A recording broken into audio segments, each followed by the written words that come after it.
Ladies and gentlemen, welcome to the Intel Extreme Masters Cologne for day 2 of 2. I'm Paul ReDeYe Challenger. And I'm Evie Sjokz supporter. And Paul, yesterday amazing games, but today we've got some good stuff lined up. Oh my God, you should see the lineup we've got for you today. If you thought yesterday was awesome with all the new teams and the new lineups, you should see what we've got for you today. There's the schedule.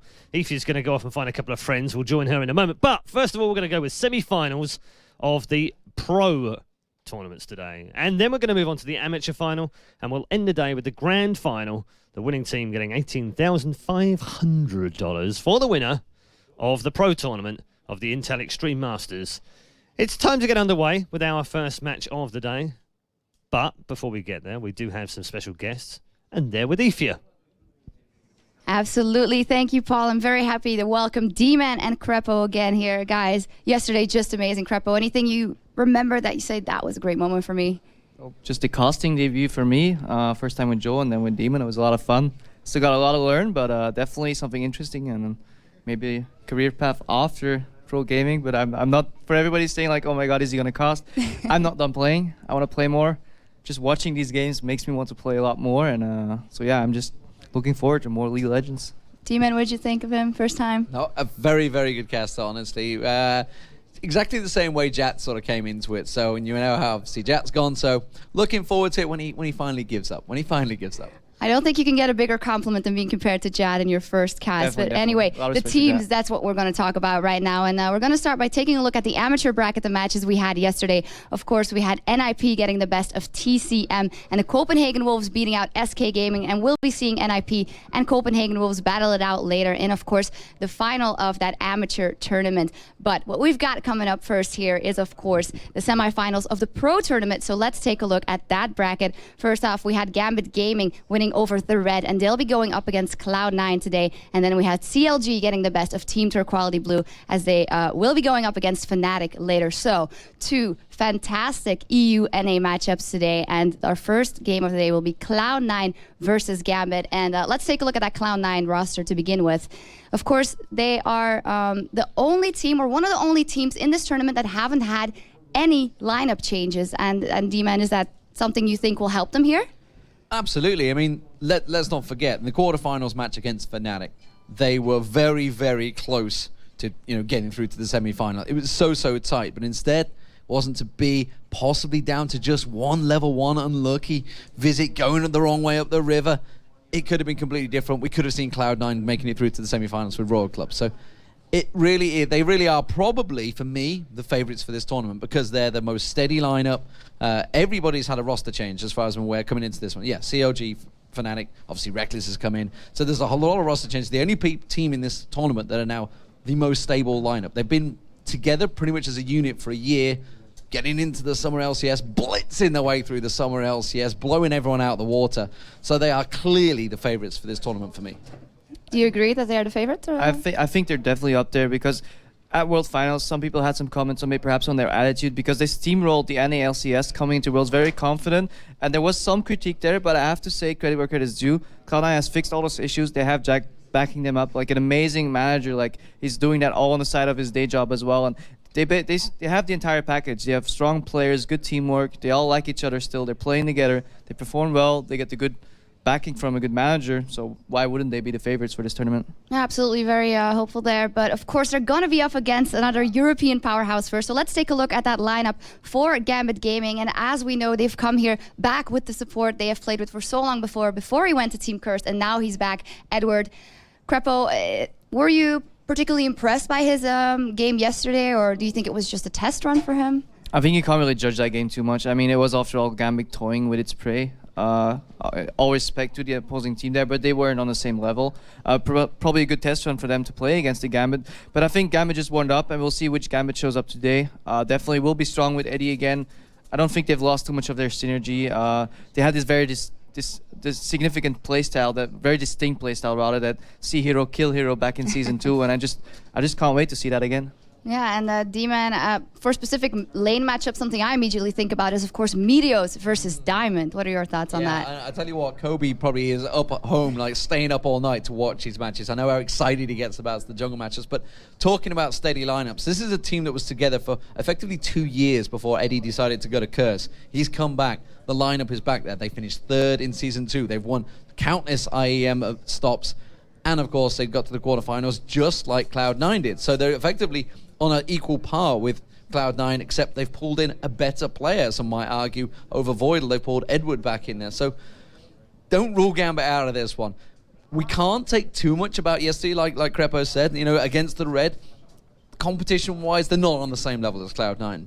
They toyed with their prey. Some of the stuff they were doing, you'd be like, they probably wouldn't do that, say, if they were up against, I don't know, SKT or something like that. They're definitely an interesting matchup.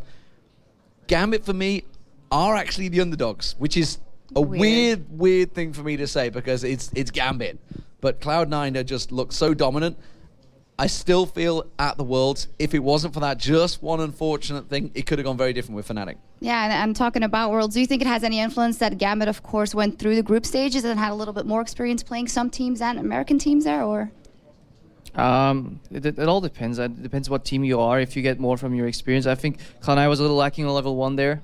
They got exposed on their weaknesses, but there's only a very small sample size, and it could have gone either way, as Deman said. I mean, we can always go like, what if? It's true. But Worlds doesn't even matter right now because it's already so long ago. People that could have been practicing. Maybe Cloud9 has been bunking down, practiced really hard, or GAMBIT has. We'll never really know what they've been doing in their spare time. Although I know Cloud9 had a little bit of a break. I'm not too sure on GAMBIT. They always practice for IEMs because they don't like losing very much. They don't like losing. I mean, GAMBIT, let's not forget, have been up against the America's #1 so many times before. They obviously TSM back at Kiev. They smashed them. It wasn't even close. This is a Russian team. It's Russia or America. There's a little bit of rivalry. I'm sure you guys at home may know the history, but these guys will want to win. That's for sure. Is there a certain lineup that you think will go definitely in one or the other team's favor? I'm just interested to see, like, you were talking about the jungle earlier, Diamondprox against Meteos, but it's directly going to affect the mid lane as well. What if Alex each gets his strong, like, dual champions against High, but Alex each gets a blue buff on top of that one? Is that going to, like, spill over and then just get him so much stronger that Alex is going to start roaming? Because if he plays the likes of Kha'Zix, he's known to just farm up really well early and then just start roaming and punish those other lanes as well. And it's such an interesting dynamic. I can't just wait to see how it all plays out. And let's not forget, Edward's been in America throughout the summer split. He's seen Cloud9 firsthand with Curse. He knows exactly what to expect. So he's going to have imparted that knowledge with GAMBIT, and maybe they're going to be more prepared than we think. Yeah, absolutely. And we saw high in his match history, a lot of Riven, and Alex has just stated that he hates to play against that champion. So maybe we will see that. It'll be very interesting. Finally, you say Cloud9? I think Cloud9. I hate to go against GAMBIT. It's the first time I think I've ever probably gone against GAMBIT, but I think Cloud9. Krepo? To keep it interesting, and because we lost to GAMBIT at the European Championship, I'm just going to go for GAMBIT here. All right, good. Well, we'll be seeing in just a minute, but first we're going to go over to our commentators for the first time today. It's going to be Joe Miller and Jason Kaplan. Take it away, guys. Thank you very much, Sjokz, and welcome to the Cassides. We're going to bring you all the action from this first semi-final best-of-3 game. Cloud9 versus GAMBIT. Jason, America versus Europe. It's going to be a good one. All I can say is one word: America. I already said that word. But I said it in the American kind of way. Okay. Maybe. I don't know. I'm actually really excited to see this because obviously I'm from the US, so I have a little bit of that behind me. But, you know, I've been kind of favoring Europe lately, and GAMBIT, to me, they always show up day one at an Intel Extreme Masters and kind of just have some fun, you know, some enjoyment. But day two, that's the real serious day. That's where you saw them take down Azubu Blaze and Azubu Frost back Intel Extreme Masters in Katowice. And I think they're looking to do the same thing here today. Yeah, the GAMBIT have always been a team. I mean, Deman mentioned it there as well. The fact is that they've only ever lost one Intel Extreme Masters event that they've turned up at, and that was the World Championships. Now, they're going to want to get back on that horse. This is, you know, Intel Extreme Masters is almost their event, so to say. And against an American team, this is not a game that GAMBIT are ever going to take lightly. I still wonder, though, you know, this whole change back to Edward there, it's kind of back to the old lineup, obviously, into the old GAMBIT style, but have they had enough time with him? Yeah. Because he is still a new player, technically, I guess. I mean, because you would imagine what the changes he's undergone, going to America, playing with Curse for the entire summer split, then coming back here into a different meta, into a different style, into his, you know, home language kind of thing. I really don't know how they're going to play here, because as we saw yesterday, I wasn't 100% convinced on their play, like their game overall. Obviously, they're having a little bit of fun, but it just wasn't the convincing, overwhelming GAMBIT that we normally see. I have to say that Cloud9 do have a little bit of an edge today, though, because Meteos is wearing my glasses. Oh, I thought you were going to say because it's cloudy out. Yeah. Okay, Jason. I mean, it is technically cloudy out, and they are Cloud9, so I suppose you're not wrong on that. But no, he forgot his glasses, so I actually gave him mine because I'm such a nice guy. Good guy, Joe Miller, helping out America in this one. But we're going to just take you through it. Obviously, it's going to be a best of 3 here. Winner will go through into the grand final to play either CLG or FNATIC. I think someone's tired. That is a big yawn. I don't think he knows the camera's on him right now. No, I don't think he did either. Either way, get it out there before the game gets going, that's for sure. But yeah, best of 3. Cloud9 have first ban, first pick in game number 1. And we are going to get into those bans and picks here because things are already rolling. And I can tell you that Cloud9, they've already banned out one champion, and that is Evelynn. And you saw a little bit of a smirk on Alex and Diamond's face there. That's I don't think they're too worried that Evelynn's been banned. Yeah, they baited that ban out actually every game so far here in this tournament. And I like this because it's a whole Meteos versus Diamond. It's like the best jungler in North America versus the best jungler in Europe going head-to-head here. I want to see how both of them really interact, and I wouldn't be surprised, as we already do see on the screen, some other bans coming in targeted at that, with the Lee Sin being taken away, as Diamond was one of the first ones to really show that, to really do extremely well with. And I really can't wait for this game to get underway. It's going to be such an amazing set. Shyvana's surely got to be somewhere in the mix here, and as I say that, Shyvana gets banned out by GAMBIT, so obviously not wanting Cloud9 to go in there early, and they take the Renekton away from Darien. Obviously that is his go-to champion as well. And I want to know if they're going to ban out maybe Rumble here, because Balls plays quite a bit of Rumble. He doesn't really care too much in his lane if he gets a lot of farm. He's just more dependent on using that ultimate in these team fights. But instead, they do go a different route. They don't want to see Balls or Meteos on that Elise. And, you know, Meteos, he's a very unique jungler to me. He's really similar to Diamond, but he's more selfish, which works out really well for his team because he gets so farmed, they feed so much to him, he gets his buffs as much as possible, and he really can carry it out. The one game I'm thinking of in particular, he played Nocturne, I think in like the last week of NALCS, and he built pure damage on him, dove straight into the back on the AD carry, blew them up instantly, and it worked every single time. Well, your Rumble talk there wasn't too far off the mark. That'd be first pick here for Cloud9, and not wasting any time to get that one locked in. This Vi will be locked knocked in by Diamond there as well, as we pretty much expected as well. And also, Annie picked up here for Edward, not wasting any time here, as Darien seems to be in good. In fact, GAMBIT just looked generally happy today. It's always a good sign for them. And a scary sign if you're playing against them. Really it is. And Andy, we saw Edward playing it obviously yesterday, did phenomenally well, and got a double, I think even maybe a triple in there or two. Perfect champion for him to get some kills secured, as he would say. And the VOD, I mean, it's kind of like, if it's not broken, why fix it? Their comp was working really well yesterday. Diamond was doing a great job of counter jungling, doing some really great ganks, and they're going with it again. So Zed was left open in this one. It's going to be taken by High, along with Lucian here for Sneaky. This makes me wonder, are we going to see a Riven pick? Because I believe Alex has said many times he does not like Riven at all. He doesn't like the champion. He doesn't like the abilities that she can do, but she's so strong, and she's a really good counter to Zed. And this has to be a bait out of Cloud9 with that big fad coming out recently in Korea. Well, we'll see about this one, whether Alex feels confident on that one. We saw yesterday the Riven pick by SK Gaming 2 games in a row, which, you know, Jesus, it's his first tournament. A little bit of nerves were definitely in there, but that Riven just didn't work out for him whatsoever. Like, we can pretty much just forget that one. Riven not got the best win ratio here at Intellectual Masters Cologne so far. But what are GAMBIT going to go with? They've got Annie for that support role. We've got Vi in the jungle. Kha'Zix's picked up here. And Genja is going to play Jinx as well. Yeah, they were really contemplating this. They were in the timer down to about 3 seconds left. And Kha'Zix, I mean, it is so awesome to see. He got so many, I think 1 or 2 pentakills during the summer split of LCS with it. He is such a monster on that champion. And he's so great at knowing when he can start roaming and when he can push his limits to pick up a kill and still jump away at the last second. And this is going to be a really cool lineup, because I remember seeing this same exact matchup with them versus SK when Ocelot was playing Zed in the mid lane, and Ocelot got unfortunately destroyed by Alex in that one, just because of the Kha'Zix's range and obviously, you know, the healing potential right there. I would have put it in different words, actually, that one. I'm gonna be very blunt. I mean, it was a very one-sided match, I'll say, but he definitely made up for it the next time. But the Jinx, I'm happy to see Genja finally playing some other AD carries. He was so stagnant on Varus and Misfortune through spring and summer. He's finally spreading out, even used Lucian yesterday. Well, we see here Nocturne Lulu being picked up as the final 2 picks. That Nocturne, talked about it before, one of Meteos' stronger junglers. And Lulu, we'll see how this one all fits in there. It's not going to be Shaco. It's probably not going to be Teemo either. It's good to have Edward back. It is. It really is. We do have to point out, there is one little thing about Nocturne that's different in this patch. His Q, it actually is a little bit skinnier, so you don't get the full attack speed that you normally would see off the graphics. So that actually really surprises me that Meteos is going to be using him in this game, but it also shows, I guess, his confidence in it at the same time. And we see a Lissandra pick up there finally.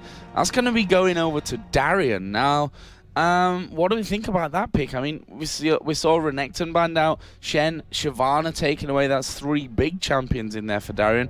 What about Lissandra? He's actually played Lissandra a couple of times and did fairly well on it every single time, so it's going to work out, you know, pretty good, I think, on my part. And they have a really good composition for Lissandra to work well into. You have the Vi go in, Lissandra can come in, ulti someone down, you have the Bear Sun coming out of Edward, and then Alex has the ability to just roam around, pick up kills in the middle of the fight. And the thing is, they have a high damage composition. That allows the resets that makes Kha'Zix so damn deadly. And we should say as well, they've got champions that can move quickly and over walls as well, which we may see something happening from that side of things. And Lissandra has an escape, which I'm sure Darien will be happy about as well. I do like the Lulu, though, just to touch that really quickly for Cloud9, because it's like an anti-burst kind of ultimate coming out of her, so they can stop that first reset to come in. And I think that was picked specifically to stop the reset factor coming in for Alex Ich. So we're going to get into game 1 here shortly. Of course, as I said, best of 3. We've got $18,500 up for grabs here in the pro tournament. Off of first place, obviously there is a bit more than $18,500. Second is $7,500 and $5,000 for third, fourth. So all the teams here in these semi-finals got $5,000 basically already in the bank. It's just a case of if they can make it 18.5 by the end of the day. There's also a lot of pride at stake here. I mean, it's basically America versus Europe at this point in the entire tournament. And I want to see which team's really going to step up here. Like Rizzo mentioned before, Cloud9 really been practicing here. Or GAMBIT, they just picked up Edward. They've had 2 weeks of practice, but not really boot camp. So if they're going to shine, if they're really going to show anything here, this is the time to do it. This is the time to do it, and we are going to be jumping into game number 1. It's Cloud9 versus GAMBIT Gaming, Europe versus NA.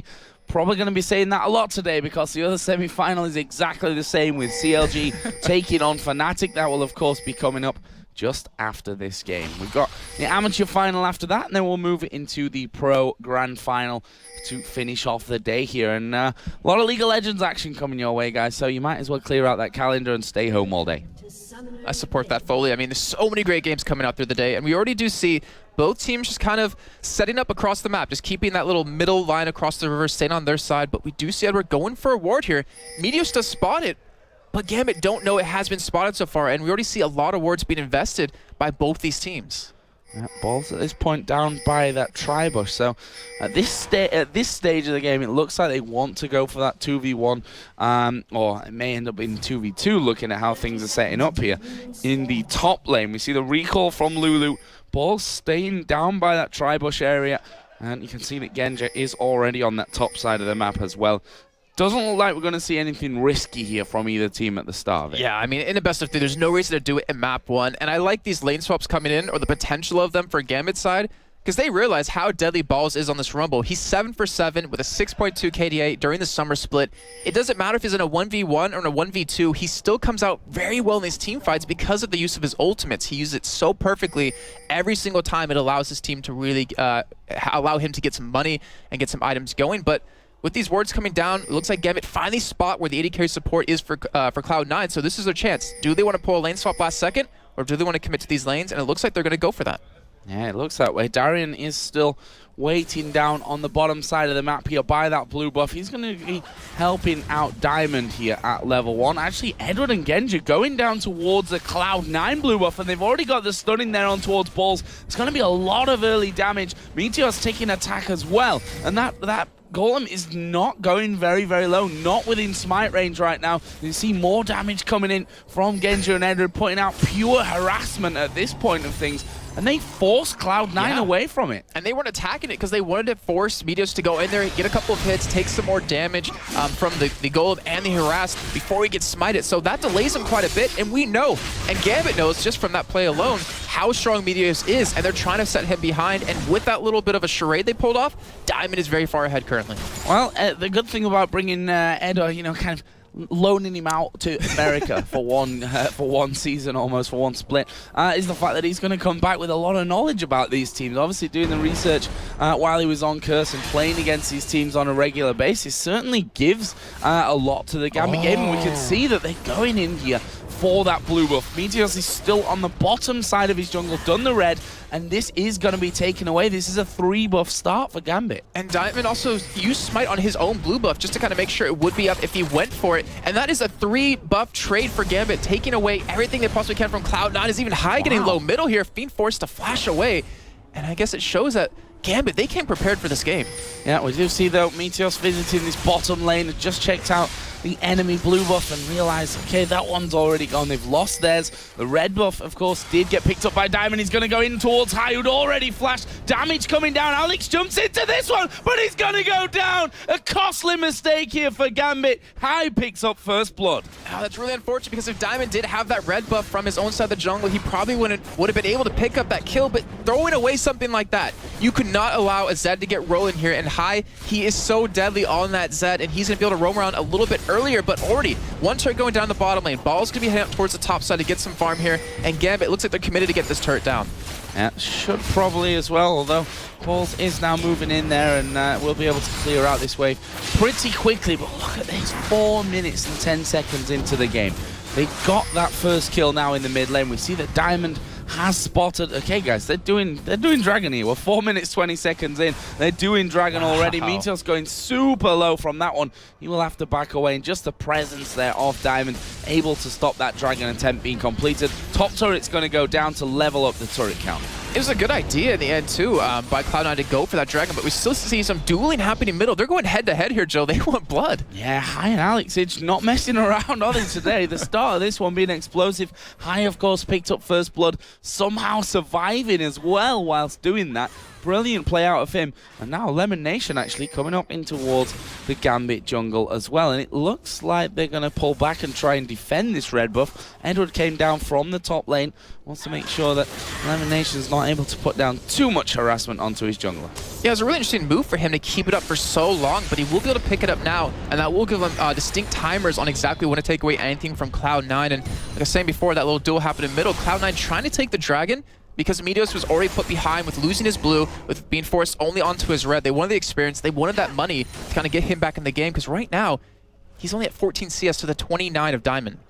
Yeah, not going to be ideal for him, but let's see how that changes as things move on. Bottom lane now, we see Sneaky and LemonNation having that tower down.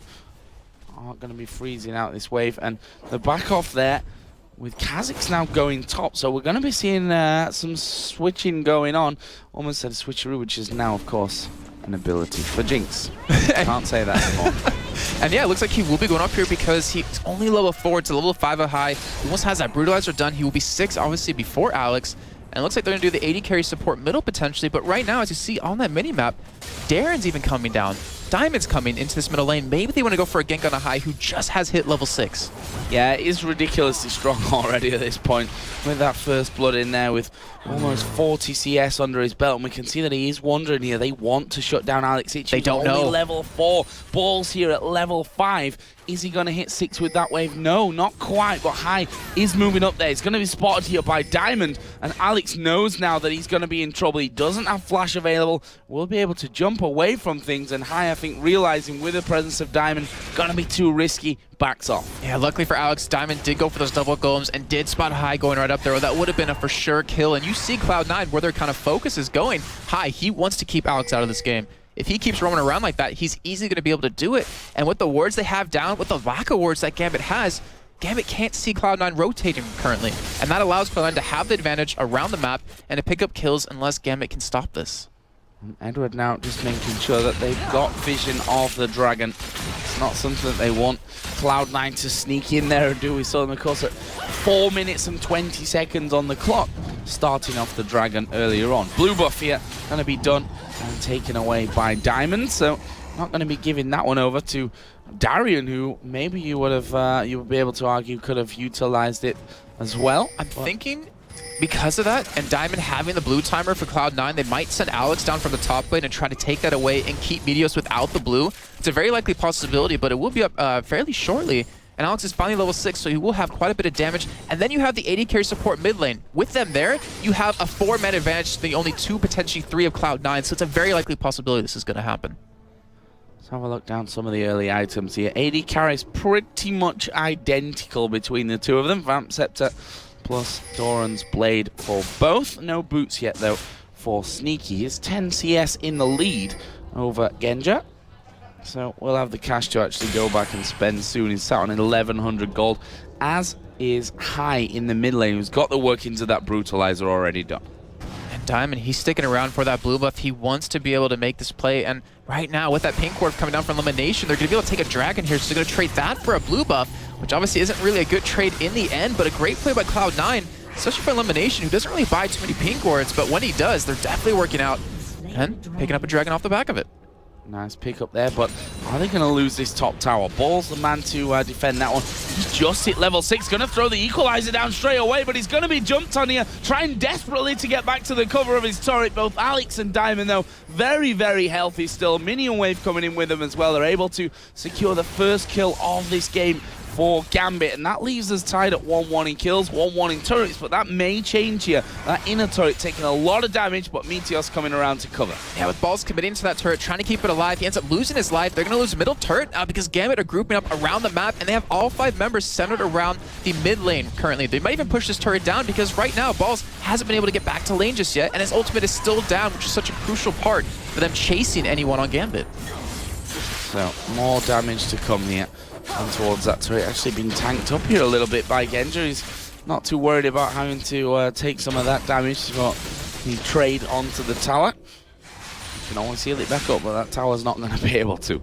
On the bottom side there, Diamond just stealing away a Wraith camp as well. They're going to be headed home to shop up because 1,700 gold on Alex, 1100 on Diamond. There was a good chunk on Genja as well, and we can see that they come back in here. Hex Drinker picked up for Alex. It's plus 2 Doran's Blades now and a Longsword, and the Berserker Greaves plus another Doran's Blade for Genja. And right now, you're seeing Meteos in that top lane just trying to farm away. They're feeding a lot of CS over to him, and he's still down compared to Diamond right now. You know, Diamond, who is doing such a great job this game of counter-jungling as much as possible. Meteos has yet to be able to have his own blue buff or anything else besides red at all so far, so they're trying to keep him out of the game, and right now, GAMBIT have done such a phenomenal job of it, and being 10.5 minutes in, gold's basically even. So push back here from Cloud9. We'll see if they can actually get this turret low. We've got Darien here to defend things, throwing out the claw, which always causes you to back off, never quite knowing if he's going to follow that up, especially a player like Darien, who's completely unpredictable. Yeah, I think he is one of the most unpredictable players in the game right now, at least in Europe. And one thing I'm looking at right now, though, Joe, do you remember the old style of Genja, who would just split push all day? Get 300 CS, get the money, come up to these fights with the items. That might be a bad thing for GAMBIT if he goes for that kind of style again, because Cloud9, they have such a great team to dive on top of GAMBIT into a turret. Obviously, you have Edward there to kind of persuade it a little bit, as well as Darien.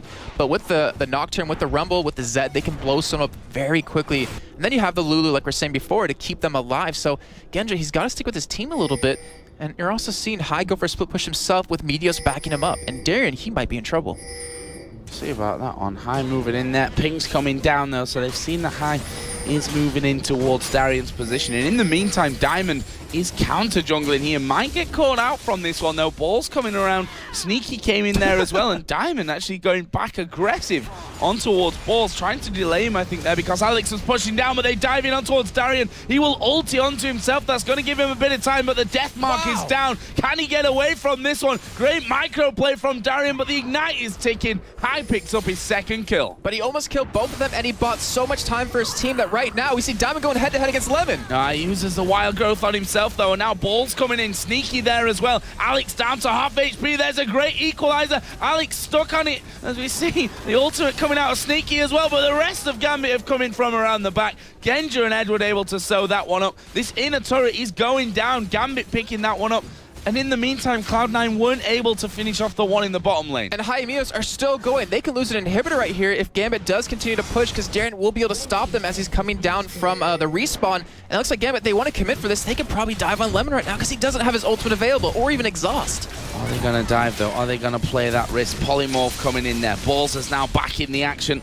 GAMBIT decides enough is enough there. We're going to back away from this one, but it's a nice pickup there. I think they'll be quite happy to trade the inner turret in the mid lane for the inner turret in that bottom lane. And they got the inhibitor turret down to 1,000 life, so they could go for a push onto that turret whenever they want to. A really explosive game so far with not a lot of kills coming in, but so much strategy behind it. And Diamond still hasn't donated a blue buff over to anyone, but it looks like Darien might be able to get the first one of the game for himself here. But will Diamond and will GAMBIT keep the blue buff away yet again from Cloud9 is the real question. Well, Cloud9 pushing back here. Look at Edward coming around the side. They're lined up perfectly here for him, but he doesn't have Tibbers available. But just look at the threat, a problem though. For him. Look at the threat, though. You saw Cloud9 respect it immediately and start backing away, and they didn't know that GAMBIT was nowhere near to back him up in the meantime. That just shows the power of Edward and Annie. He might be disguised as a little girl, but it's still Eddie at this point. You can cause problems for any player, that's for sure.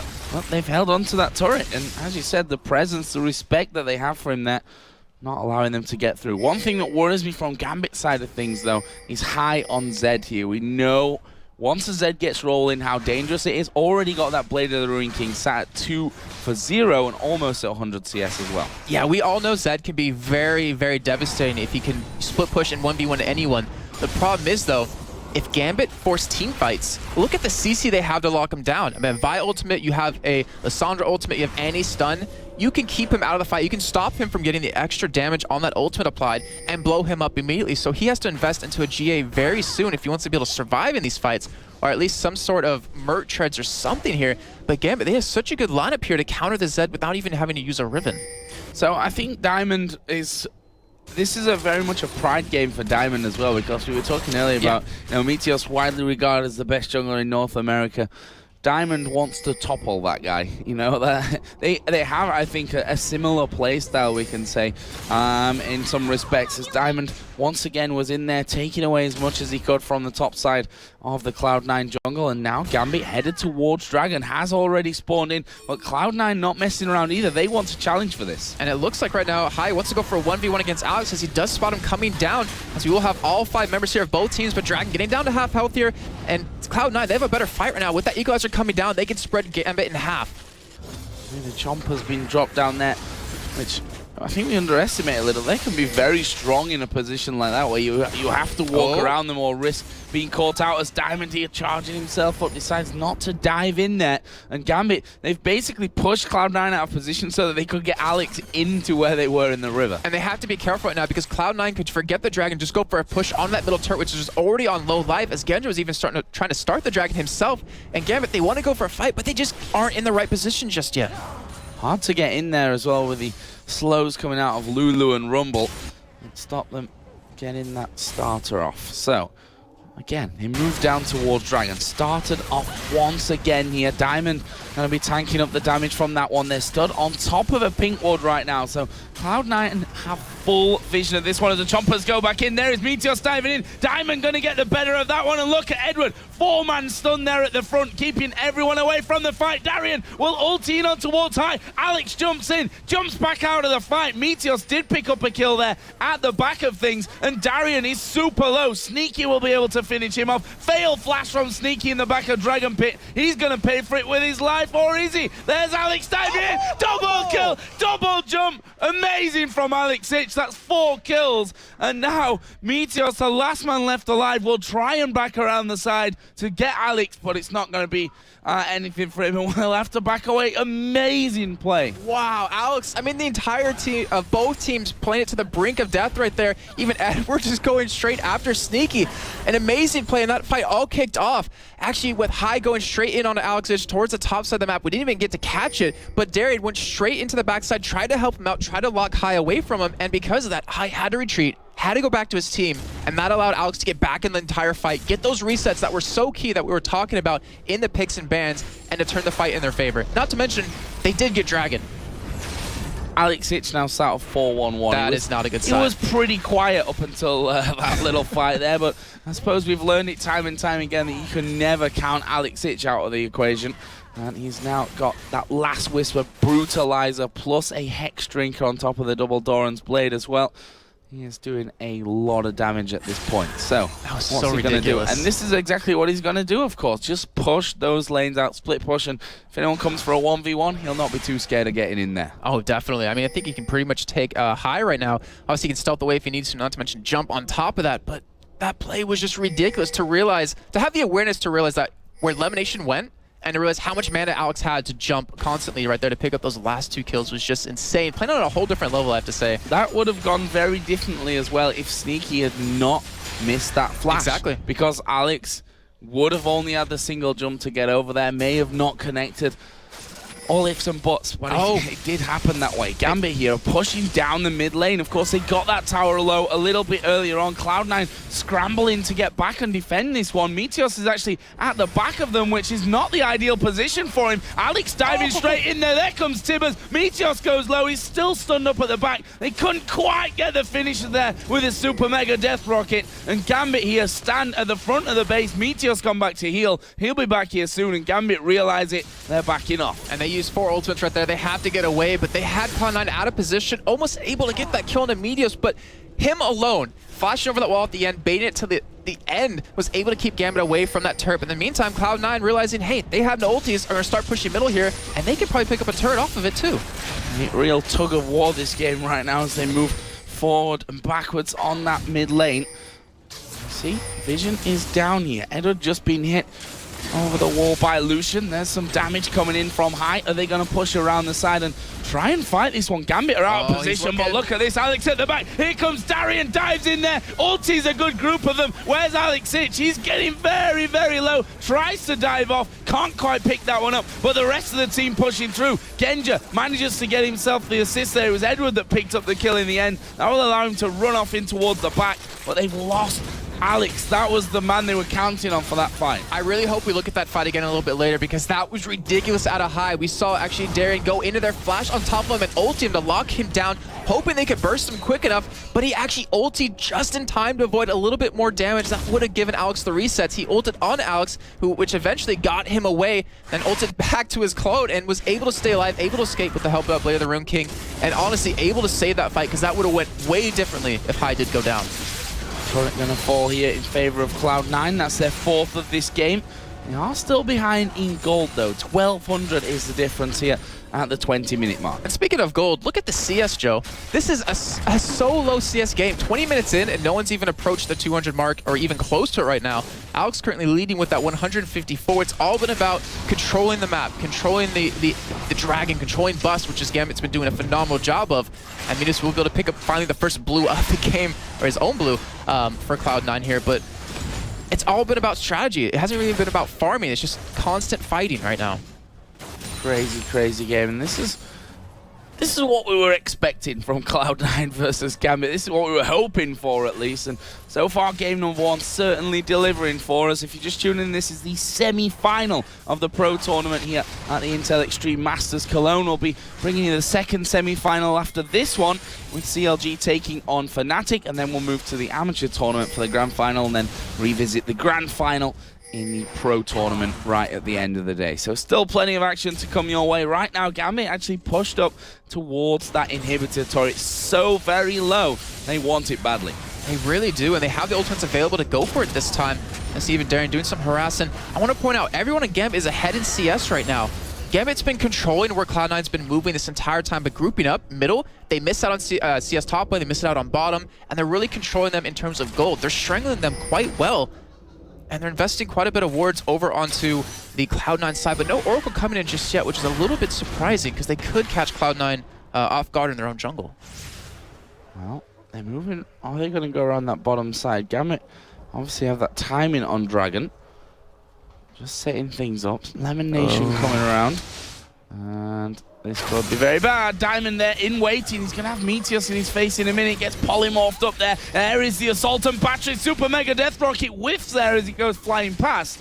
And now Gambit are a little bit spread out from this one. They need to be really careful. Diamond gonna push in from the side, and he does manage to land on towards LemonNation and Meteos. LemonNation goes down. Meteos diving into the back on towards Darien, who will fall, but Alex Hitch picking up another one. He can jump back over, fails his flash, gets the jump, gets another jump in there. Can he finish off high? Yes, he can. Tries to jump away. The triple kill comes down. Sneaky dies. It's an ace for Gambit Gaming. And such great positioning by Gambit right there. Lemon almost saved it for his team by being able to flash away early on and not use that ultimate right off the bat, but he ends up going down anyways, and that is the danger of a Kha'Zix getting those resets. Now Cloud9, they're going to lose an inhibitor turret. They're going to lose an inhibitor, and there's a possibility of Baron coming up off of that too. Well, we'll see. Edward low here. Diamond not exactly in great shape either. Genja's like, I want that CS while I'm here. Let's not miss out on that while we're finishing off this inhib.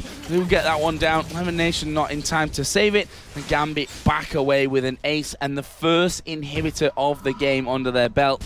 And that increases the gold lead now to almost 4,000. Actually, it's 3,400. It's not really almost 4. It's closer to 3 than 4. And you saw during that fight, Alex, he did such a great job of just sitting on the outskirts of the fight. He wasn't fully committed unless he had that reset up. And because of the whole lineup that Gambit has with all this damage, he doesn't need to be there the whole time doing it. Darien was putting out quite a bit. Edward's also doing quite a lot as he's going for haunting guys. And not to mention Genja just with his items alone. So they're able to get them low enough that Alex could just dance around, keep his health up, and then just come in when the time was needed and pick up those kills. You see how close this game is. We're at 25 minutes in. Oh, 24. I'm rubbish at numbers today. I don't know where that's coming from.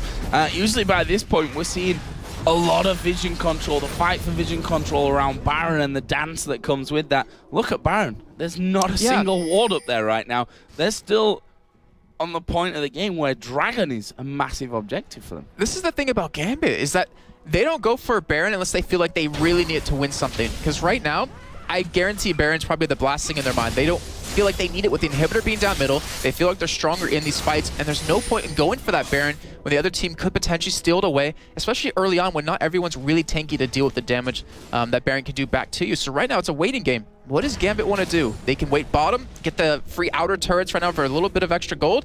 They can let the Super Minions push and try to go for an inhibitor turret as well. But right now, they're trying to take away all the vision they possibly can in the jungle of Cloud9, and this is going to force Cloud9 to be starved of some money.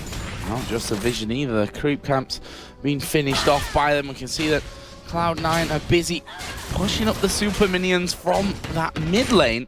Are they going for Baron? It looks that way. They're going to be spotted here, so Cloud9 know that they've been spotted, but yeah, I was going to say they can't even rush that one down quick enough with the high mobility that GAMBIT have in there, and they also risk a bit of a play in this mid lane as well, and GAMBIT are actually moving in at this point. They have him out of position, and you see High still farming that top side. I don't think they expect GAMBIT to go for the Nexus turrets as they're starting to back away. They're trying to get back to base as quick as possible. They're going to shove this wave in, probably head back bottom, which they did prior, and get that turret down and work on that inhibitor turret. Very tense game at this point. Cloud9 on the back foot, having to defend with that inhibitor down. They still have an outer turret down the bottom lane. Shows the power that they've got there. Alex is waiting, and that's exactly what you'd expect from Alex as Kha'Zix, just waiting off in the wings and then diving in there when he's called into action. Genja, who's gone back to this farm down in that bottom lane, is currently 20 CS ahead, and there is the blue buff stolen away as well. We did actually see the turret go down, and that's going to allow a little bit of pressure to be relieved there. But Cloud9, they're all on the top side. They're not quite sure whether GAMBIT were headed towards Baron there. And look at the ward coverage that GAMBIT has on this bottom side. Usually someone could pick off Genja at this point if you're playing against GAMBIT, then turn into a 5-on-4 fight. But with all that vision, Genja can't die, and that allows him, the team to know that he can split push, he can force Cloud9 to rotate down here, and it looks like Cloud9 just going to back away, let this turret fall.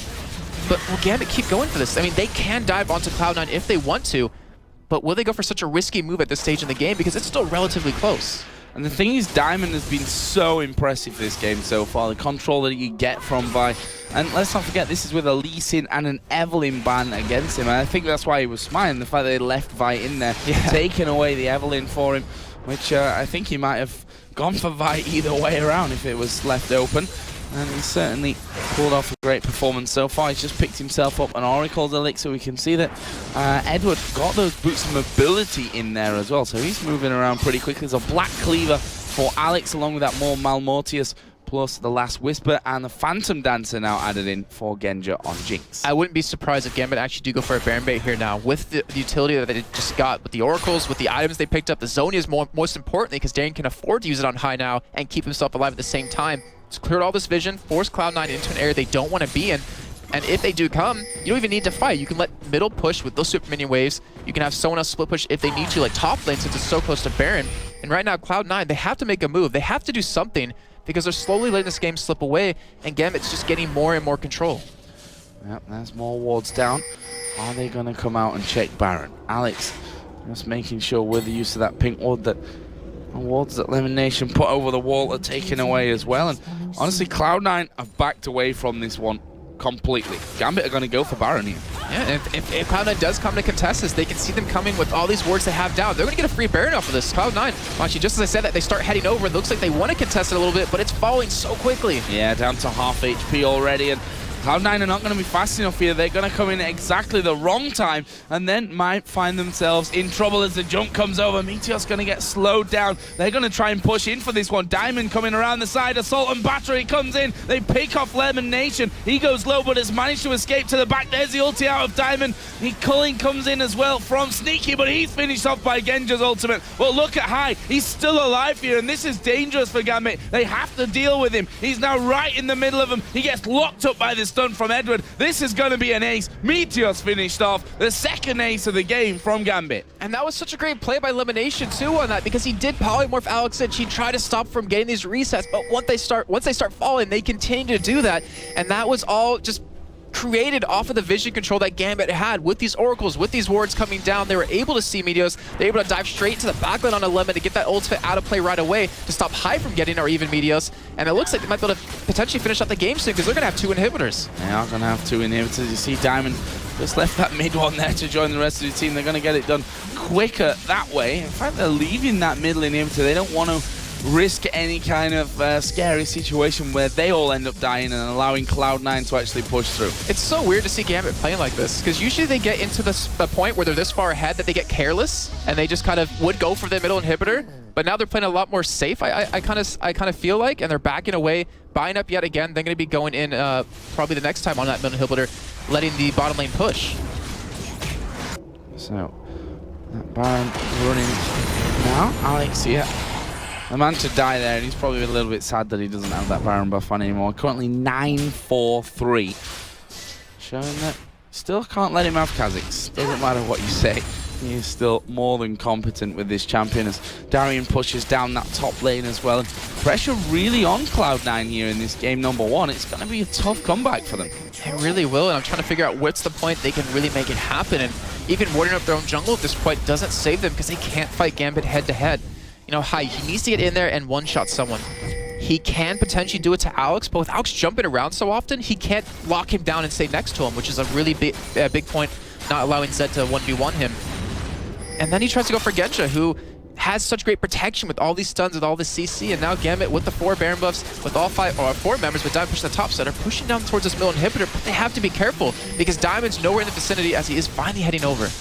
Oh, Darien taking a little bit more damage than he calculated, I think, from that one. And they still managed to hold on towards this inhibitor. Diamond's actually attacking the top inhib turret. Meteos there up there to defend that one. Genja now moving in as well. Rest of GAMBIT coming around, and this is going to have to be where the defense is concentrated for Cloud9 if they're to hold on to that final inhibitor turret of the game. And right now, GAMBIT, they're not in a hurry. They have Baron on their side. They have the bottom inhibitor down. They can just keep waiting as long as possible. Chip these down ever so slightly. And you see them grouped up Diamond. It looks like he wants to go for a fight as LemonNation, who's been ulted constantly by Diamond this entire game, is sitting so close. Darien going in there. He's managed to lock down High, who gets hit with the super mega death rocket as well. They go in for Meteos at the back. He's just trying to run some disruption, but he's going to pay for it with his life. It's Alex that picks up that one. Will he get any more from it? Genja right at the front of this one. And actually, it looks like they're going to finish off the 3rd and final inhibitor before they start to push down. Will they even push down with this one? They're lost about half HP across the board from it. And now Cloud9 coming in with some good damage on towards Darien and Diamond. And to be honest, they're going to have to back away. They don't want to risk it. Yeah, they use a lot of ultimates during that fight too. And this is what's so scary about GAMBIT's lineup, is that any one of the 4 members can be the initiator. You could have Darien going with the claw, then ult someone. You could have Diamond going with his ultimate. You could have Edward flash stun if he wants to. Even Alex jumping in right away for some damage if he sees someone, you know, split off from his team. And right now, GAMBIT with this lead, 18-9 and kills 32 minutes in. With the items they're going to have when they go back, because they have a lot of money to spend, 3,000 on Genja. I think they're going to come back for the last and final push. They certainly should be doing, that's for sure. But as you said, no real rush from them at this stage. I mean, it's not about how fast you finish out the game. It's about winning it in the end. And with those 2 inhibs down, they can wait till those super minions start to push in and then move on to the 3rd one. Alex here just taking a dragon on his way out. He's got 1,900 gold to spend. Genja's actually sat on 3.1 thousand gold at this point. GAMBIT is just ravaging the jungle as well. They're taking everything away. There's no camp alive as they backed away from that push. So Cloud9, they're forced to just get the super minions, get as much CS as possible, and they're strangling them so well on gold because we have that 11,000 gold lead coming in here. And the item differential is just, it's getting out of hand where GAMBIT's 1.5 items full ahead. Darien having a bit of a laugh in middle there, and saw it on the play cam that Edward seemed to be having fun with it as well. But yeah, Baron's coming up in just less than 2 minutes here. GAMBIT, do they really need it? Probably not at this stage of things. Will they wait for it? Definitely a real possibility. Better safe than sorry. Diamond, if you look at him, 3-0-12, having a fantastic game here in match number 1 of this best of 3. We can see that they've once again started to put down damage onto that 3rd and final inhib, and it's going to fall this time around. No stopping that one as Alex dives in there, gets polymorphed as he try and focus down balls. He gets the wild growth on him as well. High gets in there. He will be finished off at the back. Actually, no, he managed to survive just about, but they've lost 3 men. Balls had to back away. High's having to heal up, and GAMBIT are going to take down the Nexus turrets. The Nexus surely going to follow in here. No, GAMBIT want more kills. They're going to fight them right on the turret, and they're going to get the kills as well. They pick up 1 more. Alex dives in, dives out. And his guardian angel there keeps him alive. And GAMBIT pick up game number 1 in spectacular style. Alex finishing off 12-4 and 4 at the end of that game, doing so well. He even was engaged for his team with that GA in his hands. He was able to survive, and you saw Cloud9. They respected that so much. They used every form of CC to lock him down. It just wasn't enough, and GAMBIT, that was very convincing with how, kind of rough it was in the beginning, with Cloud9 still fighting back. They closed that one out spectacularly. And look at Cloud9, there's not a lot of talk going on here. They're calm, maybe a little bit too calm from this one. GAMBIT, we said it at the start of it, they were having fun, they were laughing with each other, they looked like they were in good spirits, and that's a dangerous GAMBIT. We saw it there at the end, just how confident they were. Alex diving in, 12-4-4 on Kha'Zix. Diamond, he had 2 bans targeted him with Evelyn and Lee Sin, picks up Vi, ends 5-0-15 with the Vi. Like, a ridiculously good performance overall. Edward, 3-1-14, exactly the same score as his AD carry. And I have to give a shout to Darien, though. I mean, he didn't get any kills, but his engages were perfect. He was 0-3-16. He really set up a lot of these early and mid-game team fights for his team, allowing Diamond to get really tanky and get in there as well. It was just so well played in their entire composition.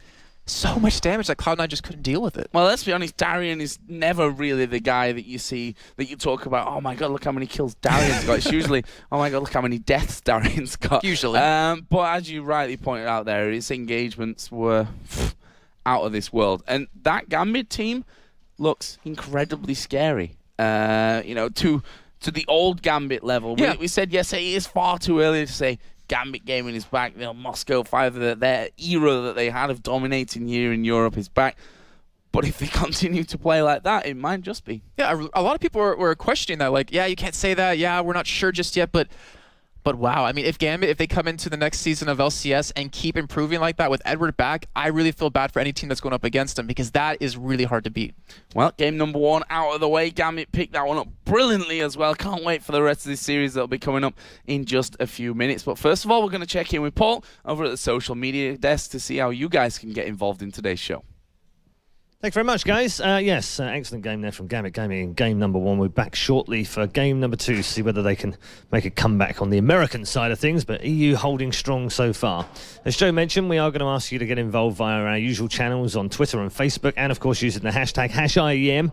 But we've also got a very special competition for you today. Yesterday we saw the mascot competition, and we had some fun with that one. I think the rules weren't quite as clear as they perhaps could have been. Maybe that was my fault. Today it's clearer. We're going to have a very fun competition on Facebook. Go to facebook.com/IEM and find the very first post that we've made today on the page, and you could win the HyperX headset and the HyperX Kingston HyperX RAM that you can see in front of us. Wonderful couple of prizes. We'll send those out to you wherever you are in the world, globally. Don't care where you are. We'll make sure we send that out. The only place we don't send them to is the moon. So if you're on there, sorry you don't win. All you have to do today is design your favourite League of Legends champion, the one that you've missed, the one that you don't have in the game right now. We're giving you the opportunity to tell us what you'd like in the game. Design it, draw it, write it down, whatever you want, however you want to do it. Just do it on the page and put it in the comments. Link us to the images if you wouldn't mind doing so, and then we'll judge them, and then by the end of the day, we'll announce the winner of the Kingston HyperX competition. So get yourself involved with that. It's facebook.com/IEM. As I said, we're going to take a quick break now, and when we come back, we'll resume to see whether Europe holds and makes it 2-0, or whether America can make the comeback.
professional-grade communication tool.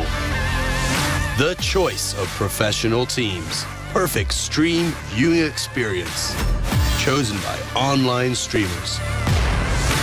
Easy to use voice messenger service.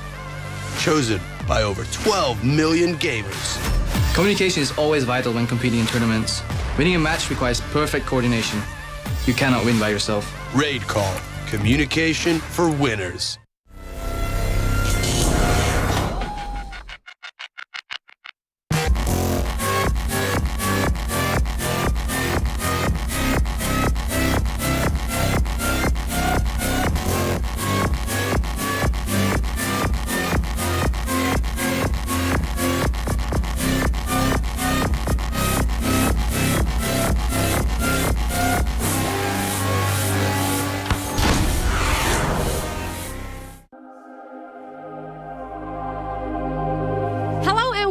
Welcome to the Intel Extreme Masters Singapore.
Welcome back to the Intel Extreme Masters Cologne for more League of Legends action. Fantastic first game from GAMBIT Gaming. We'll see whether they can get back into game number 2 and make it a clean sweep and make it to the final. But before we get there, I just thought I'd check in with the crowd here because we've got some fantastic members of the crowd here this weekend. But today in particular, we're full inside here in Studio 1 and also in the arena. So I just wonder, can the guys that are in the arena right now, can you make some noise for us? Can we hear you? No. Okay. Okay, hold on, because these guys got confused. They thought they were in the arena, right? So let's just do that again. You guys are Studio 1, all right? Over there in the arena, can you hear us? Make some noise. I don't know, can you hear that? I don't know if you can hear that or not. What about Studio 1? You guys make some noise? That's a lot louder. I don't know. I mean, nothing against you guys in the arena, but you're quite quiet from in here. You know what I'm saying? We'll continue this a bit later on. I'll come into the arena and give you a fair chance. Anyway, we're going to get back into game number 2 now. It's Cloud9 versus GAMBIT Gaming. Gents, it's all yours. Thank you very much, ReDeYe, and we are going to get into game number 2. And if you weren't excited before game number 1, well, you bloody well should be right now because that game was absolutely amazing. I think my voice kind of got raspy right there with that scream with Alex doing that frog jump over those 2 people on Cloud9 was ridiculous play. I want to see, though, what is Cloud9 going to do this time? Because they saw 5 champions that they maybe need to ban out, but they have 3 choices. Well, the thing is, right, game number 1, the bans for me weren't very strong from Cloud9. Taking out Lee Sin and Evelyn, I don't think were the best options for them. Yeah, his Evelyn, to me, Diamond's Evelyn is really hit or miss sometimes. Like Summer Split, if it worked well, it worked very well. But if he didn't do that great, he kind of tanked it completely. But, you know, I agree. Also taking away the Renekton, Darien's shown they can play quite a few different champions. Even has a Shen if he wants to use it, which they did ban out this time. But still, there's so many key bans you need to use against GAMBIT, but you don't have the ability to take them all the way. I see there, Cloud9. And again, pretty similar to after game number 1, looking very focused. Not too much communication between them, so one can only surmise from that they've already got the plan in their heads and they know exactly what they're going to do coming into game number 2 here. For GAMBIT, look at them. They are having fun right now, and that's scary when GAMBIT that happens. Yeah, they are, and I'm trying to realize or think is that GAMBIT, they used a really hard engaged composition right there with 4 people being able to do it. Cloud9, maybe if GAMBIT goes for something like that again, maybe they want to go for a disengaged composition, some way to escape them a little bit easier, because the Lulu was just, it wasn't enough alone, as well as the Rumble ultimate, and they were just losing in those team fights. Once High got kind of shut down a little bit, once he was controlled by everything GAMBIT had, he just couldn't get the damage down. He couldn't stay near Alex to get him out of the fight without allowing him to get those resets. So it's really come down to this. You can win and lose games from picks and bans. I think Cloud9 are probably going to do it this time. They have to choose what they want to play and to be very methodical about it. Yep, and GAMBIT get first pick, first ban this time around, moving on to the blue side after their win on the red side before. So we are going to get into bans and picks then. What are we going to see? Surely a change in ban strategy here from Cloud9. Yeah, I'm actually thinking that maybe being on the blue side for GAMBIT is a bad thing because they're able to pick up 2 champions they wanted right away, 2 heavily contested ones. You know, picking up, I believe it was the Annie and the Vi right away. So they only get the choice of one, maybe go for that Annie if they want to first pick it, which Edward's been playing every single game. But so far, we've seen the same bans come in, Joe. Yeah, Evelyn taken out once again there. They're not keen on having an Evelyn in the game. We can see that LemonNation got his notepad out. They've got a plan for this one, that's for sure. Vi going to be banned here by GAMBIT themselves. Renekton taken away from Darien. We saw how good his Lissandra was in that last one. Perfect engagements coming out of him.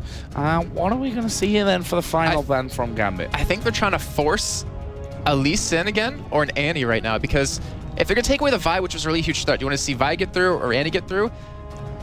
And they're going for Shyvana. All right, so they're trying to, I guess, trick them a little bit, maybe try to get the Shyvana as well through that. But with that first pick, they can go for anything they want. It looks like they want that Annie again. Edward, I mean, there were so many key stuns during that game. There was a fight at Dragon, which you were commentating, and you said Edward got a 4-man stun. It was just phenomenal. It was so perfect. And it's so deadly because it locks you down for such a long time that allows the rest of GAMBIT to just get in there and focus you down one by one. And when they have the ability to do that, not being interrupted by anyone on the other team, they're going to kill you. Yeah, Edward controlled 4 men of Cloud9 on his own in that Dragon fight. That was Amazing stuff. Game number 1 just was overall an incredible first matchup for this series. But it's a best of 3, lucky for us, so we've got at least one more game to come.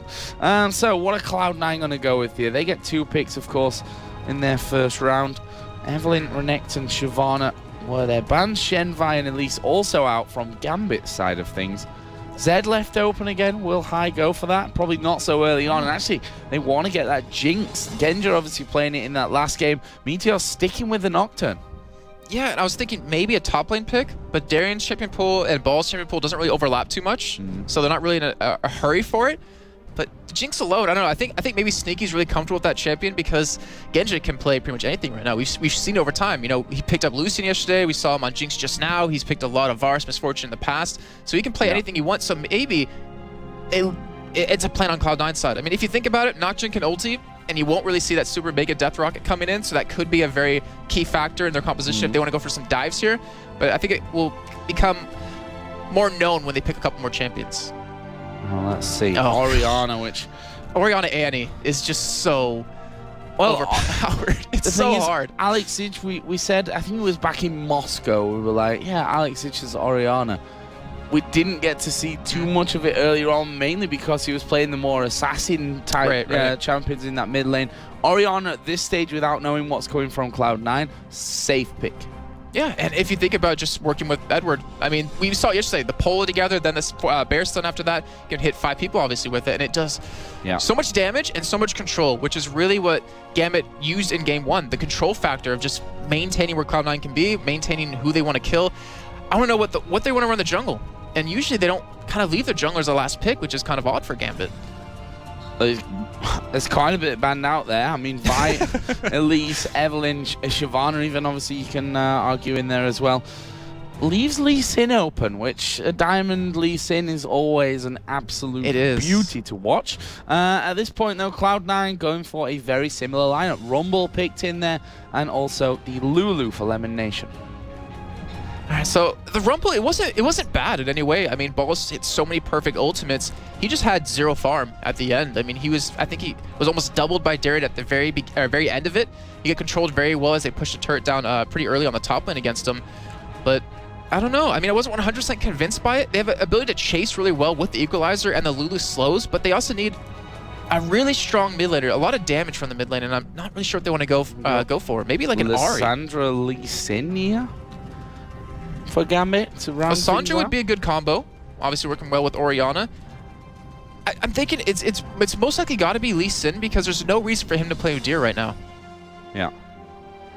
Look at you. Lee Sin and Lissandra. Seems like it's going to be the case here for GAMBIT, and it's not really that much of a surprise. It's not as if it takes a genius to call those two after how they played in the last game. The fact that Lee Sin is, if you look at the bans, probably the obvious choice there for Diamond as well. And just like you said, we know how strong Diamond is on Lee Sin, and he has a mission approved, which makes it even scarier. He wants to show everyone else that I'm better than Meteos. Game 1, he did it very well. Can he do it again though on Lee Sin when Cloud9 know how dangerous it is, and they opted to not ban him out this time? Oh, we'll find out. That's the danger with Genja, with Diamond, that you get rid of his Evelynn. We saw it in that last game. He's like, oh, I'll just play Vi and that'll be fine then. And I'll end 5-0-15 or whatever ridiculous score he had by the end of that one. And again, the Lissandra, so well played by Darien in game number 1. Let's see what Cloud9 round off their lineup with here. We saw High playing with the Zed in game number 1. He can really play anything else. Riven, it might actually be a legitimate choice. Like we said in game 1 in the picks and bans, Alex, not a huge fan of Riven going up against her. And this might be a very good or bad thing. As we saw, yesterday, we saw SK playing it against Copenhagen Wolves, and Jess just kind of got shut down by Azira. But I guess we can argue a little bit different caliber with these two teams, but it's still going to be very hard for High to get an early advantage. But once he hits level 6, once he gets maybe like a Brutalizer or some sustain in lane, it's going to be very hard for Alex to deal with that. Well, we're going to find out here. GAMBIT Gaming leading 1-0 right now in this best of 3. And, of course, the spot in the final is up for grabs, where either CLG or FNATIC will be waiting for them. That best of 3 semi-final will be coming up directly after this. Then we'll be going over to the amateur tournament final, which will be Ninjas in Pajamas versus Copenhagen Wolves. Amateur tournament is what we're calling it.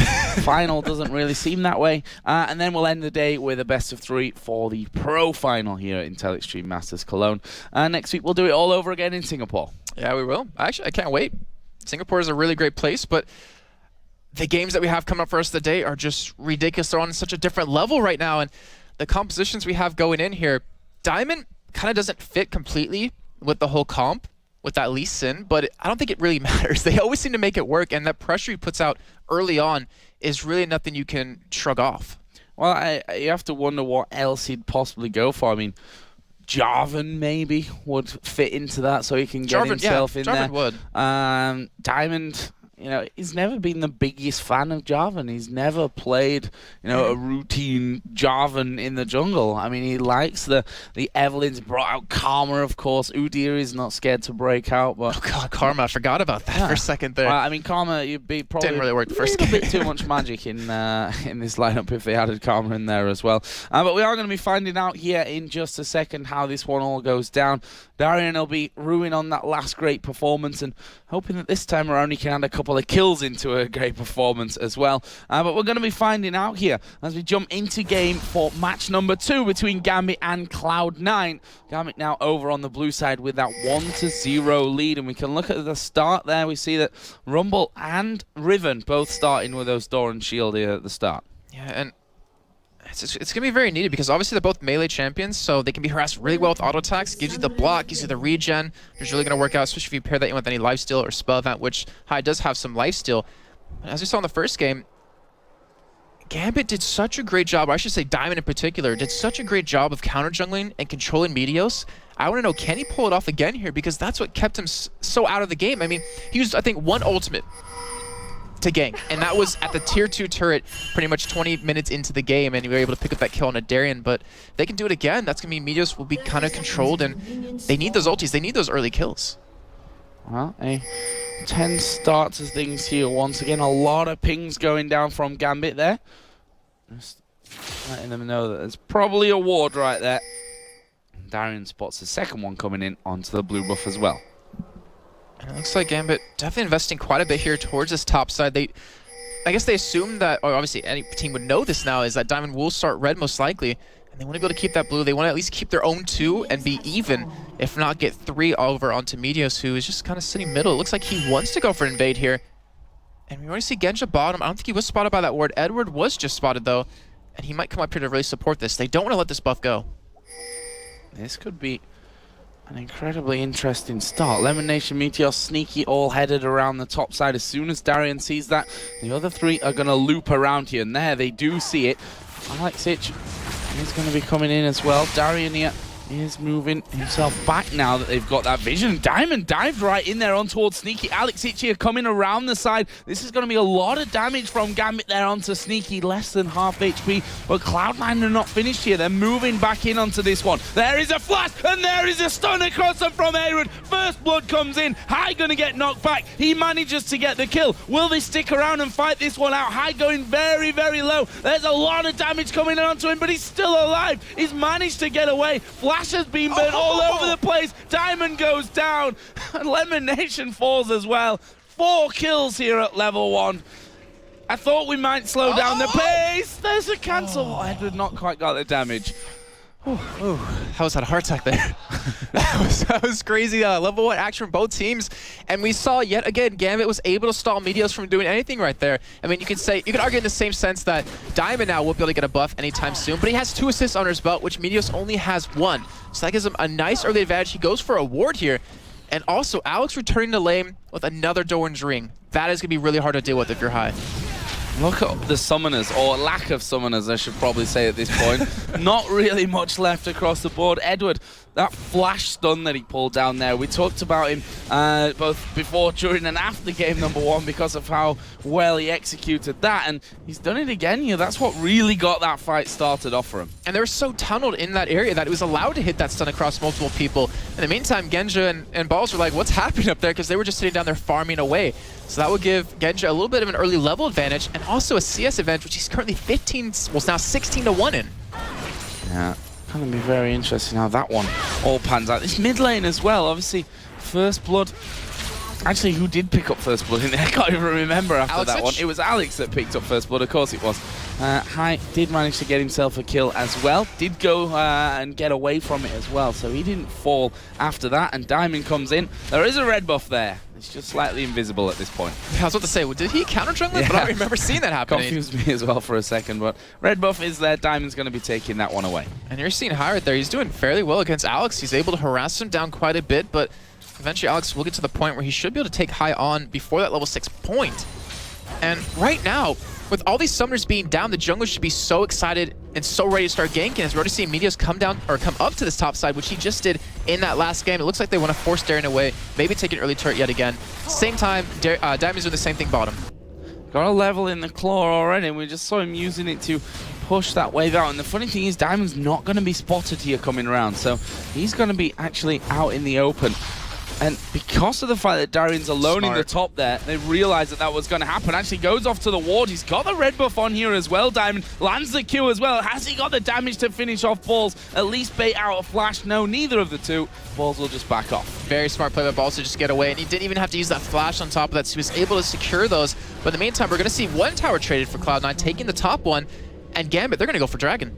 Yeah, moving straight in for this one. No messing around on their front. This Alex could be bad, coming in though. as well. They might lose another turret. Exactly. Cloud9 still pushing that top end. They're going to get the Dragon. Yeah, they lose out on so much with that turret being down. They lose out on control over their blue buff, too. But can Darien stop it? I mean, if he can hold them off, this is going to be a huge win for Gambit. Oh, flash in there. They're going for Darien. That was... I think he just, a little bit hasty from Meteos, yeah. I think he just wanted to make sure he was out of lane, make sure they can get this turret, but he's still sticking around. He still wants to keep them off this, and he's able to defend the turret. So Gambit coming out ahead in that trade, have a little bit of a gold advantage here, and a very smart play. They didn't want to take the turret just yet because they realize Genja is stomping Balls right now. 39 CS to 6. Certainly is stomping Balls. He's continuing to push back in towards his turret. Half HP already gone. Darien trying his best to clear out those minions as fast as possible. And here comes Diamond on Lee Sin around the side, and just the sheer presence of him is enough to force Cloud9 completely away from that. Oh, so he's got to make sure he can get every single CS he possibly can right now. I mean, like I was saying in the first game, he doesn't necessarily care about how much CS he gets early on, since he depends on that ultimate to really lock down these fights. But against Gambit, I mean, it was shown that last game he needs the farm, he needs the items. And right now, Meteos hasn't backed away just yet, hasn't gone back to get anything built. He's sitting on 1,200, almost 1,300 gold. I'd be surprised if he goes for that Spirit Stone. But right now, the summers are coming up again. Meteos is level 5, approaching level 6. We should see some ganks happening soon. And Diamond, again, game number 2. Counter jungling Meteos as much as possible. He realizes the threat of him and just takes him out. Yeah, taking the Wolf Camp. And his bottom turret now under pressure from mainly Edward. Genja's not really doing a lot to help out with that one. And, well, with that duo lane coming down from Cloud9 after their exploits in the top lane, they're able to keep that one safe. And speaking of the top lane, Darien, he isn't pushing the lane out quickly.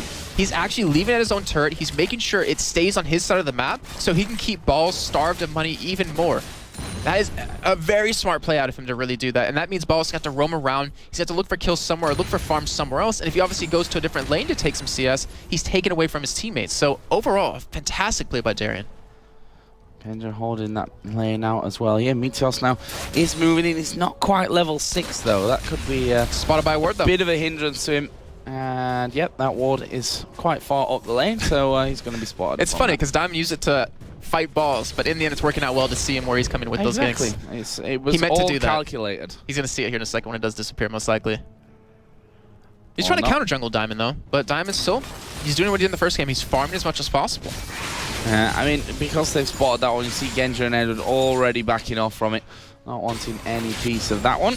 Meanwhile, this mid lane being fairly quiet considering the explosive start that we had from them. Alexic picking up the first blood, of course. And there you see his game 1 statistics with Kha'Zix. 12-4-4 he ended in that one.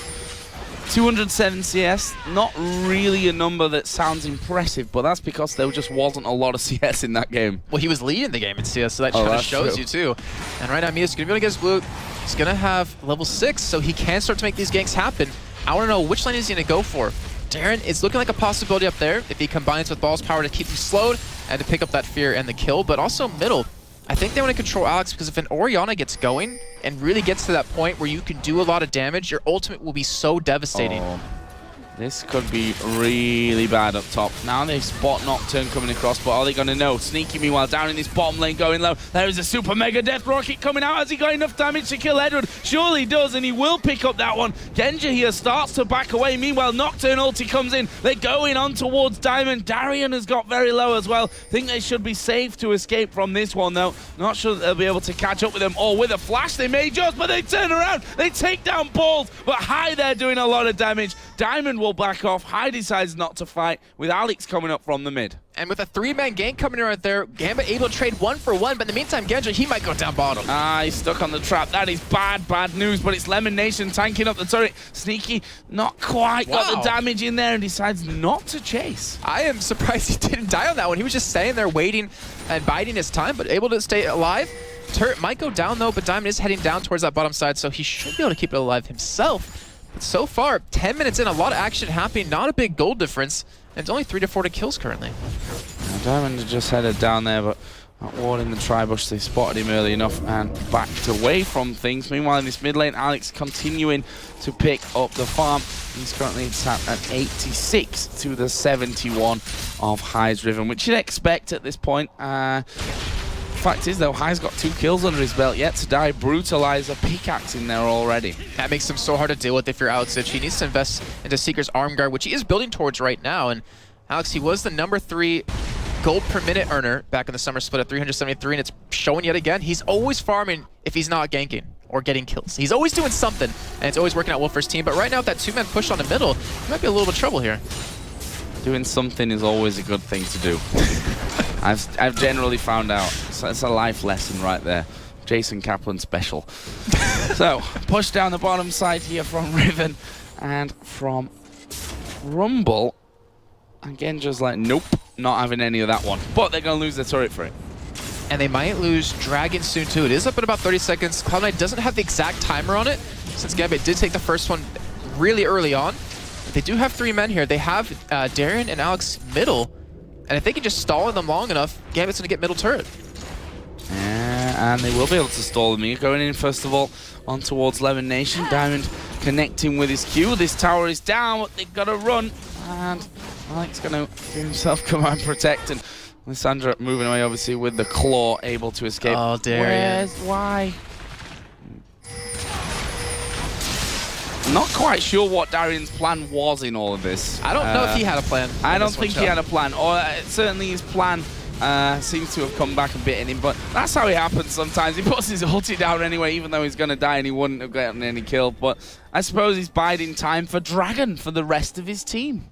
Well, that's a calculated play from Darien. That's how Gambit play. Is that your story? I'm giving him the benefit of the doubt. I don't want to give him the benefit on that one, because right now it's a 5-on-4, and we saw Cloud9 not use any ultimates right now from that. So Gambit, they have to kind of back away mostly. They can try to contest it, as High does go middle and pick up a little bit of farm, but I'm not sure what Darien was doing right there.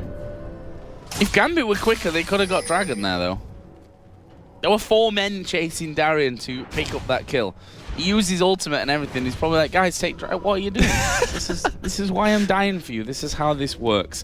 Currently 0-3. Got himself that Seeker's arm guard in there now with the Sorcerer's Shoes as well.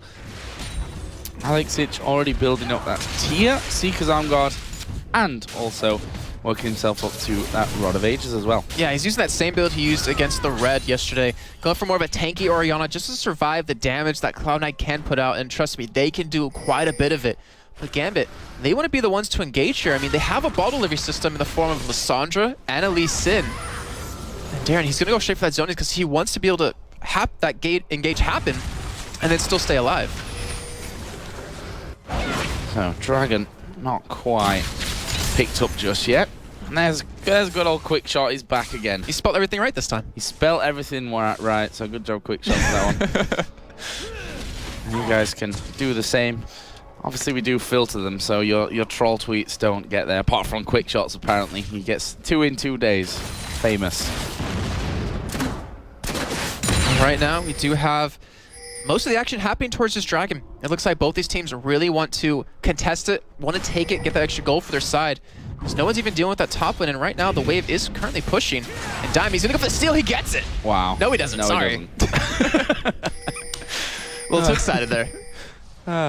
But speaking of getting excited, Cloud9 coming in from this one. Darien actually going to get caught out from it. Does put his ulti down onto LemonNation, but does literally no damage to him. And GAMBIT might get cleaned up from this one. Diamond kicks like balls, knocks him into Meteos as well, but 3 from GAMBIT backing away. Alex is coming around the backside though. A good shockwave here could change everything. High going very, very low. Where is the shockwave? Decides not to use it in for that one, but surely it's going to come out. There it is, and it misses everyone.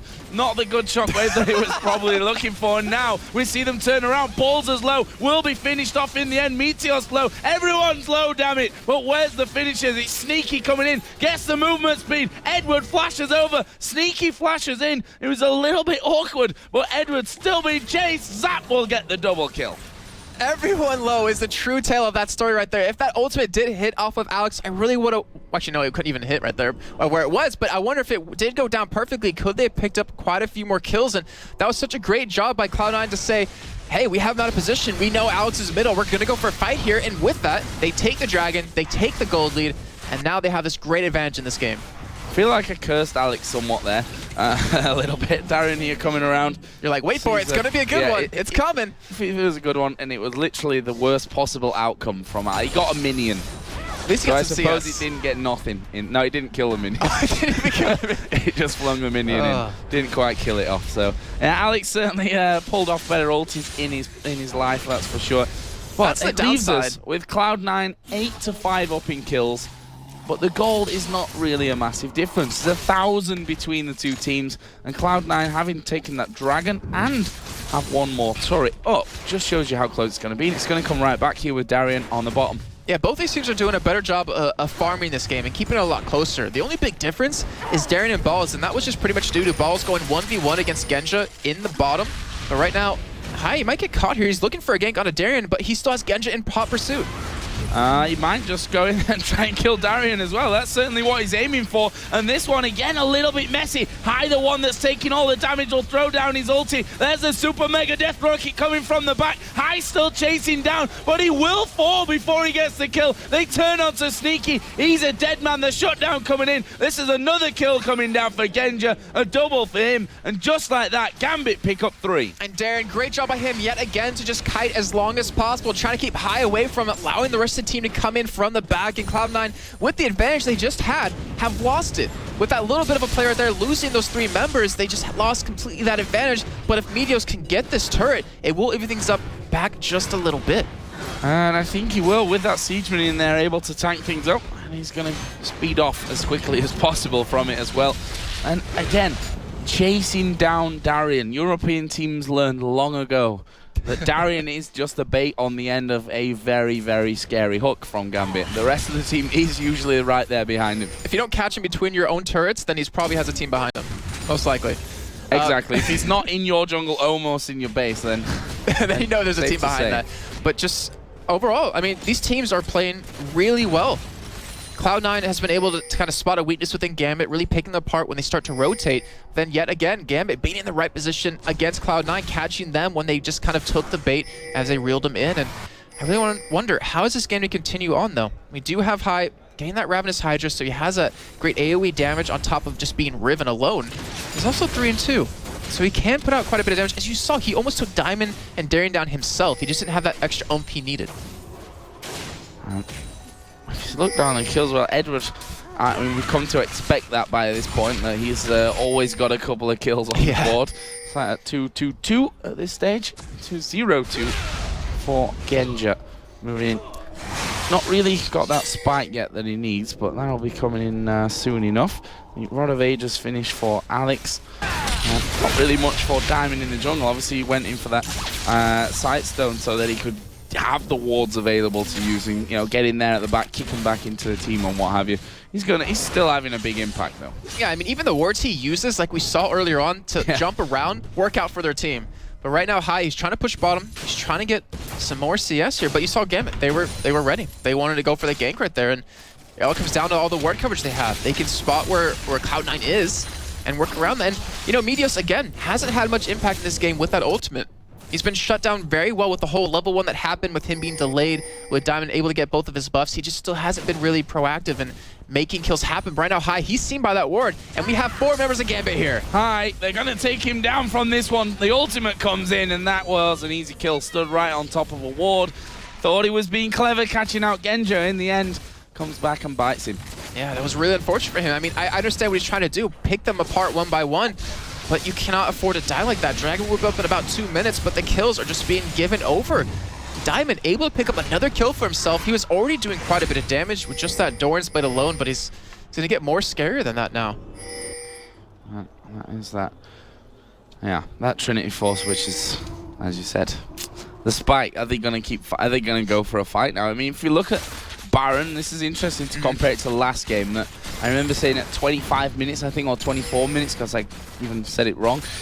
There were no wards whatsoever at Baron. This time around, things very, very different though. Yeah, it's very true. That's a really good point, Joe, because, I mean, Gambit, they realize the game's very close. They don't have as much control over Cloud9 as they had prior. So they want to make sure that Cloud9 doesn't go for anything sneaky. And I remember hearing this, I believe it was out of Rivington saying during the summer split that Cloud9, like on average, I think it was halfway through the season, they finished games in 24 minutes. Like the fastest team in North America, and I believe even here in Europe.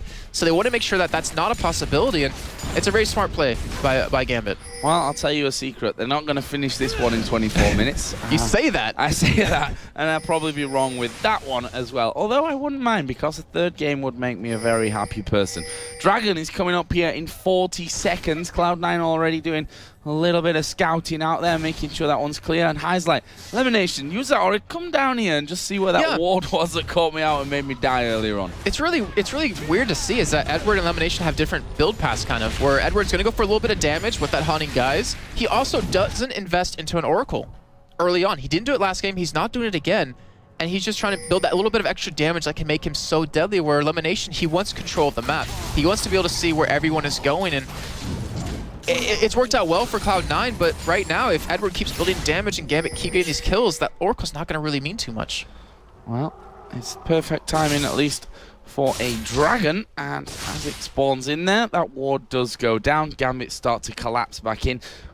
Cloud9 are there as well. This could be the next big thing. This is prime position, though, for Gambit to fight if Cloud9 do want to group up towards this Dragon because of the combo they have with Lissandra going in with the stun. You have the ball delivery system, but we do see some damage being traded here as we see Darien going in. He is going to go in, but is he going to go through? There's the Cullen doing a lot of damage to Meteos. LemonNation takes a blast from Genja as well, and he's got the ball on his head. Not exactly your normal ball delivery system, that's for sure. And Gambit, they've just won position right there without really any troubles. But Meteos, he was going back. He's actually going to stay here in Gambit. They could have pushed the turret if Meteos did fall back, and Diamond did spot that, but now Dragon, they're looking at it like, hey, Meteos down to half health. We could probably go for it here. And it looks like they might make that happen, yet Meteos is still sticking around. They want to contest this. They don't want to let this slip away. We have to watch Edward go up there to Edward because he's getting ready. He's got his flash up, and his stun and Tivers are available. Let's see. Last game, he managed to control 4 men from Cloud9 at the Dragon fight. There is the smite out. It's Diamond that picks that one up. Are they going to fight? There's a shockwave. Again, hitting nothing, but there is Edward. And another 4-man stun coming in. High going to get the ultimate onto him. Balls is going very low. There is the kill at the backside as well. But Sneaky, he's still full HP. They've got to finish him off. They finally get him out of the fight. And Genja chases in. Darien dodges in as well. And that will be a kill for Darien. His first of the game. LemonNation escaped. Balls did escape as well, and that will be a 3-for-1 with Dragon going over to Gambit as well. And say hello, Europe, because Edward is back. That was ridiculous yet again. He's like a Sona on an Annie, but he does more damage. He's landing these stuns left and right, and Cloud9, honestly, that was a great fight for them in the beginning.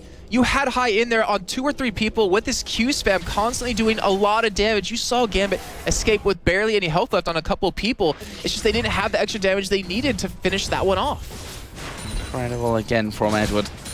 Seems to be having a lot of fun and feeling comfortable in this Gambit team. Maybe it's because he's playing like champions that he wants to play, you know? Because he hasn't been forced to play Sona just yet.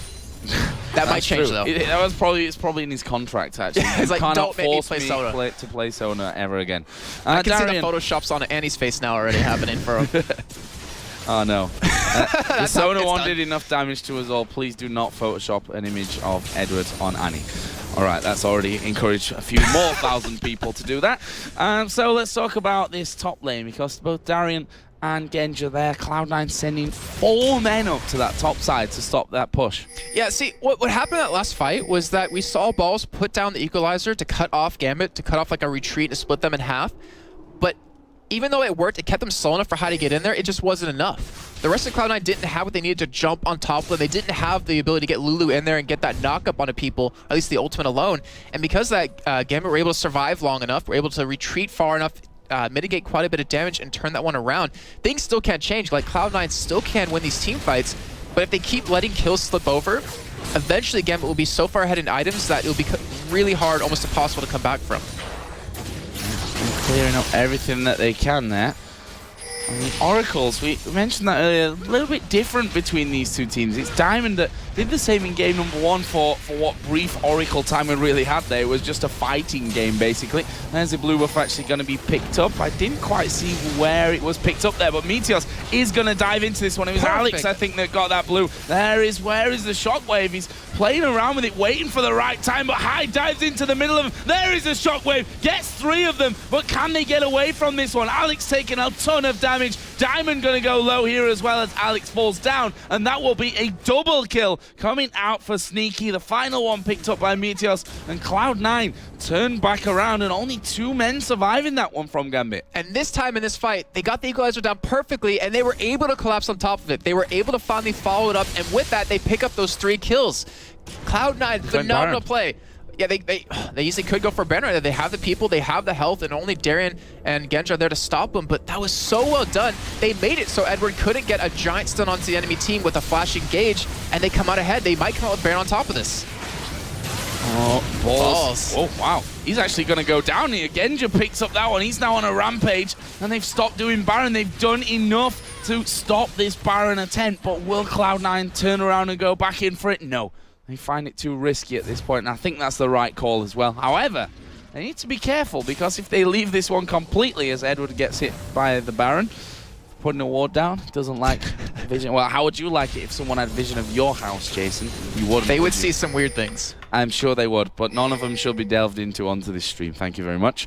GAMBIT here are, in fact, now just pushing straight up that mid lane, and why not? They've seen that Cloud9 have backed away from that one. In fact, I say it's GAMBIT, it's more like just Genja that did that.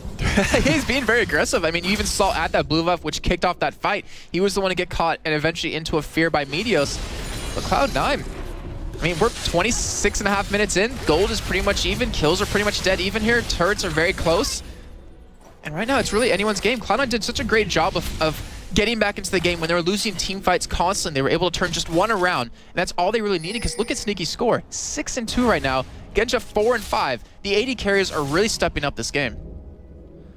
So, bit of a quiet period maybe. We've got Dragon coming up here in just over a minute's time.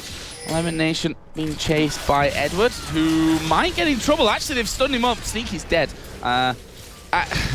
Completely caught out. He was like, yeah, I'm going to kill Edward. That'll feel good. But actually it ended up just dying. It might cost him a lot, though. That was a little strange. Meteos is doing the red buff on GAMBIT's side. High is actually down, pushing the inner turret, and GAMBIT are just going to go rampaging straight through the mid. Yeah, with Meteos backing away, he's going to be able to finally get back and help, but without an AD carry, without the AD carry who has all the kills basically on the team to be here, they're going to get an inhibitor off of this. Yeah, Equalizer going down, but that's only going to get rid of the minions, and we can see the pushing. Genja going very aggressive once again. Doesn't get feared, and they're going to take it in him from that. That's a bad decision-making overall from Cloud9. It really is, and you know, GAMBIT, we always say, give him a finger, they'll take the whole arm. They punished Cloud9 for having Sneaky overextend by taking an inhibitor. Now they have the opportunity to go for Baron whenever they want to, or just to kind of split push. And with this Oracle, they're baiting him at ball. He's going to check it.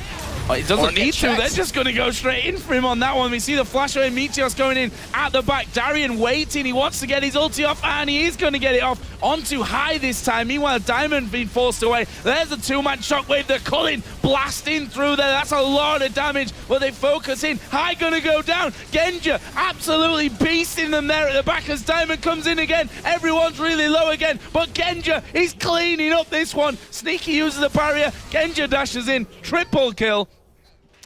catch my breath. LemonNation headed up towards the top here to get away from them. They're not going to push past that one. Meteos survived as well. And I say they're not going to push. Alex was having a bit of a look, but LemonNation able to speed off. And Genja, considering how out of position he was at the start of the inhibitor there, when he just dashed straight into him, no problem, he handled that fight so well. He really did. And the thing was, we have to think, that was a Gambit engage. They went straight in for that, but Cloud9 were able to turn it around, pick up those kills. They got him really early on. But because of the position of Genja, just like you said, because of Alex being so tanky right now, they were able to stay alive long enough, allowing Genja just to go to town on the enemy team. And from that fight alone, he's now 7-0-5, Joe. 207 CS. His items are getting to the point where it's really ridiculous, as he was sitting on 2,500 gold. Picks up a Last Whisper free of, well, not free of charge, but at once. And right now, Cloud9, this is going to be very hard to come back from. New addition to the shop. If you do well, you get a free Last Whisper. Best offer of the century. It just costs you gold. Yeah. Yeah. Diamond with that Oracle clearing out, and Pink Ward was basically a waste of gold at that point.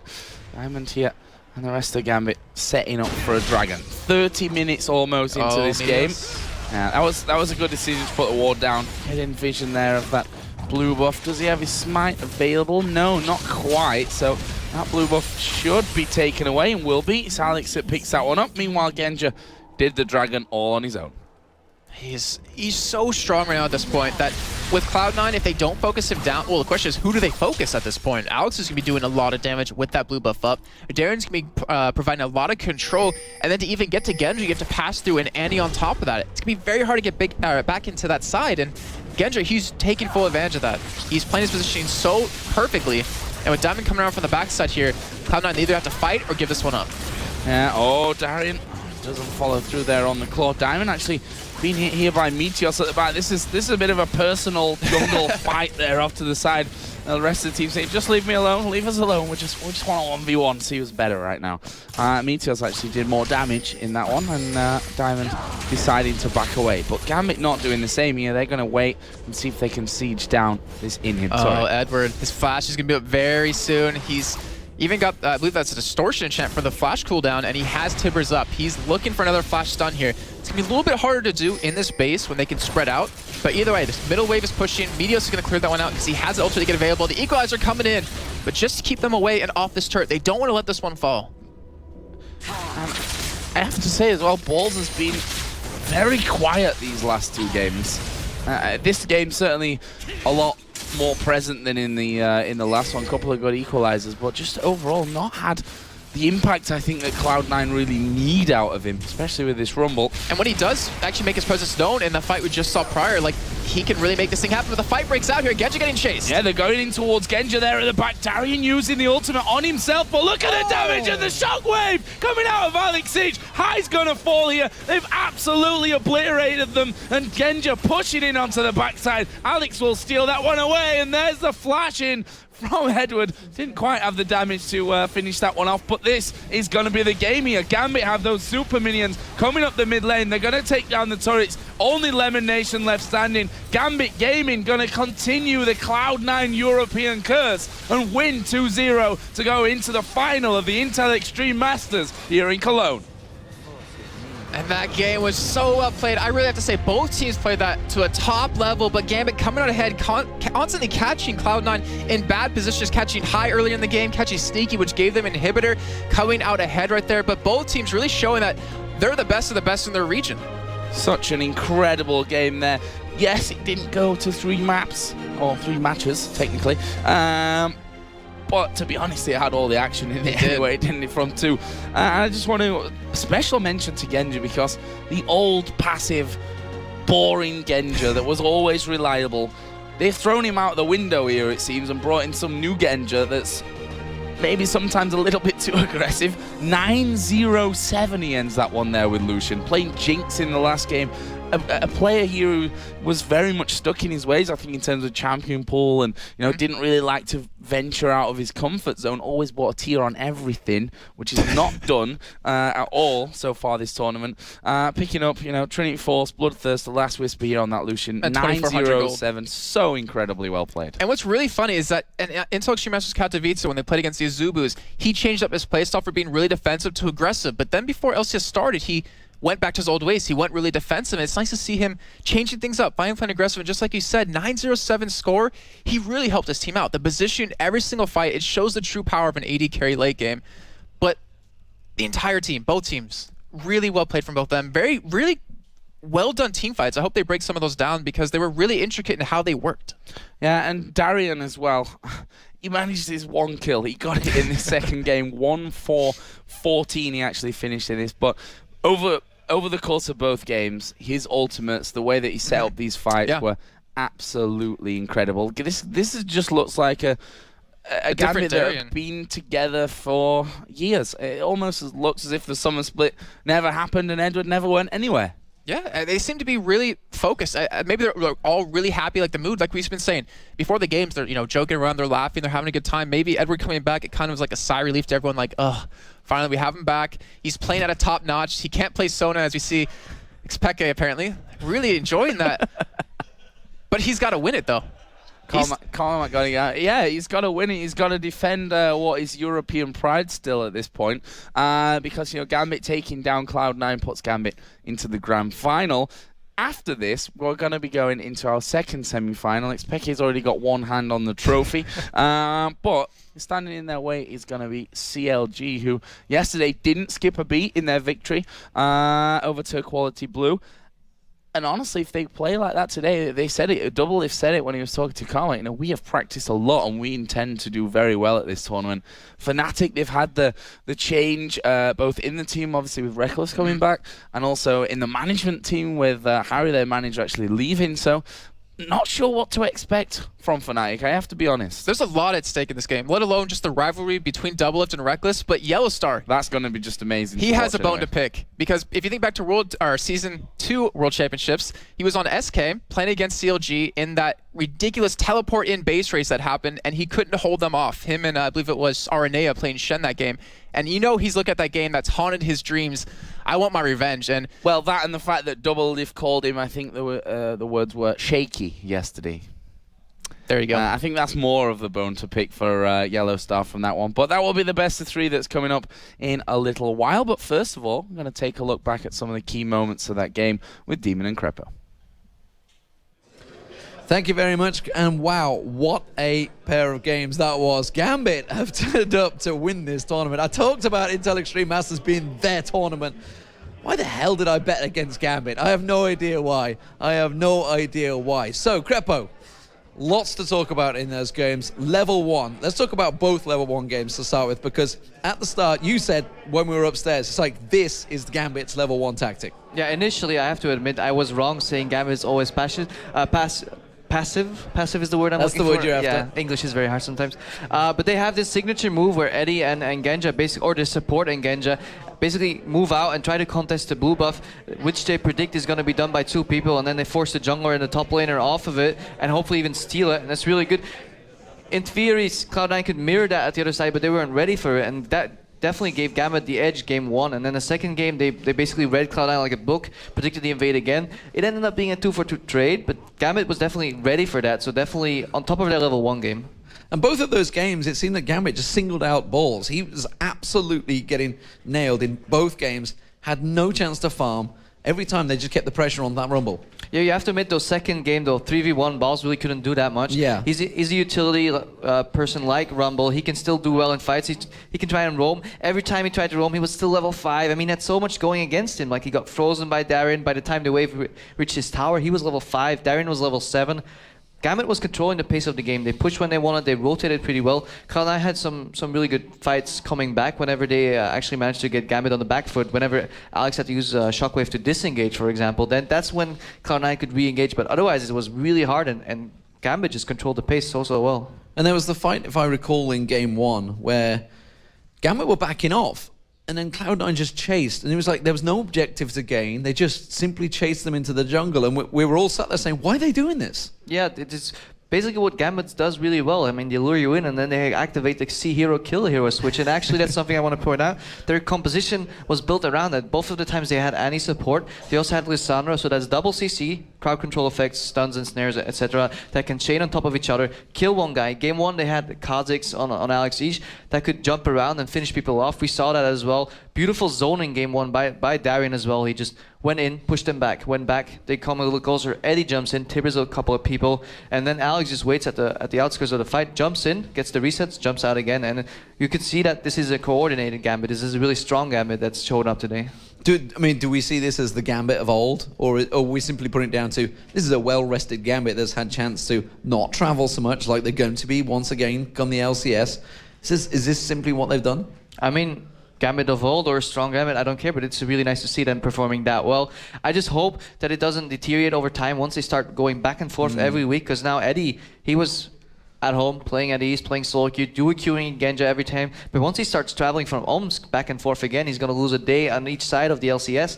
And hopefully, for Gambit at least, and not hopefully for us, that's not going to punish him too hard. And talking of Eddie, and effectively all the supports here, you've had a bone to pick with the supports lately with these Doran shields. We've not seen one yet. Yeah, everybody keeps buying it in the solo queue and had to mess with me because they know how much I hate Doran shield. But they've all threatened to play Doran shield in competitive and watch me cry. But so far, none of them had the balls to do it. So I'm still waiting for Eddie to bring out the Doran shield. Well, we'll see whether that happens. Of course, semi-finals coming up soon. But we want to hear what Alex Ich has to say with Sjokz. We sure do, Deman, and he has a bone to pick with you, because how does it make you feel that Deman betted against you? Yeah, I'm upset, and I think that our team lost one friend today. It's not a laughing matter, but anyway, seriously, great series here and a great swoop in Game 1. You jumping around as Kha'Zix, and how much do you think of that dominating performance derived of that invade you guys planned on blue in the beginning? So we were not playing that invade. That is some kind of the stuff that happened because we got the vision on them, and we saw that their double lane is not there, so it was pretty easy invade. And after that invade, we got ahead, though I died mid, so I needed to rotate to Rumble, but it was really easy for me and Diamond to kill Rumble over and over, and then I got farmed and could roll the game. Absolutely, and then come Game 2, your nemesis, Riven in the mid lane, you're up against her with Orianna. How did that go? So like Orianna against Riven is not the best matchup for Orianna, but I needed to pick something safe, and so I decided that Orianna would be the best pick, and I knew that our late game is so much stronger, because like you could see that in late game they couldn't kill me at all. I got like 4k HP with all the shields. So only thing that we needed was to survive the early and mid game, and we did it, so. Is there anything you think that they did wrong, particularly in picks, that could have, if they chose something else, they could have gotten you in trouble, or were you just prepared for anything they might have had? So I think that like they were too focused on AD mid and the AP top. So, and these were like the weak points of the team overall, because like Rumble was pretty smashed every game, and in the mid lane, Riven and Zed, like they got really good early. So okay, mid game, but in late game they were falling hard behind. All right, so great stuff here from you guys. Again, another IEM final. Do you want your EU matchup versus FNATIC, or do you want to play CLG, and why? So Boris says that we want to play FNATIC, and it will be EU final. All right, well, a lot of Europeans in the studio, very happy with that. Great performance here. Good luck later on in the final, of course. And we're going to go over to Paul for an update on social media. Thanks very much. Yeah, we are going to eventually, when the cameraman wakes up. There we go. Lovely, thank you. We are going to update you with our social media competition that's been going on. We've been having a lot of champions that you've designed put on our Facebook page, facebook.com/IEM. We're still accepting entries as well. So if you've got an idea for a champion that you aren't currently seeing in Riot's League of Legends and you'd like to see it in there, then send your suggestions to us via the comments section on the page. We're going to go through a couple, in fact 3. We've got 3 in here. This is the first one. Have a look at this. This is just a drawing. If we can throw that one up. There we go. It's pretty good. Look at that. That looks that's pretty decent. So that's an example of a good drawing. There's also a full it's all right, you can leave that one up. There's actually a full workout here. This chap has actually drawn, animated, and explained everything there is about this champion in one page, which is extraordinary. It's a slightly old one. He admits it's a few months old, but how cool is that? The Siamese twins. I quite like that. It's very good. So keep those coming. We also have an example of champions that aren't really champions. Yeah. There's always one. I guess we'll accept any entries, but only some of them can win, thankfully. Do keep them coming, though. We're enjoying your entries, both the good, the bad, and the ugly, of course, coming in. So thank you very much for those so far. We'll look forward to seeing more of those, and we'll give you some updates as we go. Match number 2 is next. It's the second semi-final. Can FNATIC once again claim glory and make it an all-Euro final like Alex wants? Or can the Americans fight back? We'll find out soon.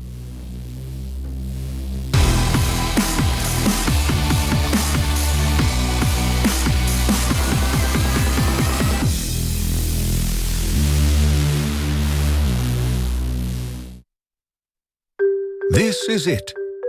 That mighty thing. That thinks, blinks, and winks. You can dress it up, you can dress it down. You can even bedazzle it and make it loud. It comes in black, it comes in white. It comes in orange. What a sight. You can spin it and make it dance. Anything is possible when given the chance. It can say everything about you, or very little at all. It can fit in your pocket, on a desk, or on the wall. And it comes in sizes from big to small. From tablets to smartphones to all-in-ones. It can be used for work, for fun, and even both with the 2-in-1. But there's something meaningful beyond the bling that makes them run and do their thing. It's quite a special, hard-to-see part. The brain, the brawn, and the beating heart. And if you manage to set the rest aside, you'll come to realize the most important part is inside.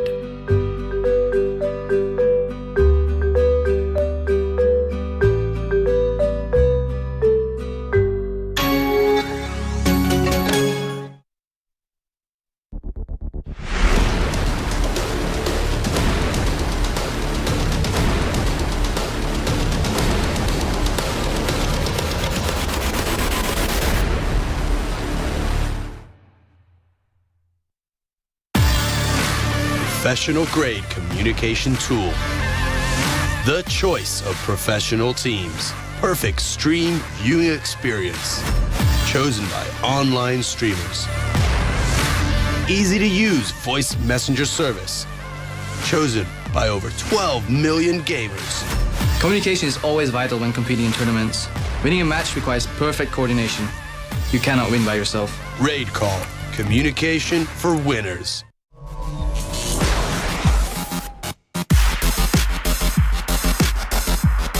As a professional gamer, I need something really fast and reliable.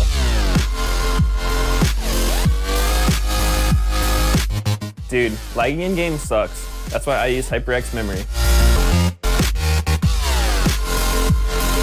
HyperX memory is super great.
And welcome back to the Intel Extreme Masters Cologne for Season 8's Day 2 of 2 here in our studios at the ESL TV HQ in Cologne.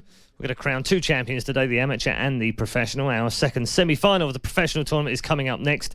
But before we get there, we had a scheduled interview with a man from Cloud9. Unfortunately, his team just lost, so this could be an awkward interview for Mr. Carmack. Take it away. Thank you, Paul. I'm here with Jacques Etienne, the manager of Cloud9. And I want to introduce you, maybe, I'm not sure if it's going to be fully correct, as the guy who made Reggie rich. I think Reggie made himself rich, but I was a valuable tool to help him get there. Is the Lambo real? No, he does not actually have a Lambo.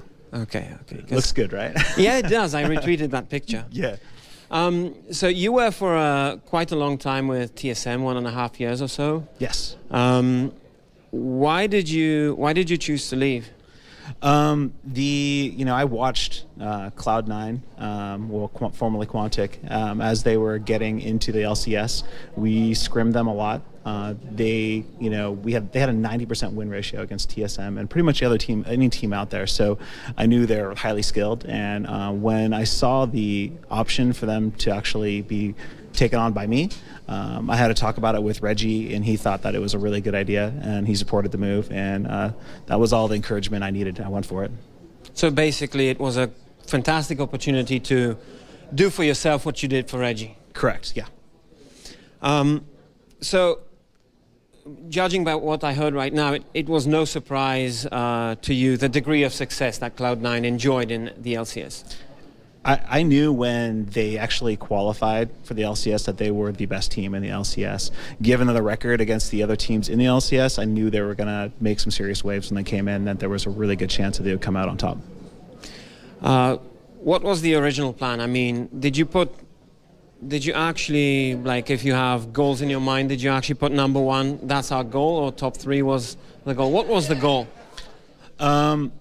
In my mind, I wanted to be number one, but I didn't really want to put that kind of pressure on the team.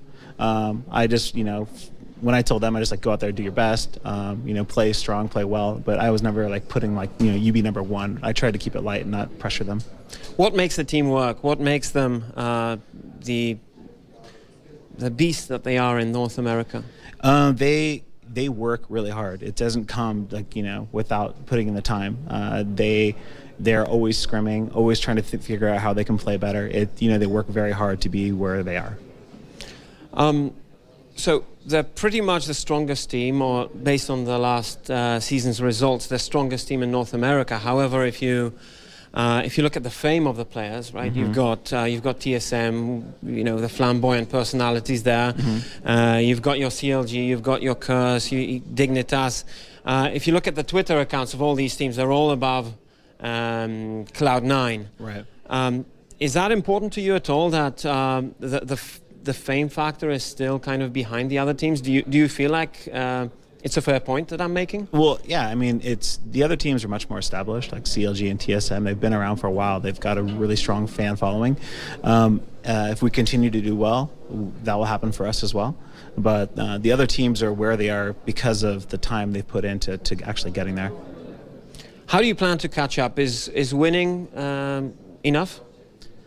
It will happen naturally. If you look at the growth rate of our Facebook following and our Twitter following, it's growing at a tremendous rate. So I figure by this time next year, we'll be on par with them.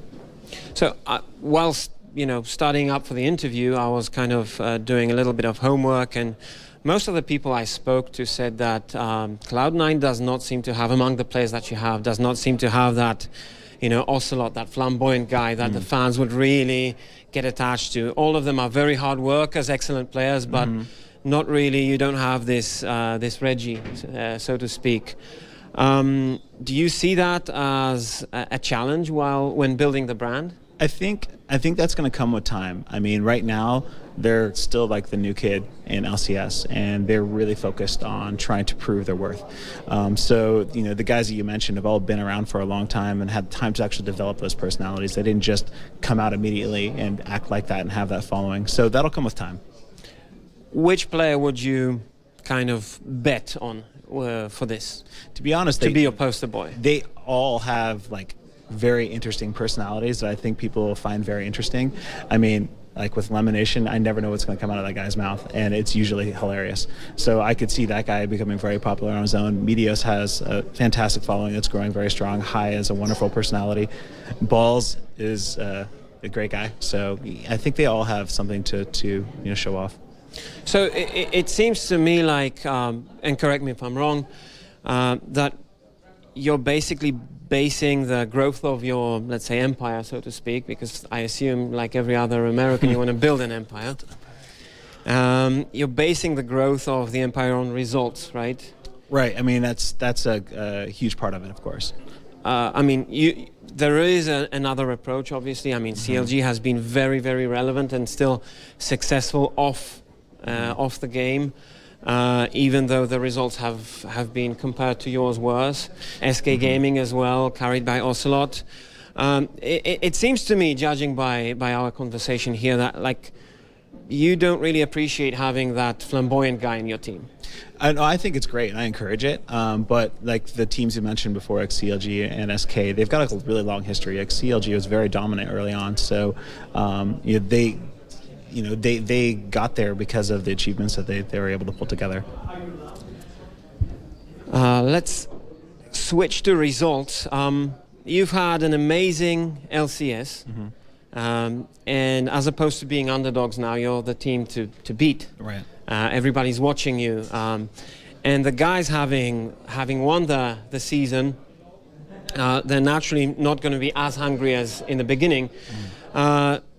Is the position you're in, do you see it as a position of comfort or actually a challenging position?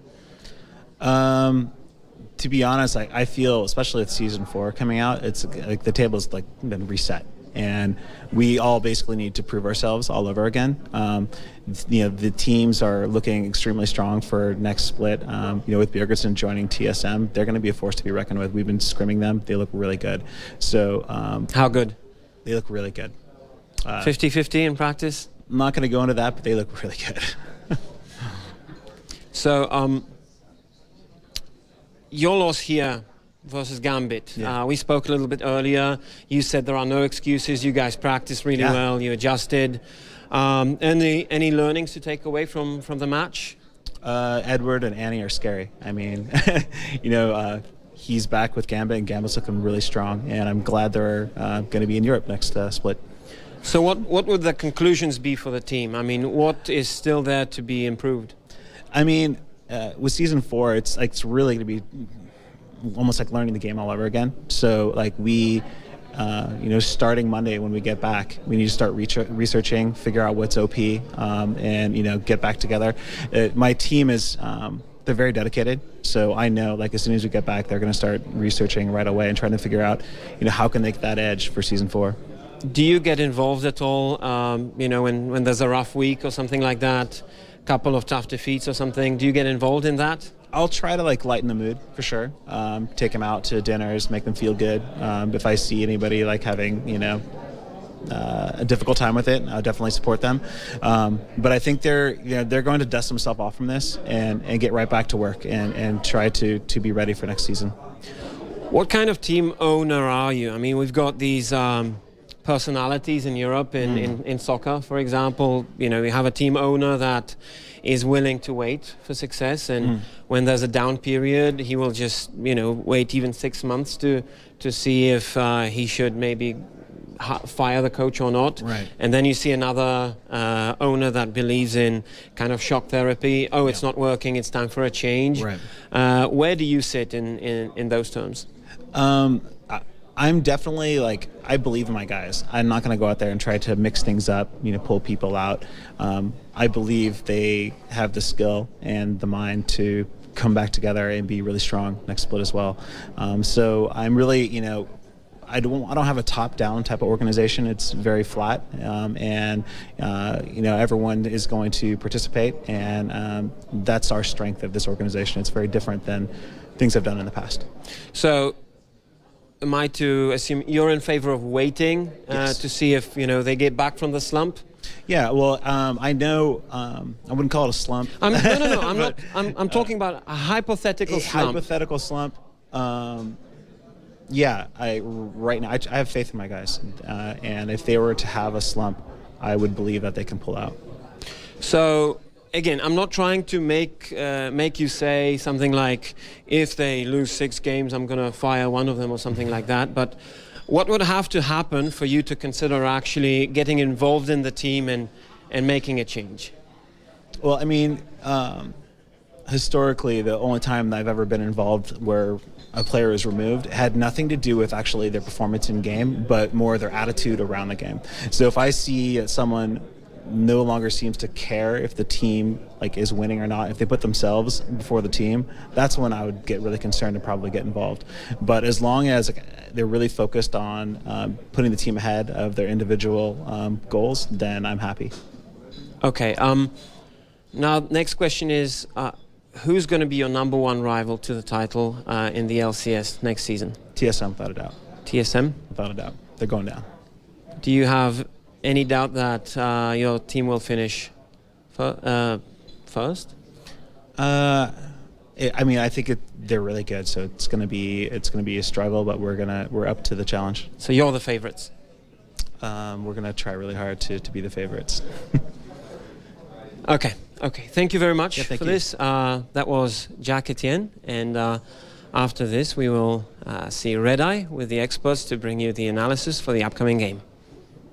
Thank you very much, Carmack. Wonderful interview there with Jack from Cloud9. We're going to check in first before we talk about our next matchup with the schedule that we've got coming up as well, and also the brackets, just to show you what's going on. If you weren't familiar and you weren't with us yesterday, then this is what you missed. GAMBIT Gaming coming through both of their games 2-0 against Cloud9 and against the Red. They now go through to the grand final. They will play either FNATIC or CLG, which is our last matchup, which is the one we're going to talk to now with Krepo and with Joe. We'll get into the lineups in a moment, but interesting first match, let's put it that way. Were you expecting GAMBIT to come out of the blocks quite that well against a team who were very good when we saw them in North America? So yesterday, GAMBIT were strong. They were a little bit sloppy, but GAMBIT tend to do that against weaker opponents. I was going to say that's the tough thing yesterday. It was hard to kind of say, yeah, they played really well because they weren't playing with all due respect, a really good team. So how do you analyse? Today they were awesome. I mean, Darien was on point. Genja for me was, I was so impressed with how he played. His positioning, he was aggressive. Like, this was a very strong-looking GAMBIT team. They don't look like they've just had a member switch. Well, I agree. Darien was definitely on point game 1. Game 2, he was a little shaky. I think he missed some engaged moments where he could have just started the CC chain that like GAMBIT had. But all in all, from a team effort, they did really well. They played it correctly. Any support coming out twice from Edward, any support being seen throughout the entire tournament. I hope teams start respecting it and just waste a bat on it, because it seems to be doing really well for every team that picks it up. All right, let's move on to our second semi-final now. It's an interesting matchup for many reasons, of course, not least of which because we've got yet another America versus Europe battle, which we love so much. Let's take a look at the first team lineup, which is CLG, and this lineup it's a good lineup. I mean, we've talked about this, about the bottom lane more than anything else, but let's just talk about the whole team, leaving out the one-man Doublelift, which we're going to come back to in a moment.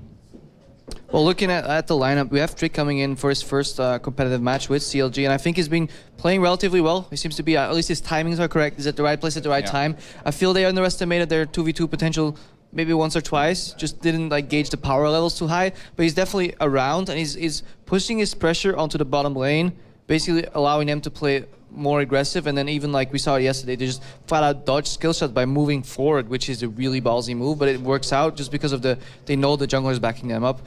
Nien's been playing solid in top. Link's always been known for mechanical, very strong player.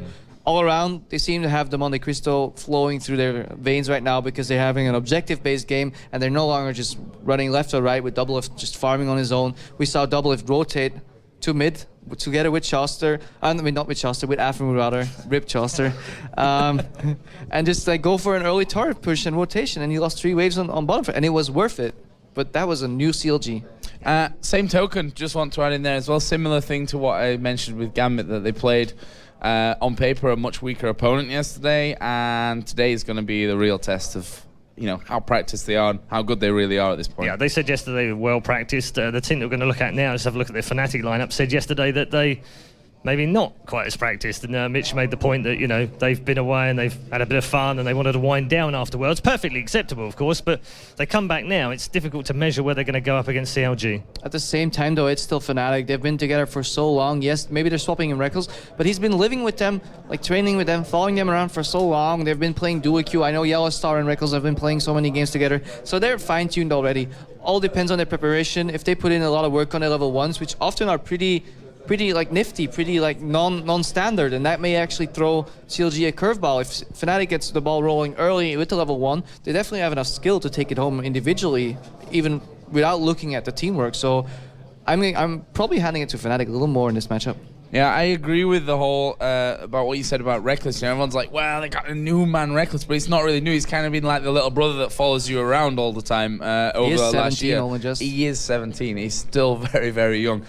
But that's the key part. He's been living with them. He's been playing with them anyway throughout this time. Yeah, okay, there's going to be some kind of transition, but I don't think it's anywhere near what some of the other teams have had. Okay, there's also a bit of rivalry going on between these two. We're going to play you a little video, and if you missed this yesterday, this is what Doublelift said he would do to FNATIC. If you play FNATIC, what can we expect from that matchup down the lane? A stomp. That's what you can expect. A one-sided stomp. Like, me and Afro are really good. And like I said, I think Rekkles is kind of overrated. He is good. I'm not going to ever deny that he's good. We are clearly much more practiced, and I'm really confident with me and Afro and how we've been performing. Okay, so let's just be clear, right? There's some smackdown here going on, and, you know, we like a bit of rivalry. We like a bit of banter and what have you. And just to make sure that it's balanced as well, we've got the other side of the story, because there was a response overnight via Twitter. This was the response. Prepare yourself to get wrecked. That's pretty feisty as well. Mitch, you've been involved in some of these controversial rivalries in the past. I don't know if they were controversial, but you know, rivalries. Controversy ever around. No, ever. Rivalries, fun. But let's be serious and talk to both of you about this, because I know that you've both got opinions on it.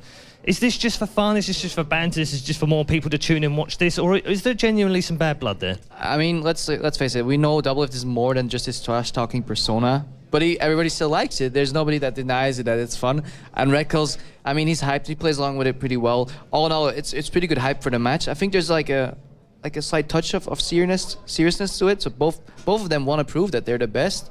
In my eyes, FNATIC is just gonna want a picture with CLG after the match because they want to see their losing faces. From yesterday, Joe. So the thing is about Doublelift that he does have that persona, you know, I'm the best is something that he says a lot more than anyone else I've probably ever met in my entire life. And at the same time, he can take a loss. And you need to have that side to you if you're going to have the other side of saying I'm best and you're crap. The big thing, though, comes down to it. When you say something like this and you don't perform, you look like an idiot. Yeah, absolutely. Mitch, I want to follow up on this as well, because is this the point? Is this the focal point of the game? Is there going to come a point in this game where both teams lose focus because there's just so much of the concentration on this, or is it not going to play any part once they're in there? Nah, you're just having fun. I mean, it doesn't matter. You do what you do best in the game. If you're going to go top or bottom, and top is clearly the best choice, you're not going to go bottom just because there was a tweet or a shout-out or he's mean to you on social media. I mean, we're professional players all after all, and yeah, sometimes it might get into your head. I know some players on FNATIC, there's a few where they can get emotionally like a little bit upset if you continuously harass them, but this is peanuts from things we've seen in the past, for example, and this is all friendly. It's IEM Cologne is a really fun tournament because there's no pressure towards World Finals.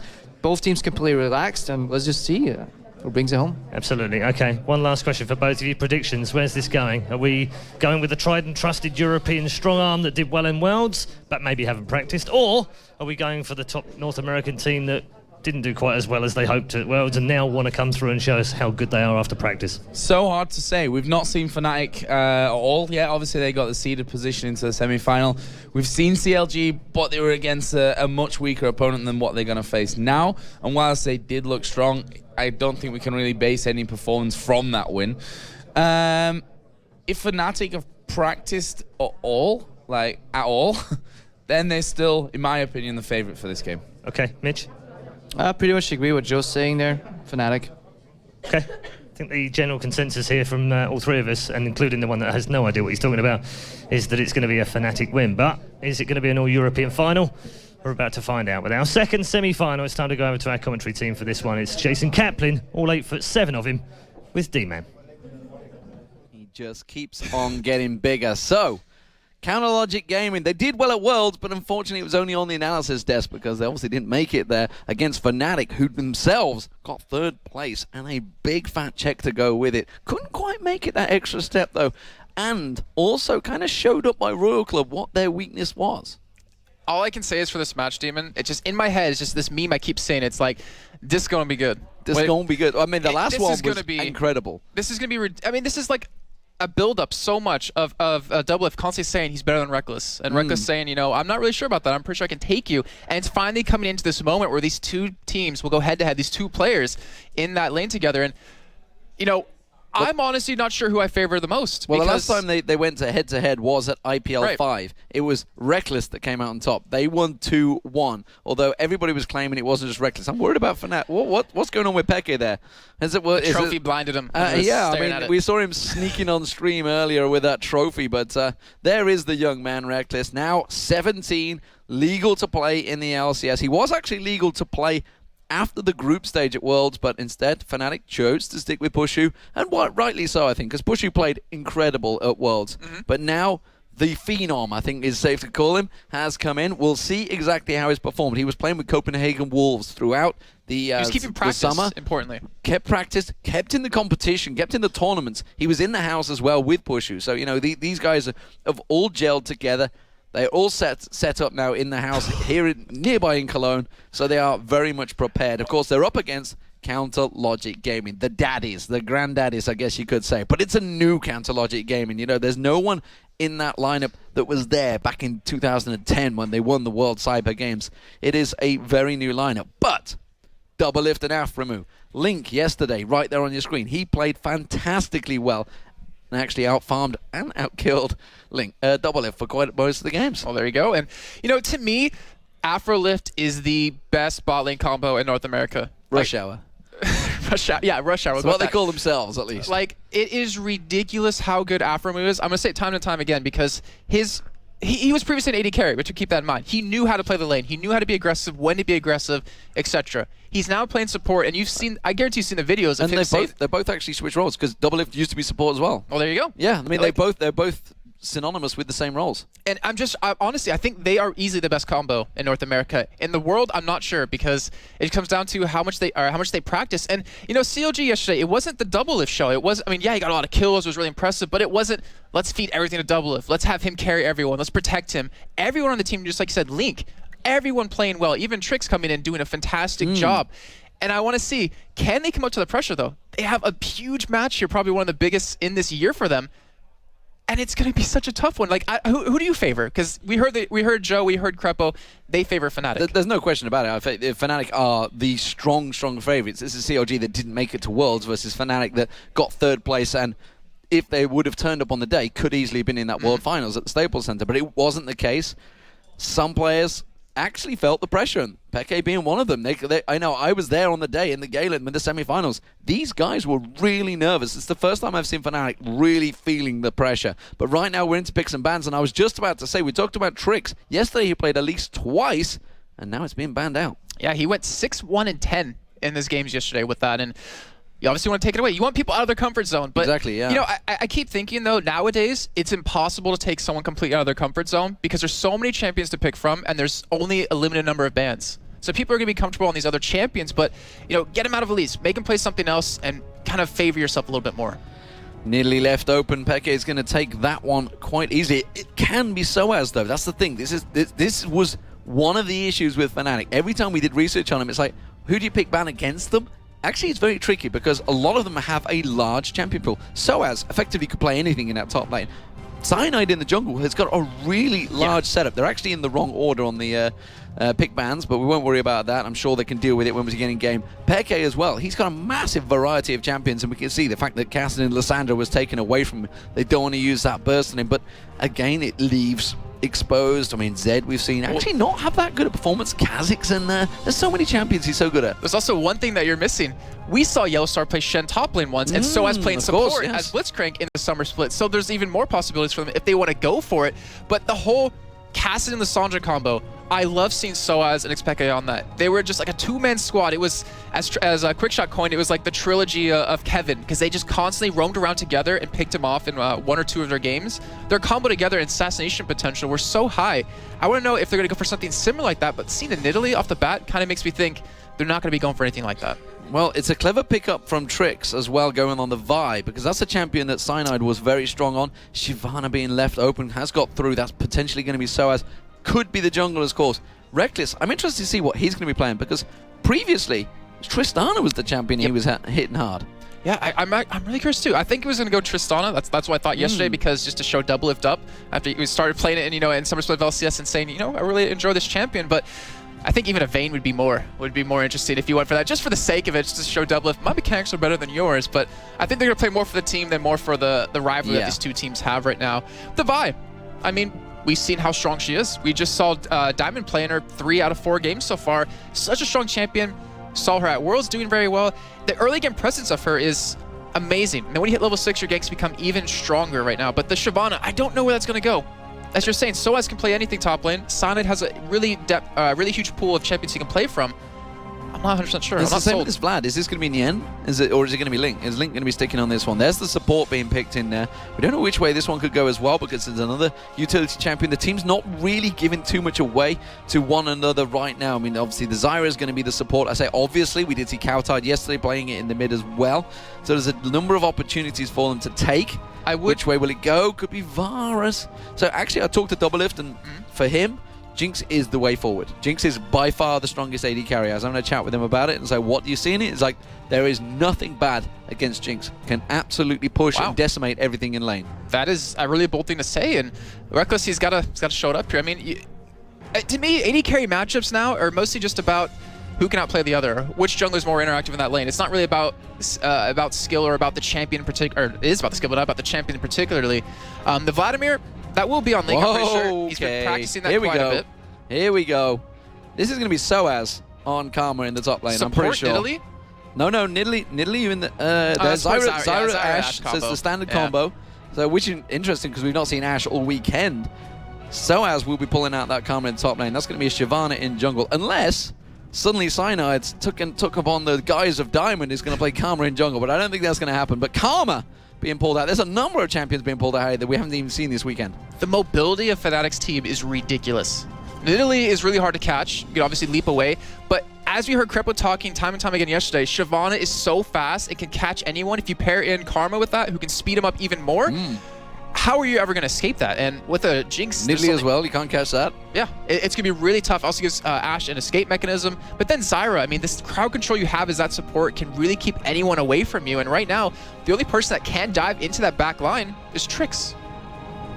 Well, we'll see whether he's going to be going solo or whether he's going to have someone with him. It could be a Riven. Wow. So these actually could go in either lane. Riven, we've seen mid, obviously, previous match. We just saw High playing it. Whether he's going to go top lane for Nien. Nien has actually played both in the past. I want to say Riven will be going top lane, because Link's been actually practicing quite a bit. I checked up on his recent games. That was one of his champions or main ones he was working with. And also with the Ghost Flash, you're kind of going to assume that as well. But really interesting lineups from both teams, I have to say. There's a relatively squishy side of CLG, but they still do have Vladimir to pull away, so it won't matter too much. But I really want to know how this game's going to go. I think it comes down to this level 1 action we might see. Well, this is very different from the CLG we saw yesterday. It was very much the standard protect the Doublelift. A lot of that big beefy tank champion with Nien playing Nasus yesterday. That big beef up front and all the shields, of course, to protect Doublelift. It's very different this time around. Did they realize they just can't do that against FNATIC? Because FNATIC have got a lot of champions that are going to be gunning for him. Well, even FNATIC, I mean, they're really well known for the split pushing. xPeke backdooring, that's what his pride and joy. But they don't have a comp for that, really. They have more of a, we want to team fight you. If anything, Cyanide's going to be the one split pushing. We want to poke you down with the Zyra Ashe range and then pairing the Nidalee with that. And not to mention the healing that they can do with the Nidalee and Karma being able to keep himself alive on top of that. So it's going to be a really interesting game here, and I want to know which team's really going to come out big. I think the real question is, are we going to see the AD carry supports go head-to-head? And if that happens, I think everyone's eyes are going to be on that. I think they might. I think they might. But then again, I mean... Who's the better 2v1, a Riven or a Karma? I'd say, in terms of CSing, to be Riven, just because you can obviously you have a lot more abilities to do it with, and you can outlast hit obviously with your passive mixed in. But Karma will have a lot more sustain, your range, so you won't be harassed on your turret as well. But then again, you know, Rekkles and YellowStar, they can do so much to you if you are that Riven on your own turret. Well, we will see, ladies and gentlemen. We are live right now. It is FNATIC versus CLG, and wow, what a clash this could be. We've already seen GAMBIT decimating Cloud9. Was not expecting that one myself, because I'd called Cloud9 and lost myself some friends in GAMBIT doing that. But it is Europe versus North America once again. Yeah, you don't bet against GAMBIT, especially when they're against an American team, because the number 1 seeded American team has been smashed, decimated by the Russians. Can FNATIC, the Europeans, do the same to CLG, the last remaining American hope? They were both voted in here by you guys, the fans, the public at home, who you wanted to face here. CLG beating out the likes of TSM, etc. as well to get here. Oh, Peke. Peke, very, very close. Level 1-wise, what do we see from these two? He's going to get the hook, and that's going to be Peke. Surely he's also to trouble the Ignite being used. Her jumps away from it, but Flash is used, and that will be First Blood America. And I think that's a smart play overall. I mean, obviously, CLG got the kill, but xPeke flashed it away, knowing he was going to die. It made aphromoo, it made, I believe it was Nien to actually flash in as well. So they committed 2 flashes for that, but they still get the first blood, and importantly, it goes over towards that top lane. So that's going to be very dangerous now for whoever's going to be in the lane against him. So, FNATIC realizing the situation. Of course, it's going to make the camera guy a little bit tricky. YellowStar going very deep to pull that ward in there. They know that it's there. Is aphromoo going to go and throw a pink there? No, because he hasn't got one on him. That's good. That would be tricky. So they'd rather just probably start off there then. And we do see Nien returning to lane with the red pot.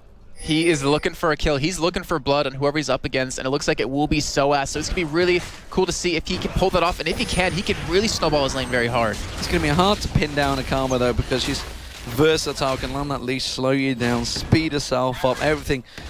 So he's just going to keep it at a long, long range, I feel. Same with Peke. We've seen some pretty impressive niddlies so far already, and we know just how much damage those spears can do if they land at full range. But this is the bottom lane. This is the one we want to focus on, Jason. Yeah, it looks like we do see them trying to push the lane quickly, trying to get the level 2 advantage on.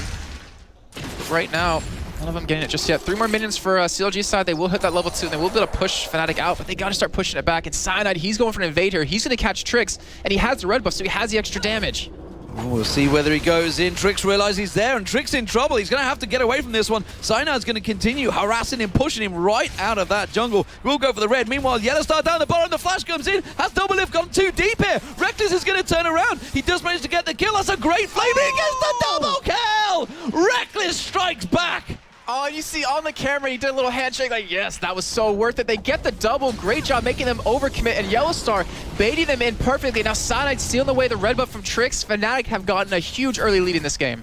Wow, that volley right there was a blow for America, that's for sure. sOAZ pushing the lane out actually against Nien. Wasn't expecting that when you can see Nien being forced backwards and actually out-farming Nien so far. Of course, he has got that red pot, so we'll wait for this opportunity to start going all in on sOAZ. If he gets caught out up lane, he's in desperate trouble. It's very smart of him to do that though, because they realize TrickZ won't have red buff, so he can't really be slowed and caught. If he levels a little bit earlier, have all of his abilities, so he'll have the chain, he'll have the extra slows, and even a shield for himself, so he'll be able to survive better by pushing the lane now and letting it push back out to middle of it than he would have just waiting. Interesting. Pickaxe coming straight out from Rekkles there.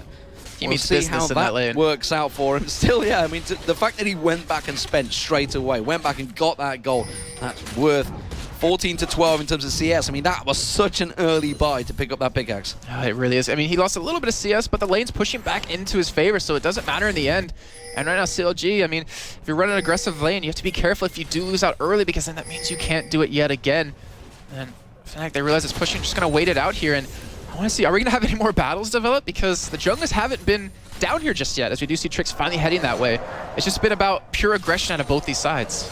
Double Dawn's ring being picked up by sOAZ. He's just been back to buy. The wave was kept pretty even between the two. Pink ward being picked up by Nien as well as he's backed, as well as that Doran's blade now. So he's certainly waiting, biding his time with that red pot. We'll see whether that investment pays off just yet, but so far he's been pretty safe. The battle between the bottom lane is going to continue, and the middle actually is very even. It was square on CS a moment ago, but obviously we've just seen one backing off there. TrickZ once again getting invaded by Cyanide. I'm wondering whether he's going to battle him over this rate. You bet your life he is. And he is doing such a great job of keeping TrickZ in the jungle. He does get the smite, does get the steal, and he's trying to just control where the ganks are coming by constantly being in the jungle of CLG. Because he's Shyvana, because he's so fast, that he has the ability to take it very quickly and to check where TrickZ is or has been.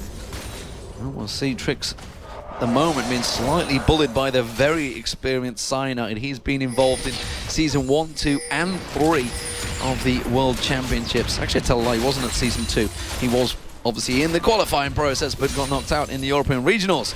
Nien, though, shoved against that tower. He's going to getting that farm back going, but sOAZ on Karma. We saw Karma a number of times back in Season 3. Wasn't convinced. Wasn't convinced back then, no. Yeah. We even saw it in the jungle from Diamondprox, and we actually had a few showings at the Worlds as well, but really only by, I think it was Mineski that pulled it out, and that's not really something we can power on. This is what we were talking about, though. If Nien can get on top of sOAZ, it could mean trouble, but sOAZ turns it back around, puts that leash down, and just an equal trade. And Nien, he still has that red pot. He needs to go for a kill soon if he wants to make it effective. Otherwise, he just wasted all that 350 gold. So right now, he needs a kill potential. He even put the pink ward down like you mentioned earlier, and yet it didn't spot the ward that sOAZ used. So either way, he's still going to spot someone coming.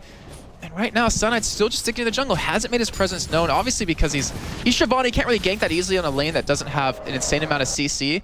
So he's just making sure TrickZ doesn't hit level 6 before him. And this is an issue, though, because TrickZ has been looking to try and make those ganks. He went down the bottom, but they knew he was there. They'd already backed away, and Cyanide, once again, is back in CLG's jungle and taking away their farm. He's already gone in, taken away the Wraiths for the second time running, going to take away the entire top area of the jungle. TrickZ is hurting here. It's such a slippery slope because when you're the jungler and you start to get counter-jungled, you have to invest your own money into wards, which you see him have right now to make sure he can cover his entrances, cover his buffs. And when you are forced into wards, obviously you can't buy the other items you need. So it's really starting to hurt out a bit for him. CLG needs to make sure to ward a little bit better just to help him out if he wants to be able to get back in this. And right now, Cyanide coming to this top lane doesn't have red buff, but gonna scare Nien away, and that's finally the first gank we've seen. Just gonna run on by. It's like, yeah, you know you're there. Well, that's the ultimate being used there. Now, the Hemo Plague won't have enough to take down Peke. He just heals himself up. That's also the danger of an Italy. He can just heal himself up. Not only the spears that are the strong point, the heals. Once he gets that ability power built up, they can be such huge heals. They see but TrickZ CLG on the red buff invade. They see him coming. Looks like all 4 members. No, it looks like Rekkles will stay farming away. They just want to at least be able to spot this, maybe clear it back up. Sjokz doing a great job of doing some counter-jungling himself. Does pick it up. Cyanide coming in from the side. But they should be able to skate. Oh, the Ash Arrow! Straight into the arrow that goes on towards aphromoo. aphromoo does have flash available. It's TrickZ zones in on towards Peke. Peke pretty low. That's a good hook onto Cyanide. But Doublelift's going to get focused at the back. Doublelift weaves in the barrier. Can he get away from this one? Cyanide's going to jump on towards him. Has he got enough damage to get him onto tower? I'm not too sure. One more hit should do it. Yes, he does. Doublelift goes down, but looking back in the jungle, they're chasing on towards TrickZ. TrickZ forced to flash in towards the pit. You can see Peke continuing to chase, despite the fact he's very low on health and mana. They may turn this back around on towards him. Will he land the hook? Yes, he will. Peke's in trouble. He's going to go down. He went too deep, and COG get revenge again. And a good play by both teams. Great job by FNATIC to make their presence known, to stop that red buff from taking away, even though it was eventually in the hands of TrickZ. But luckily for COG, they do pick up the kill. But Cyanide, in the meantime, he goes for the red buff again. He's going to deny another buffer away from TrickZ, even though he did lose his own.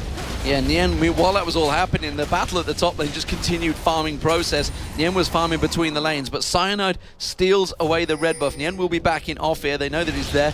Actually going to try and track him down, but he's already going to be gone before Cyanide gets around there. Peke on Nidalee, 0-2-0. Yeah, and in his lane, he's just, I'm assuming, looking to farm because he's not really going to be able to 1v1 Link too easily.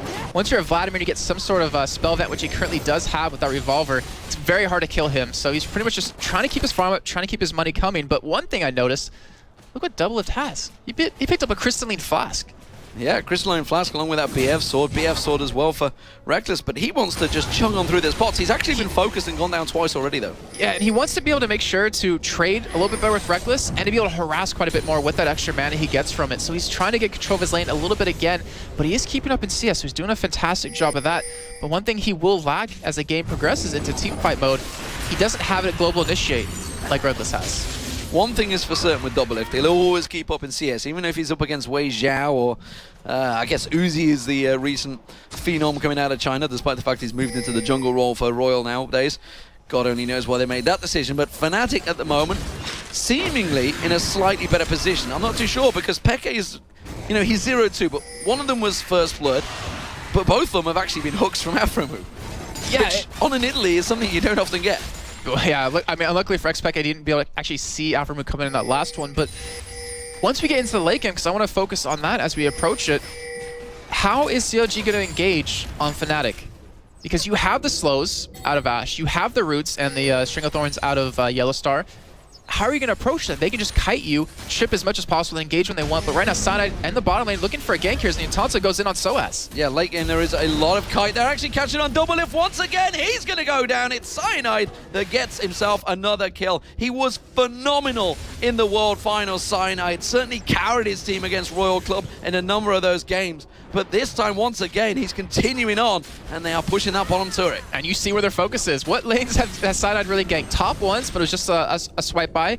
And bottom, he's trying to focus on Doublelift. He got the kill on him a little bit earlier. TrickZ coming in. TrickZ goes way too deep. What were you thinking? He literally dived into that Stranglethorns. They set him up for it, and that's just gifting another kill to Cyanide. That had to have been a mistake. I mean, he just died for pretty much no reason. They got nothing out of that. Maybe he got 1 CS or something like that. But now they're going to lose a turret, as they do have xPeke return to middle, so he's going to be able to hold on to his. And overall, this game has been really focused around the bottom side of this map, which we honestly kind of expected. Yeah, we kind of realized it. I think FNATIC may well have set this one up, but sOAZ is going to get dived on behind Nien. He's going to get a good trade once again, but there is a tower there. sOAZ is well aware of that, and he's going to turn it back around towards Nien. He's got a group of minions also hitting him. The Ignite goes down. There goes the slow. Puts the shield on himself. Feels he can go deep enough. Nien, though, with that red pot, is it going to be enough? I don't think it will. sOAZ gets the kill. Oh, that was so well played. sOAZ knowing his limits, just so damn good in that top lane. Remember, he was crowned the best top laner at the All-Stars, winning out against everyone he went up against. And just proving it right there. Went for a triple Doran's ring because he wanted to have that help to survive, the extra regen to harass. And Nien, if he's falling behind, if Double is falling behind, this is not a good sign for CLG fans out there. Yeah, if anyone knows how a trade's going to go, it generally is sOAZ. If anyone watched that 1v1 that happened on Shy in All-Stars, on Shy of all people, he really took it to the limit, I think it's safe to say. Rekkles, though, back in his bottom lane. Look at him now. Infinity Edge is well under complete. That's going to be the Hemo play coming off, but again, just heals it off, continues to put the traps down, didn't manage to land it on towards Link, didn't land that spear either. Link's doing a very good job at dodging those spears, actually, so far. Yeah, I mean, as long as he stays in the minion wave, which he wants to be anyways for his E to be able to hit more targets, he's not going to really be pushed out. You got to have some jungle interaction, but even with the Shyvana, it shouldn't really be enough here. But xPeke, he's not being hindered. He's been able to get his blue. And when you're an AP Nidalee and you're trying to poke really well, ooh, that was close. That's exactly what you want to see, though. He's able to get his blue. And this is a scary combo because you can land that slow and the spear just follows it up. I mean, it narrows down that angle so much more. Oh, you can see the spears coming through, lands onto Link. He realizes he's got to back up. Lifesteal's not going to help him there. That could well be the turret. But look at aphromoo. He's walking into a trap. Cyanide's ready and waiting. Doublelift comes up there, tries to throw the chompers out, but aphromoo has singled himself out. While this is happening, TrickZ tries to come in. Oh, the spear catching on towards him. The Ash Arrow comes in. The volley from Rekkles close him down. Now they're on to Doublelift. They want to focus him. They want to ruin that KDA. sOAZ throws out more damage. He has to back away. Where did TrickZ end up going? I do not know. That's the middle turret. They could all turn and go for the inner. They could, but we just have Cyanide chasing down aphromoo. aphromoo is not... I was about to say, where did he get to? Cyanide's chasing him. There's a big scary dragon on your backside. He's going to have that flay back up. He should be safe enough with that one. He may well give him enough time to back away, but look at the middle turret. That's where the focus is. Yeah, he stalled long enough for them to get to this middle turret. It's going to go down here. They might be able to pick him inhibitor turret off this because Nien still top lane and Link taking a lot of damage. The poke. It's a new form of poke. It's, I mean, a Nidalee and a Karma. I've never seen that poke going on with it, along with the Ash. That's 3 long-range, nasty poke. And it's really hard to deal with because they don't really have anyone that can sustain from it except Link. They don't have any kind of healer that obviously FNATIC does have, but off of that, off of those 2 turrets, off of those 2 kills they got, they're taking a dragon on top of that. Look at the gold lead that they're able to get 14 minutes in. You know, Jason, I feel I've been lied to because we've spoken to people about FNATIC over the last few days and said they've only really been practicing for like 2-3 days. They're in terrible shape right now. Everybody is beating them. Good God, what the hell's happened? They just show nothing clearly because it's a 3-0-3 Rekkles, 7-3 up in kills. Doublelift at 0-3-2. You just don't see these scores. It's a 5k advantage already, 3-1 in turrets, and one of those inner turrets being the middle already down. 14 minutes gone. They prepared really well for this game, I'll say that. They might have been practicing a lot, might have been playing well, but they prepared the hell for this game. They banned out Elise, which is a really good champion to use for hard engage, and they wanted to run a poke comp, so they set up for that. Extremely well played just for the picks and bans alone, and they're playing it flawlessly. They're not falling behind, which would keep them probably on the back end of this game very easily, and they're still controlling the game very well. Look at the wards that you have down for FNATIC in the jungle CLG. Well, that spear would have almost landed flat out onto aphromoo. They maybe think no one's there because that spear didn't land. They're going to have to back away from this one. Rekkles is going to be the target. Fires off that arrow. He's going to get honed in with an assault battery. Rekkles will be the focus. He should go down here. Finally, can they turn it around? aphromoo will go down. PYJAMAS is going to go down as well. This is going to be 2 kills for CLG. He does manage to heal himself up. Continues running, but it's a fearless task. He's not going to be able to get away from this one. Or will he? Surely to God, Doublelift should close the gap.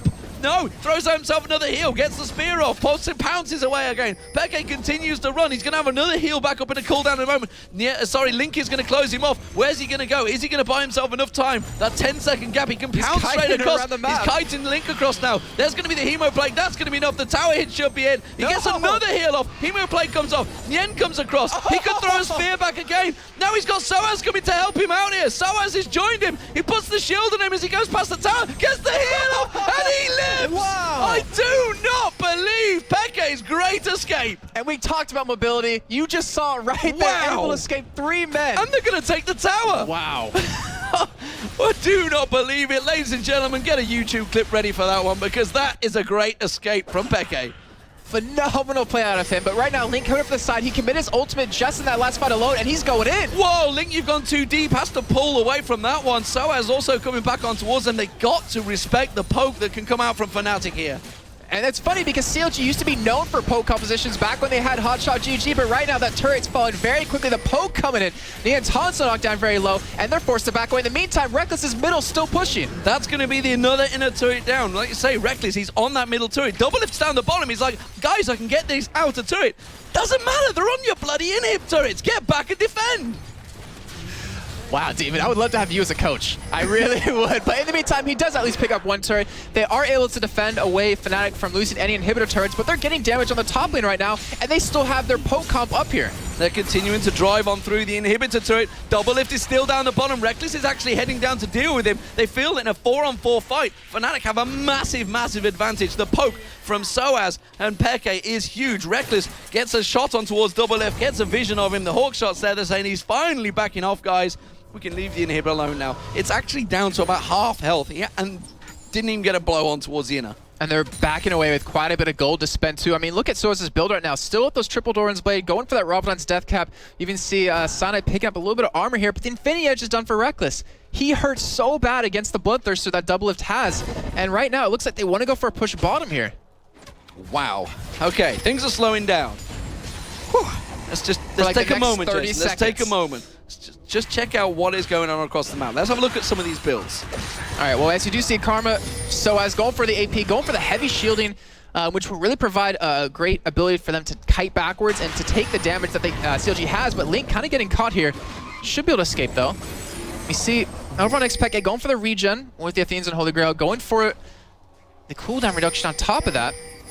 And over on the other side, I mean, we have this. Oh no! He manages to get good flash. sOAZ comes around the backside. Cyanide and PYJAMAS are in there as well. They're going to get on towards Link. That's going to be Link going down. It's Rekkles that picks up another kill. And this is all stemming from the great control that FNATIC got early on. Look at all the wards yet again in the jungle for CLG. You see 2 pink wards invested towards the top side because CLG expected them to work towards top a little bit more. But no, they changed up. They went bottom. They got another turret. Nien's still top lane, who's finally backing away. And they're going to look at this inhibitor turret. And you know, looking at this game, FNATIC were the team that adapted the best to the playstyles of Worlds. The fast-paced, towers going down, everything being blitzed. Look at this. We're 19 minutes into this game, and they're on the inhibitor turrets, and that turret is going down. Yeah, very fast. And there's the arrow.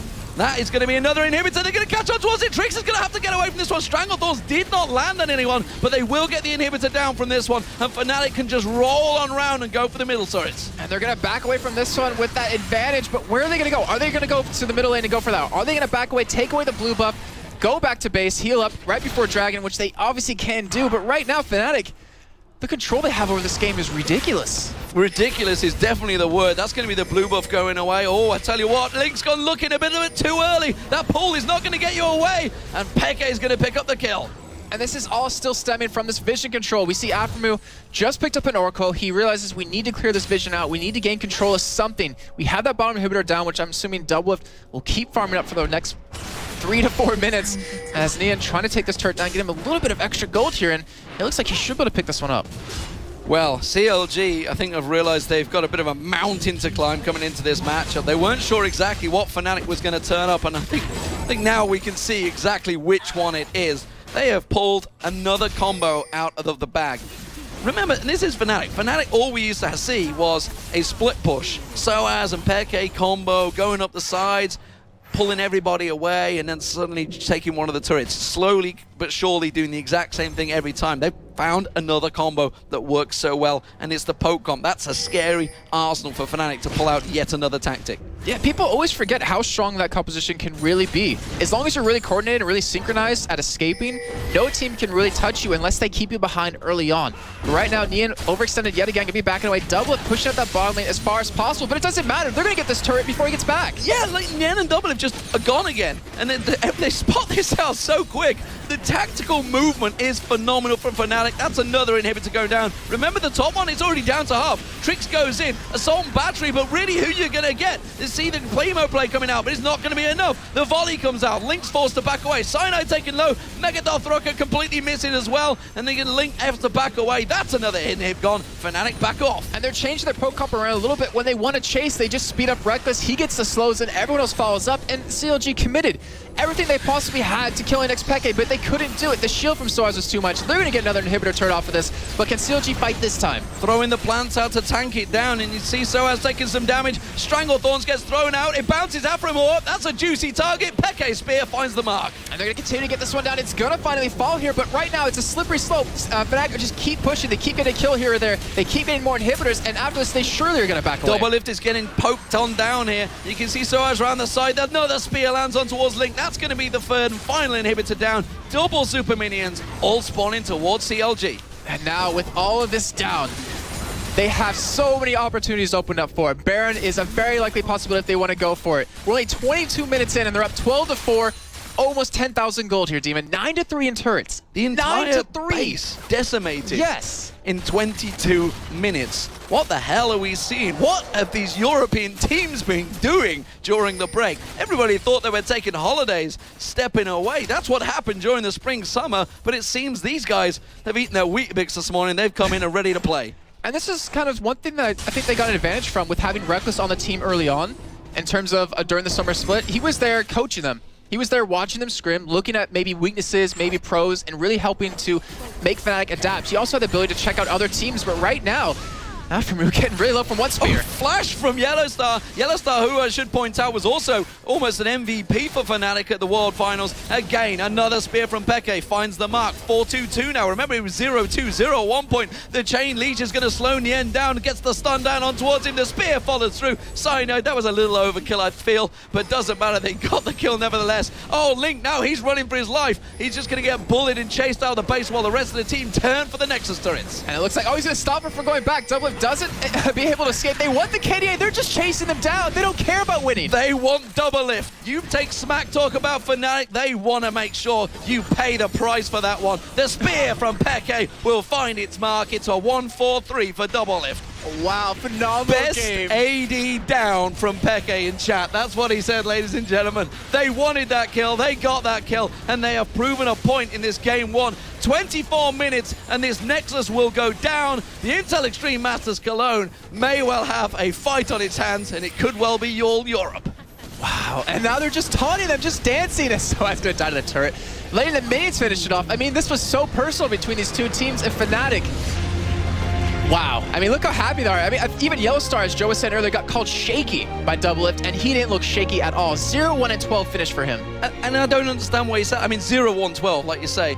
But YellowStar was tremendous at the World Finals. That Zyra play that he was pulling out, it's exactly what he did at Worlds. He was landing route after route. This is another AD carry. I mean, we talked about the aphromoo Doublelift combo. YellowStar used to be an AD carry as well, and a damn good one. He was in the Season 1 World Championships as an AD carry. He was in the Season 2 World Championships as an AD carry. He was in the Season 3 World Championships as a support. This guy's got more experience than those two put together. And considering how he started off playing support, as he was playing, obviously with FNATIC when we saw N-Rated leave, he looks so iffy at first, but he's done such a great job of embracing the support role and really shining through. I wonder how the relationship's like between him and Rekkles, because they played so in sync right there. Even though he did die in the beginning, he baited them in far enough to give Rekkles a double kill, and then from there to just do amazing things.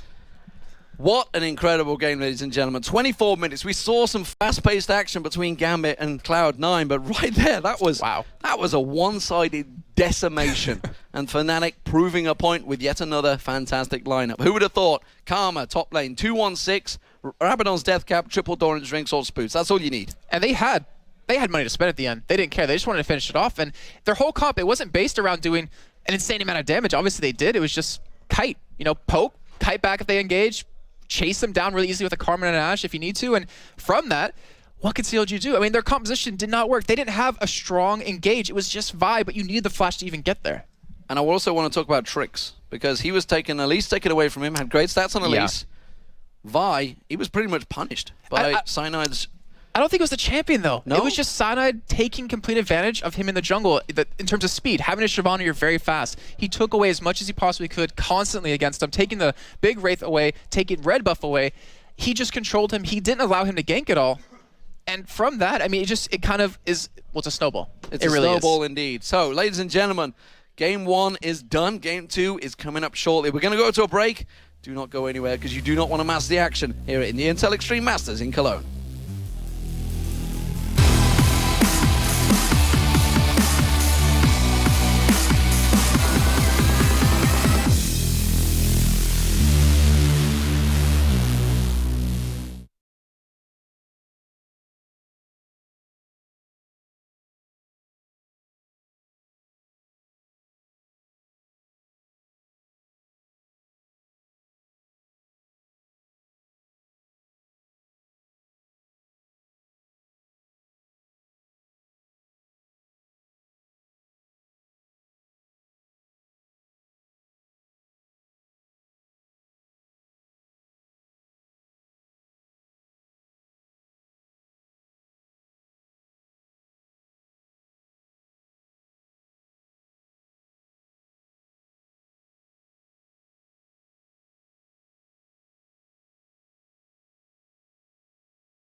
Professional-grade communication tool.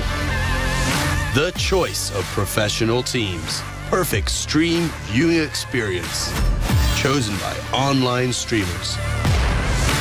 Easy-to-use voice messenger service. Chosen by over 12 million gamers. Communication is always vital when competing in tournaments. Winning a match requires perfect coordination. You cannot win by yourself. Raid Call. Communication for winners.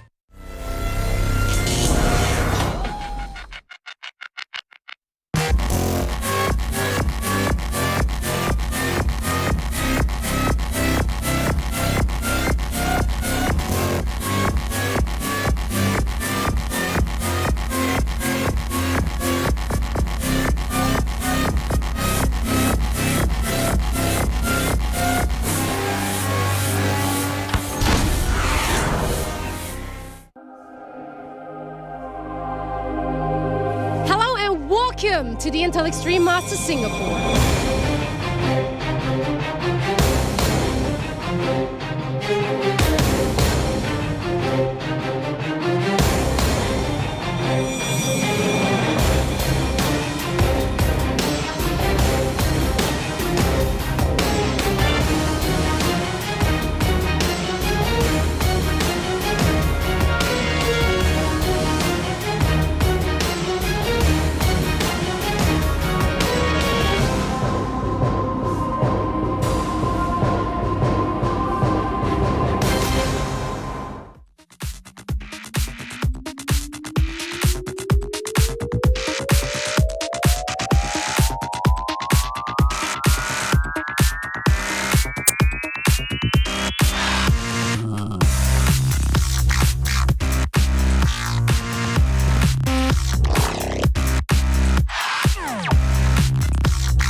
Ladies and gentlemen, welcome back to the Intel Extreme Masters Cologne for day 2 of 2 of the League of Legends Championship. We've over $80,000 to give away over this weekend. Of course, the amateur tournament is coming up with the final very shortly. Ninjas in Pyjamas in that one against Copenhagen Wolves.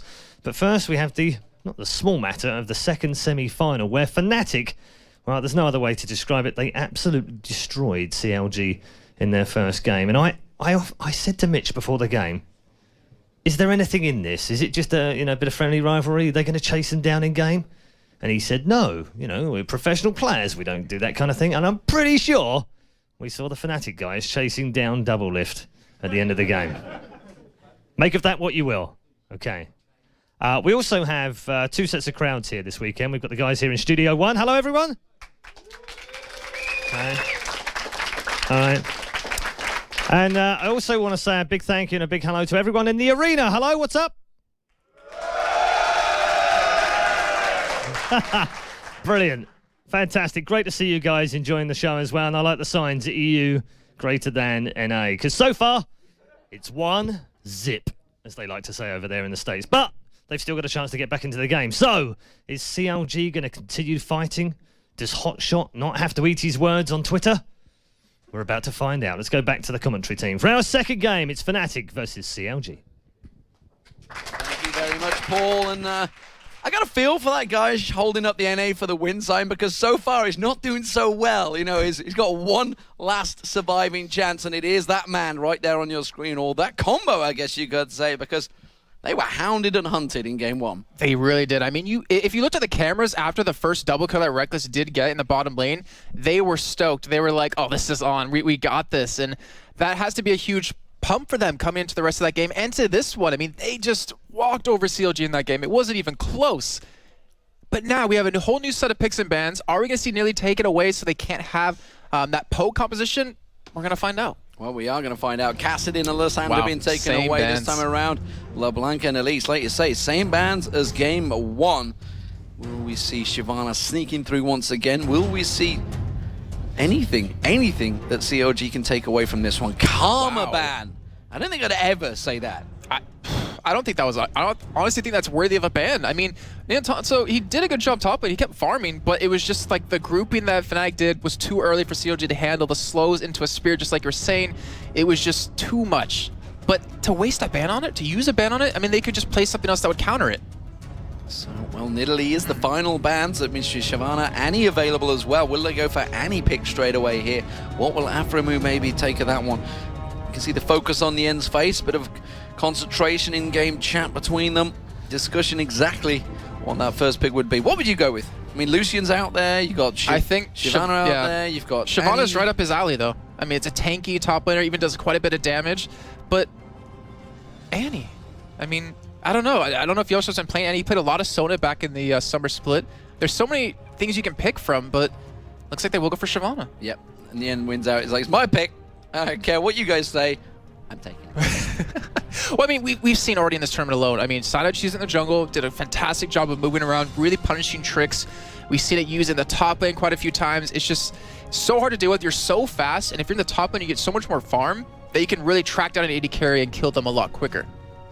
Well, the choices for FNATIC. They pulled out a bit of a surprise in game 1, a surprise for pretty much everyone watching and as well as CLG, honestly. I think they were quite expecting the steam train that just came over them. Lee Sin available for Cyanide. Does he go with that one? Vi also out there as well, whether he wants to lock that in. That used to be one of his champions of choice that obviously TrickZ took away from him in game 1. Didn't work out too well for him. Is he thinking this is going to be a bit of a speed farming run that he's required? Orianna this early on? Oh. Well, it is. They're going with the Gambit thing that they were doing. The Orianna ultimate, pulled them all together, Annie stunned right after that. And if any man's capable of doing it, YellowStar is. We've seen his flash crescendo so many times, and this Annie's just going to be even more powerful for him. But how are CLG going to react to this? Because I think we heard aphromoo talking about yesterday during an interview with Sjokz, the triangle of supports right now, and it's Lulu, Annie, and Thresh, if I don't remember correctly. So he knows exactly what he wants to pick into it, but do they want to lane against each other is the real question. And this picking man's phase has started to move to like Worlds was. Worlds became essentially, you're going to have to first pick the mid, because the mids were the so important thing. And again, we're starting to see that, whereas you think back to Europe and NA, the last pick choice was always that mid laner. Yeah, because they wanted to always do the casting and counter pick kind of thing. Yeah. And they're not caring too much about it. I mean, we even heard Alex talk about, yeah, Orianna versus Riven. It's very bad for Orianna, but as long as he just held on in lane and got to the team fights, it worked out very well. Link, he went 8-0-4 on that Ziggs yesterday. He's going to lock in it again, so that gives him some global presence. And if you remember yesterday, Alex in the interview said, I think Ziggs is actually a really strong counter to Orianna if played well. I just didn't play it well. Yeah, you really did in that game. But yeah, so Link, he's already proven himself on Ziggs before. He has the ability to pull someone to him or to escape, which is really big to have in a mid lane. Great. Okay, this is the great thing of having Krepo here that I can talk to. He said, Annie pick, I really don't think he's that strong because you can counter it so hard with Leona. Yeah. aphromoo goes Leona. You got to go all in is what he said with it. And it looks like when we do see the AD carry picked up, they're going to be going for it. But Rekkles, he's going to play it safe. He's going to go for something that has some sort of escape as he's hovering over Ezreal here. But CLG, you think they're going to go with Jinx again? That's what I'm like. You mentioned before, Doublelift says Jinx is the way to go. She's the AD carry to pick up. His Jinx wasn't that convincing in that last game. I'm surprised he's still not gone with Vayne after following that game. Just to rub his nose in it. It's about like a naughty dog you're trying to tell off. But instead, it is going to be Lee Sin and Ezreal in there. So will we see Jinx once again from Doublelift? I expect we will. Although then again, actually with Leona, maybe not. Maybe they're going to have to change it going by the support he's with. Maybe Lucian, because they have a way to really quickly follow up. We did see him play yesterday. But their whole composition, it really doesn't have synergy just yet. The Leona and the Ziggs does, obviously, with the stacking ultimates, but they still need potentially a top laner, potentially a jungler. Well, the Shyvana works with Leona because you can throw out that Sunfire. I can't remember the damn name of the ulti. Solar Flare? Solar Flare, that's the one. And then he's just going to dive on top of it, Solar Flare. It is here. Quick Shot is in the building as well. So, you know, he'll be reprimanding me later for forgetting that one. But maybe just saying you're going to have to grow your beard out like I have. Or just get a scraggly mess like he has. Lucian could well be the choice for him. It will be. And Renekton, that means it is going to be Shyvana in the jungle, which actually was Cyanide picking correctly, realizing he needed a bit of speed in that jungle. No, good lord, don't have Yorick in. I don't think people even want to play him in the one for all game mode that's out right now. But I love having conversations with sOAZ about Yorick. He said, Yorick, there's nothing wrong with Yorick. And it's like, no, really, don't play it, please. Kennen slightly would work. Racist. It's not racist. It's just simply talking about that is how he talks. That is how he talks. That is his English. It's ooh, they can turn it back around and pull a Vlad themselves in that top lane. You know, look how much they can go through. This is the champion pool that sOAZ is available to him. Effectively going through every champion in League of Legends. 110, just flicking through them.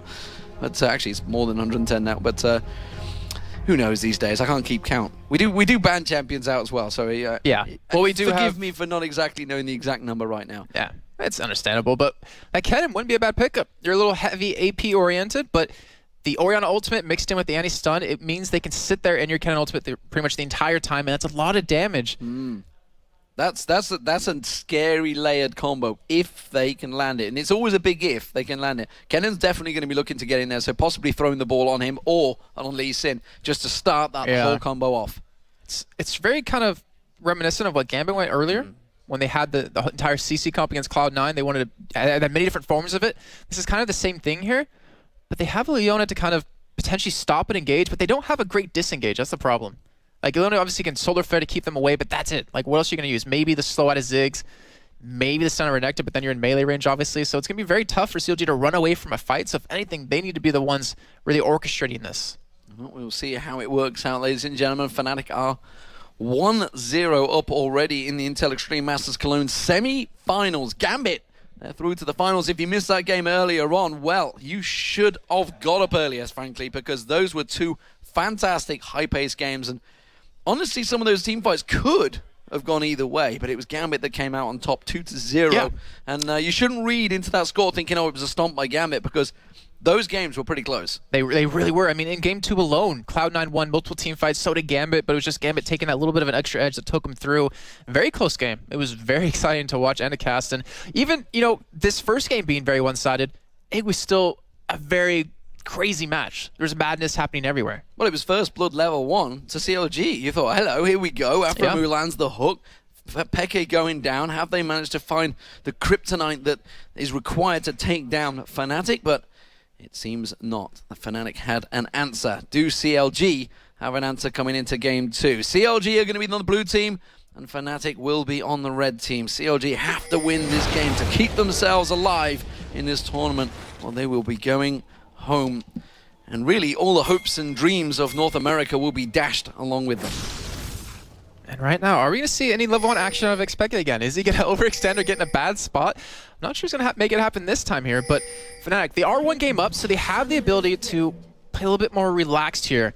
CLG, they have nothing to hold back from right now. They need to be able to win this one to stay in it.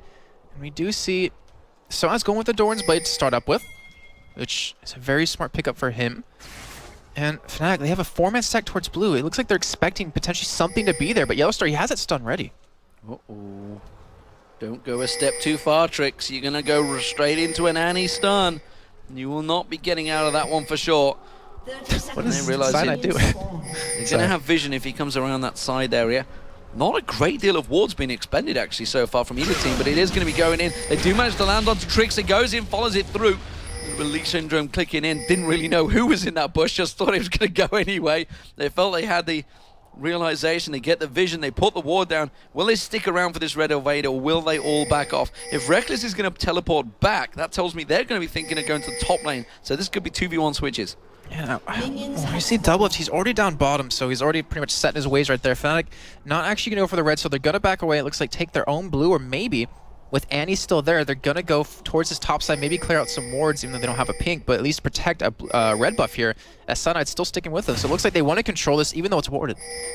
Well, we do see them all going up straight through that ward. That's going to give the position to CLG. They ping it straight away, and they know that they are all stacked around that red buff area. I think they also realize it's a 2v1 because sOAZ shows himself down that bottom area along with Doublelift. Red buff will be taken by Cyanide, so standard start for Lee Sin. Blue buff will be picked up by CLG as well, so no invades coming out this time around. Nien actually stayed close enough to get experience right there. So he's expected to be in this 1v2. He wants to be able to get something. Yeah, he's helping. So TrickZ actually not going to hit level 2 right off the blue, but Nien going to get a little bit more help in this top lane, because then when they try to do that dive around that 230 mark, or sorry, 330 mark, he's going to be able to live. Yeah, that's realization. They knew they were in that 2v1 situation already, so he is just making sure he gets some pots in there as well. He's just teleporting back. What's he going to get himself? I guess another couple of stack of health pots will be it. Yep, indeed. And he's just going to return to that lane. Knows he's going to be sat in the tower, and he's happy to let them push it. CLG doing exactly the same thing, honestly. sOAZ had gone, just backed himself off a little bit. He's happy to just stay at range, and honestly, it's very hard to stop a cannon farming. Yeah, it is. I mean, just because of the range alone, you have the Shuriken for the extra attack on top of that. He's very hard to lock down when you have that Lightning Rush available, but both these solo laners are going to have a very tough time, and Renekton against a stun, then Ezreal can follow up with quite a bit of damage. On the other side, if Luna does get some sort of weight in there and a stun, he's going to be taking a lot himself. But Sana, he's going to be visiting this bottom lane. As you do see TrickZ, looks like he's going to go up to the top for the same thing here. But right now, much slower game than we saw prior. Cyanide just helping out in this bottom lane, making sure they don't stack up. We are approaching that 4-minute mark. Good trade from Link on towards Peke there on Orianna, forcing him back on that turret. Another bomb lands. He's got to be careful. He's going to flash ignite. That may well be enough. I don't think so. The hyrqBot should save him. And Peke will be safe for one more, but he's going to have to be really careful with these bombs that Link's got ready to throw out. Yeah, he does. The hyrqBot's running, trying to keep him healthy right now, but Link does a great job. Looks like he wants to go for it here as he's really close to the turret. He's not going to get the hit. Oh, he manages to pull the defensive ball back just in time and land that attack onto Link, but again, Link has to throw another one out. One more. He cannot stick around, surely. He gets enough to get the level up, and he's going to back away. And no one's going to be there to defend against the turret, so Link, he might just back out as well to get some items, but he's expending all of his mana right here, so xPeke, he could potentially die from one of these auto attacks with Ziggs passive, but Cyanide, he's here, he's coming, and his pings are coming down, so they know what's happening. Yeah, Link's well aware of that. It's like, if you're sticking around on that health, I'm not stupid. It means Lee Sin is in my vicinity, and I'm just going to back away. So Cyanide's going to take away those wraiths. Where is TrickZ? He's in that top lane, he's helping out. Nien's on so he's making sure that they don't get the double push on him. And look at the CS lead we already have for sOAZ. 15 in his 1v2 lane compared to the 4 that Nien has. But then again, we obviously saw Cyanide there to make sure he could get quite a few last hits. And it looks like COG gave quite a few over to TrickZ instead of over to Nien. So a little bit of a trade there. xPeke finally going to back away, and Link, he's kind of already made his stamp on this lane. He's kind of shown xPeke that, you know what, I can probably kill you 1v1, so you need to play a little bit passive, and that really hurts an Orianna when you need that AP later on to use that ultimate to really catch people off guard. We'll see whether TrickZ is able to do what Cyanide did on Shyvana in the last game, and that's just effectively get straight in his face, take some of that jungle, and do as much farming as he can. The End tries to poke out, they just force him back. What's different about this one compared to the last one is that FNATIC's AD carry support lane, they sat back. They didn't try to push really quickly, so you had the other team overcommitted a little bit. But right now, we have Link heading towards the top side, a 4-man gang potentially coming in right there. But right now, you're seeing FNATIC push very aggressively, so it forces Shyvana to visit this top lane, forces him to not be able to counter jungle too much. But Link, he's still coming into this. He's coming in from the backside. Yeah, gonna be chasing. aphromoo flash Zenith Blade on towards YellowStar. Is it gonna be enough? The Ignite's there. There comes the bombs around the side, and now Rekkles is in trouble. He's got a flash available, has to use it. Barrier is there if he needs it, but he does get away. YellowStar going down. First blood CLG once again. If that didn't work, that would have been so much time committed for CLG up there, but a great job by Link to just come in last second. But Orianna, xPeke, he's pushing mid lane as much as possible. He's trying to really punish them for that, but he's not going to get the turret down anytime soon. He's going to get a stun out here, I feel. Will it be enough to take him down? I don't think it will. Doublelift, if that Q would have landed from Cyanide, that kick would have followed through. But he did manage to get it in there. Now PYJAMAS in trouble. Having to use that defensive ball, speeding up. You can see aphromoo making that rotation from top to bottom. Does force PYJAMAS to go around the river. He's roaming support. I mean, we haven't seen that in a long time, ever since like YellowStar. But he visited top, visiting middle, not coming back down bottom, trying to make sure this turret doesn't go down. As FNATIC trying to push it very quickly. But with the recent turret changes, they're not going to take it.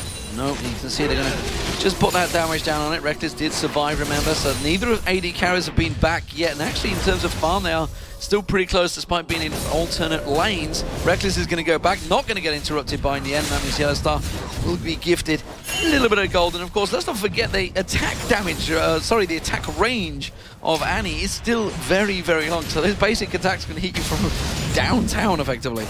Luckily for Nien, though, he does have that Darien shield, so it won't do too much, but it definitely is really annoying to go up against. It's really frustrating to constantly be hit over and over, but YellowStar getting it overextended here, but he does have his E, so he does have that extra armor, which really can save him. Yeah, but it took that at level 4 and immediately just protects himself against Nien. It's like, if you want to put attacks on me, it's going to hurt you as well.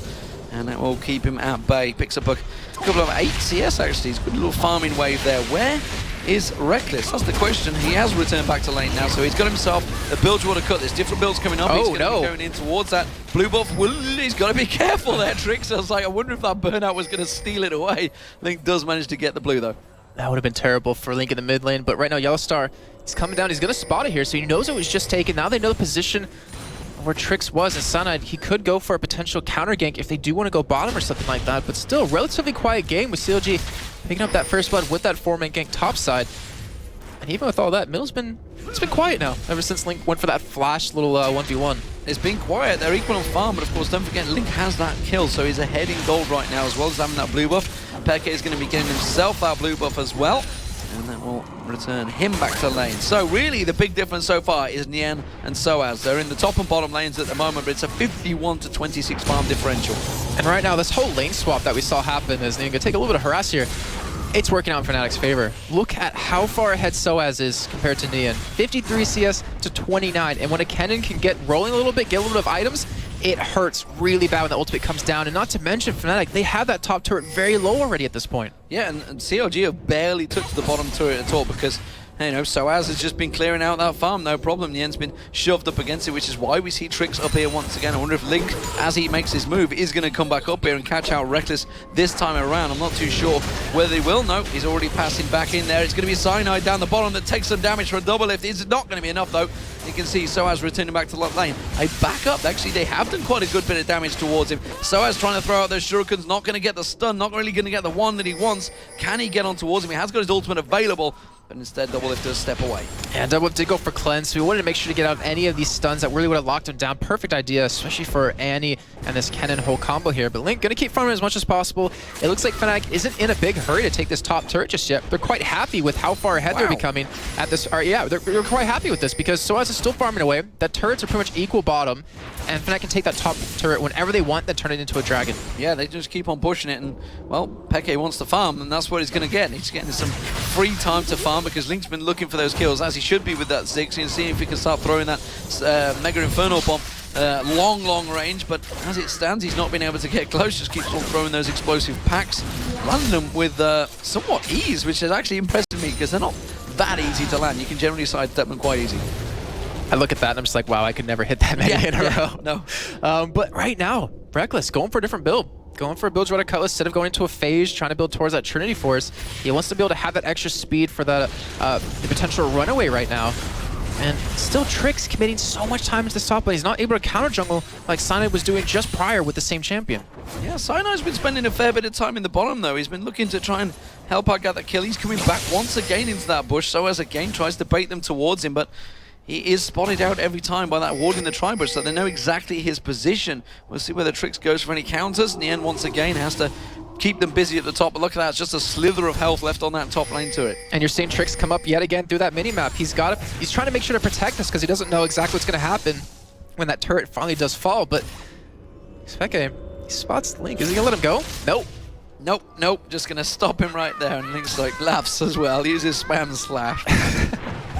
Oh, this the bottom turret. It's actually taken very low, but it's the top we're looking at. You can see immediately Tibbers has been thrown down there. Can they get enough damage down on towards TrickZ? Bottom turret, meanwhile, Cyanide gets on towards aphromoo. Doublelift does manage to get a return kill on towards sOAZ. I'm not too sure who can win this trade. You can see he's going to try and land it. The Culling comes out, has to get away, uses that safeguard onto a minion to escape. Meanwhile, this top lane turret, they have to back away. The turret's going to go down. The question is, will they be able to catch on towards anyone? YellowStar's got that stun back available, has got flash, but they didn't go for the kill. And a 1-for-1 trade right there in the bottom, but right now is Bluebuff's not up just yet, but Link is out of position. He's getting closed in on. Surely they could just go around the back. They are. They're at the blue buff. You can see they're getting ready to go on towards TrickZ. Meanwhile, we're looking at Peke. He's on towards Link. TrickZ is now going to get caught out. TrickZ is in trouble. TrickZ will be going down in the top lane, but he manages to escape with his ulti.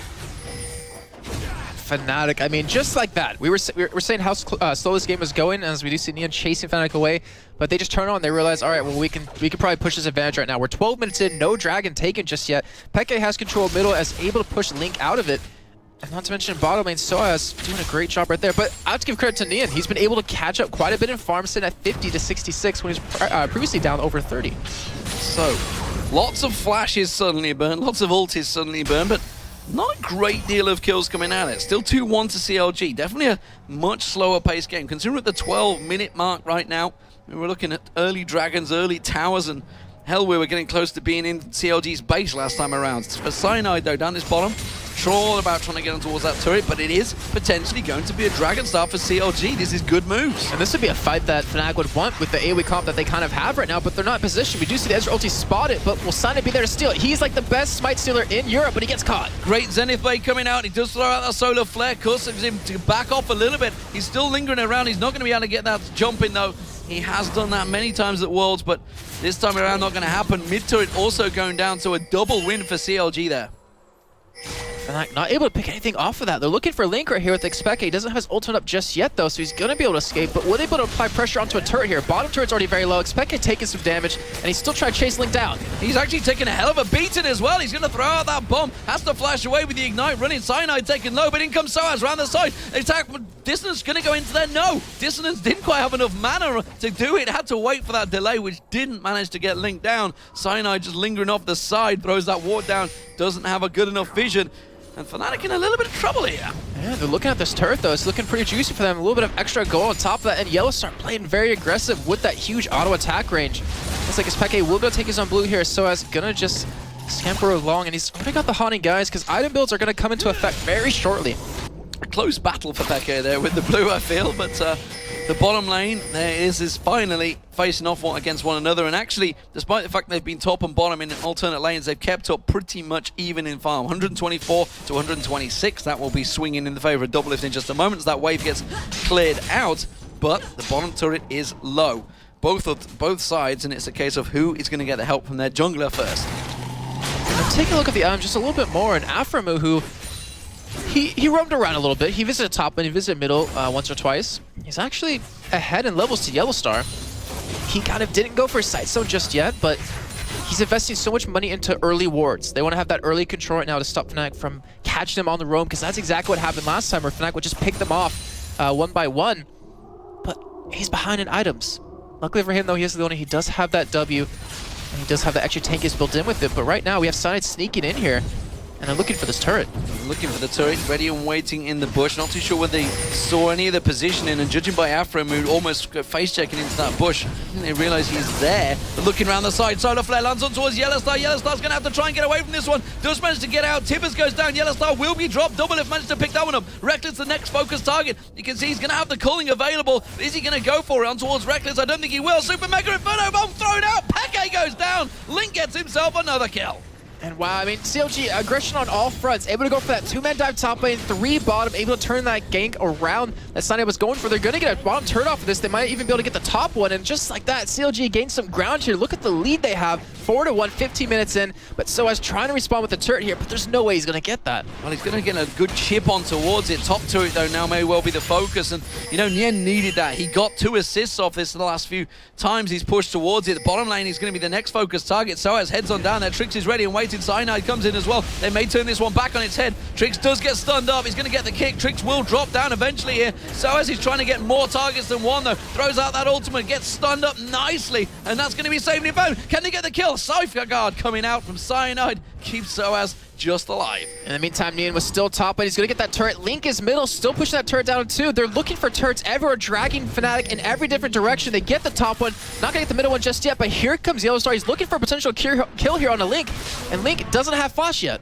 Well, YellowStar's going to keep on chasing, but they're going to have to chase a long, long way here, and Peke's already given up on that one. YellowStar's going to put out the ward, so 4-2 in kills, 3-1 in turrets. FNATIC do have a number of turrets in the bottom lane, pretty low. The middle is only about half health, so there's a bit of cash invested in there, but it's still a 3,000 gold lead with that Dragon going to be up in around about 3 minutes time. COG taking the first one, of course. Can FNATIC have an answer on this middle turret?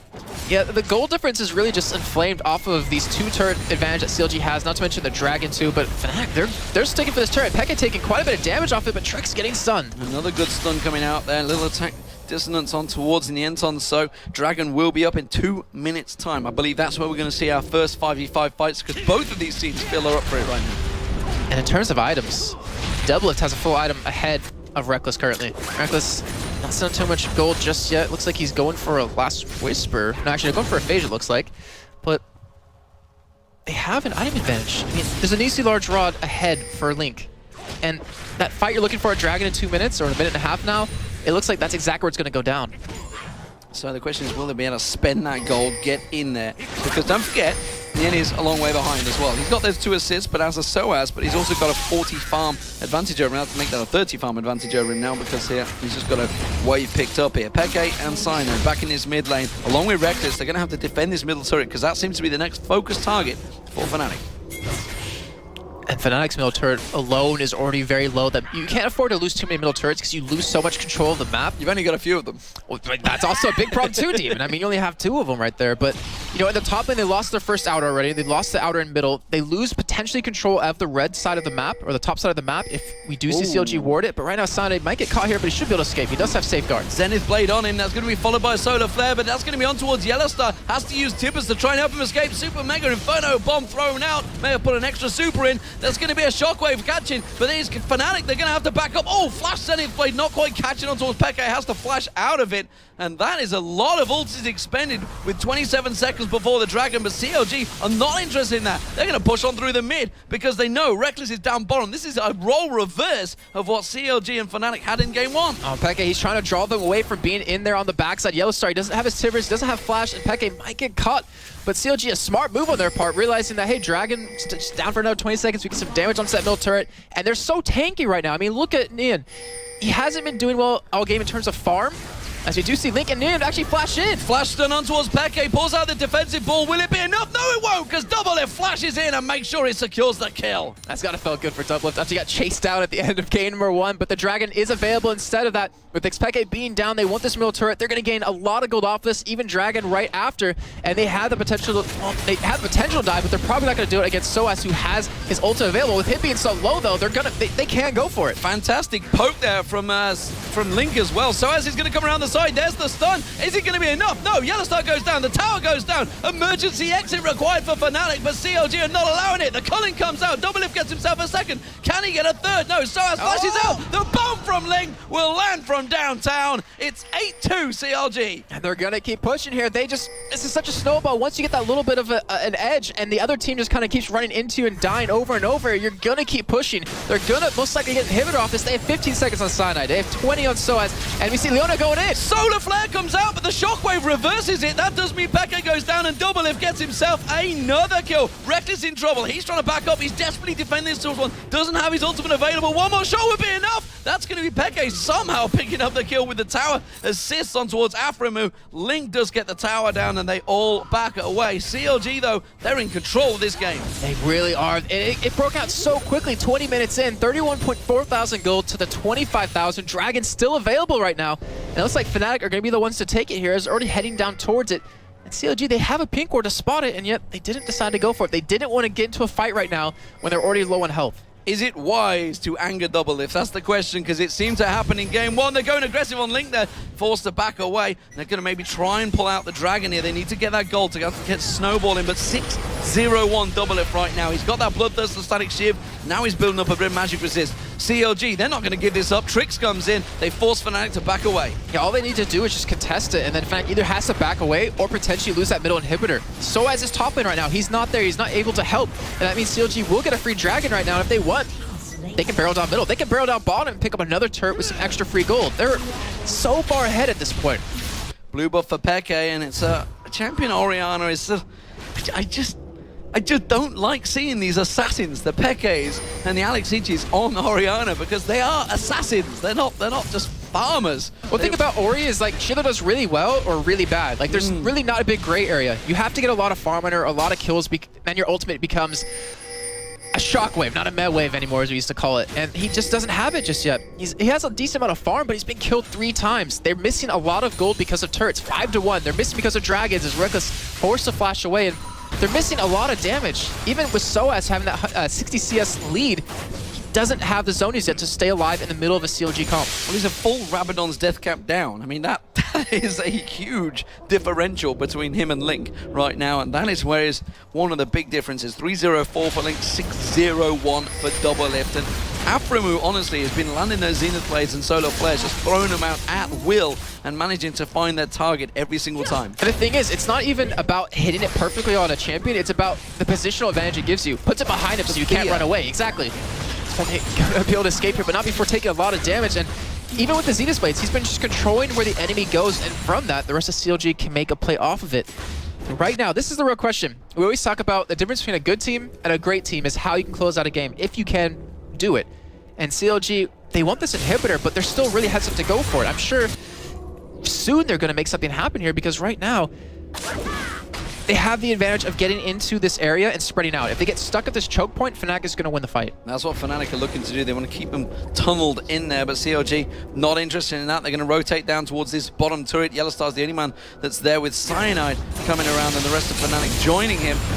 I think CLG have got positional advantage here. I think they're going to push onto this tower, and the shove that they have with Link and Doublelift will keep them at distance, and if they get too close, the Solar Flare will land on their heads. Yeah, and the only real wave clear that FNATIC has is in the hands of xPeke, and he's... I don't think he actually he does have a blue buff on him. Luckily, he even popped a blue pot here just for extra cooldown reduction and damage. So he realizes this is the moment of the game. We need to be able to hold on here. Wow. Okay, now they have to back away. There's nothing they can do. Well, they're going to have to back off. Peke thought he could use that defensive pull to try and take out some of those mines, but no. Link was ready and waiting for that one. He's like, you're going to run in my mines, you're slowed. It's a perfect target for us, and that's going to be the inner turret on this bottom lane going down. They could keep on shoving here, but they're going to rotate around. They've got that open target in the middle. Look how many wards have been placed across that area. They have full vision of FNATIC as they exit the base. And importantly, they have an Oracle. They could go for Baron. They don't have that many wards on them, but they can bait FNATIC in. Without the inhibitor being down, the chance that FNATIC is going to come out and try to check it or stop that from happening is very high, and that's exactly where CLG can pounce on them. With that Leona stun, you're going to be able to kill someone in a very quick amount of time.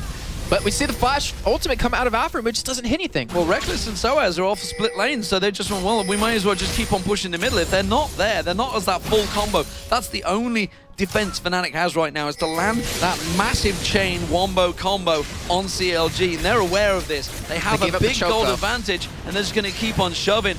And well, like you say, they're giving up that choke point. They're just about keeping in there. TrickZ actually taken quite low. This may well force CLG back a little. And right now, Nien, so tanky, sitting up there in the front line, trying to absorb any kind of poke that is going to go for the team. You see right there, just blocking for Doublelift, making sure he can stay healthy because they want to go for this inhibitor. They're waiting for, it looks like, that next wave of minions. They're trying to test the water, see if FNATIC is going to try to defend it. If they're going to try to engage, Doublelift, trying to hit it once or twice, see if they're going to, rush in. And you see the ball on the head of sOAZ. You see YellowStar coming. Oh, if he can pull this off. There is a ward to spot him come from the side, but if he can get a flash stun here, this can set up a perfect FNATIC fight. Well, they're ready and waiting to try and land that combo. We've got the ball on sOAZ right now. They're going to chase it out. Is there going to be any flashes? CLG quickly disengaging, realizing the danger, and not having any of it. And you can see how tense this game is. I mean, both teams not wanting to make a mistake because they realize one mistake will cause the other team to get a huge amount of gold or even a win if you're CLG. Or FNATIC can pick up quite a few turrets. We see an Oracle picked up here for YellowStar. Looks like he wants to be sneaky, but Nien going in on Peke. Solar Flare Peke, he's going to get melted before he gets a chance to even use the shockwave went off, but is it going to be enough damage? Nien's taken low, the culling coming out. Nien may well get caught out at the end there, but they don't really have the damage, and everybody backs out. Oh, Zenith Blade was so close to landing on sOAZ.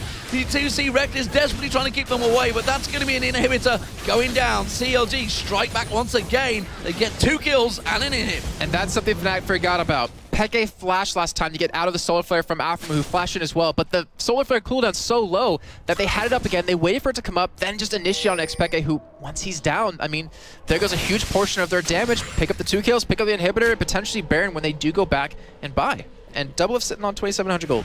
That's not good. And you know what the irony of last game? They focused Doublelift, he smack talked. It was Peke that smack talked in the last game. He's now 1-4-0. You've got to be careful what you say against these teams. They will take offense to it, and they will make sure you pay the price in a professional match. They are now, like you say, 9,000 gold in the lead. Nien, way back in this one. That was the only real counterpoint that sOAZ was so far ahead of Nien, but you could discount that right now. Despite the fact there's a 40 CS difference, he's 007. He is James Bond, ready looking to kill in that top lane on the Crocodile. Yeah. Meanwhile, he's got 405 Link and a 602 Doublelift, who have incredible amounts of damage in comparison to Peke and Rekkles. And even though Nien didn't get a lot of farm early on, he didn't die. Like, that's the key point. He didn't die. He was able to keep his turret alive for quite a while and is able to stay in the game. And he's just putting straight tank from here because he does a lot of damage with that dominance when it does come up. But Fnatic, they're losing control of their jungle. They're losing vision control of Baron. And if you have to face check a bush against a Leona, it's going to be really bad time. But luckily, they do have that ball. But they can't really check every bush at every point in the game. Oh, Cyanide caught out, gets caught in the Solar Flare. He's going to get dropped down, tries to safeguard across, but the bomb will follow him. Link gets himself another kill. Look, I don't think they're going to go Baron, or will they just keep on pushing those turrets? Peke comes around the side. They could just shove on the top. No, they're going to force it. They lost the jungler. Why not go for Baron? Every single person on CLG can get over walls technically. aphromoo actually using the E to get across the wall following Cyanide. But right now, Baron being started. The thing is, they're in a cove. They're in a tight spot against Peke and sOAZ still alive. They have a lot of AoE. YellowStar can come out the stun. Baron is not the optimal choice right now, as they could just push this top lane. It looks like it's exactly what they want to do. Well, we've seen a number of people getting drawn into that same situation when they're having a huge, huge advantage. And why go for it? That's the question. CLG realizing it, realizing the danger, and wisely choosing to just take some turrets as that advantage. Knowing despite the fact they have the jungler down, there is still some serious danger oppositions. They are going to poke away on that turret and just wait for that next wave to come back in and follow it through. CLG waiting for the ultimate to come up on Leona. I think it's exactly what they're doing again. They realize they probably can't fight. They have almost all the ultimates available. And all they need to do is just one catch. Just one person to go down, and the whole comp for Fnatic kind of falls apart. Link on Ziggs has been amazing. He has not died yet on Ziggs over these past 2 days. Yeah, he has had some pretty much incredible KDA on that right now. At the moment, sOAZ, well, there we go. Shows himself in the mid. That's going to be CLG starts off the Baron. Fnatic, Peke's not there, sOAZ is not there. That's going to be an easy Baron pickup for CLG if Cyanide can get in. Nope. Caught by the Solar Flare, has to jump away. Caught by the Zenith Blade, he's just off the top of your screen, getting absolutely decimated by Link once again. And I think they realize how good Cyanide is at smite, stealing things away, not taking a chance right there, as you saw Doublelift and aphromoo stick it together. They get the Baron, they have the middle inhibitor still down. I think they want to close this out here in the next 5 minutes. Like, this Baron, this is the only Baron they want to get this game to finish it off. 13-3 the kills, a massive gold advantage, 10,000, 6-1 in kills. It's just a complete role reverse of the previous matchup. That was done and dusted within 24 minutes. Right now, we're only just coming up to the half-hour mark, and it looks like CLG don't want to see that mark indeed. They're going to keep on pushing through. Peke's here, but he's got to be careful he didn't get caught on the Zenith Blade. Throws out the ball, dissonance on towards aphromoo, but really is not doing the damage required at this stage by Orianna. Yeah, he's forced to go into a zone is because of the CC and the engage that aphromoo has instead of that death cap, but TrickZ taking quite a bit of damage here, but he can just wait. Has the Baron, can regen it all up. That zone is, he loses out on so much damage for xPeke, and also the whole comp for Fnatic. I want to say they're going to give this turret up, but if you give that turret up and the inhibitor, the chance of coming back in the game is really, really minuscule. So they're probably going to have to go for a fight here. And you know, while it's somewhat of a poke strat with Ziggs and Lucian in there, it's not really been that. There's been the difference because they were caught out from the very first lane phase. They just were caught out of position so many times in comparison to the first game. Maybe a little bit of overconfidence set in their team comp. I'm seeing something reminiscent of Alternate as well. It's pretty much when Soul makes a call, everyone follows right away. When the aphromoo ultimate comes down, everyone collapses onto that target without a second thought. And that is a scary thing to go up against because all of them having that same mindset, they can pick people off very quickly. This turret not gonna last too long here. And Zig's ultimate just used to zone out. Well, that's another inhibitor turret going down. COG driving on through. Flash tippers from YellowStar. Not going to be enough, though. The Shockwave and Solar Flare comes in, but look at the damage coming out from Counter Logic Gaming. They're decimating FNATIC. Simply put, there is not enough damage and gold in the world to prevent Doublelift picking himself up a double, a triple with the culling. He does have the damage to make it count. And Counter Logic Gaming, well, they strike one back for North America, the first team to actually pick up a victory in one of these semi-finals. North America, you're not out of it yet. CLG take it to 1-1. And wow, it's such a great style too. I mean, they pulled it off flawlessly just from the get-go, and you're seeing Doublelift right there. It's like 9-0-4 for Doublelift. That's a good response, I think it's safe to say. 1-2-13, one should say, for aphromoo, who honestly was instrumental in almost everything that happened for CLG there. And Link, well, he made his own look. 6-0-6, those bombs finding the targets. And I've said it before and I will still say it again, aphromoo is such a damn good support. He knows when to engage, he knows the moments to go in, and Leona is one of those champions where you can't hesitate when you want to fight, and he did not hesitate once. I should be fair and say Rekkles was 1-0-0. He didn't die. Didn't die. He didn't actually die in that, but he outfarmed Doublelift. You could say the same thing with Cop. He didn't die a lot, but he weren't in many faults either, so maybe that was half the problem, and also maybe why he's on the bench right now. 17-3 was the end score in kills. That's a good response, I think, for game one. Oh yeah, I mean, considering game one was, it became very quickly a stomp. This one wasn't as quick as a stomp, but it was still very one-sided from the get-go, and CLG being very careful. They didn't want to throw it. They wanted that game 3. They wanted a chance to get that victory here and go into the finals against GAMBIT Gaming. You mentioned Link. I just want to point out one thing again. 6-0-6, like you said, but the control he had in lane, he pushed xPeke out right away. I mean, with that flash, auto attack plus the ignite, almost got the kill onto him, and xPeke had to really respect him, like, whoa, okay, I need to play a little safe here. He had a hard time dodging the bombs, and because of that, xPeke finished 1-5. And he answered that question of, if one of your top laners is doing so badly, do you leave him on an island? No, you don't. You go up there. Shyvana TrickZ was always up there, and Link on Ziggs came up and helped out from downtown, getting those kills on YellowStar, helping him out, which in turn, they knew the bottom lane of Rush Hour, as it were, Doublelift and aphromoo, or Double Moo, or Afro Lift, whatever you want to call it. They knew they could handle themselves, and that's what they did. Yeah. The stats don't lie. And actually, a 1-1-7 for TrickZ on Shyvana. He's not a one-trick pony. He's got a lot more than just Elise. He really did a good job of coming back in this game, considering how game one really drew out. Yeah. Where you had Cyanide just counter jungling the hell out of him. He couldn't keep up with the speed, and once he kind of lost control of the jungle, it was gone forever. But this time, he didn't get counter jungled as much, but he was always in a lane to protect it. He was always top lane to help out, just like you're saying, Nien. Make sure to get a lot of farm, make sure to keep up in levels, which is really key for at least a Shyvana, and really become a factor later on in the game. Nien or Nien, as he likes to be known while he's in Germany.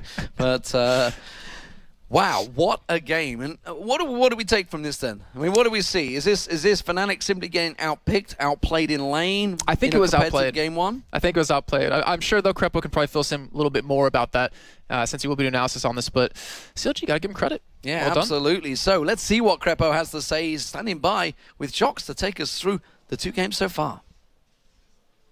Absolutely, and yes, Krepo, as I just asked, what do you think it is the biggest difference going from game 1 into game 2 and seeing FNATIC really crumble and CLG rise? Well, definitely composition. Like first game, FNATIC got something they were obviously very, very comfortable with. Let's face it, that double poke comp, they ran it so well. They didn't have any issues. The game flow was fine. Even xPeke dying a few times early didn't really matter for him. It all went really, really well. But then the second game, CLG, I like the way they fought back into the game. Once you lose really hard the first game, sometimes your mental agility might be broken, but they just bounce back. We'll have to see if FNATIC can have the same attitude coming into game 3 and see what happens. There's so many differences between game 1 and between game 2, especially if we look at TrickZ. He got denied his Elise first game and didn't really have an impact in the first game at all. But then the second game, they gave him Shyvana, which is arguably one of the strongest champions around now. So let's see if they can. I think if FNATIC focuses on TrickZ again, they might prove another chink in the armor of CLG. Do you feel like people said, and FNATIC said himself, oh, we're out of practice, and then they pulled out that special comp and it kind of, you know, was a camouflage for the fact that they maybe were out of practice. And do you think they have another trick up their sleeve and that they can't do it with standard play, or? I'm not sure, but like whatever FNATIC would have said we were out of practice, really practice, super practice well, nobody would have expected a karma pick anyways.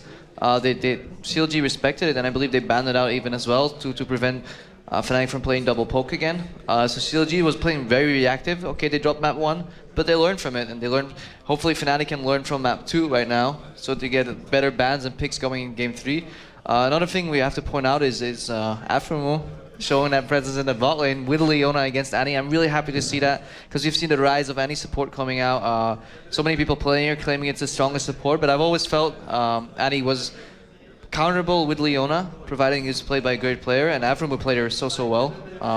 Even had a discussion with Mithy earlier today about the same topic. He's like, no man, like my Annie beats your Leona easy, I will take you on any time. And I'm like, no, well, Leona will beat you anyways. So very heated debate. Whether she's a counter or not, we can't say, but aphromoo definitely did his job as Leona to create enough offensive pressure, and it just allowed Doublelift as well to snowball throughout the entire game. Yeah, great performance in Doublelift in game 2, great performance from Rekkles in game 1, and we see them both. He didn't die game 2. He didn't die game 2, and we have, you know, we always give a lot of attention to them, and so they deserve it. But Link on Ziggs, that was just a stellar performance. Yeah, definitely seems to be really comfortable against Orianna with Zig, and it's been told by a lot of players that they like playing the Ziggs matchup into Orianna. Peke, I'm not sure. Not always as great on Orianna. He seems to be doing better with other champions. Maybe he dropped the ball, literally and figuratively there with Orianna. But maybe next game it all goes better, you know. Just maybe has a bad game. I can't tell. I don't know what FNATIC has been practicing. We'll have to see. Right. Finally, maybe, what do you think for that bottom lane will be the preferred picks for them? aphromoo showing he has Leona up his sleeves. Might lead to Leona being a contested pick, because we all know YellowStar plays her really well as well. Maybe like a sick lane swap coming out, punishing the weaknesses of the Leona as well. Just adds another variable into play. I hope CLG strays away from the Jinx pick. Hasn't really worked against FNATIC that well in the first game. Lucian definitely worked, so we'll see probably Leona up for grabs. Lucian being contested. I hope Shyvana doesn't get through too easily either. But then again, you only have 3 bans. What are you going to ban? Absolutely. Well, thank you very much for your insights, Krepo. We're going to go over to a short break right now, but when we come back, it's going to be Game 3 between NA and EU, Game 3 between CLG and FNATIC. Don't go anywhere.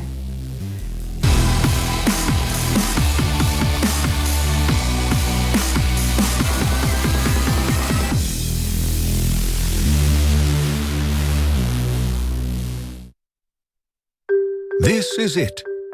That mighty thing that thinks, blinks, and winks. You can dress it up, you can dress it down. You can even bedazzle it and make it loud.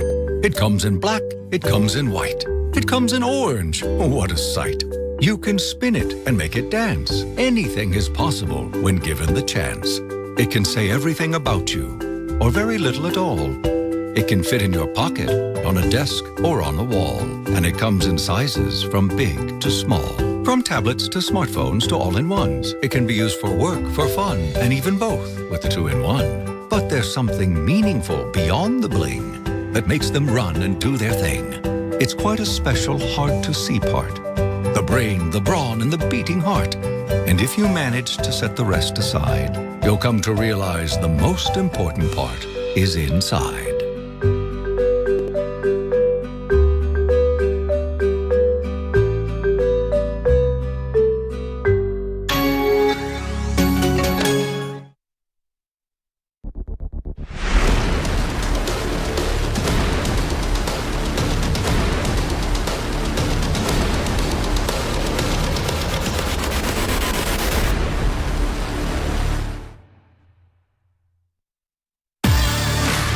Professional-grade communication tool. The choice of professional teams. Perfect stream viewing experience. Chosen by online streamers. Easy-to-use voice messenger service.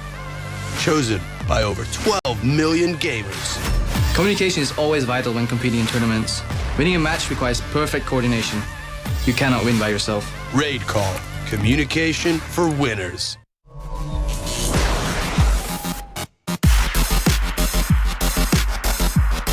As a professional gamer, I need something really fast and reliable.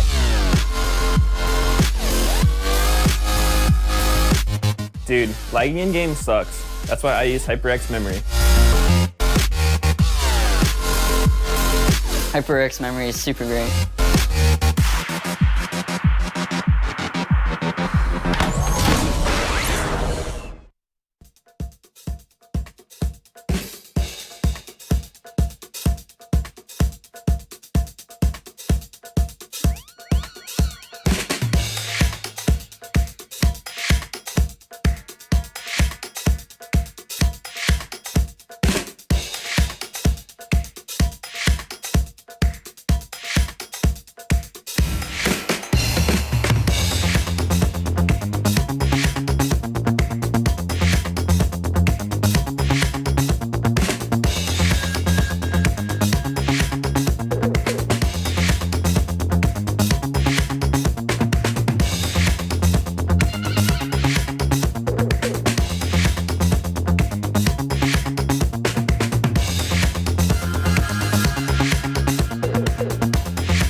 Welcome back to the Intel Extreme Masters, live from Cologne here in Studio One and the Arena as part of the ESL coverage of the Intel Extreme Masters. It is the third round of the season. We're going to Singapore next week, then we're going to be in Brazil, and of course we're going to be in Katowice for our World Championship finals in March. Before we get there, though, there's still a lot of money to give away and a lot of trophies to be won by our teams. And our second semi-final is nicely poised right now. If you're just joining us as one of the over 230,000 people that are watching only on the IEM channel on Twitch, we thank you for joining us. You are just in time because we are ready for match number 3, game number 3 of our second semi-final. The Americans managed to pull it back. Europe won the first one. It's the Battle of the Transatlantic, and it's between CLG and FNATIC. Let's go back to our commentary team. Chaps, take it away. Thank you very much. Wow. What a game. What a game. Some crazy, crazy action. Both matches have been pretty heavily one-sided, that's for sure. And FNATIC struck first, I believe is the phrase. I don't know how you'd say that. But I think as an American I would know that. Yeah, that's very true. I mean, why am I asking English US? As the install always says these days, every time I install anything, in fact. But Counter Logic Gaming, they reacted in kind. And well, a 9-0-5, I believe, was the end score for Doublelift. And that man on your screen there, 6-0-6 on Ziggs as well. Hasn't died on Ziggs the 2 times he's played it. He has an incredible KDA on Ziggs. So is that even going to be a focus ban, I wonder? No. I mean, you're 100% right. He's playing so well on Ziggs, but there's no way that they're going to use one of their 3 bans on that champion. I mean, they banned out LeBlanc, Elise, and Annie in the first game, and then the second they banned out LeBlanc, Elise, and Nidalee. There's no way they're going to get rid of any of those 3 champions to take away. We're seeing pretty much the exact same bans come in, though. But I want to know, are we going to see maybe a Leona ban? Because that was such... I think it'll be more an Annie ban, and basically so they don't go for that counter, and maybe pull a Thresh out, something like that. Well, what do you think, I'm trying to think, because Leona was such an instrumental part of that game absolutely. For CLG to win. That YellowStar, he just couldn't kind of get the position he wanted to really get the game going, but it wasn't necessarily his fault. It was just overall CLG was doing such a great job. But you can tell, FNATIC are taking their time here. They're not sure exactly what they want to take away just yet. sOAZ has got Ziggs on his screen, so he's going to ban that out. Ban it. Yeah. Okay. Wow, okay. I mean, that was an issue for... That's a big praise to Link there. Nidalee being taken out as well, so... Will they go for an Orianna and Annie? Will they think of maybe a top lane or a Shyvana is going to be the focus of the first pick? And that was so instrumental in FNATIC winning that first game. It really was, because you saw Cyanide constantly counter jungling, TrickZ, and he could not get in the game. He just didn't know what to do. Once he lost his jungle, he started investing in wards. But once that starts happening, it's a downward spiral. He couldn't get the money he needed for items. He needs a lot better protection here if they want to be able to keep him in the game. He can't just depend on, camping other lanes. And Cyanide, he's going to be going for something like that again. And CLG, they have to stop it. Oh, wow. Leona first. There it is. There's the answer. We are going to see aphromoo once again on Leona, and it worked very well. Hadn't taken the Orianna. What counter would you go with on this one? There's been a number of people claiming different things against Orianna. Ziggs was one of them. And FNATIC banned it out. I want to say Ahri, maybe?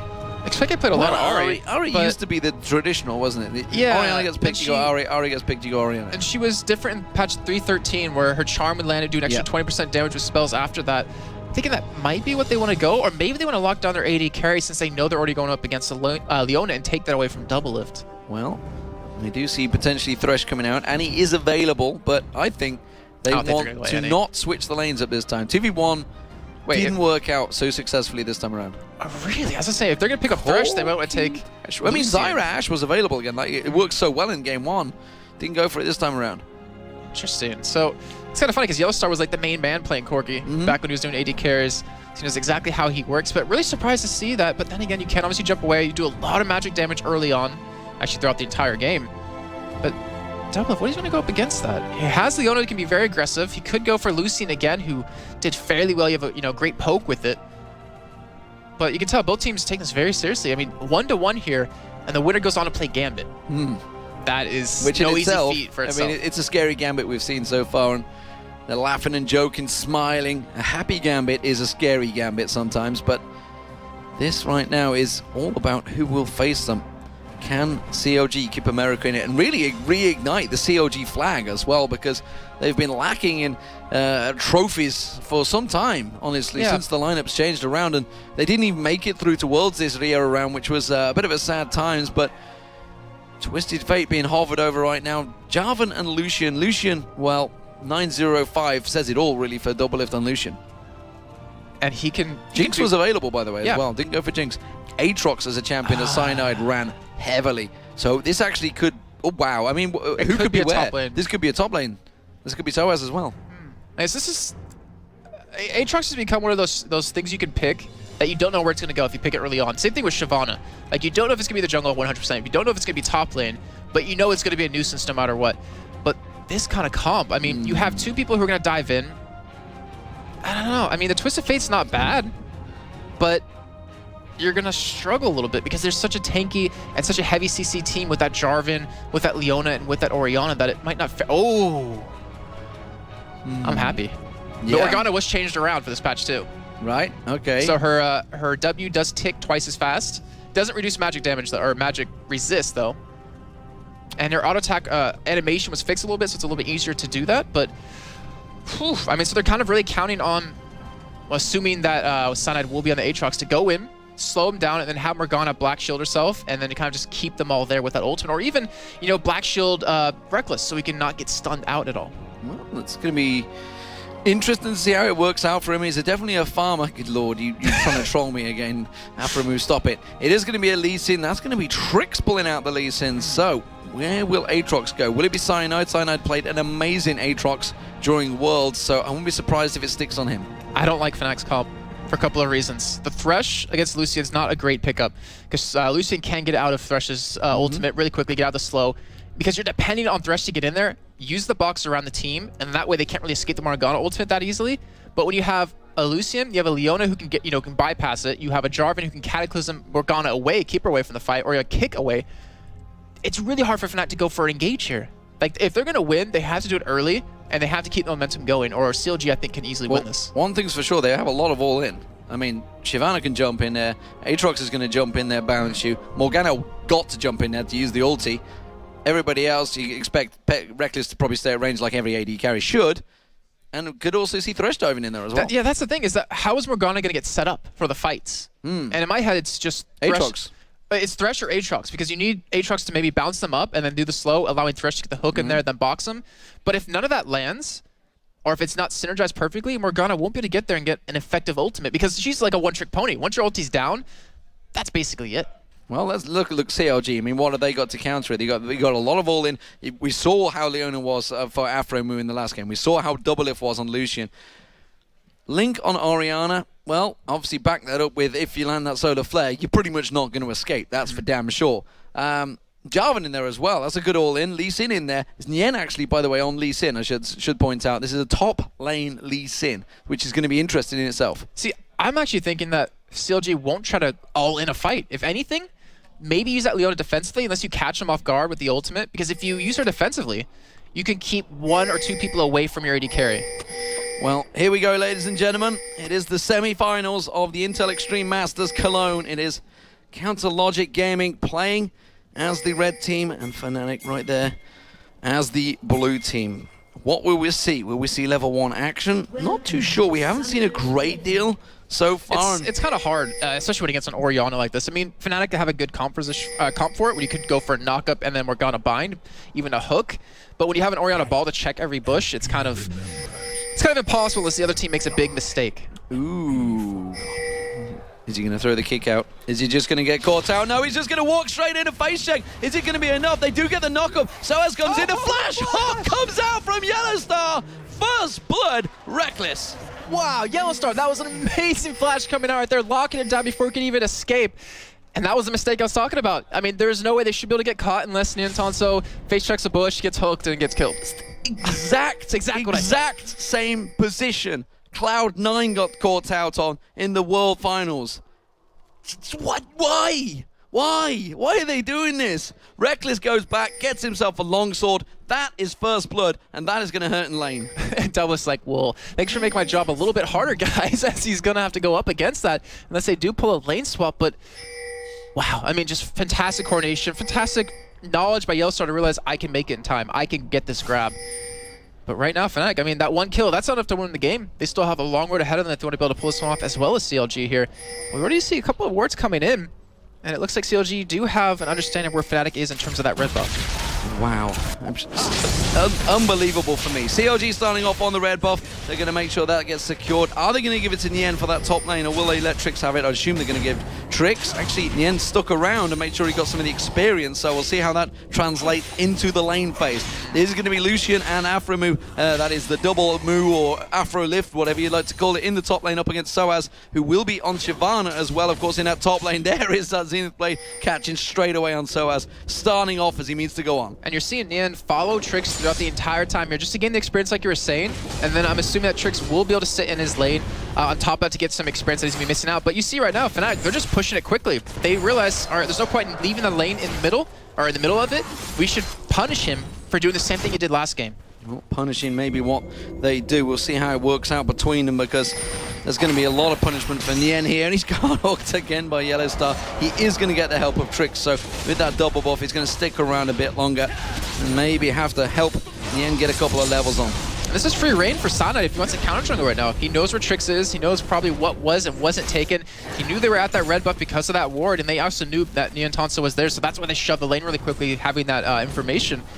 But he's not going to go for counter jungling this time. And, you know, I've never been 100% convinced by Aatrox, period. Really? In competitive. I don't know, just something about him is never really... Did you not watch World Finals? No, I'm not saying he can't be good. I've never been convinced about him as a champion in competitive play, but I'm hoping Cyanide can prove me wrong. There's a lot of people that have proven anyone wrong with Aatrox. He has been a fantastic pick for me in a number of lanes, top lane and jungle. So far, it's been... Maybe he's one of those champions that just can't seem to play. He's got a pretty big win rate. He's like Poppy for me.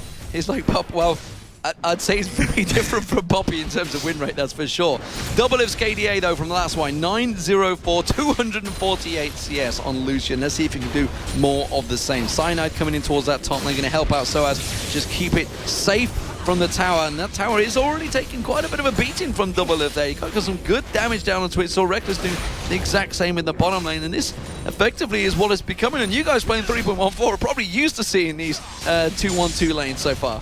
Yeah, and it's actually having FNATIC come out ahead in it, because look at the level difference. Cyanide's already level 4 at this point. TrickZ is still level 3, and they tried to shove in the lane very quickly, but TrickZ is committing a lot of time down here. Maybe he's giving up the rest of his jungle mobs and just trying to take the buffs away.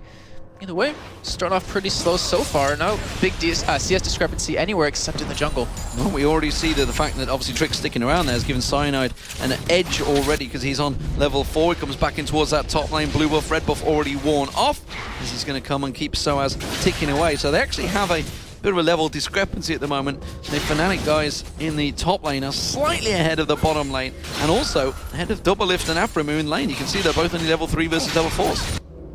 That's going to really come into play, especially when you're a caster AD carry, as both these two are. But you do see TrickZ finally leaving here. He does finally hit level 4. A lot of action happening middle as he's trying to push Peke out yet again. But I'm trying to think, where is this game going to break out next? And I think it's going to be around that 7-minute mark when these buffs come back up. Will Cyanide try to counter jungle yet again? Will TrickZ allow that, or will he go for counter jungling himself? Well, with Peke back in so early, it means it's going to be level 6 for Link first. We'll see whether he goes back here. He is, so he's not going to hit 6 first. Instead, it will be Peke who's going to return to that lane and get it on time. So Cyanide, he's back clearing out that jungle while TrickZ is sticking around in this lane, still only level 4. So we'll see whether Cyanide just hits level 5, keeps that edge on him, and that's exactly what he's doing. The hook gets thrown out. This time it lands on towards Nien Tonsa, so Rekkles putting the damage back down there. Good Philosopher's Bomb as well. Philosopher's Bomb? It's a new thing. It's a new thing. You know, it's funny because Lee Sin and Jarvan is actually like a double bruiser lane that does really well against AD carry support. I've seen it in solo queue a few times. It's really frustrating to play against because Lee Sin can just get around there and Jarvan has a clear path into anyone, but the Philosopher Bomb, it's not going to really help out too much this game. It's a new skill that Riot may well be implementing sometime soon, who knows. But the Phosphorus Bomb is the word I was after, the Philo Stone. But Doublelift in this top lane, going to get focused on, has to use the flash to get avoid Cyanide's knockup.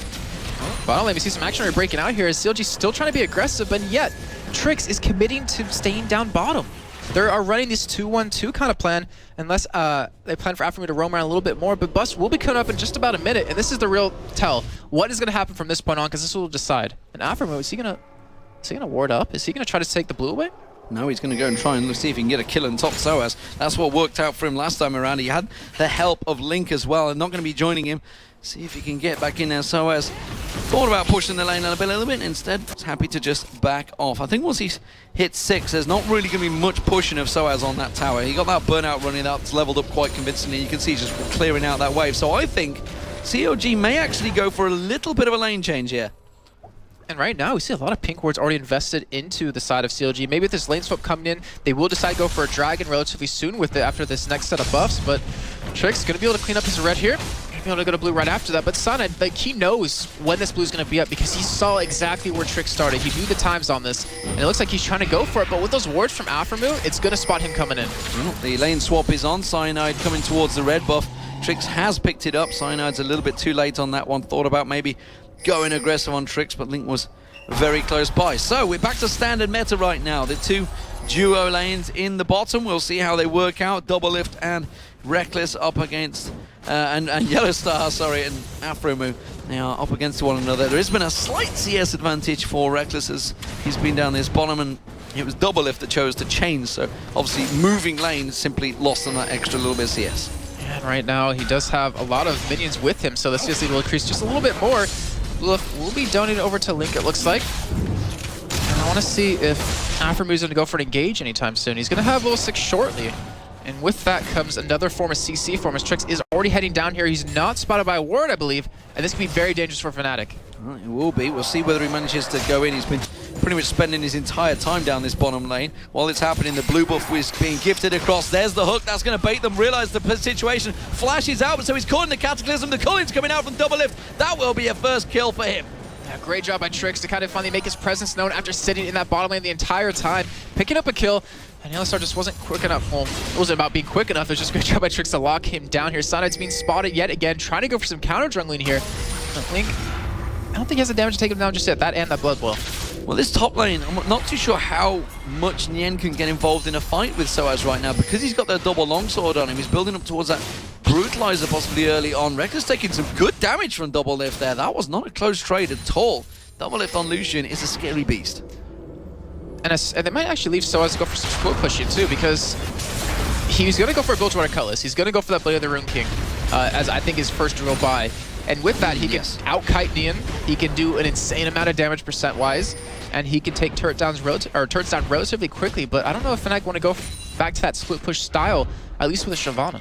Well, it seems that Rekkles, of course, is going for that Trinity Force. Meanwhile, the Vampiric Scepter already picked up, which means the Bloodthirst is coming out for Doublelift shortly. Nien taken pretty low on his tower there. Maybe a target that Aatrox on Cyanide thinks is a possibility, but look how far Link's got up lane. Surely could come around the backside of him. Peke has taken about half. There's the flashing ulti. Will it be enough to try and get out of it? The ulti will pop off. Cleanses just at the right time, misses the Dark Binding, and while Cyanide burning out the flash to try and get that kill. So double flashes burn, double summoners by FNATIC to try and get that one kill, and it backfired. And Link even tried actually going for the kill on xPeke under the turret. He used his ultimate, but xPeke flashed past it to go for his as well. So great job by Link to go for that escape, and he's running double GP10.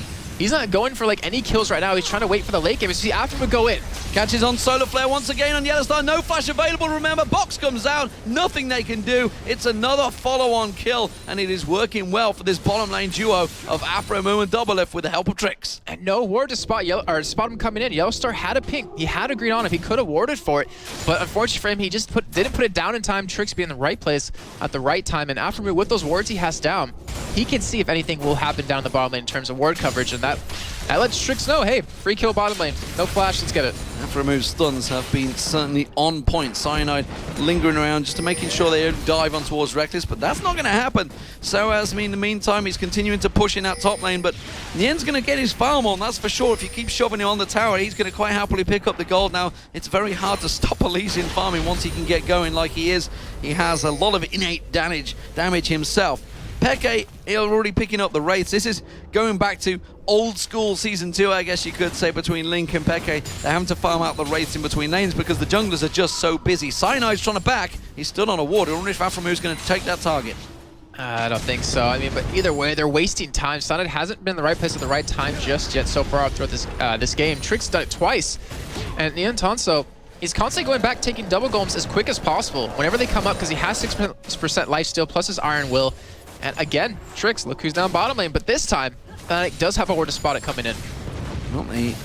Keeping the damage going. Phosphorus Bomb on Doublelift has to use the Lantern to pull him back there. Trade not working out. YellowStar caught out again. Good play this time around. But again, Doublelift has the Culling available. Will he try and put it on? No, he didn't have it. It's not. It's like a second away.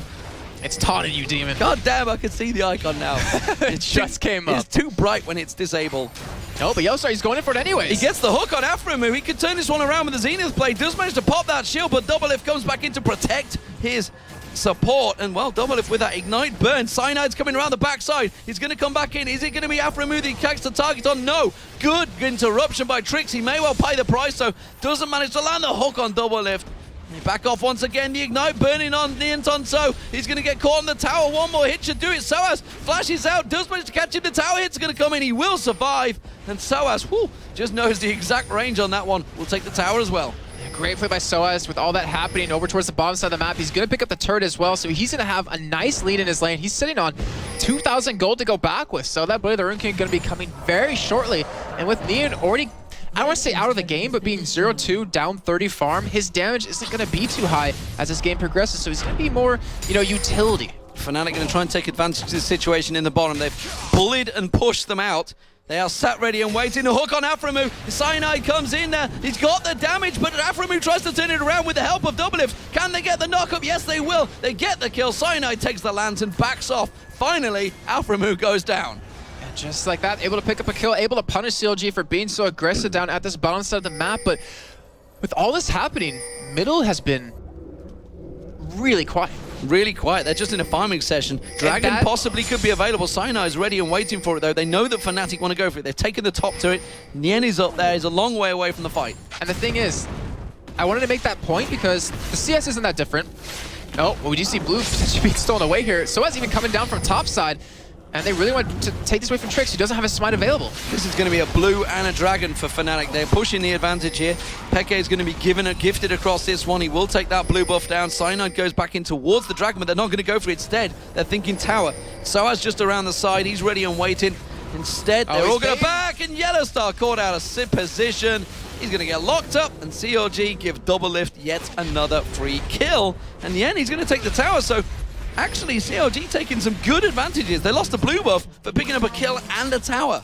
Yeah, not worth anything. They might even get their own blue buff, or, well, FNATIC's blue buff here, as xPeke trying to stop him from doing it, but Nien coming down, it's going to pretty much be a no, and he's going to have to back off. But even with all this farming that's been happening middle, he got it. Oh, he got it. Peke got it. What? Peke managed to steal that away. They're coming around the backside. Nien's going to be the target. He kicks out sOAZ. He's going to have ability to try and get away if he doesn't get caught by that dart binding, which he didn't. sOAZ is going to continue chasing on here. Has the rage available. Will he catch on? No. That's going to be an easy escape for Nien. And in the meantime, CLG tried to go for Dragon here, but Rekkles going to be able to hold them off. And even with Link, or even with no Dragons being done so far, tied on turrets, Link has a huge goldie over him, about 400 or 500 at this point, because these two GP10s that are taken in. He already has his Athenes on Holy Grail, as you do have xPeke with 2,000 gold to be able to buy his when he goes back. But right now, that turret getting very low. Oriana ulti coming out. Shockwave pulled in, but it doesn't really do the damage required, and it's actually Nien that gets caught, gets hooked, actually pulled out of the pool. Thanks very much, says Nien. I'll take that and safeguards away. That's what's so hard to lock down a Lee Sin with this combo. I mean, you're going to need more than just those two spells alone, since he has that safeguard to get away. But right now, they're still committed to this turret because they see that Doublelift after bottom. Yeah, they're sticking around bottom. That's going to be the last hit required. But will it be Peke that goes down, takes the lands and backs away from this one? CLG did push that bottom lane. There is a wave pushing on. I'm not too sure how low the turret is. We maybe get a look at it. But I can tell that we're going to see the AD carry get in there. No, it's a good half health, so Rekkles will clear that one out and save the day. 2-1 in turrets, FNATIC with the advantage this time around. And right now, CLG, I wonder if they're going to start grouping up and go for some pushes middle. If Rekkles stays bottom, then he's not going to be in this fights, obviously, and CLG should have an advantage over that. But he wants to get that turret down. He wants that gold, but Dragon still available right now. 16 minutes in. Both these teams going to be going for it very shortly, as CLG already making their move. And we did see xPeke go back. Cyanide nearby, though. He's able to get in and steal. Flash is also up, so he could get in, knock in. Of course, a bad day for CLG, but that shockwave is not available just yet. That's what they're going to delay for this one. You can see it's already on TrickZ. Cataclysm used. Tries to pull the flash out. Doesn't Kate it because Cyanide just uses his jump to get away from there. Still can get in, get that flash, and get that dragon smited. The hook comes in onto Link. Will they focus on towards there? sOAZ goes in and quickly redirects. They're going for the dragon. Dragon will go down to FNATIC. No, it won't. It hasn't been taken out. Now it goes down. That's going to be a kill for FNATIC as well. You can see xPeke comes in just the right time. aphromoo will get locked up. Doublelift taken low. He's going to get locked in there. sOAZ comes on through. Nien taken low. He gets locked in. Leads in. Can he escape? No, he can't. FNATIC get another kill. It's a 4 for 2 and dragon for FNATIC. And FNATIC, they stalled so long, or just long enough for xPeke to get in there with that flash and ultimate coming down, and that cataclysm that happened, I'm not sure if I agree with that, because yeah, it zoned them out for a little bit, but they didn't get dragon, they didn't commit for a fight off of that because they knew Link's ultimate was down, and just like that, FNATIC, they get an advantage. They get those 4 kills, they get dragon, they get so much gold from that, and they also get a big confidence booster because this game's been pretty stale for them so far. And it's the combo they wanted. They wanted TrickZ's Cataclysm to stay so they could keep the ball. The ball was on his head, but he's like, why are you going in? I've not got Shockwave yet. My ulti is not up. And the only person he caught in it was Cyanide, who can just use his skill to just jump out of it anyway. So not even in a flash burn. So big waste of an ulti there from TrickZ. Maybe the pressure of the semi-final situation. Remember, this is his first offline semi-finals that he's been in. He did come up against, obviously, quality yesterday. It was maybe a nice break-in game. But now he's up against the 3rd place FNATIC in the World Finals of Season 3. Different story indeed. And the spring and summer split champions. Indeed. They are pretty much the dominant European champions. And that's something that GAMBIT would love to correct at the start of Season 4, that's for sure. They are the bogey team. Doublelift actually caught out of position this time. Does manage to escape the dark binding, but goes down nonetheless to xPeke. YellowStar in the meantime, he's going to get locked up by aphromoo, but the damage is not really there this time around. He gets a good leash onto aphromoo. He's going to walk away from this one. Look at FNATIC though, they're closing the gap. They could come around the backside of them, but they will not pursue. In the meantime though, Nien farming up that top lane, trying to catch up here, trying to get that Ravenous Hydra done, because when that happens, his damage will spike up pretty well, but it won't matter how much damage he does if COG keep dying. FNATIC, if they keep getting this farm, if they keep getting these items, which they already have, then they're going to become too hard to deal with. I mean, look at sOAZ. We talk about Shyvana. You build like a Blade of the Rune King, then straight tank. xPeke, oh god, he's ready laning wait. aphromoo going to get locked in position here. That's going to be a double, that's for sure. Who will he be giving across to? Cyanide, 305. Just catch him off guard again with these wards. Great job by FNATIC. They're even chasing away TrickZ right now. And slowly, CLG are losing control of this game. They're down these 5 kills. They're down 5,000 gold. And Rekkles is still just farming away. He's 40 CS ahead of Doublelift. And you mentioned earlier, you know, you might be able to like punish Doublelift in lane. What are you doing? About to die. It shows his position. sOAZ knows he's there. sOAZ coming around the back. xPeke and YellowStar coming from the front. The tower on nothing. You're not going to escape it. Dark binding in there. Doublelift caught out again. And this time it's sOAZ that picks himself up. The easiest frag he'll get in the game. Oh man, but Doublelift, he's just being punished left and right, down 40 CS. Currently FNATIC winning on all fronts, and that except supports. Scumbag YellowStar. But they're controlling this. They have the ward coverage. They have an earlier Oracle. This is the first time YellowStar's bought an Oracle before that 20-minute mark, and they're looking to take a turret here. If there's one thing FNATIC have proven, it's they know how to snowball. sOAZ caught good solar flare as well, but quickly flayed back. TrickZ getting caught out with the dark binding. sOAZ is the one that picks up the kill. aphromoo has to flash away from this one, and the tower continues to take damage. CLG, a valiant effort to try and beat FNATIC away from it. They may have saved the turret for a moment, but no, the hook, the death mark lands. Is it going to be the death sentence for Link? No, flashes out, but Nienton, so he flashes just in time that Cyanide comes in. The tower is safe, but not for long. And xPeke, he has his ultimate available again. He hasn't had it ever since that fight over towards blue buff, and CLG still couldn't pull that one off. That was really close on aphromoo, but they're going to back away. They have a lot of money to spend, and they're going to go home happy with this one. I really wonder what's the next step for them, because CLG, they need to ward up their own jungle. Doublelift has been caught twice in a row. I mean, he just gets to lane, dies, and that is the worst thing to happen to an AD carry, because he's being punished in CS, he's being punished in levels, and he's almost like a full item behind. Well, I mean, the issue is CLG have got 5 kills, but 4 of them are on YellowStar. So getting the support as opposed to getting a carry is not that great. So, I mean, yeah, we know he was basically punished for using that flash, avoiding it, and TrickZ, Doublelift, and aphromoo certainly made him pay in that bottom lane. They worked there worked it hard, I think is the safe to say, rather than what I was about to say, to get those kills for CLG. But all across the map, it has been crumbling, and Doublelift and aphromoo are trying to carry this one through. Doublelift maybe trying a little too hard and starting to get caught out of position. Yeah, this is something Joe and I always talk about. I think even you and I talked about quite a bit, is when kills get stacked on one person.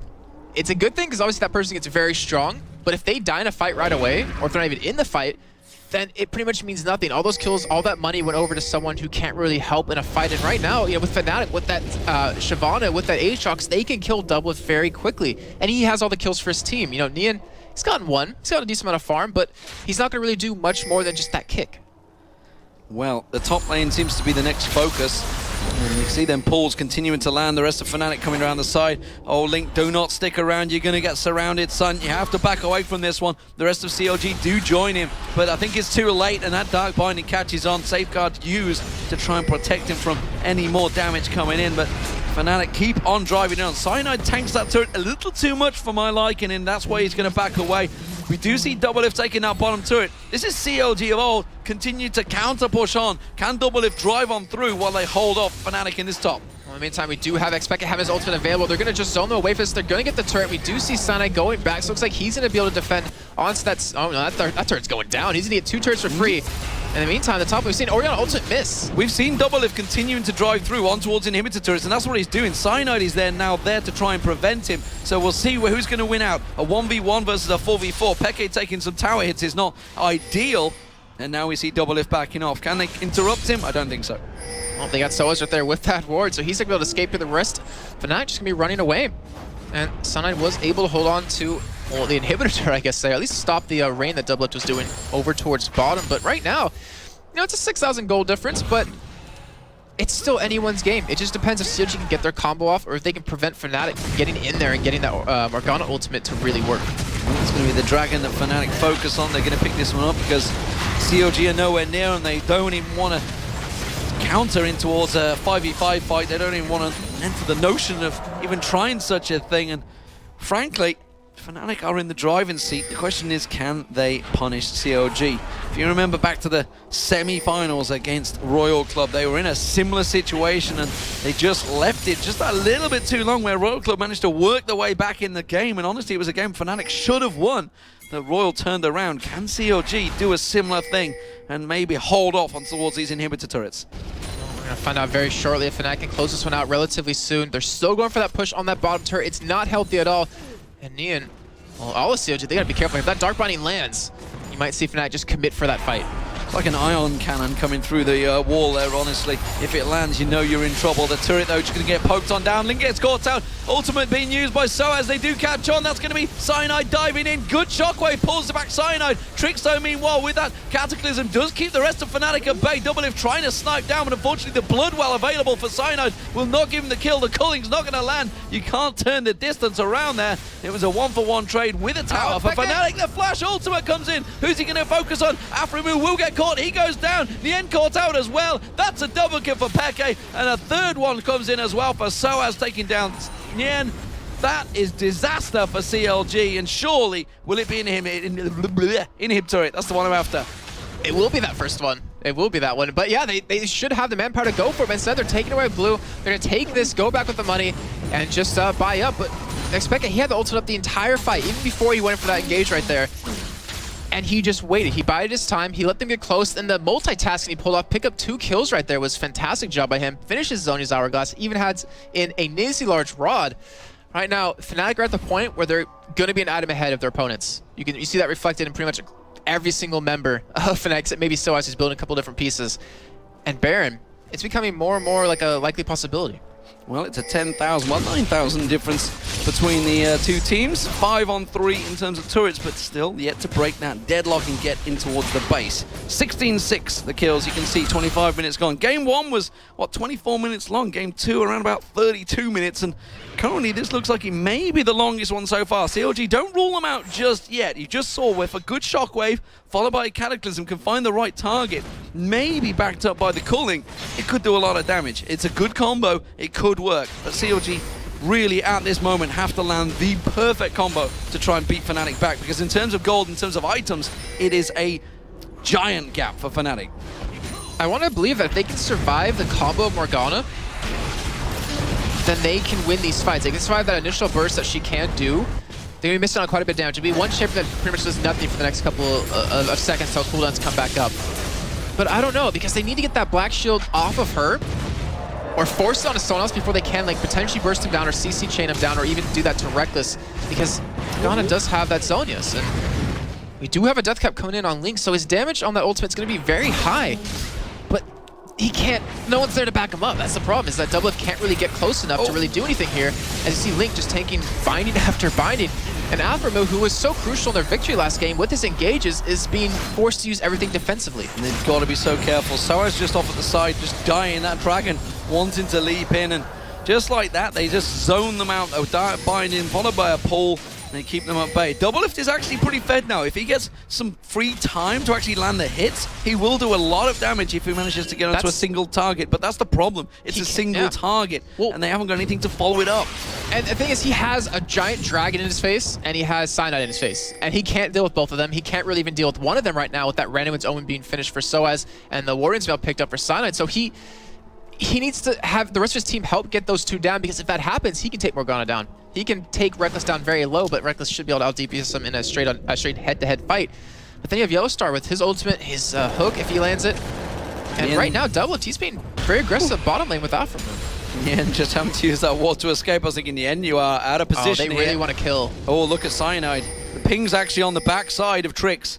He may well use the jump across the bush here. No, instead he is going to be forced back by sOAZ, so they didn't go for it. Doublelift in the bottom with aphromoo. They're trying to create a situation here. They're trying to create the CLG split push, try and drive it down that bottom, but already Rekkles is there, and look around the Baron area. They're starting to get that ward coverage down, completely covering the entire area. It's a defensive security net being laid down by FNATIC. I can hear YellowStar and TeamSpeak right now saying, guys, I've had this happen before. I've had Doublelift split push. It can go very wrong. Let's take a second. Let's get him out of that lane.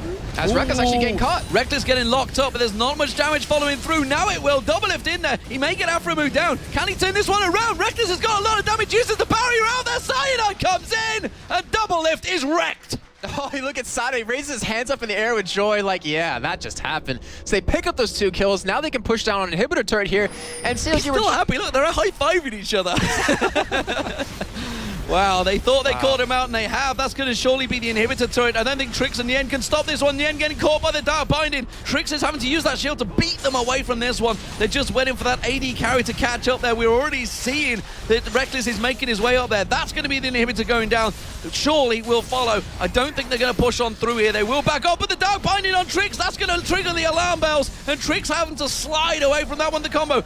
Bloodwell may get popped here by Cyanide. Yes, he will. Can they follow it through? Will they catch him back up? Yes, they will. The shockwave, but he flashes out of it. I do not believe it. Now we're going to see Peke Pommes in, kicked out by Nienton. So Doublelift now coming in. Can he mop up the kills? Good Cataclysm comes out, but sOAZ leaps back in there. Nienton so taking low. sOAZ takes one for the team, and he goes down to Doublelift. Oh, Rekkles, he wanted a little bit more. They're trying to go and pick up a kill, but in the end, FNATIC, they get the inhibitor. That is the key point. And they might, wow, not be done just yet. xPeke still sticking around, laying that dark binding. But CLG, this can't be their moment. Like, they can't even rush Baron anymore because it's just too late. They don't have enough time to take it down. But they're still alive. They're still showing signs of life right now, and that's what's key. But look at the spread. 5-8, 4-0-8, 4-0-8, 4-0-7. Everybody on FNATIC's picking up kills, getting gold, getting the items they need, and that's really the big difference. Once they clash, aphromoo gets locked up, he's going down. Not even going to be able to do anything to get out of that. And that is just unfortunate because he doesn't have they don't have the vision control, and he's trying to create the opportunity, trying to make it so they can potentially do exactly what happened onto them, to FNATIC, but they've lost control of their blue for the most part. xPeke coming in, getting dropped. Oh, good shockwave landing there from Link. Peke getting absolutely destroyed. Now the dragon's gone down. They're going to try and chase on towards this one. Have they got the speed, the momentum to catch on? No, because Cyanide managed to slow on TrickZ. TrickZ has not got Flash available. Yes, he does. He has it, but he doesn't have Cataclysm available. I get those two confused all the time, too. Have to say things before I look sometimes, and that's the downside. But right now, I mean, CLG getting that kill on xPeke. They could push a turret down. They could get some extra gold from that, but instead they back away. Going to take their own jungle for a little bit here, as they've been struggling to do for quite a while. So they're down 19-8 in kills here. They're down over 10,000 in gold, so they need to find something. They found a little bit of a crack right there on FNATIC, picking up that one kill, but can they do it again? Can they do it multiple times and get enough cracks in FNATIC to break this power ball they have going on? Well, we will see. It's not a wrecking ball, that's for sure. FNATIC, they are driving on through. Cyanide and sOAZ clear out the opposition jungle. CLG Doublelift once again lingering down that lane without too much vision. He has just the ward off to the side of him, so he knows he's safe from the blue, which is why he's going down for that extra pack. But the rest of FNATIC realize that, shows himself on the map. Will they go Baron? Well, they don't necessarily even need to do it. They can just bait it out. They have the vision control. They have Supermans pushing middle. They're going to be starting off here, but keep that in mind. They don't have to go for it. They can jump over this wall. All three of them can get over there on some TrickZ. Oh, that's what they needed. The bait comes in. TrickZ not going to get out of this one. Tries to slide through. Dimashi's standard ignite. And the defensive ball from Link. We've seen the great escape from xPeke. Now we got the one from TrickZ. They're still continuing on. The sOAZ going in. Oh, no, he's going to get away. He has the ignite. The ignite's got him. Oh, he ran away from Link, so he couldn't get the Powerball on him yet again, and it's really unfortunate. But right now, Baron still be taken. In fact, he's going to be able to pick this one up. And it looks like they're going to be able to close this game very shortly. But Doublelift, he was pushing ball this whole time, but xPeke was able to back and stop it. sOAZ not even allowing a ward to go down, and just prances on in towards Nien. Nien forced to back away from the jungle. Realizing, though, that the Baron was picked up on him. They would have seen that buff. They know it's gone down. Dragon, though, like you say, picked up by Doublelift, trying to get anything they can. Yeah, and he tried to create an opportunity by taking that inhibitor turret down, but he just couldn't. xPeke was there to get back in time and to stop him, but right now, look at the CS difference between the AD carries. I mean, that's like the biggest, well, that and the mid laner is the biggest differences we have going on, but it isn't even about that yet. Oh, wow. Oh, he cleansed it. There was no one there, nobody else there apart from YellowStar. He thought he was in trouble, but that's a cleanse burned out. That could be so important on this next fight. The mobility for CLG, it's so necessary. Like you said, cleanse gone, he won't be able to get away from Morgana anymore. Doublelift has to be able to just ride the outskirts of this fight without getting caught to be able to do enough damage. But FNATIC, still middle inhibitor down. They're going to be pushing up bottom here. xPeke was able to sweep that one around, and they have to be able to survive this siege. And they're in a choke point if FNATIC wants to go in for this. So Link could get a nice ultimate off. They could get a nice Cataclysm, nice Leona ultimate. But it's going to be very difficult to do that when FNATIC can just jump in with multiple people. Well, sOAZ is forcing those super minions to go through that mid lane. Doublelift is trying to clear them off a little bit. But the rest of FNATIC swinging and a miss from both YellowStar and xPeke, trying to land anything to prevent and start that fight. But that tower already down to half hit points, and FNATIC, they only need a couple of seconds to start beating it down. Look at sOAZ, he's waiting to jump, pounce onto Doublelift just off the side there, comes back in. Doublelift, I'm not too sure who would win out that duel, but instead, it's CLG that go aggressive. He's going to be TrickZ trying to work away from this one. Rekkles will shred his armor down. That shield will not be enough. And now they're in a 4-on-5 defensive situation. This will be another inhibitor turret going down. Inhib surely will follow.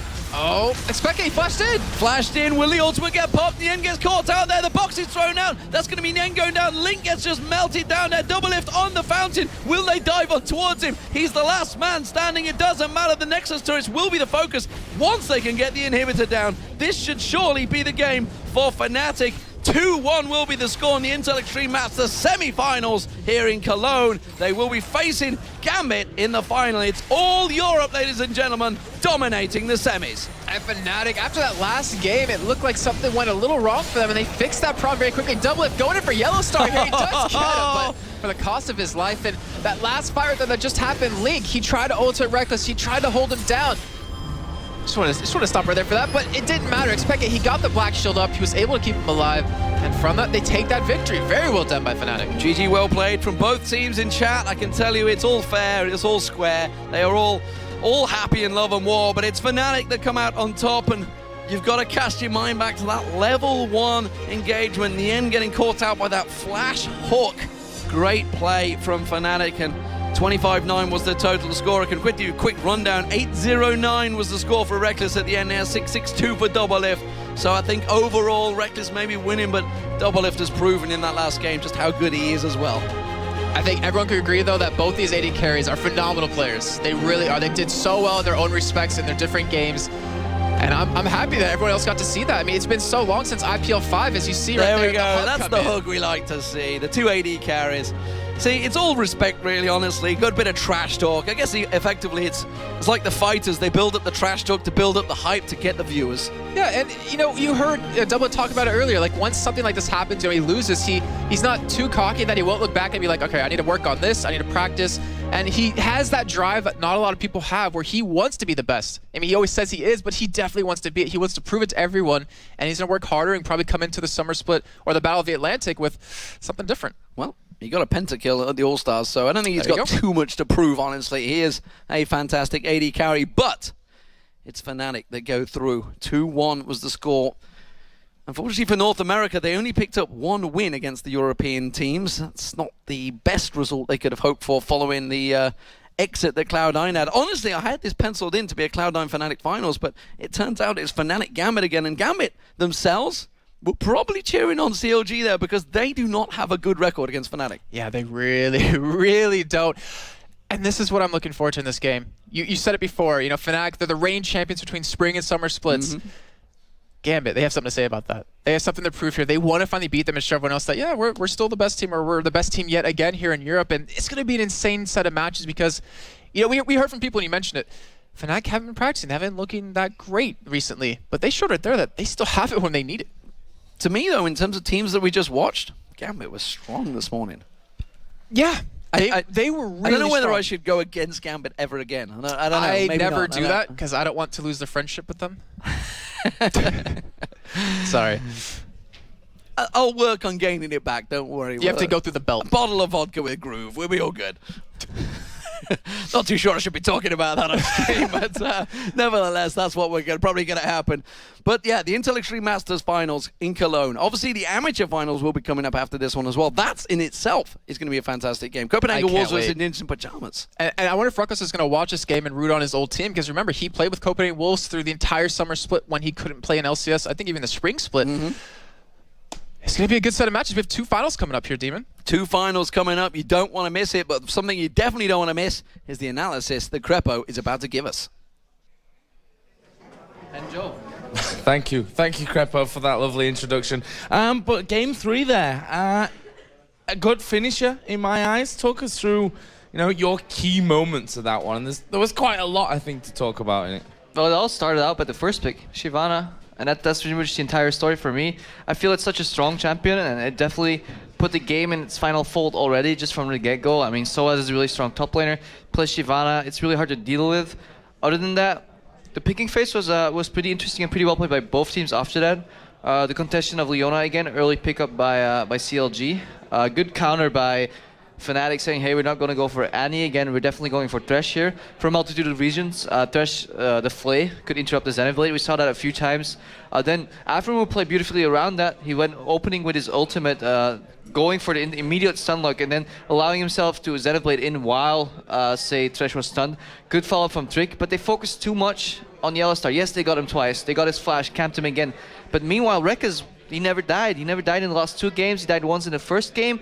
Sure, you're getting gold and you're killing the support, but the AD carry, if he keeps farming, it's just not enough. I want to ask you as well about the items on Link. Double GP10, not something that we see very often, if ever, here in Europe. I mean, Link's been known to do that apparently in NA. I even tweeted about it. I was like, hey, what's up with this? I don't want to discredit it before. I don't want to knock it until I try it. Apparently, he did it a lot in the past and very rarely does it now. Just feels like he shouldn't. He's spending gold to get gold items, to get more gold to buy more items, and I feel like he could cut those steps, especially in an AFK farm lane that is Morgana against Orianna. Not too much action was happening there. I feel he could have invested early into his teens and then spiked a little earlier with Rabadon's death cap and maybe won more fights, but by that time, it would have mattered. I think the game was already too far in FNATIC's favor, so we will never know. What do you think to CLG overall? Obviously not going to be making it any further in this tournament, but considering this is their first tournament with the new lineup, I mean, there's some promising signs there, surely. I mean, they're having some problems here and there. I feel, and I'm not entirely sure if Trick was in his comfort zone. He did really well on these. He brought in Shyvana. The Jarvan, he got his gang stuff, but it was always on the support. But maybe that's just like a tactical mistake from the entire CLG lineup. We could definitely see the influence the Monte Cristo's having on them, showing them that, hey, the objectives are on the map to be taken. CLG was a lot more tower focused, a lot more rotations coming in, a lot more respect for vision. I'm definitely enjoying the way aphromoo is supporting compared to his first passage. It definitely seems to enjoying a lot more, plays what he wants, plays it well. Doublelift is still Doublelift, so he's very strong. They just have to find more champions that each and every one is comfortable with, so they don't end up playing stuff they don't like, and just prepare for their opponents. So let's talk a little bit about the final while we've got time. Obviously, it's going to be an all-European thing now, FNATIC versus GAMBIT, which is not bad for us and for all these guys in the audience as well. But it's also a match which has been played many times. I don't know how many times on this very stage right here. I mean, what's your opinion on that final? Well, the good thing is teams are not going to give anything away. It's the last time they play on 3.13, so they can really do whatever they want. FNATIC's feeling confident, Gambit's feeling confident. Gambit's well rested. So Gambit's always the best one. Either they boot camp or they have a lot of time before the event, so they don't spend traveling back and forth too much. So we're going to see a really strong Gambit, and maybe slightly under-practiced FNATIC, but still showing a lot of mental agility here. So I'm really looking forward to that match. It's going to be great. Cyanide's been playing well. Diamond's always been playing well. Peke had a little off game the second game, but if he gets up against Alex East, it's going to be interesting. Rekkles against Edward, so to say, both coming in new. Edward and Genja being really good entity together, combined with Rekkles and YellowStar. All around the map, it's pretty even. I have no idea who I give it to. Maybe, I don't know. I'm not even going to try. I'm not going to try. That's cheating. Okay, fine. FNATIC. Okay, there we go. That's what I wanted to know. So FNATIC going to be for that one. We've of course got the amateur final coming up here next as well. So let's just touch on that one quickly. Ninjas in Pyjamas versus Copenhagen Wolves are setting up on the stage right now. What's your thoughts on that? We were talking about it earlier on, and from my side, I'm not quite so sure what to expect out of that. I mean, what I saw from Wolves was very surprising. Let's face it. If they lose Sjokz and they lose Rekkles, and I think any team losing those two players, I'd be like, well, yeah, well, they're done for. An amateur team, where are they going to find that other teams won't pick up? And they scouted talent, they immediately played with it, and they have synergy, and they played really, really damn well. As opposed to Ninjas in Pyjamas, so-called amateur team, but they're still like 3 members of LemonDogs in there. They have to refine a little synergy in between. But both teams showing really, really great games, and they can definitely tie on the same level as these pro teams. Well, we'll be bringing that game next of all. We're going to be casting together, so I'll see you on the other side. That'll be cool. So that game will be coming up next, obviously the amateur final. But first of all, we want to hear what someone has got to say about this game. Rekkles, who had a fantastic game. We saw that hug there with Doublelift at the end as well. Absolutely fantastic series, and you seemed quite nervous, and I've seen you play a lot, I've talked to you a lot, and I don't think I've ever seen you this nervous. Why do you think that is? I'm not really sure, actually. Like, for me, this time starting and going into FNATIC again was a bit different from last time. Like, last year when I joined them, I had no pressure because I was so unknown. I was just a solo queue player, pretty much. So I could just go into those games and just do my best. If I fail, I fail, and I would not really have the community and, like, the pressure that is applied now when I'm going into a tournament with this much hype. So I had a kind of new feeling, like being really, really nervous, which kind of helped me as well, I think, in one way. Like, it made me play a lot more careful. I only had 1 death through 3 games.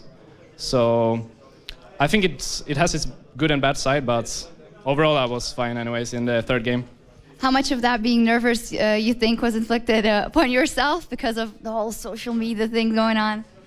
Well, for me, it's like this thing with Doublelift is kind of just for fun, and I think it's good that people as well do it, because it's like, if everyone is just boring, as Doublelift says himself, it's like, why would people look for you? Like, posting my post on Twitter was like 500 retweets, and it was pretty cool. Like, even if it's just 3 words, it's like so much drama going, and I think it's good for the community as well to get something of that. So I will probably keep on going that. Even the hug was a bit like that as well. A little bit of disrespect followed up by a hug. Always very nice to see. But in the game 2, a clear dip there for you guys.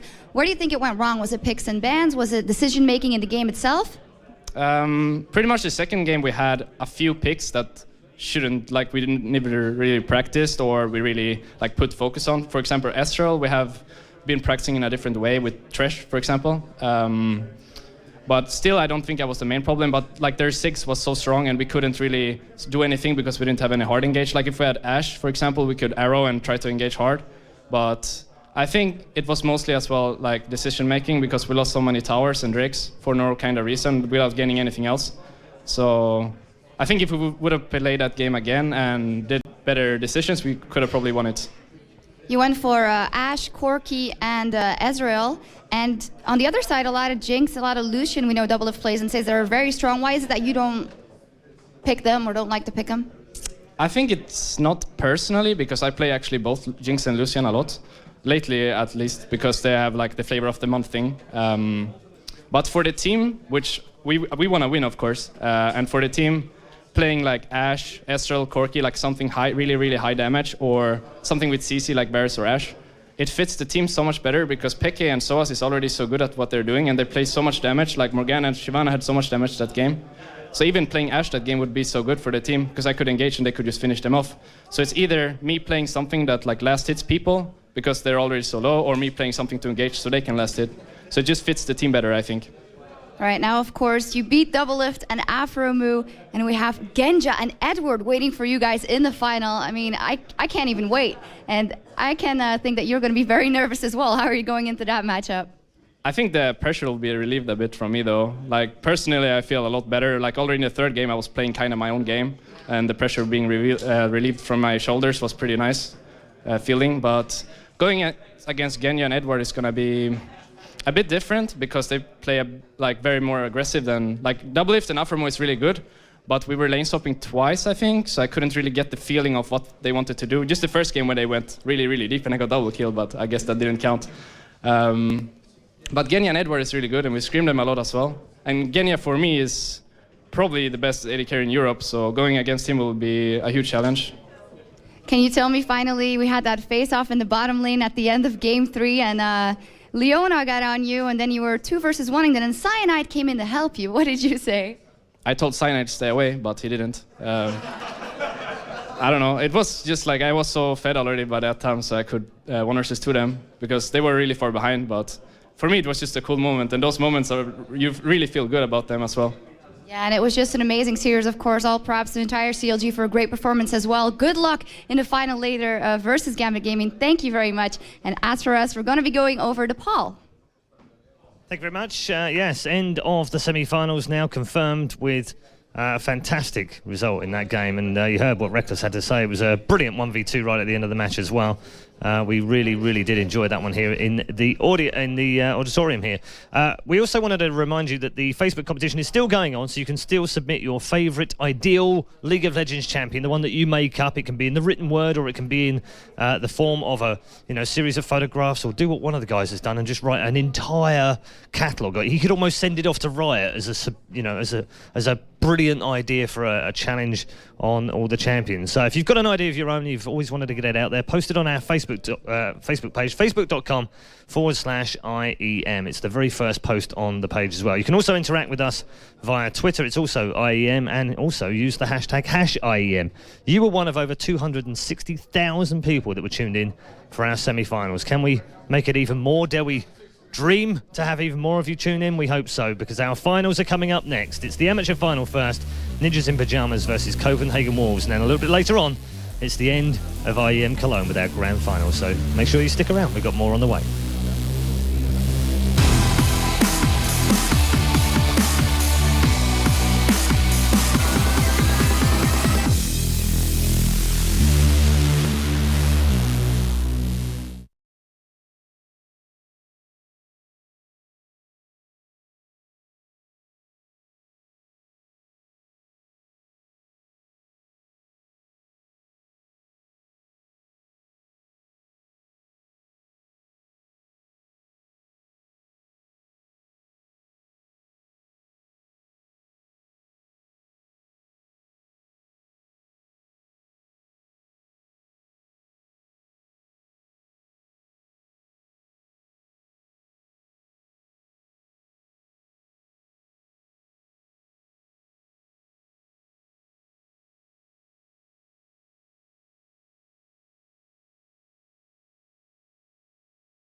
professional-grade communication tool. The choice of professional teams. Perfect stream viewing experience. Chosen by online streamers. Easy-to-use voice messenger service. Chosen by over 12 million gamers. Communication is always vital when competing in tournaments. Winning a match requires perfect coordination. You cannot win by yourself. Raid Call. Communication for winners.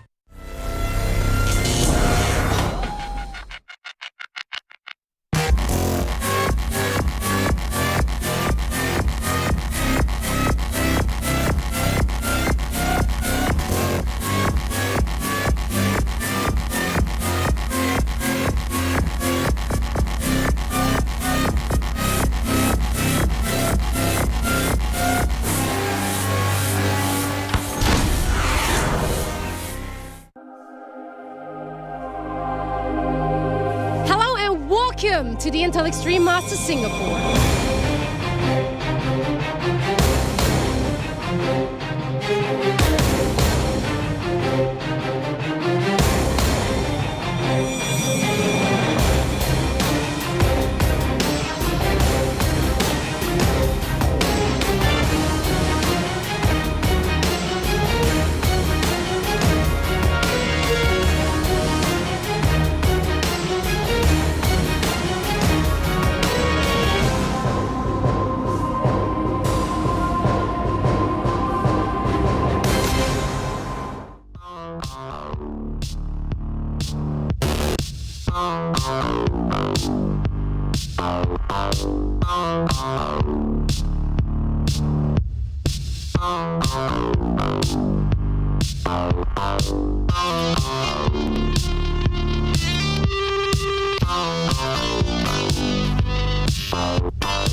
Ladies and gentlemen, welcome back to the Intel Extreme Masters here from Cologne. We're in Studio 1 once more, where we're joined by a very special guest. We're going to take a break before we go into the amateur final between NIP and Copenhagen Wolves.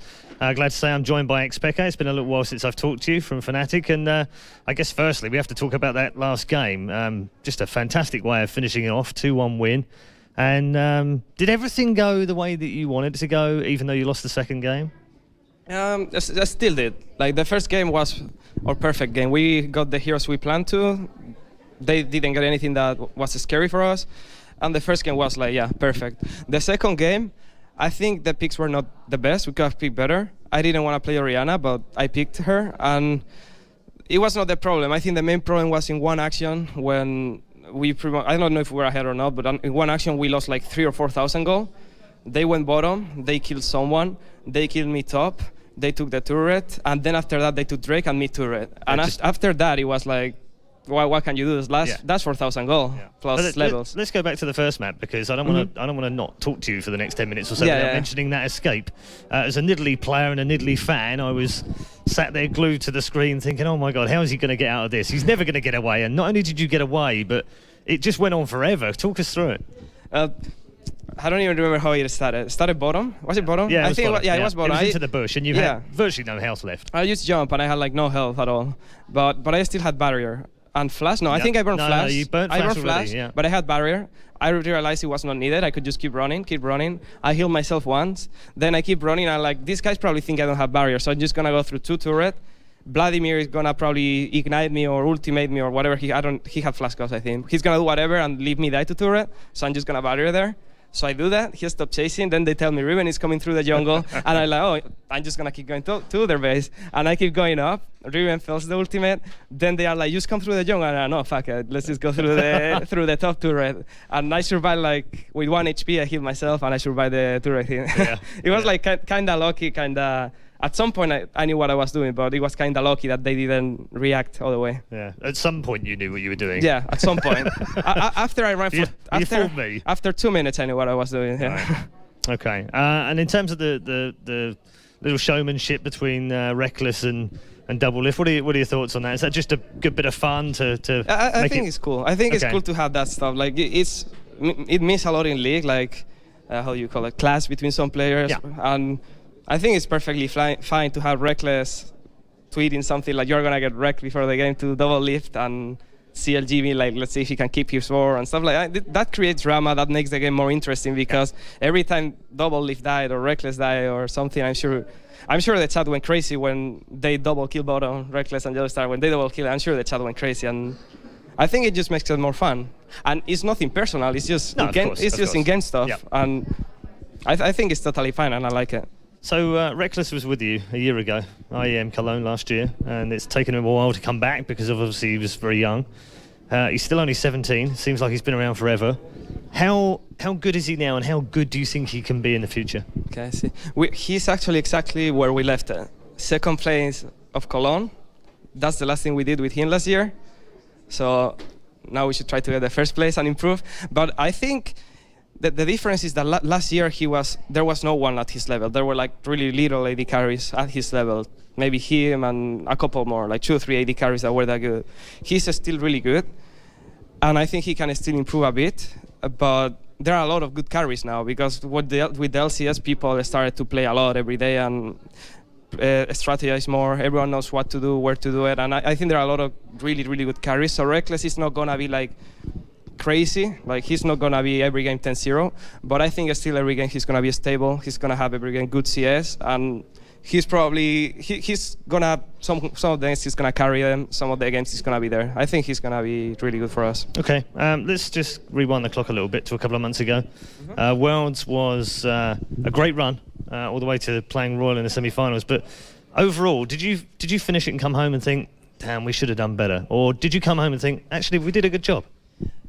After Worlds, I don't know what everyone think. I think everyone was kind of happy, like it's 3rd, 4th place. But I mean, I'm more interested in about what you think. myself. I felt, sometimes I felt happy, sometimes I felt sad, because it was 3rd, 4th place is really good. You think about it and you're like, damn, it's so good. Like, why? There's no reason to be sad. We didn't expect to do that much. Like, we expected to go out of group stage and lose to some team, but we did better than that. versus Royal, we saw them that we were not worse. We just had a few games that we lost, but we could have won them. They could have won either way. And that's what made me mad at the same time. The fact that 2 of the games, we could have won them with a small mistakes. Like, if only one of us did something better, we could have won them. Like, one of the games, we were ahead and we threw it. They did Baron, and after that, they came back. That game, we should just play it safe, snowball and win. And the last game, the same. We were winning when I had Fizz. I was bottom, and they used Camp 1 Bros, and Cyanide, I thought he was really tanky. He almost escaped with this HP, but he died on the way to escape on the EQ, and then they got Baron, and after that it was over. So both games, we could have won them, I think, and it makes me happy to see how we played so good, and a bit mad that we could have won them by 1 inch. Okay, rumour has it that you guys haven't been practicing very much since World, and that you've taken some time off and had some vacation and what have you. CLG said that they've been practicing like madmen before they came over here. So what does that tell us about playing League after a couple of months? Is it good to have a break? I'm not sure. I think if we don't take, I think we play bad compared to what we used to play. I think we do play worse, a lot worse. We haven't played after Worlds. We play some solo queue, but for a month. That was our practice. Then I think we started to practice like 2 weeks ago, and not even a lot. Like 2 weeks ago, we started to practice like 3-4 hours a day, and just last week is when since the beginning of this week, pretty much 1 week of hard practice, and not even because we didn't have a lot of opponents. That's all we did. But I think if we were practicing all this time, we'll have been better, because I see we do a lot of mistakes. Personally, I do a lot of mistakes, and I need to improve, and I'm improving it slowly. Like, when I started to play solo quad at first, I was like, damn, I suck. but now it's getting better, and I think I know the problem, so it's just about fixing it. Okay. There's been a lot of changes in League of Legends teams over the last couple of months since Worlds. They sparked off a whole transfer debacle that went on for a while with Bjergsen, and then other players have fallen into place, and teams have made changes up to 4 sometimes of their 5 players and just kept 1. You guys have pretty much kept the same team, just brought in one guy that you already knew, so it doesn't even feel like a new guy in the team. What have your thoughts been about just looking, stepping back and looking at what's going on and thinking, we're really fine, we've got a nice settled team and everyone else is going crazy? Well, I think we had it really good. Like, sOAZ is a really good player. I'm normally a good player when I practice. Cyanide is a great jungler. Sometimes when they change the jungle or something, he takes time, but once he learned it, he's really, really good and really scary. And YellowStar is super motivated to do anything. So I think we have everything we need. And Pusu was a great player. I'm really thanks for what he did playing for us, knowing that it was like a substitute. And yeah, I think right now we are perfect. Like, we have everything we want. If we keep practicing, if no one of us gets demotivated and doesn't want to play anymore, I think we can stay on the top. Like, not the first, because that's always, you have to play perfectly every game, and that's impossible. But I think we can stay on the top if we get to our max level. Okay, who's been the best signing over the last couple of months? The best one? Not for you, but who's been the best signing, do you think? Who's signed the best player? Who's been the person that you think will change a team? Is it Bjergsen, for instance? I will say Nip getting the good players of LemonNation is changing everything. They got, like, their mid laner was equal with Bjergsen, I think. I don't think Bjergsen is really good, but I don't think he was better than Nukeduck. Maybe it's hard to tell, I don't know, because the thing is, Bjergsen has never competed versus Korean teams or American teams or something, while Nukeduck didn't either. That's why I think he played worse at Worlds. I don't know how Bjergsen will do, but probably Zorozero, mithy, and Nukeduck to Nip is the best move, I think. All right, one last question. Let's talk about GAMBIT now. Grand final, GAMBIT Gaming.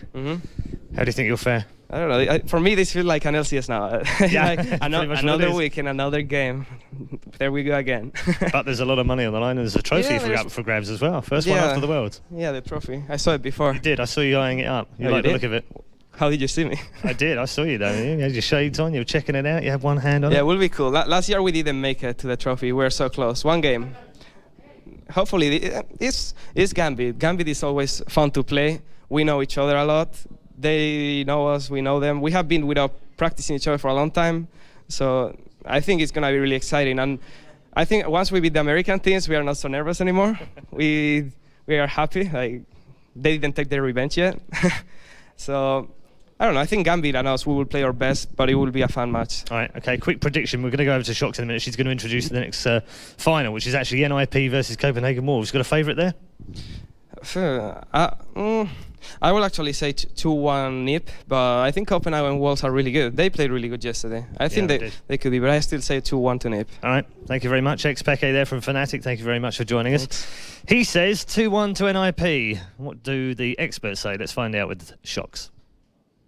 Absolutely, Paul. Thank you very much for those insights. We'll, of course, be seeing a lot of xPeke later as they face GAMBIT. But for now, I am joined by Deman, a one-on-one. Been waiting for this all day. And, of course, first we're going to take a look at the pro bracket for today, as we had a ton of great matches here already today. We saw GAMBIT taking the best of Cloud9. That was this morning. It seems like a long while ago. And then, of course, FNATIC, as they took the best of CLG. We'll be seeing them facing off in the final of our pro tournament later. But first, of course, we have the amateur final coming up between NIP and the Copenhagen Wolves, as we see how they run through their bracket. What are your first thoughts, D-Man, on that matchup? Well, the difference is between the two teams, Copenhagen Wolves have got nothing to lose. They're coming into this one as a fairly new lineup that they want to have something to prove. Whereas Ninjas in Pyjamas, they don't want to show anything. So how are they going to approach this one? Are they going to do like they did in the semi-finals and just basically play what's solo queue? I don't know.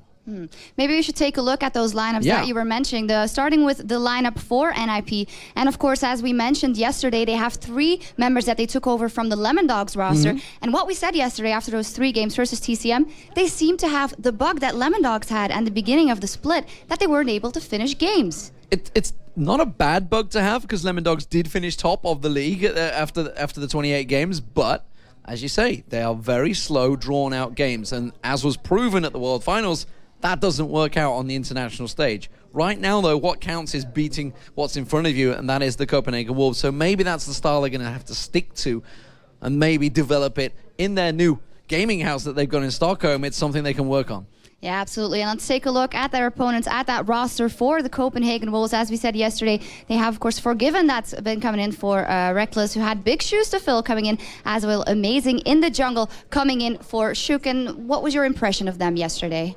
Overall, they were amazing. I mean, they blew away SK Gaming 2-0. And it's a new SK lineup, don't get me wrong, but they performed very well and actually got a little bit of revenge, because they haven't been doing great in the online tournaments. They've got get into like quarterfinals, sometimes the semi-finals, but overall SK have got further on, hence the DreamHack qualifiers where SK beat TCM. So they were a good lineup, the new SK lineup, but Copenhagen Wolves swept them to one side in Game 2 and are looking very good, despite that they've lost Sjokz, who many consider as the top jungler in Europe right now. Rekkles, who we just saw in the previous match, was phenomenal, and he's proving to keep that hype that he's got around him. So to come in and stand that, maybe it's going to be like a syndrome, like when Bjergsen is going to step away. Maybe the focus is no longer on one individual, but the whole team, and maybe it's going to let everybody improve and shine.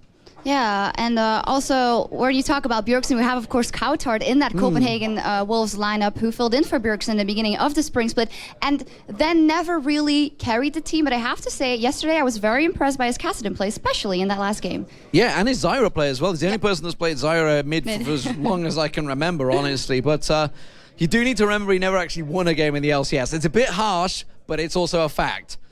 So how he's going to develop going through, how is that pressure now getting back into the LCS? Helped him qualify before, so maybe he could do it again. Yeah, absolutely. Another thing I'd like to point out is, of course, we have Freeze matching up versus Unlimited, and they've played together for a long time. Yeah, 2 teams as well together before. Freeze has obviously gone on to shine, whether Unlimited is going to be able to work his way in there. Samurai and Jeans, they were trying to qualify for the LCS together, and Youngbuck was with them as well. So, they had a fantastic team back then. Unfortunately for them, they came up against the strongest team qualifying, which happened to be Copenhagen Wolves, which then became Ninjas in Pyjamas. There's a lot of history between these teams. Remember, Wolves, the current NIP lineup, left Wolves. So there's probably a bit of a rivalry between the two organizations as well. Yeah, because I do remember that the Samurai and Jeans, they swept that first round, and everybody was like, this is the revelation of the tournament. But it wasn't enough. Too bad for them going up against that. And how much is Youngbuck a factor? He seems to be the glue that's been keeping this lineup together, as it has changed or not. It's hard to say because Youngbuck's always allowed to get the champions he favors. Your Renekton's in there. And it's unbelievable that people still don't ban him out because Renekton still has been one of those fantastic championships. I expect to see probably bans in this one. Teams will have done a lot of research for this. They've had a night to prepare. They know exactly what they're up against. You know, Nukeduck, etc. They've all been through this exact same process before. So it's like all back for them. And there's a lot of money riding on this one as well. I believe 17,000, 18,000 for the winner. Yep. It's a big prize. And how much can we take from this matchup as foreshadowing, you think, for Spring Promotion Qualifier and, of course, NIP in that actual Spring Promotion tournament? That's a tough one. That's a tough one. Do they want to show anything to get that prize, get their name on the board, or would they rather hide it for 2 weeks' time when they're effectively playing for, what, 100K salary or something like that? So I don't know. The game is going to adjust a lot because for me, they should just throw everything in there. Go all out. This is 3.13. I think it's going to be 3.14 for the qualifying. I believe. I don't 100% know that one. A lot could change, and that's a completely different game. So why not go all in for this tournament? And I think everybody would like to see them go all in. Thank you very much. Or finally, who's going to take it? Ninjas in pajamas, but I'm still questioning myself on that one. After getting my vote wrong, why did I go against GAMBIT? I still don't know. You've lost a friend. I've lost a friend. But you've got a lot of friends at home, so that's no problem. Anyway, thank you very much, Deman. And of course, I'd also like to mention that you can vote for your MVP for this weekend. All the information regarding that vote you can find on Twitter at the hashtag IEM or the @IEM. You can find us on Twitter. And now it is time for our amateur final between NIP and the Copenhagen Wolves. Take it away, commentators. Thank you very much, Sjokz. And we've set up a little bit of a tri-cast for this one. Going to have Krepo and Jason joining me this one. So let's kind of pick up where they left off. Jason, it's a hard one to call in my eyes. We've heard that NIP faded by both Deman and xPeke there. You have the same feelings? I think Deman brought up a really good point of how much do they really want to show come into this game with the qualifiers come up in a couple of weeks. But he also made a good counterpoint. It's 3-13. It's a completely different game between that and 14. So why not go out in it? But, you know, the Copenhagen Wolves, they look so damn good. They actually looked better to me yesterday than they looked like with Sjokz and Rekkles. You have to remember how the format's gonna be coming into those relegation matches. The teams can choose who they want to go up against. If they show all their guns here right now and they make an impressive performance, who the hell is gonna choose Copenhagen Wolves? The game's gonna change anyways. So why not give their utmost best, possibly pick up a tournament victory, momentum carrying on, basically instilling fear in their opponents? I think both these teams are gonna give their all. Yeah, not picking them might be forced almost if Copenhagen Wolves come out struggling. I mean, they already 2-0'd SK, which is probably saying SK, we're not going to pick them. So that's good for them. So we're going to jump into the bans and the picks. What are we expecting from these ones? They're actually starting off and they're going pretty quickly already from this one. We see Vladimir and Elise banned out by NMP, Nidalee already taken out by the Wolves. Well, Vladimir respect back on Youngbuck. Elise is generally still a strong jungler. I talked to Cyanide earlier today. I was like, hey, you're not giving TrickZ Elise? He was like, yeah, but I'm not giving Elise to anybody. It's just too damn strong. And then, yeah, Nidalee coming out as well. The poke siege compositions we saw yesterday and even today, like Nidalee is just too mobile, too strong, spears hit too hard. People don't want to play that. I hope they respect the Shyvana today because I don't want to see another game with Shyvana just rampaging through everyone.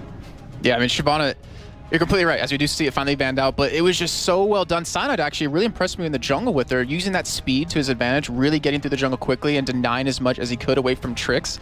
But we do see NIP's game plan, though. They knew how strong Youngbuck was on Renekton, and they just take it away.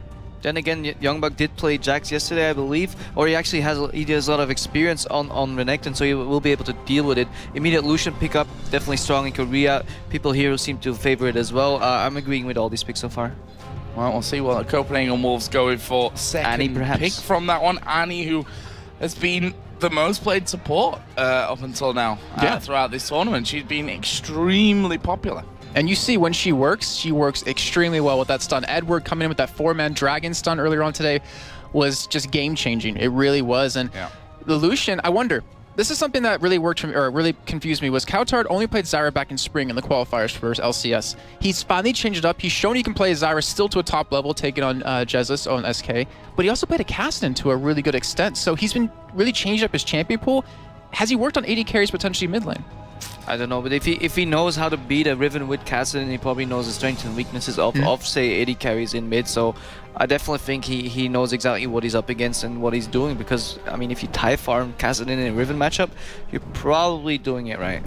All good from that side of things. Gragas was picked up here for NIP along with the Annie locked in there, and that's 3 strong picks right out of the gate here for NIP. What are the Wolves going to go for? Already got their AD carry for Forgiven, who had an amazing time of things yesterday, actually.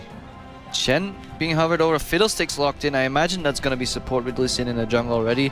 Fiddlesticks support, yeah, does silence, breaks the combo from Annie, but I can only fear if it gets engaged upon. What is he exactly going to do? If, I mean, the Tibbers gets dropped in his face, followed by the damage and Ignite burning. I mean, yeah, he can fear people, he can start bouncing some silences, but won't he be dead already then? At the same time, if he counter-initiates on Annie, Annie gets feared, Annie gets silenced, Annie gets bursted, doesn't even drop the Tibbers.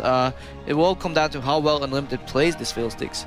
I also have to respect the Shen pick, because yeah, Annie support bursts and all-ins pretty easily, but she's relatively close, about 500 range most of the time when she's casting these abilities. Shen can land, follow up with a taunt mid-fear, for example, and there's possibilities, at least for both these lineups. And there's actually a question I have for you on the Fiddlesticks, because we talked about it yesterday when we were watching some of the games. Why do more of the amateur or the these teams take Fiddlesticks over Annie? I mean, obviously she was picked out here, but we saw a lot more teams playing this Fiddlesticks as a support. There's preferences for every support. I mean, I would end up picking, like a long time ago, Leona into even unfavorable matchups just because I was so comfortable with the champion.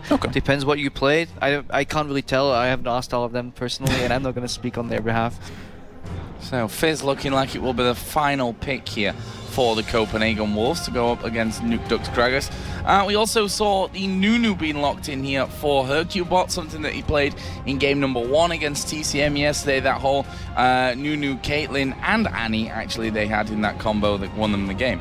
Yeah, I believe they did they not have a Nidalee on top of that? Exactly, giving the extra attack speed steroid to Caitlyn for sieging. I actually wonder if they're going to choose to opt in for Annie, Caitlyn mid against Fizz 2v1, possibly putting Gragas in a 2v1 lane. Has decent wave clear, especially if he managed to get a blue buff from his jungle, for example. I mean, these are all viable strategies. Renekton does well in any 1v1 matchup, definitely wins early against the Shen. If Shen then ports, you can even get a bigger advantage. Does well in a 1v2, but Shen probably does better in a 2v1, and Annie generally wins like any of these 2v2 exchanges. So 2v1 mid might actually be not too bad for the blue team here. You know, I'm wondering what we're going to see early on, because in my mind, when you see a Nunu and you see a Caitlyn, we're expecting early turret pushes. Do you think that's what's going to come out of NIP again? Well, I mean, look at it like, yes, if they end up being forced in a 2v1 against a Shen's really good against it, they'll just group up 3v1 and push the turret down. If they're not, Nunu can still roam freely and just put down the pressure. I do feel like what you said is a good point. Nunu enhances any turret pressure there is, so why not go for the 2v1 mid, push the turret down, and then switch back and give Gragas the roam. Then he can push in mid lane and roam immediately and add extra strength to the other towers that are getting pushed. Gragas is very popular in Korea right now because of his siege potential. He creates zones. He basically throws down one barrel at the left side. People really don't want to work into that. And then they know he has his ulti, so they have to respect the range. So all in all, Gragas is really good for sieging. Combine that with Caitlyn, with Nunu, and Annie is engaged and disengaged. So very, very well versatile comp there for NIP.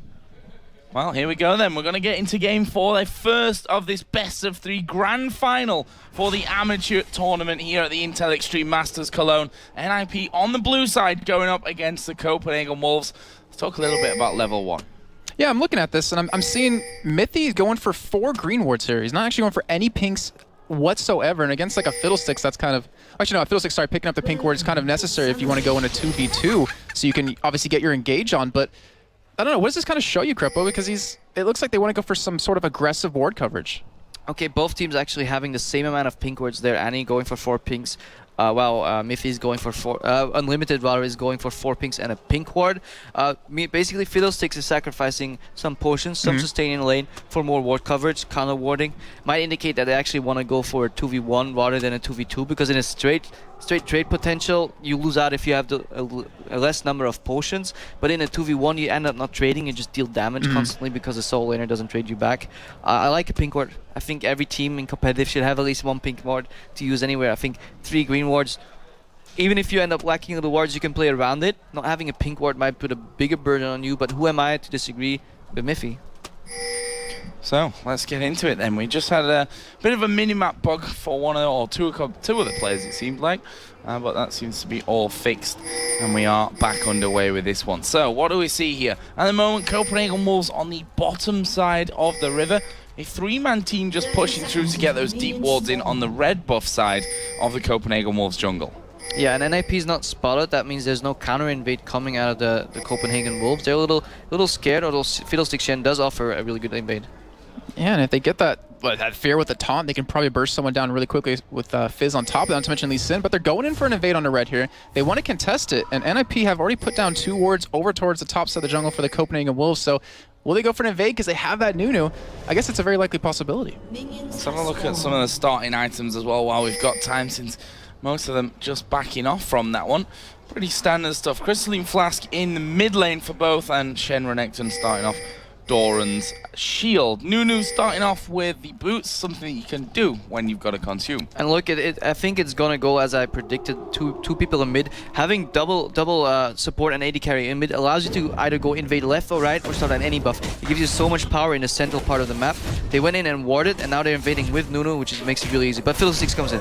Yeah, it looks like that Silence will go out, and hyrqBot's actually just gonna run away. He's got the consume, he's got the smite, he does take it, so he will back away with the red buff here.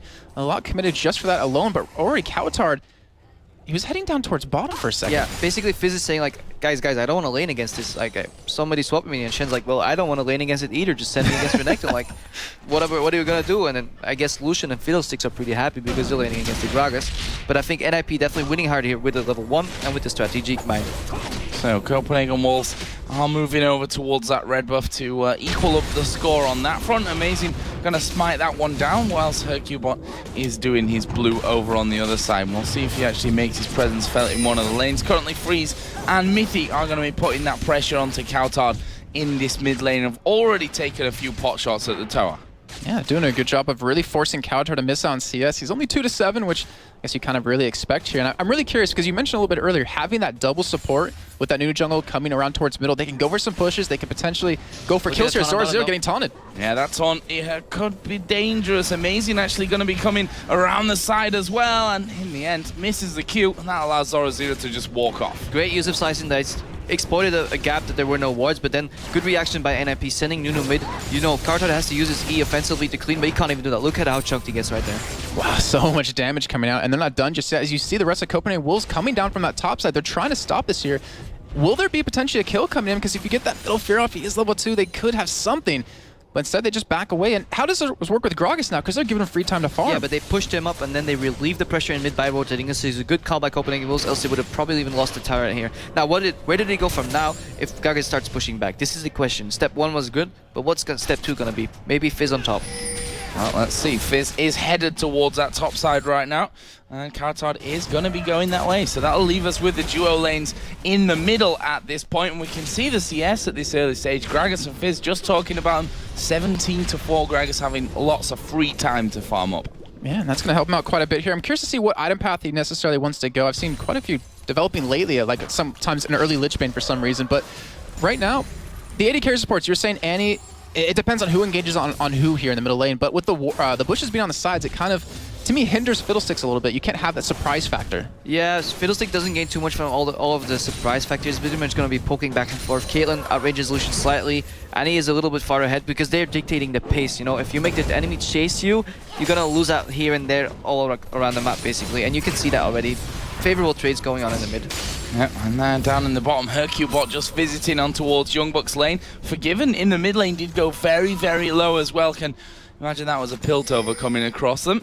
And he still has that stun up, so that wasn't used in that last engagement. Unlimited needs to be a little bit careful there. He's actually got no one to help him, so can't go too far forward. Meanwhile, we do see Amazing headed down towards this bottom lane. Zorozero, though, just backs off behind his creeps, knowing that Q is not going to be able to reach him either way. Yeah, we know there's not going to be too much ganks coming up from Nunu. He's just going to amplify any lane strength one guy has. Caitlyn Siege is better. He just maybe even helps Renekton push. But we do expect ganks from Lee Sin. He needs to get a few kills off to actually make this champion work. But so far, it's not really working.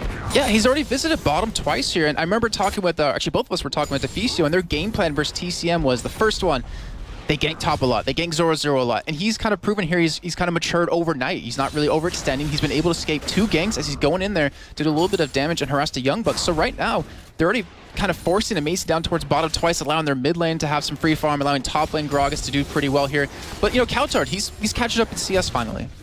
See, bit of a difference between the AD carries as they both come back into lane with their first items being picked up. Vamp Scepter for Lucian off the start. Berserker Greaves with that Doran's Blade here for Freeze on Caitlyn. Yeah, I mean, we have to hand it to both these teams. They're making some great plays, exposing weaknesses, but then both teams are reacting quite well as well. All right, well, with those Berserker Greaves, it looks like hyrqBot wants to make a push here Unlimited, getting very low. He's gonna lose a flash, and he's gonna get stunned over the wall, so that will be down, and that gives a little sight to hyrqBot that they could go for a gank middle yet again, but Mithy, he's gonna be going for a ward here, but he gets caught. Oh, this could be dangerous for him. Amazing going in there very, very heavily. A lot of damage here on towards Mithy. The stun comes off. Rest of the team coming around, but Freeze is there as well. Amazing, not got much left. The cleanse will get rid of the fear, but the taunt comes in. Flash away, flash back in from Youngbuck, and he picks up the first blood. And Mithy here, he's got no mana, and he's got no flash. Is he going to be able to walk away from that one? Youngbuck decides he can't catch up with him. That'll be first blood to the Wolves. 2 impressive things that fight. Yes, great engage by Amazing. He saw 2 people in front of him. Normal people back off. Now he's like, nah, I'll take this on 2v1 because I can predict what Nuna's gonna do to me. Lucian backed him up. Then Shen ulti came in. That's the second amazing part. Really well timed ulti by Youngbuck. And then Amazing didn't back off. He jumped in on like 20% HP, knowing Shen was immediately gonna taunt afterwards, and they chased the NIP lineup down. Yes, Nunu amplifies pushes, but in a straight combat early, he's just not strong enough to duel. Yeah, and Freeze, he was forced to use both of his summoners right there, and he still went down either way, so this might give Unlimited the chance to make something else happen here if Lee Sin finally comes around. And, you know, you pointed out that Amazing, he needs to make ganks happen because Nunu won't really provide that too much, and we finally saw it right there. See a lot of wards in the inventory as well here over for the Copenhagen Wolves, both in the with Shen, Lee Sin, and Fizz. That's a good point, Joe. Once you get ahead, you have to really capitalize on that vision control, and that's exactly what they're doing. They're not leaving into the support. Fiddlesticks currently has no items at all, which means he probably spent a lot of consumables and wards, and he's basically getting the chance to catch back up. He buys a ruby crystal, 1 pink ward, 1 green, few potions. That means thanks to his team, he can start building his side zone. If his team didn't buy those wards, he would have to buy way more wards or drop the vision control. And this is good teamwork and good coordination and communication coming out of the Wolves. Yeah, very good job indeed. And they're definitely looking to take this one back, considering how it started with NIP going for a very aggressive push middle. They've been able to stop that as Nukeduck getting very low here. Kaltard going in with that ultimate, but Nukeduck gonna repel him away with his barrel. And that kind of shows the power of Fizz. Even though Kaltard was behind a little bit early on in CS, he's still catching up and he can still be a threat. Yeah, not really got that much to work with in there either. That single Doran's Ring at this point of things, just bullying this Gragas down pretty low, forcing the ultimate defensively out of him as well. Yeah, and Fizz is definitely the favorable matchup against Gragas, and that's what we saw. That's the indication that the reason why this lane swap initially came out. Oh, one put down there on the blue buff, and hyrqBot's like, yeah, well, let's pink it up. Let's get full control of this one.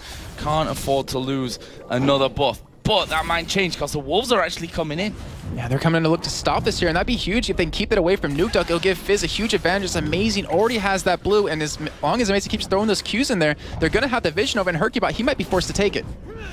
And there's another Q landing into Mithy. He's got his stun ready, though, which I think was part of the reason why Copenhagen Wolves didn't want to follow in from that one. In the end, they do decide to back away. Meanwhile, we see Zorozero, who is between the towers at this point, farming those lanes before they can even get towards that enemy turret. Yeah, proxy farming, dirty farming, call it whatever you want. He's basically saying, yeah, I'm controlling this matchup, I'm just going to take the farm. And what this does actually, just actually pushes Shen into a turret. It allows Zorozero to actually rotate as well immediately outside of vision because there's no wards in that area. It's a little bit of a risky move, but it actually puts a lot of pressure on the Copenhagen Wolves teams, especially when Shen ultis, and he might need to. And right now, Mithy's coming up towards this top side is Amazing there on the side to help out as well. He doesn't have that bear stun just yet. He's only level 5, and he's still down that flash, but it's leaving Caitlyn and Lucian to go head-to-head in middle right now as Fiddlesticks going to be going for a couple of aggressive wards here.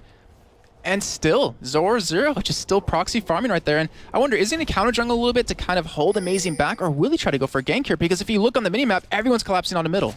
Yep, they are going to see hyrqBot coming around the back. It's a slow onto Forgiven, but not really able to do too much after that. Just chomps down on a minion and will go back on his path. Zorozero still there. They had vision of Lee Sin over by the Wraith. They know that he's nowhere near to stop that from happening. And Youngbuck himself obviously can't go 1v1 right now. Well, he could do. They just probably wouldn't do a lot to each other. Yeah, this is great play by Zorozero. Puts a lot of pressure on the map, and you don't even realize it as much if you just have a quick glance at it. But you have to realize every time that wave dies, he's disappearing. They have no idea where he is. He could appear in mid. That's preventing Fiddlesticks from going aggressive, and that's allowing Annie on Mithy on Annie rather to play even more aggressive because he probably realizes that. And here's a question for you, Krepo, because I'm really curious about this. The fact that you have a Nunu on your team and you didn't push any turrets down early, how does that affect you when you're against a DPS tanky jungler like Amazing later on in the game? It's gonna cost you, but still, like, Nunu still has his benefit because he synergizes so well with Caitlyn and has a disengage. Counter actually going in for a fight on top. Not much happening, but Nukeduck might get him. Got no mana at this point. He's going to get flung into the wall there. Nukeduck puts down the Ignite and will force the flash out of Coutard. Amazing coming towards his top side. I don't think he's going to spot Nukeduck just yet as he actually stays. He wants to get some more farm here. As in the middle, we see hyrqBot trying to catch Unlimited here. Ace in the hole coming out, but Unlimited going to continue to get slowed. He has that flash to get away, and he looks like he will commit to hyrqBot. Going to keep chasing, but no one's really behind him just yet. As Annie coming in from the backside, Mithy looking for something here. As hyrqBot getting feared out of the ultimate. Shen ulti comes in. Unlimited going to die to the Tivers. As Forgiven now chasing down Mithy, but it's just not enough. He doesn't have the damage, and they have that attack speed slow, which is oh so crucial when you're an AD carry. Pulled away from that one, a nice pickup. Leaves us all tied in kills, and maybe more importantly here is this mid tower. Forgiven is still there. He's got no mana. He's sat at half HP, and we can see they've backed away with the presence there of Amazing, knowing that could be dangerous. The flash, oh, the Q not quite landed in. And now Zorozero, Mithy going in towards Youngbuck, but the taunt will land on towards Mithy. Amazing coming around the side. He did land the Q going forward there. Got stunned up by Zorozero, but Mithy slowly but surely goes down. Zorozero popped his ultimate here, but I'm not sure that he's got the damage for a kill. And Coutard, he's still coming down from Dragon right now. Zorozero's going to be forced to back away, but will they go for a dive here? They have the tankiness, or maybe go for a Dragon because we still see Unlimited coming in from the jungle.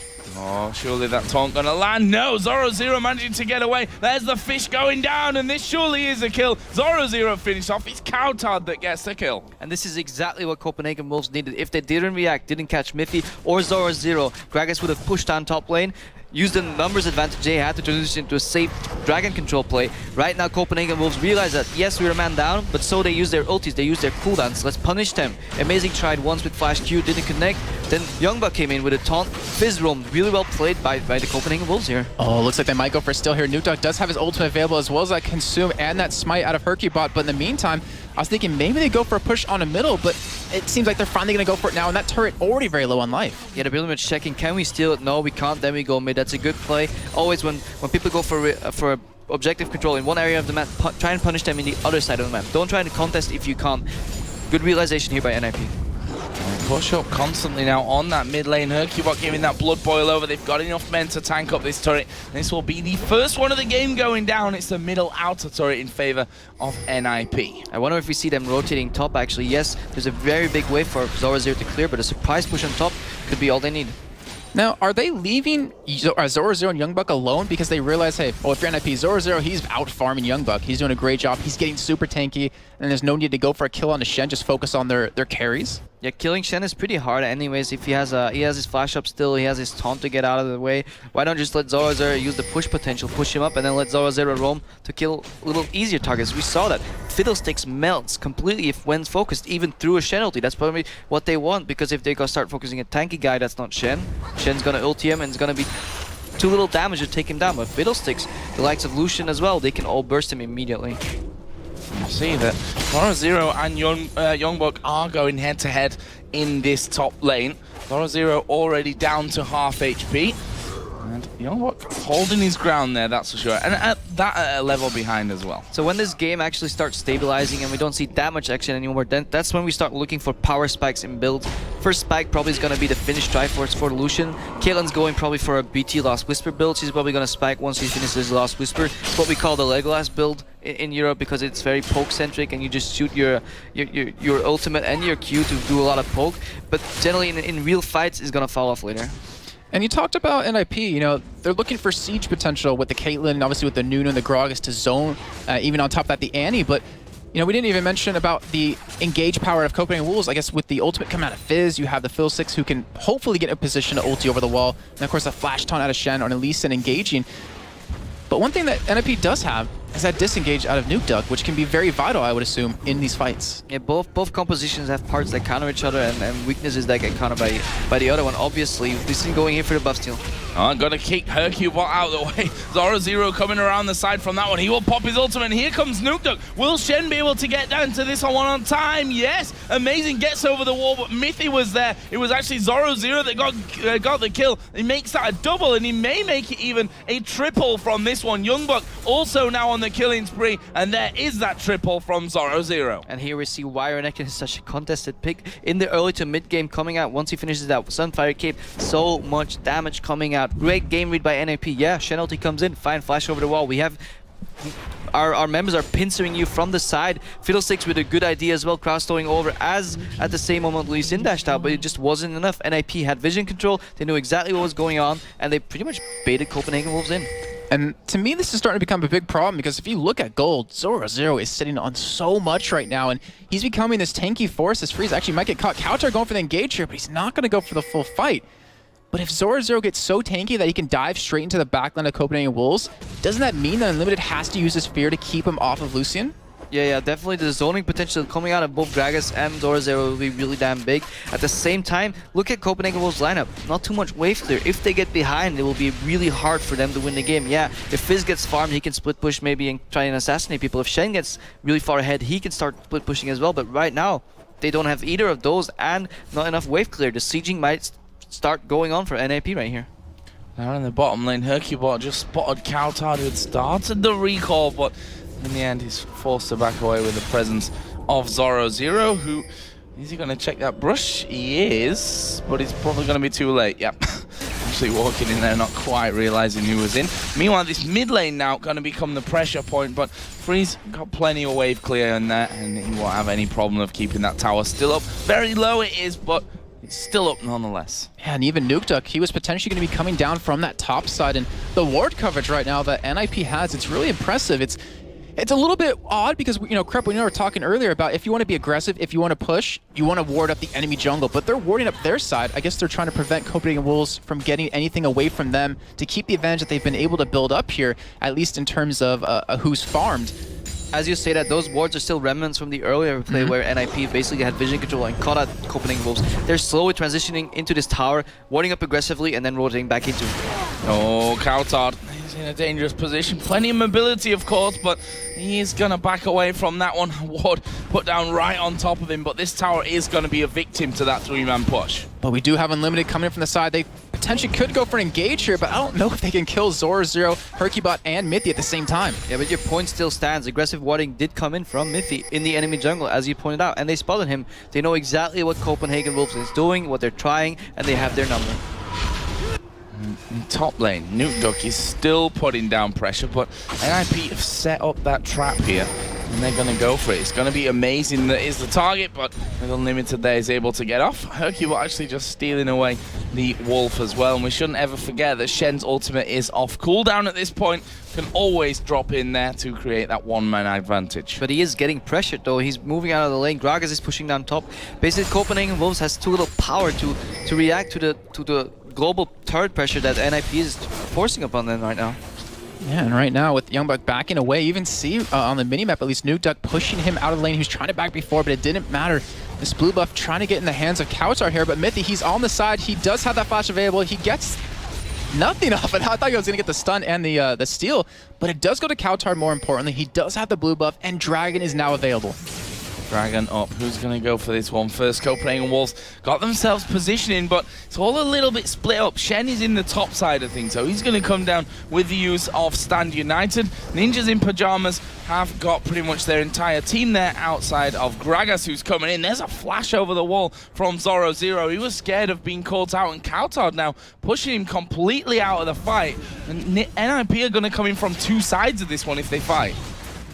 Oh, we do see the ultimate coming at Caitlyn right there. Amazing does block that away, and they do back off. They realize the pressure they do have with Youngbuck available with that ultimate as he split push. We do see the engage come out of Mithy, gets the ultimate onto Amazing and Forgiven as they chase them down. Fizz going straight after Zorozero, but it doesn't matter. He's too damn tanky. Youngbuck finally coming into the party here onto Amazing. Actually, does cancel it away, and NIP coming out ahead in that trade. Oh. Kaplan actually going back in there, seeing what extra damage he could do on the exit, but the Dragon has been started off here. Not a lot of mana across the board for NIP, but that's on Freeze and on hyrqBot, and they're going to have enough there to consume and to smite off the Dragon. Nice pickup for NIP. And this just shows you how well NIP is playing the zoning game and the vision game. They know exactly where people were. Yeah, Zorozero got caught, quotation mark, because all he was doing was gaining time for Gragas to push out mid, put the pressure on NIP's side. NIP knew exactly that they were pushing mid tower. They forced out subsequently Copenhagen was outside of the Dragon area and pincered them with Annie coming in the back. Once they realized Shen's ulti got cancelled, they went for a safe Dragon. Really well played, respecting the zone they provided, backed off once Shen ulti was going, forced Copenhagen Wolves out of the area and only took the Drake once it was safe. Because remember, Nunu in a straight fight is not as strong as Lee Sin.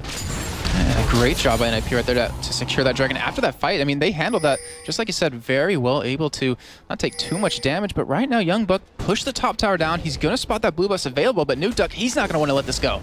Oh, Youngbuck here might be in trouble as well. Going to get stunned up and knocked back by the Gragas barrel. There is the taunt coming in, but he's going to find it hard to get away. Will actually be forced to use the flash there to get out of that blue buff area. And this fight is not over. Forgiven's off to the side. The blue buff's down at half. There is the Cullen coming through the wall. Well, that blue buff, no, it was picked up, in fact. It was last hit there by Lucian. Picked up, nicely done by Forgiven.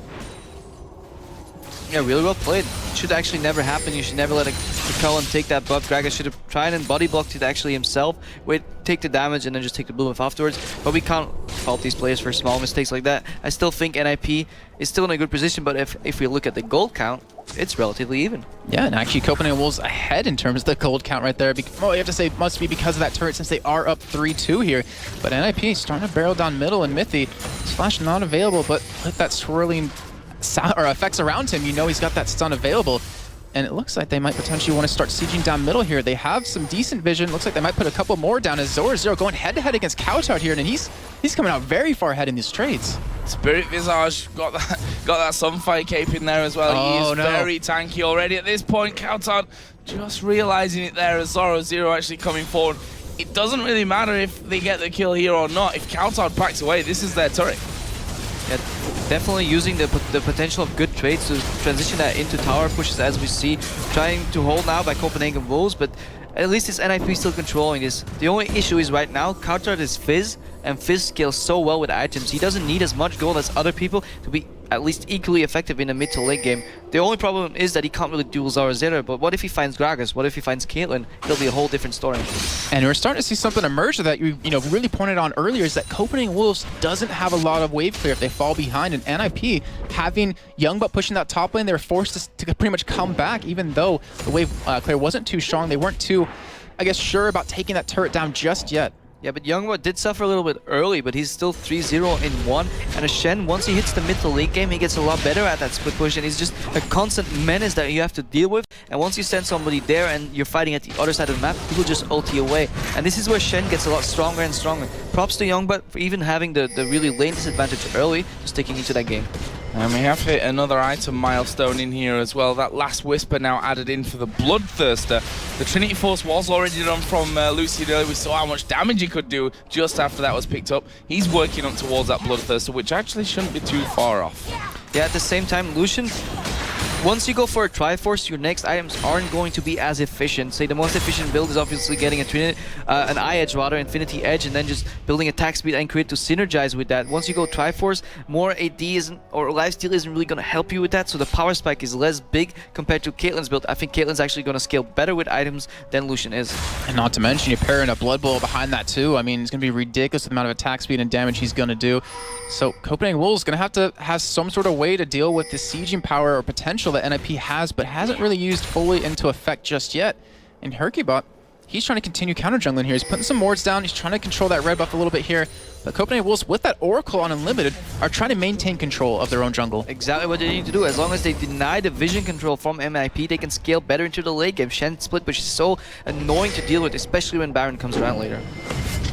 Youngbuck here, is he trying to bait in Nukeduck? He's got Unlimited a little bit further off him there. We saw Forgiven was moving into him as well, but NIP, after losing those wards earlier on, they won them back as hyrqBot here. Going to get Fear the Culling coming out. Lee Sin going to dive in the middle of them as well, but Youngbuck gets the taunt on some. Gragas on that top side is probably going to have to back away because they've lost the AD carry. Amazing has landed the Q. Youngbuck will get in there, pops the Randuins. hyrqBot not going to escape that one. Will they keep going? Nukeduck, as we said earlier, not the tankiest man around. In the end, Mithy's presence seems to have deterred them somewhat, but Amazing and Youngbuck still sniffing in there for a bit more of the action. And this is all Unlimited. He's keeping the vision control on his side, at least under his control. Whenever NIP wants to ward, they have to face check and rush, and when they do, they cut into a fight. And if they're 4v4, and Shen's right there for a taunt and a follow-up CC and a lot of damage coming out of Copenhagen Wolves, they can't win that fight. And you saw right there too, we saw a silence actually hit onto Freeze, and because of that, he was forced to cleanse it, got hit with the taunt and locked down very well. But Copenhagen Wolves, in the meantime,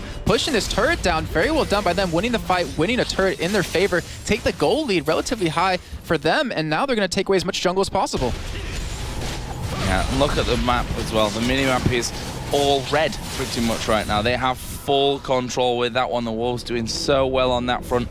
Kautark going to be backing off here and realizes, okay, Zorozero is going to check me this time and I won't be able to escape too quickly. They've all pushed out here just in time for that dragon spawn, but Youngbuck's come back. Does have Stan United now off cooldown, so he can be back in a jiffy as well. And NIP surely here with that ward control, thinking about starting off that dragon. Do they want to fight here though if it comes down to it? They're 5v5 though, at least that's a little better than a 4v4. They actually have the risk of running into a fizz, like getting an Orca exploding in your face is pretty damn menacing, especially once you get hit the late game. And right now we have all ultimates available for Copenhagen Wolves. As you see, the Ace in the Hole coming on Unlimited, doing some good damage here. But Youngbuck, he has that ultimate available. He has that Stand United to come into the fight if he wants to. And yet, Dragon just kind of being toyed with. Youngbuck doing golems though. Why is he doing that? He's to push that lane, put pressure. Oh, he's going back into that lane now. Finally, we see there the dragon. And Cullen comes out. Gragas barrel knocks them back. And there is the pickup. hyrqBot manages that one. Kautark diving in. We are going to see Shen coming around. The ulti misses from Kautark, but they're going to keep going. Taunt's coming down. Lee Sin going to follow through. He wants Freeze. He's kicked him out of the back of the fight. Unlimited went over the wall to attack him. NIP going low and headed to the wrong side of the map, but the health bars all shrinking here. Zorozero goes down. Mithy not going to be able to escape, and that will be 3 kills coming out for the Copenhagen Wolves. And this fight was pretty much a parade of missed and juke skill shots. So much stuff didn't land. Barrel didn't land, although it was a good ID. Knocked them away so he could smite. Great ID. Shen ultis, let me just quickly follow up with Fizz ulti. But if you have a Shen on you, you know Fizz is going to do that. Prediction by NIP, walk away. So good beats on both of these teams' sides. But yeah, Copenhagen Wolves with a stronger fight coming out overhead. Yeah, they were able to escape the Fizz ultimate as well from that, and because of a Caitlyn trap that was down, Youngbuck taunted right into it, but the barrel, their big disengage was no longer there, and they just, once they got on top of them, with Shen there, with Lee Sin there, and obviously a Fizz, it was just too much damage to really deal with. So in the end, you know, NIP got the dragon, but Copenhagen Wolves come out ahead in the kills. I just wanna admire Copenhagen Wolves at their decision making from the get-go. From level 1, we saw how they dealt with their mid laning being pushed in 2v1, and they kept that alive. That just shows how good they understand this game, how well they understand transitions, capitalizing on mistakes. You know, whenever they take an advantage in a fight, they push down a turret. They're not trying to push down turrets alone because they know they can't, but they're just waiting for a pick, playing the vision game, and then transitioning any potential beneficial fight into an advantage. Oh, mid lane, Kautark almost toying there with Nukeduck, just testing the water, see how much Nukeduck wants to play almost. Will he go in there? Will he try and fight me back? Wolves here pulling out those wards, and they're just going to sit around this Baron. It's going to force NIP into a similar situation to earlier, to face checking those brushes to get the vision down. And this is the point of the game why we see why Fizz's E is called Playful and Trickster, because it's going to be so hard to catch the little fish that's jumping around the fight. Has a Zhonya's on top of that, has a Shen taunting away from him, has a Fiddlestick Fear to help him, and even has a Shen ulti in case he does get caught. And Youngbuck's ultimate is going to be up relatively soon, about 3/4 of the way through. And you talked about this earlier, Unlimited with that Oracle, it forces NIP to face check. And when that happens, you have so many things that can hit you in your face at the same time. And I do check out Forgiven, does have that Last Whisper done, so his damage getting spiked up just a little bit more, as well as the Bloodthirster completing here. So Copenhagen Wolves, with this gold, with the kills, and everything they've been able to do here, it looks like they're finally going to go on the push. I really like what they're doing with their builds. They're very efficient, they're very... Well, they're playing around their builds really well, and they're using basically everything, every gold they earn, they're using it to their advantage, and that's really well played. Yeah, a quick Silver Sash coming out from Freeze, added into that cleanse that he already has. Obviously can pretty much bypass any attack speed there with that Blood Boil coming out from Nunu, so can prioritize more in towards those defensive stats. At the same time, Caitlyn is the cornerstone of a siege lineup that NIP is running, and she's being forced into buying defensive items. Yeah, she can bypass the attack speed, but she could have spent that money of the quick Silver Sash on something else. And also loses out on crit.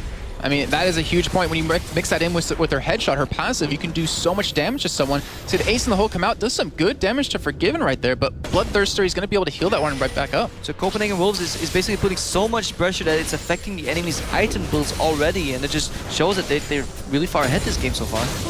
And push through, there is the Gragas barrel coming out, and this turret is going down. Nothing that they can really do. The Copenhagen Wolves back away. There's only one ward anywhere near the Baron, and that's a little bit closer towards that mid lane. And we see that the Wolves are going straight in there. They're going for it. And as you're saying before, I mean, we're at this mid to late game point where Youngbuck is just pushing this bottom lane, keeping someone there with him, and he has the ability to ultimate in. And you see that Baron dropping very fast, and no one on NIP is in position. No one has a ward over there to spot this happening, and that is a free Baron going over the Copenhagen Wolves. Well, they know it's happening, they just know they can't react to it, and it's just Copenhagen Wolves playing the map correctly. It's not that NIP is not knowing they're gonna do Baron. I mean, if they all disappear to dock, what the hell are they doing? Either baiting or doing it, but they just can't react, and it's Copenhagen Wolves translating the advantage in a well-timed Baron.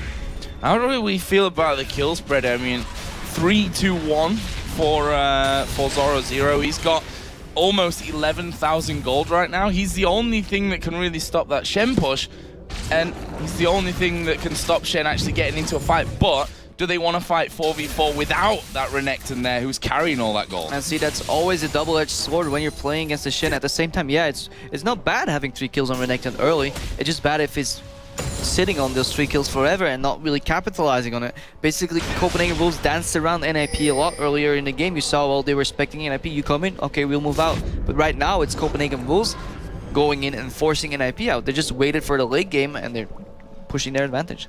Yeah, and you mentioned them adapting to what's exactly happening. It's making them a really good team. They've really come far, I have to say, over this past year from, DreamHack when they won that against Dark Passage, I believe it was. And Unlimited, with this Oracle, I feel like he's had it for like the last 10 minutes straight. He's been constantly refreshing it, constantly trying to control all of these wards. And Mithy, his Boots mobility coming in, he wants to, I guess, get around quickly to stop it, but he can't face check anything alone. Yeah, Boots of mobility and Sightstone plus Oracles is pretty much a core support build because it's so valuable for the teams, and there's no other items that actually add more value than those, and that's why we saw it change in the Pipe Patch, because it's really, really, really effective.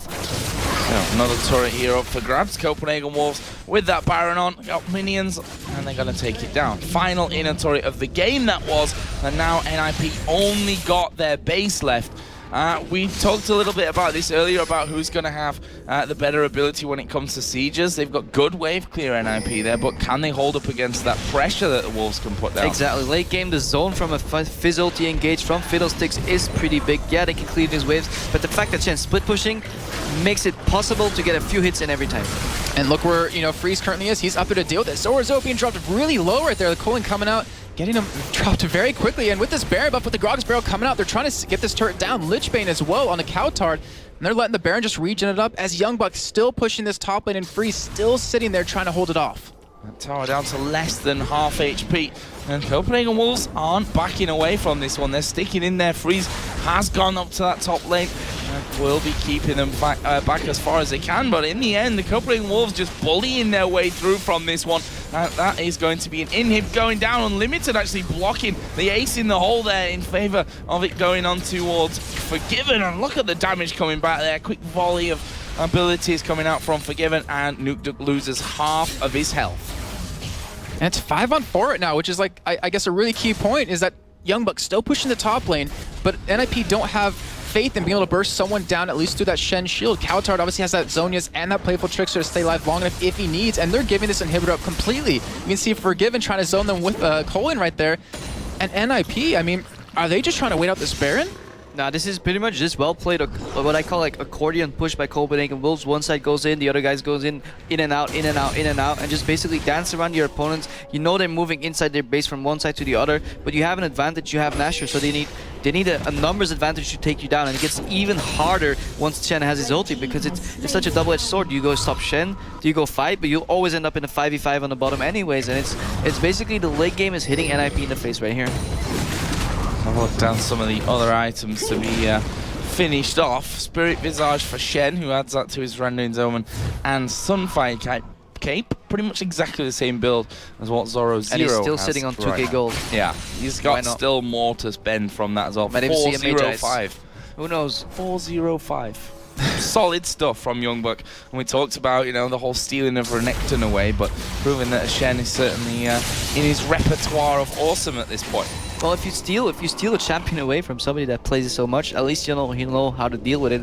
If you have 300 games or 400 or 500 games on a champion, you'll probably lost your lane quite a few times, and you probably know what counters you.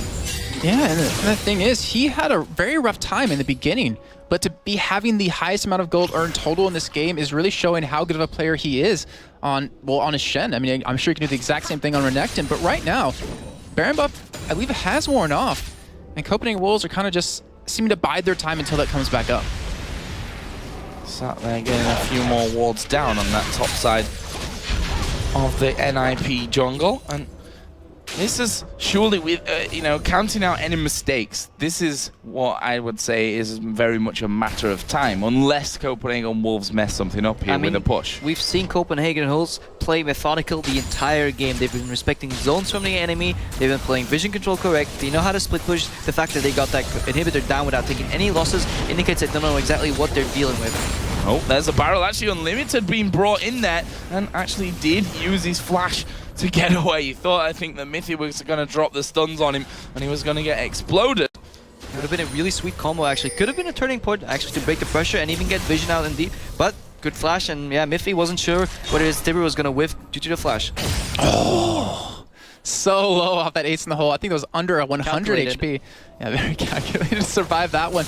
But Copenhagen Wolves still denying everything they possibly can out of the jungle of NIP, and they're being forced on just what's coming into their base from these super minions coming in. But right now, 1 minute on the Baron, Copenhagen Wolves, they have the money. Unlimited will have the ability to pretty much control all of it with wards, with that Oracle. And NIP, they can't face check this. They can't afford that. Yeah, and Copenhagen Wolves, like, look, they're not even pushing right now because they only push when they have Baron, and when they're basically just containing NIP in their base, making sure they don't move out, get any vision out, then they take Baron, and then we will see the same thing repeating again. If it doesn't finish the game by that end, which I actually think it will, but if in some spring of miracle it doesn't, they'll just do it again and again and again, and they'll just slowly squeeze the life out of NIP until they get either bored or angry and try and engage something they might not win. Talked about the efficiency of the path that Lucian took with that Trinity Force first, that, you know, an Infinity Edge is always a good thing to add in there, and well, he's pretty much getting it all at this point. Well, it doesn't, that's how far ahead. If you get this far ahead, I mean, you can talk about less efficiency, but more items is still going to grant you more absolute power anyways. It doesn't even matter at this point what he builds. Oh, Youngbuck being chased down, and he knows that he's going to be a long walk back, but he's got a lot of health. He's got a lot of health. It's going to take him ages to take him down. He manages to taunt them up. The rest of his team are doing Baron here, and this is a 5-man push onto him. He does go down there, try to get his ulti off and get back up towards Baron and survive it, but he's bought them all the time that they needed to get it for free. And see, I still think this is a slight mistake by Copenhagen Wolves. It might look like, yeah, Youngbuck is buying the time to get them the Baron, but I think they could have had that Baron for free anyways, and Youngbuck actually overextended a little. Yeah, and I mean, because of that, he ends up dying, he ends up losing his ultimate. Obviously, with the cooldown reduction he has, it won't matter as much, but can Copenhagen Wolves continue to push at this point without having that pressure of a split push, without that accordion you were talking about? No, they can't. That's exactly why the play was good on NIP's end. They just immediately they basically the only play they had, because they couldn't face Shake Danger, they couldn't move out of their base because Copenhagen Wolves would react. The only thing they could do was catch Shen, and that was a good realization by them to give up the Nasher and just slow down the entire game for at least a good minute and maybe force a mistake out of Copenhagen Wolves. But all in all, it was just a single Shen death.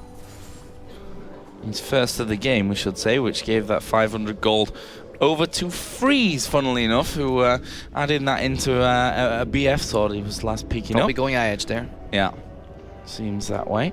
And RIP currently setting up a little bit of a trap, hoping that the Wolves will just walk straight in there. In the end, they think, okay, they're probably not going to do that because they're all pushing bottom. They want to get in on that inhib. And that's a good play. I mean, you have to rely on the disrespect of your enemy, that they're basically going to move freely to an unwatered jungle and try and catch them. Now everybody shows, and now Copenhagen Wolves knows everybody's on the map. Okay, we can start moving around again. You basically count the dots. If you see any less than 5, you might want to watch out. And I'm really curious about the LemonNation, because it's a 3 out of 5-man squad here for NIP. Back in the summer split, they played like there was no tomorrow, where if they were really far behind, they would just kind of go all in at the weirdest time. But you're seeing a different kind of composure within the team where they're not ready to fight for anything just yet. Mason Hole going to come out, but Mazin's going to block and basically take nothing from it. And not to mention the regen from the Baron, going to make this push on the inhibitor very easy.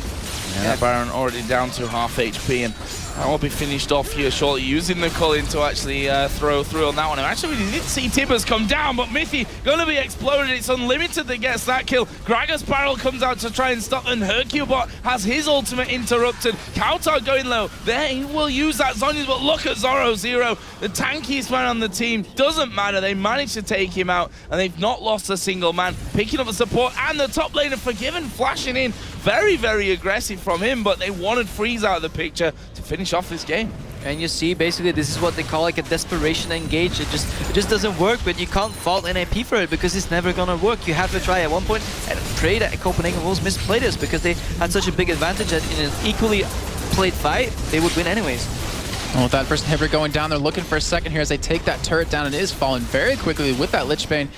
Kautar just going to back away as well as the Copenhagen Wolves. And, you know, we always say, it doesn't matter if you win in 20 minutes or 78 minutes. As long as you win, that's all that really counts. Yeah, or even 120 minutes if you're CLG. That's what we used to do. I know. Yeah, I bet you know that. You bore your opponents to death, and then they engage really poorly, and this is what Copenhagen Wolves is doing. Should have had then some kind of button where you had like a little buzzer to the caster so we could wake up and get ready for when CLG were going to make their comeback. Start pushing an inhib, or else you get a shock because this game is too boring. But at least we can respect like the beautiful like tactical play coming out of Copenhagen Wolves. But people at home might be shouting like, why don't they just push mid and finish? Because, well, they don't have to. They're taking zero risk, and just it's really like enraging to be in NIP's shoes right now, because you know this is a best of 3. This is gonna carry on to the next game, and if you if you lose a really quick game, sure, you can recover, but if you slowly get squeezed to death and there's nothing you can do, then Copenhagen Wolves has the mental advantage in the next game as well. And we know, NIP to be partially emotional when it comes to games like this, where it might affect them later on. And I guess that's a really, like you're saying, a key factor coming into this second game. Hopefully they can shrug it off if they do go on to lose this one. And you think on the other side of that, if they come back and win this one, going into that next game, they got to be on an all-time high. But again, the Wolves taking everything away from the jungle as much as possible. They have a giant goal lead, over 10,000 right now, even taking Dragon for the sake of it. And with one inhibitor left and one inhibitor turret left, it looks like that's where they're going to focus. Let those waves keep pushing. Not sure if I actually agree with taking the Dragon, because it just, in my opinion, wastes pushing time. And as long as you have like the minions streaming in, you need to use it. But it's a really technicality right there, and I think they're just going to all with him right now. Wow, ulti coming out there from Kautar on towards Zorozero, and that minion wave is gone. But they've got kind of 10 minion waves in the form of Youngbuck, who can just stand there and tank that one up. He is so ridiculously tanky right now. He's got, what, 4,200 HP, 245 armor. Turrets don't do a thing. Yeah, they scratch him a little bit, maybe a little tickle. I still feel he might actually go around and split push. Why not? Just start split pushing the Nexus towers. He could do that. Well, they're going in here, trying to get this turret down very quickly. It looks like NIP might go for a desperation engage, but they're just, I guess, trying to chip them away since they don't have that regen from the Baron. They keep it alive, but at what cost? Those Superminions are pushing in on those Nexus turrets already, and Copenhagen Wolves realize this. They're just trying to keep them there, force them away from that. As you see the ace in the hole come in, but it does nothing.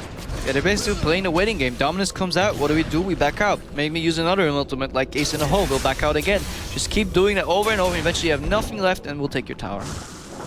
Minions streaming back in there. Gragas Barrel already deployed to try and stop that one going, but we are going to see them dive in. There is the fear on towards Zorozero. Absolute Zero does exactly what it's not supposed to do and does no damage in there. Zorozero is forced to the back of this one. hyrqBot having to flash. Freeze flashes. hyrqBot actually getting kicked back there. And this is going to be game number 1 going over to the Copenhagen Wolves. Plenty of super minions in there. The culling comes out. Youngbuck actually will get the taunt. There was the fear as well onto Freeze. He actually cleansed out of that one, but it's not going to matter either way. The Copenhagen Wolves pick up game number 1 here over Ninjas in Pajamas.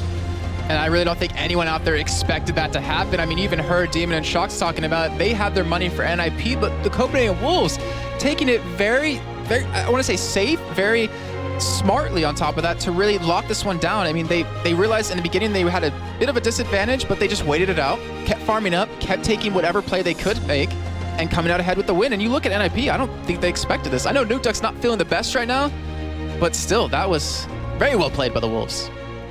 I wonder if they're going to target Youngbuck's Champions pool, because he's a top laner that gets talked about a lot. Some people think he's weak, some people he's only like a two-trick pony.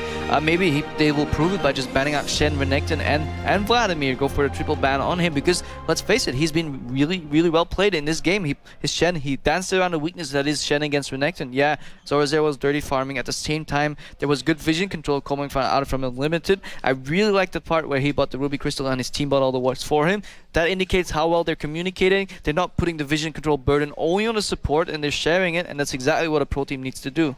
Incredible win there for the Wolves, very much calculated, as we said. NIP not out of this final yet, though. It's, of course, a best of 3, so they have to win 2 in a row, which is going to be a real tough feat if game number 1 is anything to go by. We're going to take a quick commercial break, but when we come back, it's game number 2 of the Amateur Grand Final here at the Intel Extreme Masters Cologne.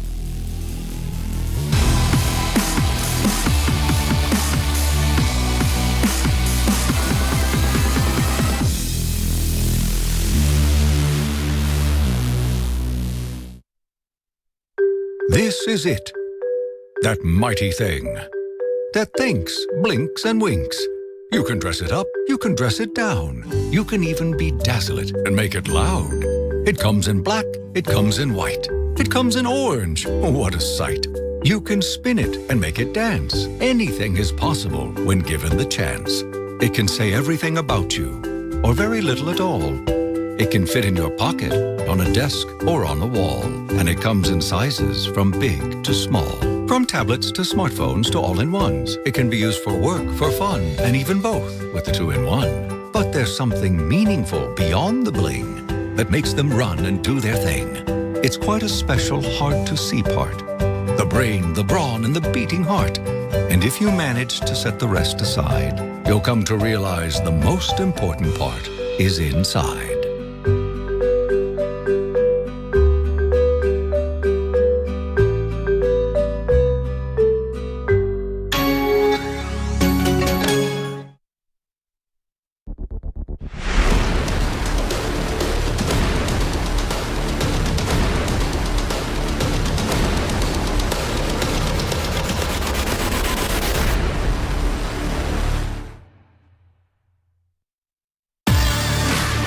Professional-grade communication tool.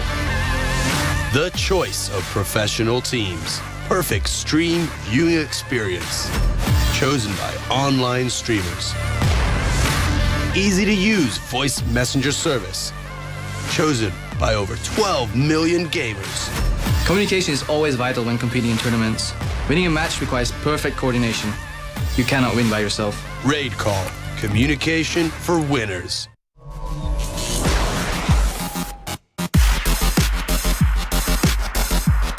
As a professional gamer, I need something really fast and reliable.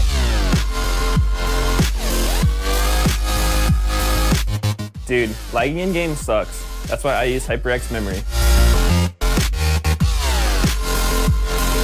HyperX memory is super great.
Ladies and gentlemen, welcome back to the Intel Extreme Masters live from Cologne. We are in our lovely studio here, all nice and warm because it's horrible and raining outside wherever it is that you're tuned in from. We thank you for tuning in with us, wherever you are in the world. It could be the morning, the afternoon, or the evening.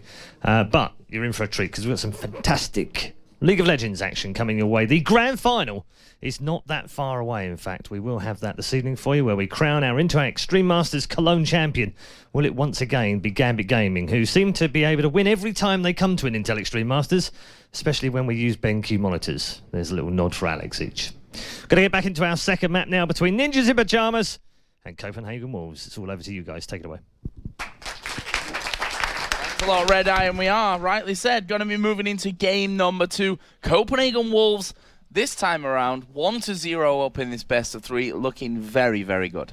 Yeah, I really like how well, I mean, you pointed out so well during the game, how quickly they adjusted and really, like, realized the problem, realized what NIP was trying to do, and then from there, work around a strategy from that. You mentioned the communication between them, allowing the support to pick up a ruby crystal so you can get a sight zone a little bit earlier while the team buys wards. It really shows how well they're playing and how well they're communicating. At the same time, though, yeah, they were capitalizing on mistakes.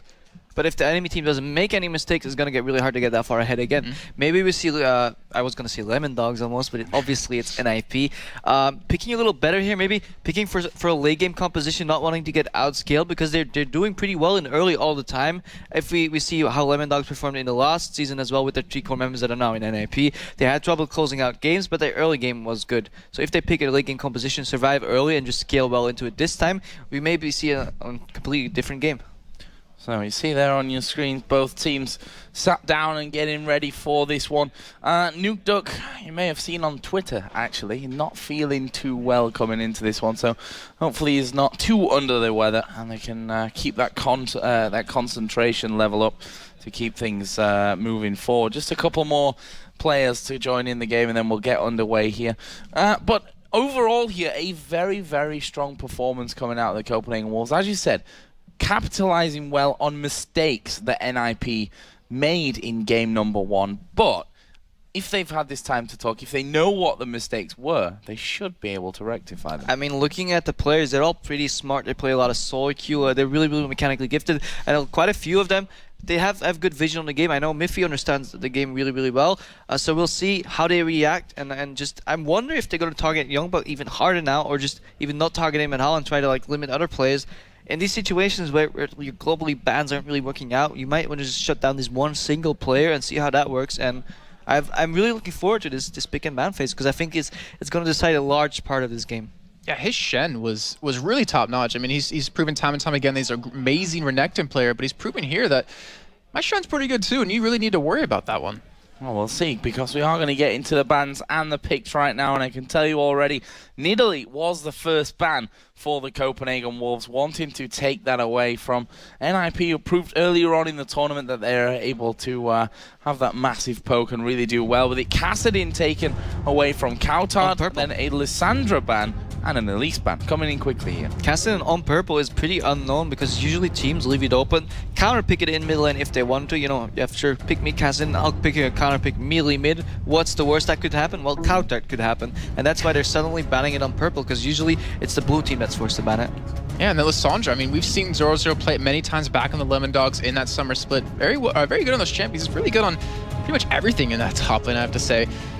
But Nukeduck hasn't been focused too much, which is kind of weird to me. I mean, we heard in the interviews earlier from xPeke that Nukeduck's pretty much on the exact same level as Bjergsen, and yet people aren't as afraid of him. Maybe exactly why, because if somebody's so versatile and so good on that many champions, why waste the ban and why not target the people with a little more niche champion pools? Shyvana ban coming out, Elise ban coming out, maybe like the OP bans, as we say, like very strong champions, both played on both teams, everybody's been playing them, and then the Renekton to close it out, target ban on Youngbuck. Yeah, I think Jax was picked up here, first pick for NIP, and once again Lee Sin featuring in this. Of course, last time around was for Amazing. This time around will be going on to hyrqBot, who plays that Nunu in the last game. You can definitely feel hyrqBot saying like, hey guys, I want a little more pressure on this game. Sure, sieging is all cool and I can bubble you, but why don't you let me do the work? He's a really mechanically gifted player as well. Plays a mean Lee Sin, and it just might be enough for NIP to get more engages and options in this game. Yeah, that's one thing that really kind of one thing I noticed when hyrqBot was in SK is that he never got to play champions he really enjoyed. I mean, I remember Joe and I were casting him back when he was on a different team. His Lee Sin amazed us so many times. He was pretty much on level with Diamondprox with us, and seeing him play something he enjoys, as we see GAMBIT, you know, enjoying themselves, laughing, having fun, it's a scary thing even if hyrqBot is in that mindset, or all of it. Oh no, don't do that. But why not? Don't do that, side. He may have learned his lesson with not buying the Mage Eyes this time, but yeah, it'll be a little tricky to beat a Singed and a Gragas with the Scion, but then again, it is Nukeduck, and whenever you cut him out, he just throws a curveball and beats you. I've played against him in solo queue in the odd moment that I am playing mid lane, and it's really hard to read. Whenever he does something crazy, talk to Froggen as well, he always says like, yeah, anybody can do something crazy, but Nukeduck, yeah, it'll be intentional. It is really crazy, but he knows exactly what he's doing, so definitely a player to be feared sometimes. Well, changed away from that Scion and went for Annie and Ezreal. So obviously feeling that they are going to be more important to them. Pretty much all the AD carries open, of course. Lucian was taken away, and that's exactly what NIP have gone for this time around, wanting that extra mobility. For the Wolves, we're going to see a Vi coming into action. Unlimited going to pick up the fiddle. Nukeduck's played Ezreal middle before, back in the summer split, if I remember correctly. Yes, he has. Actually, the game I had in my head where he was doing crazy stuff was on Ezreal, so who knows. Although Ezreal into Lucian, both of them will probably end up going Triforce. It's okay. Ezreal Annie is pretty potent, level 6. I mean, you don't even have to, even if you get creep block, you just send double AoE ultimates. If the enemy lane by one chance overlaps, and that's where Annie is the strongest. Flash Tibbers, Ezreal to going through, pick off whoever you want. Very potent combo. We see, look at the lineup already. NIP, Jax, Lee Sin, Annie, Ezreal. It screams pressure, and it might just be enough to beat Copenhagen Wolves. Yeah, I'm looking into this late game fact where you have Annie who can initiate, you have Jax who can initiate with that counter strike, pop down the AoE stun. And I'm really curious to see what they're going to round it out with, because they have a decent disengage, at least on the other side for Copenhagen Wolves with that Gragas. I just hope they don't fall into the trap that SK put themselves in twice in their games, which was the triple melee, no wave clear, jungle, top, and mid. And it might actually be that one with Riven right now. I'm really happy that I'm predicting something correctly.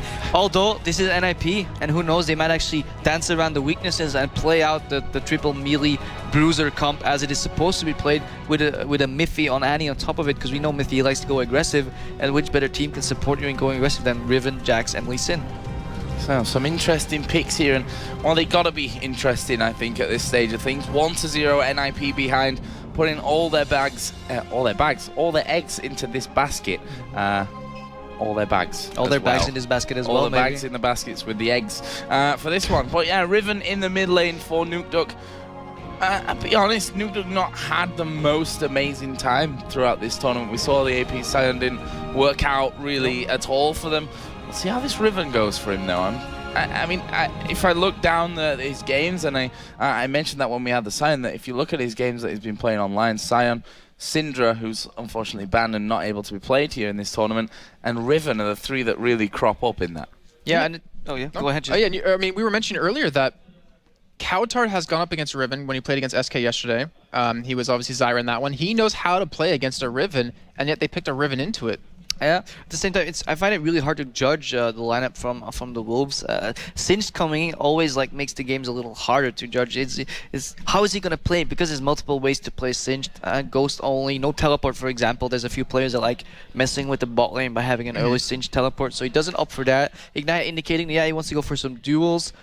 Singed into Jax, who beats that. I believe Jax does well early. Singed might just get tanky enough later to flip him away and just start dirty proxy farming again. We'll see how this game evolves. I think both teams have what it takes to win this game, contesting in lineups. There's obviously gaps in each lineup that they can exploit.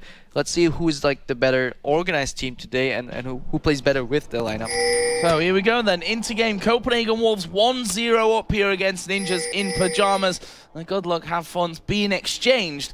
And we're going to see exactly how this one all folds out, whether Ninjas in Pyjamas can get one back, or whether Copenhagen Wolves will take the $17,000 for first place. Let's start comparing these level 1s as well, Jason. At one point we have the Jax and the Annie coming out, followed by Riven. Very potent level 1 on the side of the NIP, but Copenhagen Wolves have something to offer as well. Yeah, we saw some pings coming in already, where I'm assuming they want to put some wards down or something like that to really kind of control something. But Mithy, with those 4 green wards, doesn't have to pink yet again. I'm assuming they're not going to try to go for a 2v1 mid when you have a Riven and a Gragas matchup. And I'm looking at NIP's lineup as it gets later in the game, and to me it feels like if they get on top of Copenhagen Wolves, they're going to win a fight. Yeah, it's definitely tricky to judge. Yeah, you definitely don't want to put 2v1 mid against Grog. It doesn't work out. Singed, I think, will do well against Jax, so well enough. Annie Ezreal against Lucian Fiddlesticks. I don't know, it's really hard to judge. I think they can end up 2v2. It doesn't really matter like who wants to do what. I think we'll probably see traditional lanes, especially for the blue team. They're not going to switch away from Drake presence if they don't have to. So it looks like we have this mini-map bug again. I'm not exactly sure what that actually is, but it's still on their screen, at least. It's on their screen, yeah. It seems like it's Forgiven that's got that problem. Actually, he is going to just reconnect to the game here, so he should be back here pretty quickly. After that reconnect, and we'll be able to get things back underway. We did see, just before we went off the screen there, Mithy and hyrqBot actually sat in the Dragon Pit right now, maybe setting up something of an ambush. Yeah, often supports just once they see like 1 or 2 people on the map, they generally get the okay to start moving out and warding aggressively, because you never assume like who the hell is gonna hide 3 people in a Dragon Cove. Well, actually some people do that, so you still have to watch out for that. But the wards are actually already in place, and I don't think we'll be seeing any action. And I believe Mithy even has his stun, or his W leveled up here to have a stun at level 1. He's actually going for something different here though, Krepo. He's going for an exhaust this time. Yeah, exhaust coming out. Not sure exactly who he's going to try and exhaust there, because, okay, Singe coming in maybe to slow him down. Is it going to be enough? Gragas generally throws all his barrels before he comes to exhaust range. Forgiven can actually negate part of the exhaust, because not many people know that, but Lucian's dash ability removes any slows on him. That's exactly why he's so good against the likes of Thresh. But yeah, maybe he was not aiming for a 2v2 and doesn't want the Ignite to burst down the Fiddlesticks. And Freeze is the one to pick up the Ignite. Sorry, I just noticed that he's not going for Barrier this time, so he went for the Ignite. So it looks like to me he wants to be very aggressive here in the early phase. Good point. I actually completely missed that. I'm so used to AD carries playing. So this actually explains exactly why they go exhaust on Mithy and Ignite on Freeze. Actually, I like to see it turn around, because I think an AD carry late game with exhaust is better than Ignite. But yeah, very aggressive bot lane all of a sudden from NIP, and they're going in. No ward going to go in there either. Mithy thrown straight into him. He is down. That is first blood Copenhagen Wolves. And the ward went down once they'd already face checked it. For me, that's totally the opposite way of how you're supposed to do that. Yeah, 3-man invade is so risky unless you have a complete read on the enemy team. Riven's still in the mid, didn't even come with them. Yeah, sure, and he has an AoE stun, but what's an AoE stun when you're already flipped on the other side of the map by Singed? Well, we saw nothing. That's the problem. Exactly. We do have some swaps of the lanes here, though. It's going to be Coutard going up against Zorozero on this top side, which will actually leave a 2v1 in the mid lane, and then a Singe down in the bottom in a 2v1. Yeah, I actually like that. I'm not sure if Coutard is going to be able to do a lot against the Jax. He definitely knows the Riven matchup well enough to dodge it, and then they put 2 mid. As I said before, 2 mid allows you to go into any buff you want, and that's exactly what we see Copenhagen Wolves doing.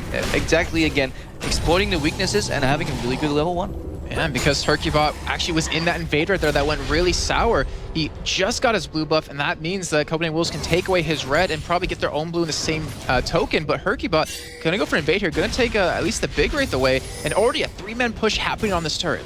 I'm really a big fan of what Copenhagen Wolves is doing. They're punishing the lack of lane push in Nukeduck's champion pool right now. Both Fizz and Riven don't have too much push early, and they get punished. And meanwhile, Youngbuck's throwing some poison around. Amazing actually catching hyrqBot there, doing that Wraith camp, and hyrqBot's going to have to try and work his way around the side. They know that he's on this side of the jungle somewhere. hyrqBot feeling confident about it, and he's actually going to be taking away the golems. And the fact is that Vi's going late to this blue buff as well, so they're not going to have an even rough estimate on that time. Yeah, weird enough though, the enemy jungle is the safest place for hyrqBot to be in, because he's backed up by his dual lane being bottom. He knew the invade was coming from Fiddlesticks in his red jungle, so I have to respect his decision making there. Yeah, sure, he got behind, but that's what great junglers do. It's easy to play your normal standard route and then play it out, but adapting is what makes jungle so good, and that's why Diamondprox was so good, let's say, a year ago, because he basically invented counter jungling in a whole new way of adapting. Well, right off the bat, we're seeing Copenhagen Wolves with that AD carry support lane middle, getting this turret down to below half-life, sitting on about a third here, as hyrqBot, luckily for him, going to be able to soak up some experience from this. But if you look on the minimap, amazing, he's towards the top side. He realized hyrqBot was there. He wants to go for a little bit of counter jungling here at the same side. And right now, Copenhagen Wolves, I mean, I'm trying to think, will they want to go for this turret here, then, you know, kind of rotate the lanes, or do they want to keep punishing Nukeduck? Like looking more into their play, I can't but admire Copenhagen Wolves. Like look, bottom Kautar's dueling, but he's not really gonna lose too much. Gragas has insane wave clear, right? Singe on the bottom does well 2v1. It's really hard to push that in. You can already see that. Not a way chipped away at the tower. Meanwhile, they put the rest of the members mid to push that tower. Complete tower control from Copenhagen Wolves.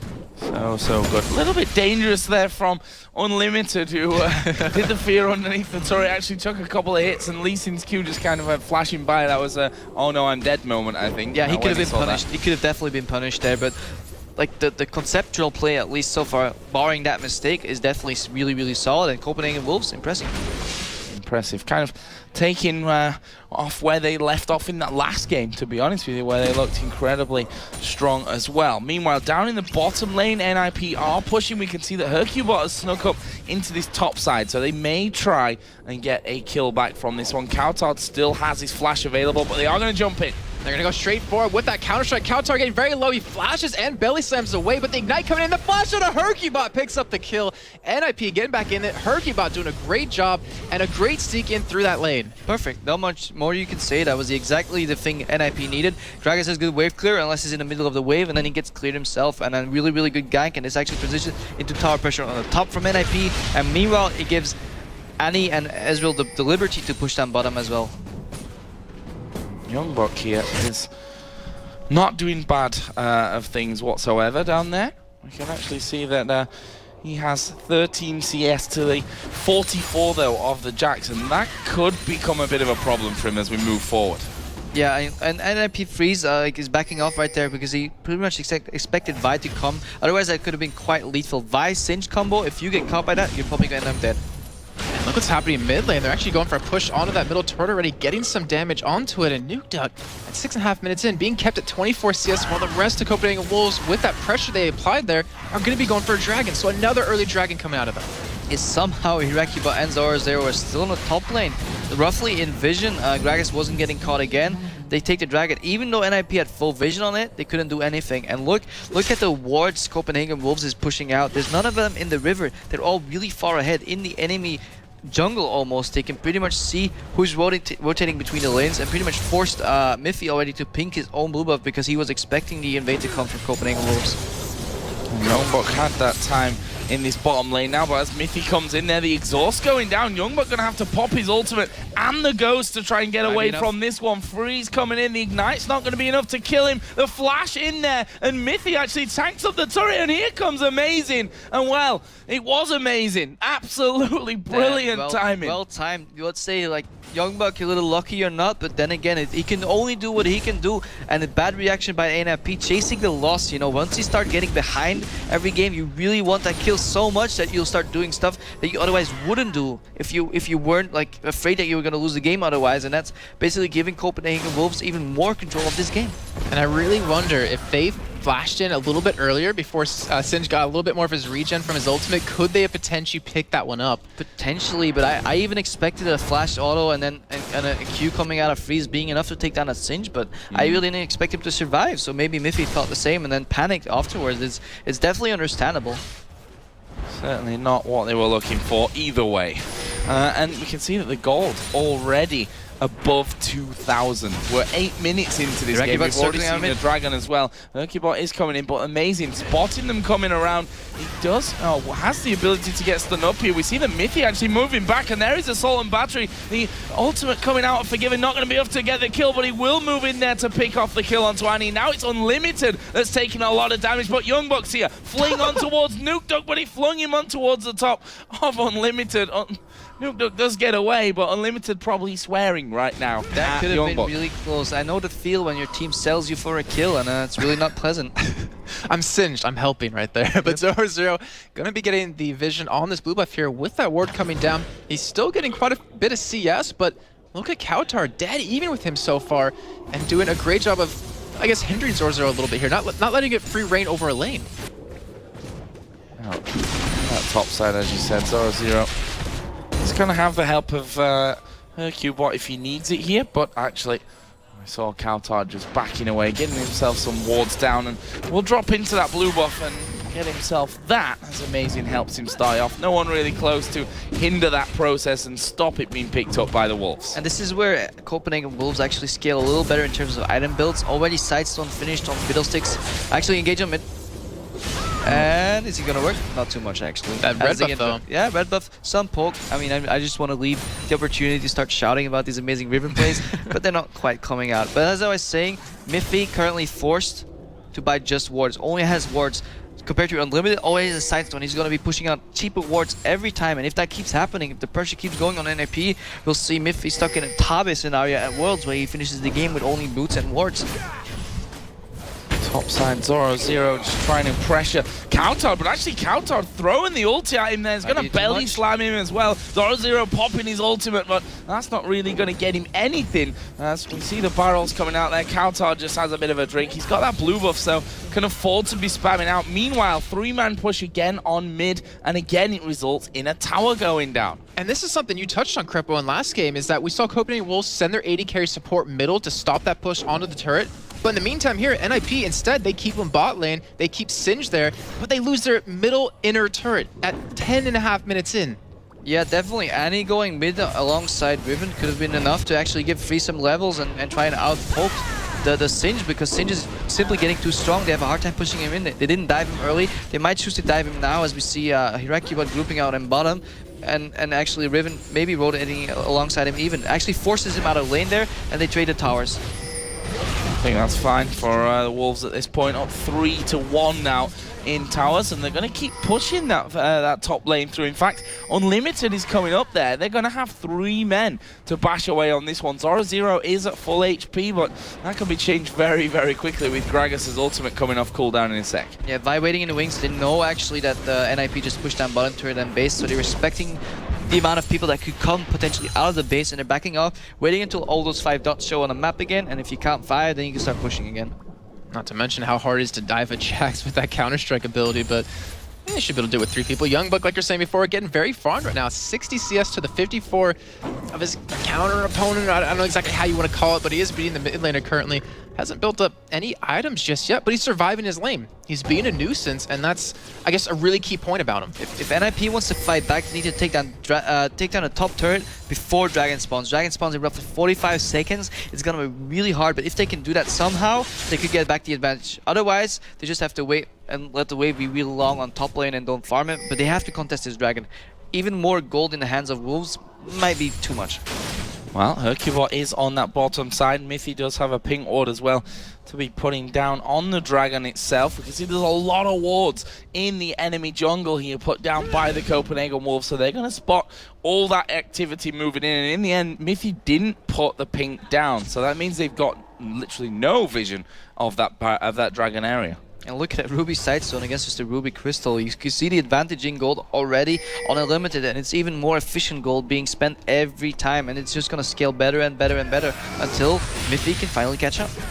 It seems like, if anything, NIP keeping Copenhagen Wolves on their side of the map is at least making those wards not too useful, but Amazing going to be coming in for freeze here. Not quite got the range. Not quite got the range to lock him down from that one, and didn't really have the rest of his team there to push through either. Dragon, though, has now spawned in, and we can see that Amazing already going to be moving in onto that one. He's got Forgiven coming in with him. Lee Sin and Jax are both on the top side, and actually they've sent Kautar up there on Gragas to try and stop this turret going down. Yeah, no Ezreal ulti up anymore. They can't straight duel, so they give up the Drake to kind of get the top tower, but it was already on 20%, and I can't but think that Copenhagen Wolves is really happy with this. Oh, Youngbuck, he's looking for something here. He sees freeze, he sees mithy. They have enough people down there to probably go for this kill, but wisely, NIP can be backing away. It doesn't matter that they know, actually, because just the sheer amount of pressure forces them off a turret and another turret coming in for Copenhagen Wolves. Such great play from them.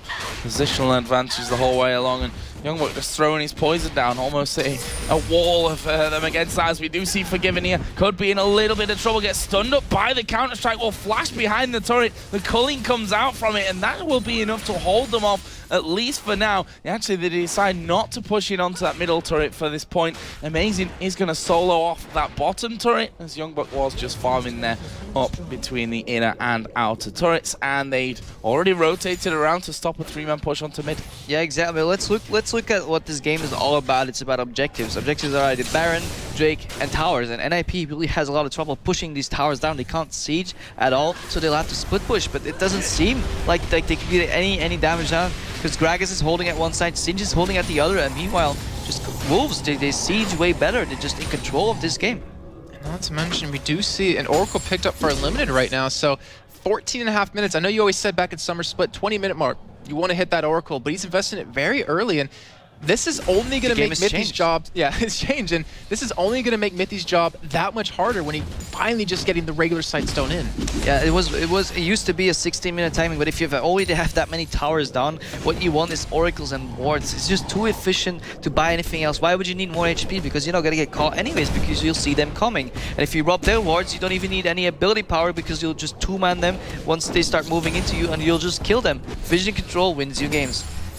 And they have that right now. Certainly going to get even more out there in the near future, with Unlimited now running that Oracle and looking for more pickups as he goes. In fact, the Wolves here starting to gather as a four-man team around the enemy jungle, so they're going to maybe try and strangle them out completely. Obviously, mid lane has no inner turret left, not the safest of places to be once NIP lose that vision control, which is slowly but surely going down. Unlimited just getting himself another one, and now Zorozero up in this top lane is going to have to back away from this tower or get help very, very quickly. Well, I think we'll see a 5v5 fight here for NIP, because otherwise they're just going to lose control of the game. They don't want to lose this tower, and actually with 5 they're pretty strong. And they're trying to get that turret already very low, down to below half health here, and I can't help but to think about the fact that Amazing can ulti 1% NIP, they can be flipped out, they can be barreled away even further, and then feared. It's like if you grab one person, they're gonna die from this whole CC chain that's going on. Same time, Tibbers, Kick, Zac, Stun, Riven, decimates you. Same story for NIP. Let's see what happens here. As a turret falling ever so lower, and you see NIP, they're a little bit hesitant to engage, but Nukeduck, he's on the south side. He wants to come in from the back, but a great job by Youngbuck is just zoning him away. Yeah, Singe definitely needs to be at that side, and Gragas needs to be in the middle poking. Really good position by Copenhagen Wolves. They're playing their hand correctly.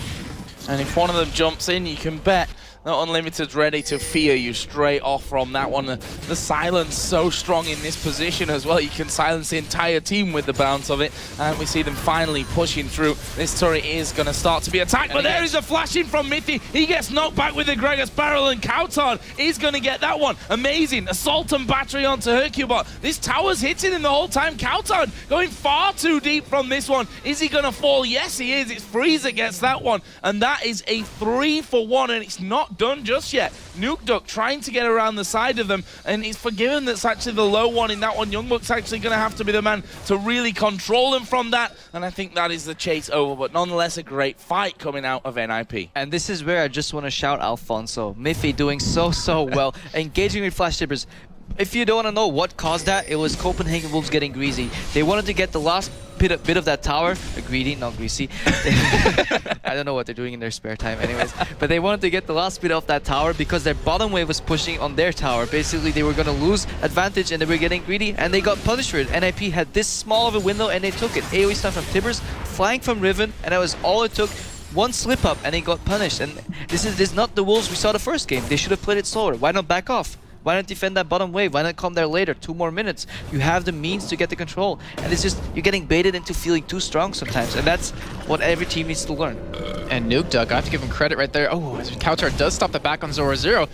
But Nukeduck, he actually came around the backside, flash stunned him, and just got right on top the entire time. He ate the fear out of Unlimited, and they were able to stomp that fight. And right now, Unlimited still has the Oracle available. We do have the Triforce done for Forgiven here, so he has that extra bit of damage, but he's met equally with Freeze on the other side. Yeah, well, what NIP has or lacks rather, in siege potential, they have in fight potential, and that's the opposite for Copenhagen Wolves. They can control situations so much that they can avoid fights, but once they end up in one, it better be their own choice, because if NIP is choosing fights, they might be in for like a beating. As we saw previously in that one. We do have that Blade of the Ruin King done for Jax as well. Zorozero now sat at 0-0-3 after that last bit of action. We also see that Youngbuck picking up that Haunting Guy's got his Giant's Belt in there as well. And the Wolves, with 18 seconds for Dragon, are actually moving into position already. Yeah, it looks like they're going to control this one again. I mean, Jax is going top. He's going to push. I imagine he can take Dragon down in time.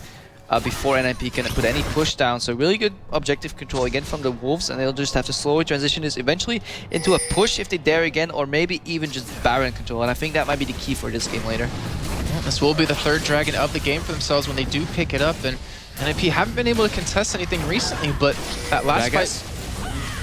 He's on down in the bottle. He's really overextended.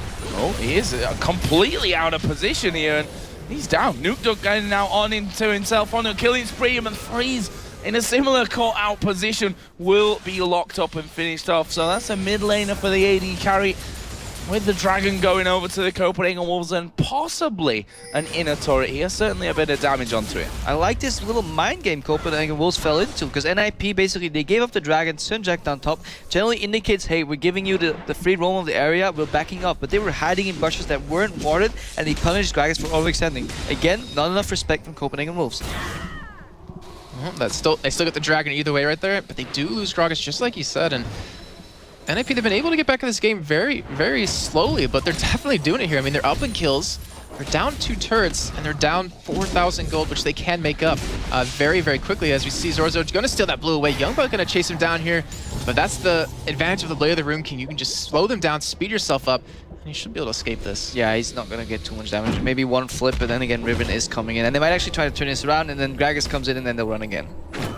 And Youngbuck just spots Nukeduck coming in and is like, no, let's not fight that one. Freeze was pretty close as well. Just doing himself the red buff now with the help of hyrqBot. So, a couple of players just backing off from this one. We see a BF sword added in for Forgiven on top of that Trinity Force that he picked up earlier on. He's also got around 1,000 gold to add on top of that one. We can see the Warden's Mail coming out for both Singed and Vi here as well. And why the gold still stays roughly the same. Actually, it allows Mithy to scale back into the game. He actually has some gold from that earlier fight to afford his Sightstone and an Oracle's Elixir. And now he can counter battle the Vision game, albeit a lot slower than Limited is playing, but it's still something for NIP.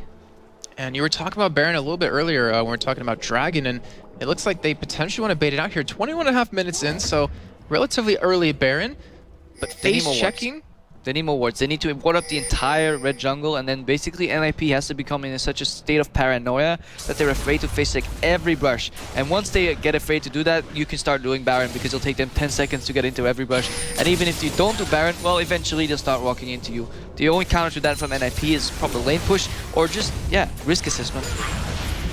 Risk assessment, and they're trying to get back into their own jungle as safely as they possibly can here and clear out, place their own wards while they go. hyrqBot obviously able to reveal there. That's one thing that certainly works in their favor. Throw that Q out and check those bushes before, well, doing what they did at level 1 in this game. Exactly. And just face checking them. Brush check is really important when face checking these brushes. Ezreal can do it, and hyrqBot can do it on Lee Sin as well. That's why this team of Copenhagen Wolves needs pink wards, spread out the team, or just a lot of pink wards on Unlimited, so they can make sure every brush is dewarded. They don't have to spend time moving their Oracle around in the jungle. They can just be sure and engage from Unlimited. Wow, moving into this one, and he is just out of position. Locked. That's a lot of ultimates being used, but kill's a kill.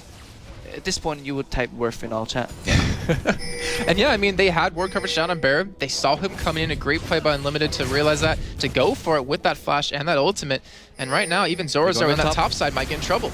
Yeah, and I'm kind of surprised that this is happening to him. I mean, he's able to leave strike himself away, but the rest of the team actually pushing in ever closer from this one. Kautard does have his ultimate available, but that's a good flash out from Zorozero. Will actually send him even closer to safety with that, but it leaves us with a 5v4 since hyrqBot's dead. That might be the end of this inner turret. And this tower was already down on 20%. They're probably just going to take it and then move into the jungle and deal water. Riven's trying to fight though. He's trying to come from the backside as well as Mithy, and he was instrumental in that last fight we saw at that turret with that flash Tibbers. And even 4 members of Copenhagen Wolves here, but with that Oracle, he's just trying to do exactly what you said. Just trying to protect his own jungle, clear out these bushes, make sure they have as many wards as they possibly can.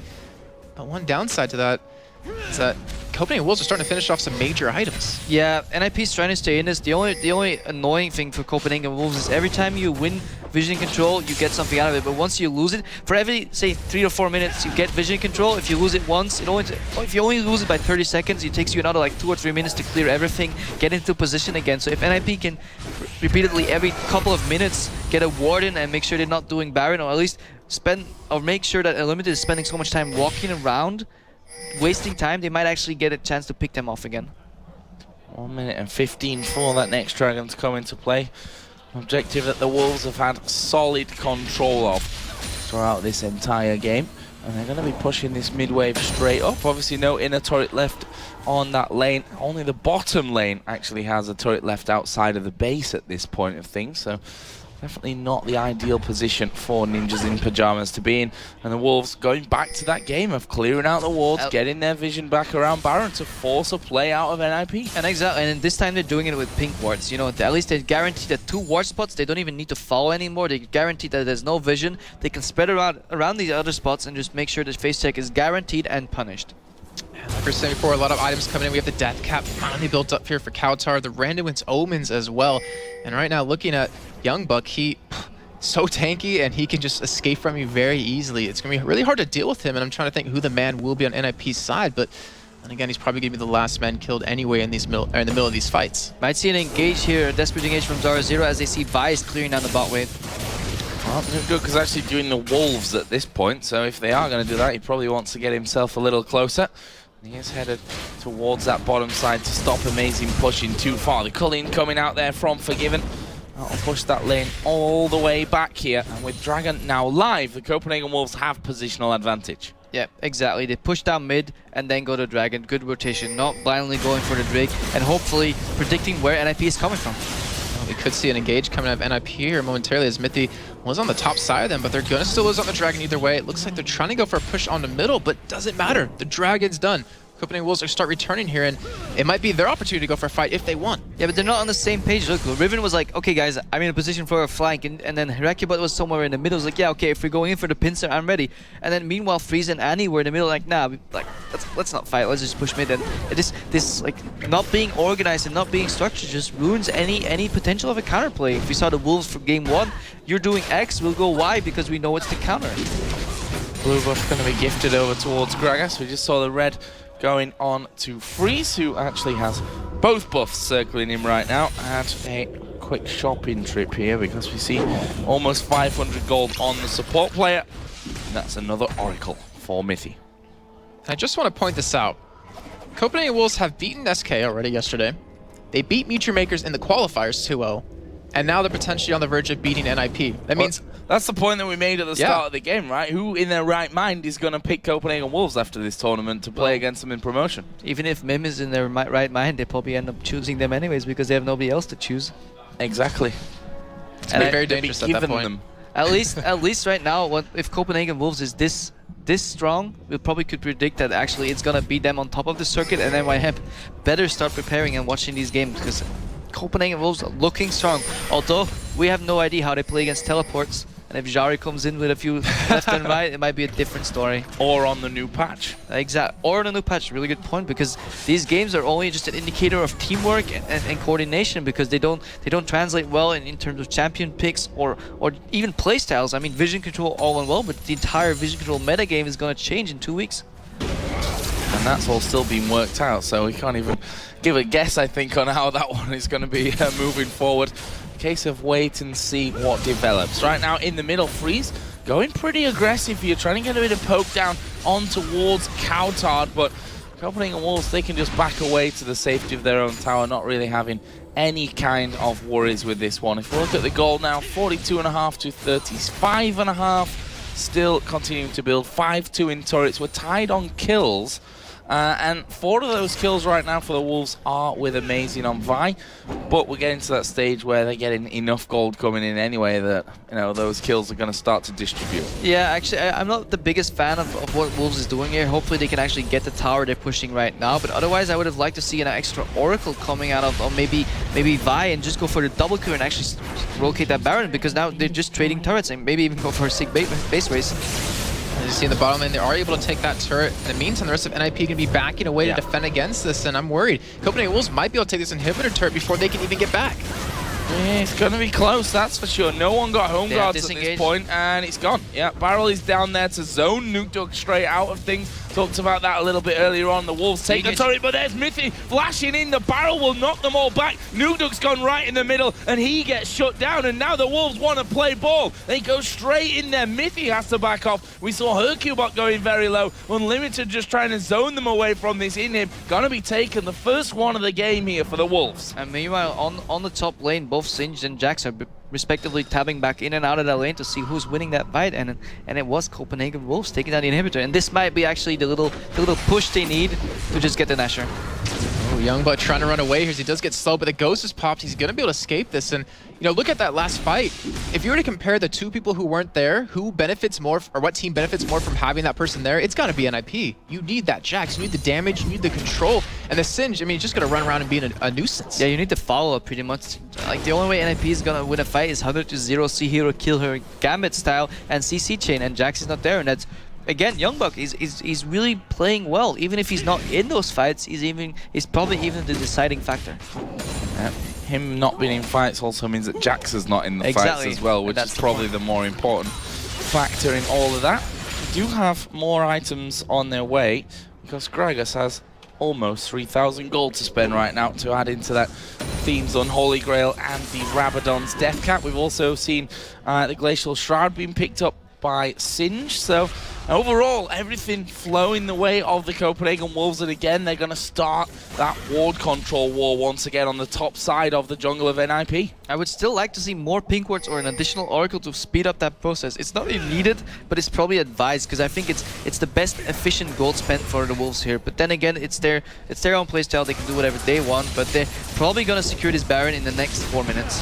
Well, it looks like they're going to have a go at Youngbuck from this one, but honestly, is he the target to be throwing all your stuff at? Probably not, and we will see hyrqBot go down. Youngbuck's only just hit half HP right now, as look at the damage onto Nukeduck. He goes down quickly. Well, Youngbuck's gonna continue chasing here on the Zorozero as he does get the counter-strike off. Youngbuck, look at the damage he's doing and look at the harass he's doing in the middle of this fight, keeping Freeze and Zorozero out. In the meantime, Copenhagen Wolves, they're gonna go for a push on the Nexus turrets. Yeah, NIP took a bit too much to drink there and actually had to swallow a really rough pill. Youngbuck completely flipped that one around. Yeah, I died just as much as NIP, I think, during that fight. Zorozero is going to be finished off here as well. He's trying to put down as much damage as he possibly can. Freeze trying to hold on to things as the culling comes out, and Forgiven flashes in there. Freeze gets to the back of the fountain, but to be honest, this game's over. The Copenhagen Wolves are going to smash down the Nexus turrets. The Nexus will follow, and they win the amateur tournament here at the Intel Extreme Masters Cologne. Pick up the $17,000. Look so incredibly good. And I lied. They weren't going to secure that Nashor in the next 4 minutes. Nope. Game's over. And if you look at it, in just the upcoming weeks, they win the tournament. They get this momentum coming into the group stages of the LCS promotion tournament. And then NIP, on the other hand of that, they're looking at this like, wow, we didn't really expect to lose. I mean, we've been practicing like crazy with these new members coming into the team. We want to really lock down our position in the LCS, and they get blown away 2-0 by Copenhagen Wolves. And once you start doubting like the power of the European LCS, everyone's like, yeah, Bjergsen's leaving, and they're all switching around, and all these teams, they're not exactly what they used to be. And Copenhagen Wolves just steps up the plate and says, hey, well, they'll probably be playing with you guys next season, and just up the ante even more. Well, if they play like that, then definitely, and I'm sure you guys that are in the LCS next year are thinking, oh, I've gotta watch out a little bit maybe for this one. I'm grateful for the scouting already. Yeah, that's it. That's a bonus of being here to commentate. You get to watch the games at the same time. But from Copenhagen Wolves side, the champions of the amateur tournament, and it's hard to call out one outstanding player on their team. Youngbuck has had an amazing tournament. Amazing's impact from the jungle has been incredible. Forgiven, the new AD carry to come in to replace Rekkles, not skipped a beat. Yeah, I mean, you can't really name one. I'm just going to say that I'm personally surprised by Youngbuck, because he's a player that often gets referred to like, meh, well, he's okay. Two-trick pony, doesn't play that well, but throughout all these games in this entire tournament, he's been playing well. Well, he's level-headed. He doesn't really get too confident anymore. He's been around for quite a long while. Even when I started my pro gaming career like two years ago, he was at the same tournament in Anaheim playing right there. So he's been around the scene for so long. And I'm happy for the guy that he's finally actually gonna get the jump to go into the LCS and prove everybody that he can play the game at the highest level. Hopefully. Yeah, maybe I'm getting ahead of myself. There's still a few weeks and I made that change, but yeah, I mean, all respect for them, and Copenhagen Wolves just showed already that they're definitely a team and a top contender for that spot in the LCS. And I think NIP can't be too unhappy. I mean, second place finish, you never want to lose, that's true. But coming in with a brand new roster, a big shift in players that they've had, they beat TCM, who are another on the amateur circuit, on the challenger circuit, an incredibly strong team that have been together for a long time. It's hard to fight against that stability when your team's only a few weeks old. I think it's even a kick in the ass for them. They realize, you know, we can't take this amateur tournament, or not the amateur tournament, sorry, the promotion tournament lightly. Obviously, you shouldn't do that anyways, but to realize these teams that are coming into it are pretty damn good. We need to get going. We need to start preparing because, like you guys are saying, it's on the 3.14 patch. It's a completely different game. Yeah, we just had Alex Mueller from SK Gaming as well talking about it. Yeah, winning is always good, but losing teaches you more. And if anything, NIP is only here to learn more about their weaknesses and their strengths, and hopefully they can take it on forward. Okay, guys, we're going to go over and break down this game with Sjokz and Deficio. Special guest for you. Hello there. Not quite Sjokz. Thank you, Joe. You're just getting me back for earlier, aren't you? I know. So, Deficio, do you feel you just learned a lot from losing that game 2-0? That's a hard one, but well, we know Copenhagen was really good. This one's a bit annoying. We know they're really good. We respect them, but also we learned now that our level 1 tactics need to improve. That was terrible, and yeah, I know, we need to watch the replays, watch the mistakes we did, and then move on. And it can't feel too good because the added bonus is that it was the Copenhagen Wolves. It was your old organization. Was there a little bit of rivalry in the background there between management? Not at all. I actually, people would think that I hate Copenhagen Wolves, but I don't. I actually like everyone in the management there. I knew mistakes happened, but I also know they sorted it, and now they're running this new lineup, and the whole organization works a lot better. So I actually have a huge respect for them. So for me, personally, losing to Wolves didn't mean anything. I would obviously like to win, so I could call the boss and tell him, yeah, too bad, but yeah. Too bad, but instead he's going to be doing the same to you, don't worry. You'll get that on Monday. So what do you take from the games? What do you see in these games that maybe you guys are going to have to adjust? You're going to get back to the gaming house, obviously tomorrow, back in Stockholm. You're going to look back to these matches and adjust things. Is there anything you can take into, say, obviously the promo series that's coming up in the next few weeks? Or is it a case of, okay, forget about that, we're going to be on a different patch, let's see how it works out? Well, what we can at least see is that right now Copenhagen Wolves has better synergy than we do. I wouldn't say they're better individual players, but the teamwork just works. They have been playing non-stop for the last, 1 year maybe. They haven't had a break. They kept going to tournaments. They had 2 changes though. They had 2 changes, but the changes actually made them stronger in my opinion. Because like the people that have gotten in now really work together as a team. And in my opinion, Copenhagen Wolves right now is probably a top 3 team in Europe. I know it's a lot to say, but they are really, really strong. So what we need to look at least is just our own like communication and synergy as a team, and also our team fighting, where we, at least in the first game, tend to split up a lot, which meant that Copenhagen Wolves could single target us and kill people with the fizz especially. So that's something we need to work on, but we got time to fix it. So it's safe to say that you guys are not going to be picking Copenhagen Wolves to play in the promo? That is 100% sure. 100% sure. Yeah. Looking forward to the matches that's going to be coming up, FNATIC versus GAMBIT. It's the old EU rivalry. You've obviously spent a season playing against these guys. How do you see this one going? And is there anything that you see maybe in the new FNATIC, the new GAMBIT, the 2 new lineups have had a player change a piece that maybe has made them that much stronger? I think GAMBIT slightly has the edge, mainly because they play more of the current strong champions. Clearly, they already picked up any support and things like that. Where FNATIC seems to be playing a little bit on the old patch from Worlds, with Aatrox and these things that we don't really see anymore. But team-wise, I mean, they're so dead even. It's purely 50-50. But if I have to give it to someone, I'll give it to GAMBIT. You give it to GAMBIT, okay. Yeah. I mean, is there anything that you think maybe when you watched the matches this morning, which were fantastic games, by the way, Cloud9 versus GAMBIT, absolutely amazing game, as well as the FNATIC COG game. Is there anything you take from maybe the Americans that you saw that you were looking at and thinking, we may try and do that as well? Well, the Jinx maybe? And, we haven't seen a great deal of that from the European teams yet. Well, the issue about Jinx, in my opinion, is just lack of mobility, unless you actually get a kill in a team fight, where champions like Lucian and Caitlyn, which are really popular in Europe right now, has the mobility. So I don't think we're going to pick up Jinx. I like her, she's okay, but for me, at least right now, Lucian is the clear top pick. We should maybe even have Bandit in our games versus Copenhagen Wolves. But I don't know, I wouldn't say we picked up anything from the NA. I'm just happy that EU won. And briefly, before we move on, what do you make of the preseason patch? You guys had much of a chance to look at it before coming here? And so obviously you only had, what, 2 days while traveling, I guess? Yeah, but we haven't even touched that patch, actually. We only played like 2 or 3 solo queue games on it, and then we just scrimmed on the tournament realm, so we prepared for IEM. So I actually don't know that much about it. I just know that Mithy right now is a bit unhappy, because he actually thinks supports are going to be more useless than before. Wow. Yeah. You can ask him about that well, later. I know himself. Mithy always has big opinions on patches. He does, I do remember that when we were over in Tenerife for the Players' Conference, how much he fed back on that one. Is there anything that you see as a former support player that you're looking at and thinking, God, I wish I was still playing to do that? Well, I will say that I like the fact that I support can go for items now.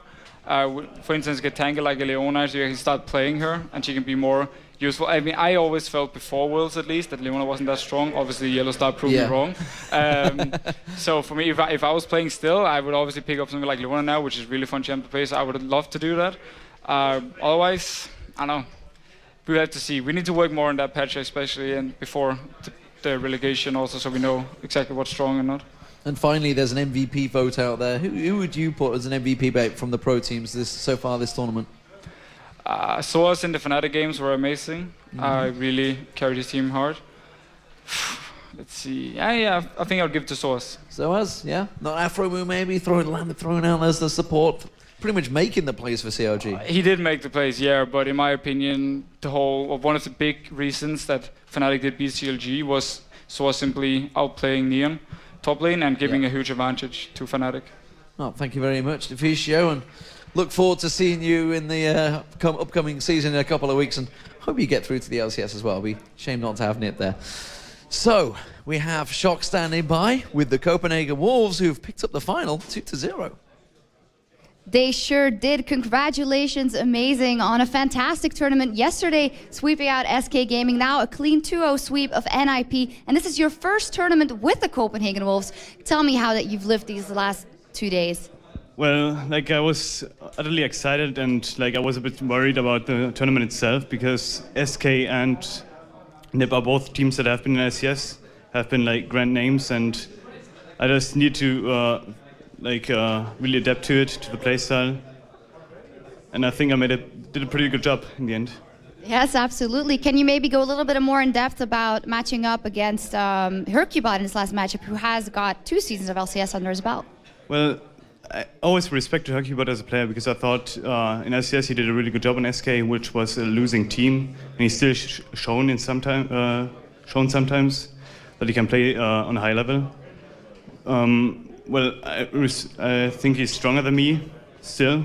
I still have a lot to learn, but yeah, I just do fairly well against him nowadays. So I'm kind of proud of it.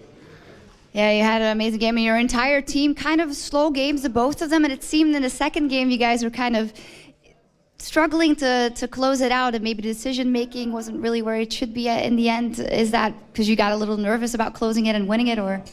Yeah, well, like if people get caught, and that's happening sometimes, you get a bit worried because you don't know, well, can we close it out? And in the end, I just told my team, or we told ourselves, we're up, we have nothing to lose right now, because we have already, I don't know what the advantage was. Even if we fuck up 2 to 3 times more, we'd still be able to close it out.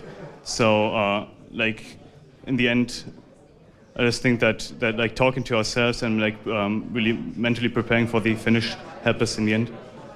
Yeah, and of course for you, how have you been gelling with the team? Because we've talked about this a lot. Sjokz was regarded as one of the best junglers in the US by a lot of players and viewers. And did you feel any stress coming off that? Well, in the beginning it was really tough for me to mold with the team, because it was really weird. They had a different playstyle to which I was accustomed to, and it took some time, 2 to 3 weeks. I finally got used to everyone, to the players, and to the playstyle. And Sjokz's shoes are big, but I think I'll be able to fill them in the next, maybe LCS even season. Yeah, because of course this is a great victory for you guys, but I know you guys are thinking ahead, and we just heard the Fisher said it, we are not picking the Copenhagen Wolves, and I feel like SK and MYM might feel the same if you of course make it to the Spring Promotion Tournament. So what is the next steps now that you guys are going to take? And just calm down for a while, and how are you going to practice to get there? Well, we'll be attending DreamHack Winter next week, so we basically have to prepare for that. But afterwards, we basically prepare boot camp already. So we try to get accustomed to the new patch, because it's really weird for me as a jungler. Something like duo top seems to be the meta from what I've heard, because I haven't played the patch too much. But yeah, like boot camping, seeing how it goes, maybe spectating some games, and adapt to it. Is there anything you want to say to the fans out there? Not really, like, I don't know. I don't have too many fans yet, so I guess maybe with the event I made some. And to all the supporters of Copenhagen Wolves, like, I really appreciate the support. Absolutely. Well, thank you for this interview. An amazing tournament by our team. You guys will be presented with the trophy later, so we'll see you guys again. Congratulations once again. Amazing. As for us, we're going to be moving over to Paul, who is perfectly suited up. Very much, Sjokz. Yes, suited and booted, ready for the grand final, and also ready for some special content, which is coming next as well. We have a very special member of the Riot team here that we're going to be interviewing with Sjokz just before the grand final. We've also got a pre-final show to come as well. And don't forget the award ceremony, where we'll also crown not only our amateur champions, congratulations to Copenhagen Wolves, but also our champions of Intel Extreme Masters Cologne 2013. Will it be FNATIC? Can they go one step better than they went last year? Or will the returning Intel Extreme Masters champions that always seem to do well at Intel Extreme Masters, GAMBIT Gaming, take gold? We're about to find out. We're not far away from the final, so stay tuned with us. We'll be back after these.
Professional-grade communication tool. The choice of professional teams. Perfect stream viewing experience. Chosen by online streamers. Easy to use voice messenger service. Chosen by over 12 million gamers. Communication is always vital when competing in tournaments. Winning a match requires perfect coordination. You cannot win by yourself. Raid Call. Communication for winners.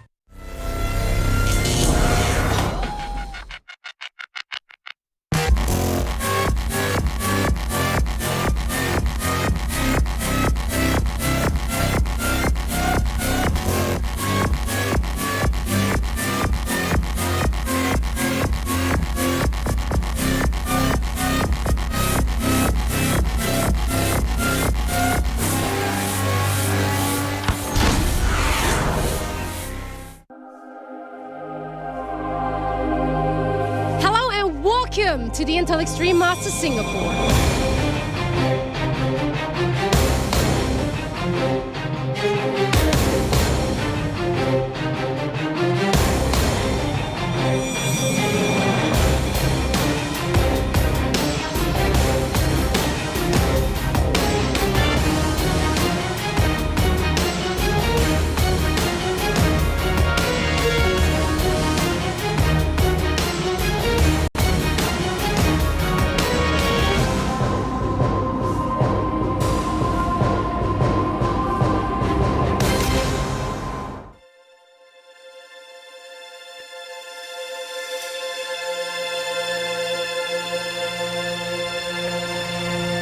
Oh yeah, they call me double clues. Cause I don't go outside for nothing. No one is gonna make me leave this room. Oh no, they can't tell me nothing. No way, you see I'm being a fool. Yes, so I don't care about being cool. What's it to you? If I just stay here in this hole that I've fallen into. Oh yeah, they call me double clues. Cause I don't go outside for nothing. No one is gonna make me leave this room. Oh no, they can't tell me nothing. No way, you see I'm being a fool. Yes, so I don't care about being cool. What's it to you? If I just stay here in this hole that I'm falling into. Oh yeah, they call me double clues. Cause I don't go outside for nothing. No one is gonna make me leave this room. Oh no, they can't tell me nothing. No way, you see I'm being a fool. Yes, so I don't care about being cool. What's it to you? If I just stay here in this hole that I'm falling into. Oh yeah, they call me double clues.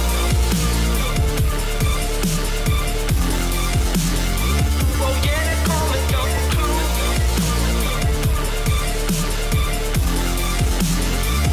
See I'm being a fool.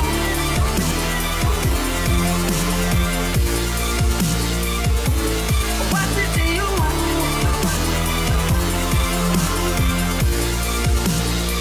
Oh yeah, they call me double clues.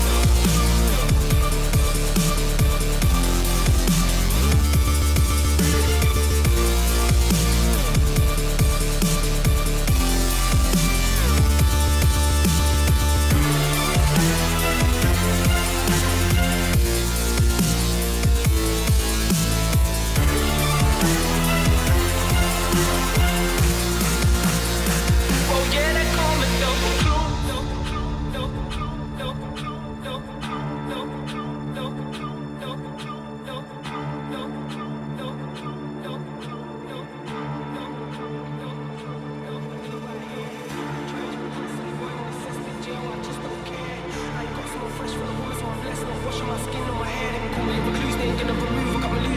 I'm locked in hiding like a rock and roll move, cause you know I got unused to the space that I'm occupying. There really ain't anything out there on the wing that enjoy more than seeing me crying. So I do it in my room where none of these goons can see me, though I know they've been trying. Out for this shit, I'm a coward, I admit I never been no big thing. The thought of killing makes me sick, but I don't wanna be no victim. No way, not strickling. So I just stay in my cell like I'm Britain and hope that stops me from getting kicked in. Even if it earns me this nickname in prison. Oh yeah, they call me double clues, double clues, double clues, double clues, double clues.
Welcome back to the Intel Extreme Masters. Just trying to update one of the signs.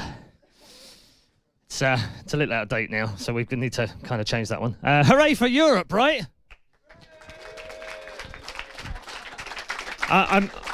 Is that yours? Is that yours?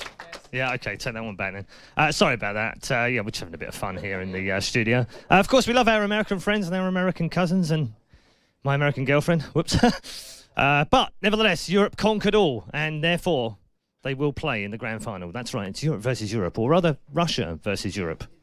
But anyway, it's GAMBIT versus FNATIC. We can't wait for the grand final to kick off. But before we get there, we have a very special guest who is with Sjokz. And normally this man is a very serious man. He comes to these events to work. But here, he's kind of on a busman's holiday. He is ReDeYe Quickshot. Thank you very much, Paula. A glorious intro for you, Quickshot, and I gotta say also a glorious beard. It's not quite Joe Miller levels, but I'm trying. It's actually for men's health awareness for testicular and prostate cancer. So if you're a dude and you're watching the stream and you don't know what those words are, Movember.com, go check it out. I'm trying. I gotta say, great cause, and it looks great, so it's like two birds with one stone. Now, seriously, of course, we saw you lad during the World Finals, did a fantastic job there at the analysis desk. What have you been up to? Since World Finals, the rest of October was like vacation time for most of the esports department at ReDeYe. Just chill, relax, clear, our heads and everything. But November's been a lot of talking and planning for the upcoming promotion tournament, Battle of the Atlantic, and planning a lot for the 2014 season, which is coming up, and just a lot of talking, strategizing, how to improve ourselves, how to improve the show, things like that. Yeah, now I have you here. Small talk is amazing, but I'd like to pick your brain, of course. We just come off the final of NIP versus the Copenhagen Wolves in that amateur tournament. And is there anything specifically that you've picked up from that final or the tournament in general? So the first thing is that a lot of people expected NIP to be victorious. They were the clear favorites going in there. Everybody knew the strength of the Copenhagen Wolves, but maybe not too many people outside of the Wolves themselves expected them to win it. And, they took down SK Gaming yesterday convincingly. They took out NIP in Game 2 convincingly. In Game 1, it was pretty clear as well, albeit at a slower pace. And I think every other team that has to face them in the upcoming promotion tournament is going to be terrified. Absolutely. Deficio just said it. We are not going to pick the Copenhagen Wolves, and I can just feel that SK Gaming and MYM will feel the same if they are able to choose them, of course, because they are in the qualifier for that spring promotion tournament with H2K Gaming and Salad Tomate Union and TCM and two other teams that are left to be determined. But do you feel, as we've said and as NIP has said, that we are not going to show anything here, but does it not show enough if you can't even win this final? I'm going to be very honest. I think that's a bit of a cop-out. I don't think that's a legitimate excuse. You're playing 3.13. You're playing a patch that has just recently, been outdated with 3.14 coming out this week, where we haven't confirmed any specifics for promotion tournament, but you can expect that in the next month the game's going to change. And not holding strats, not holding things back, what's really going to change? Especially when you consider that SK Gaming and NIP, they get to pick their opponents. They get to decide which team they want to face. And MYM may get left playing against Copenhagen Wolves, if nobody else touches them. Absolutely. I can't wait for that tournament. And of course, we also had the pro tournament. We're still going to have the final, FNATIC versus GAMBIT, which also means that EU is victorious here because the two EU teams and the NA teams have lost against the EU teams here again. Does that spell anything out for you, or? So it's a little bit of a difficult one to read because both series were fantastic, but for very different reasons. Let's talk about FNATIC CLG first. That game was very close, and it was basically a copy-paste of the series against Cloud9 at Worlds, where FNATIC won Game 1, it was fairly close, but convincing towards the mid and late game. Game 2, convincing for the Americans. In Game 3, even to the point that Nien got caught out in the exact same position that we've seen happening, at Worlds. I think that CLG performed very well, though. Even while they were losing, they weren't necessarily being crushed. Mm-hmm. Cloud9, on the other hand, they took a much more intense beating from our Russian overlords that we've been talking about. And I think they definitely have to go back to the drawing board and talk about some things. Balls in particular, his Rumble, which decimated North America, it didn't even dent GAMBIT. Yeah, absolutely. And they have a lot of work to do because we have the Battle of the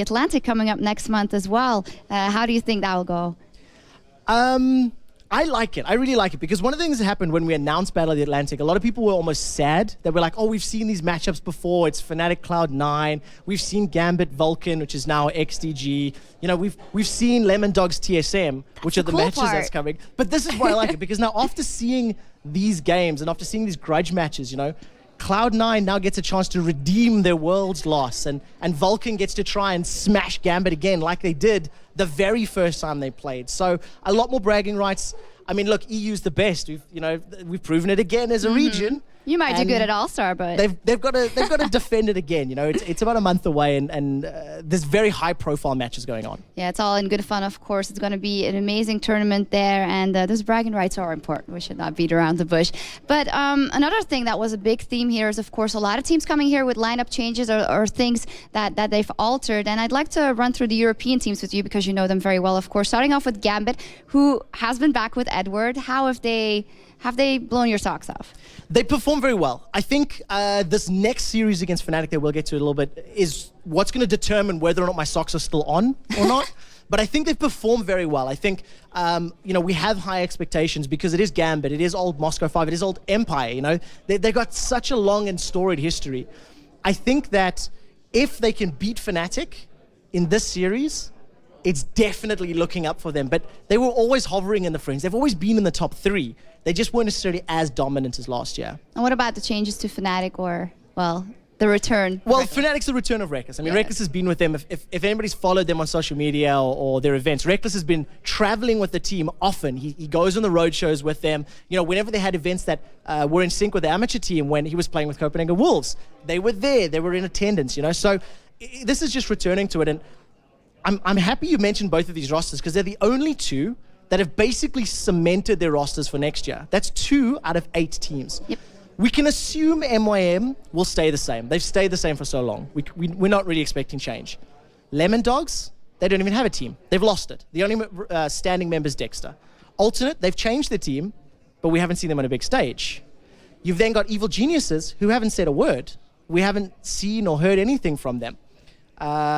Who am I missing next Alternate? now? Alternate, for example, we mentioned, touched on them. SK Gaming, they've subbed out and moved all of their rosters around.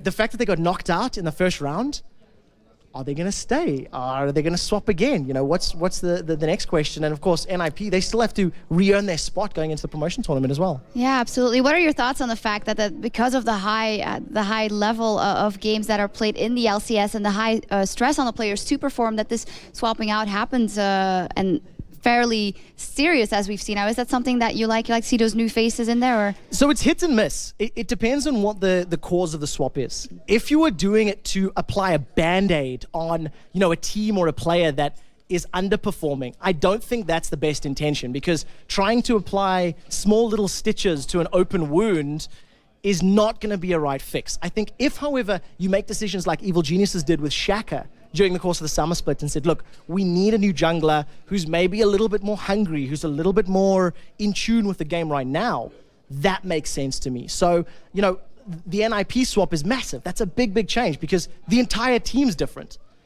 It hasn't worked out. They couldn't even beat Copenhagen Wolves, who have next to no LCS experience.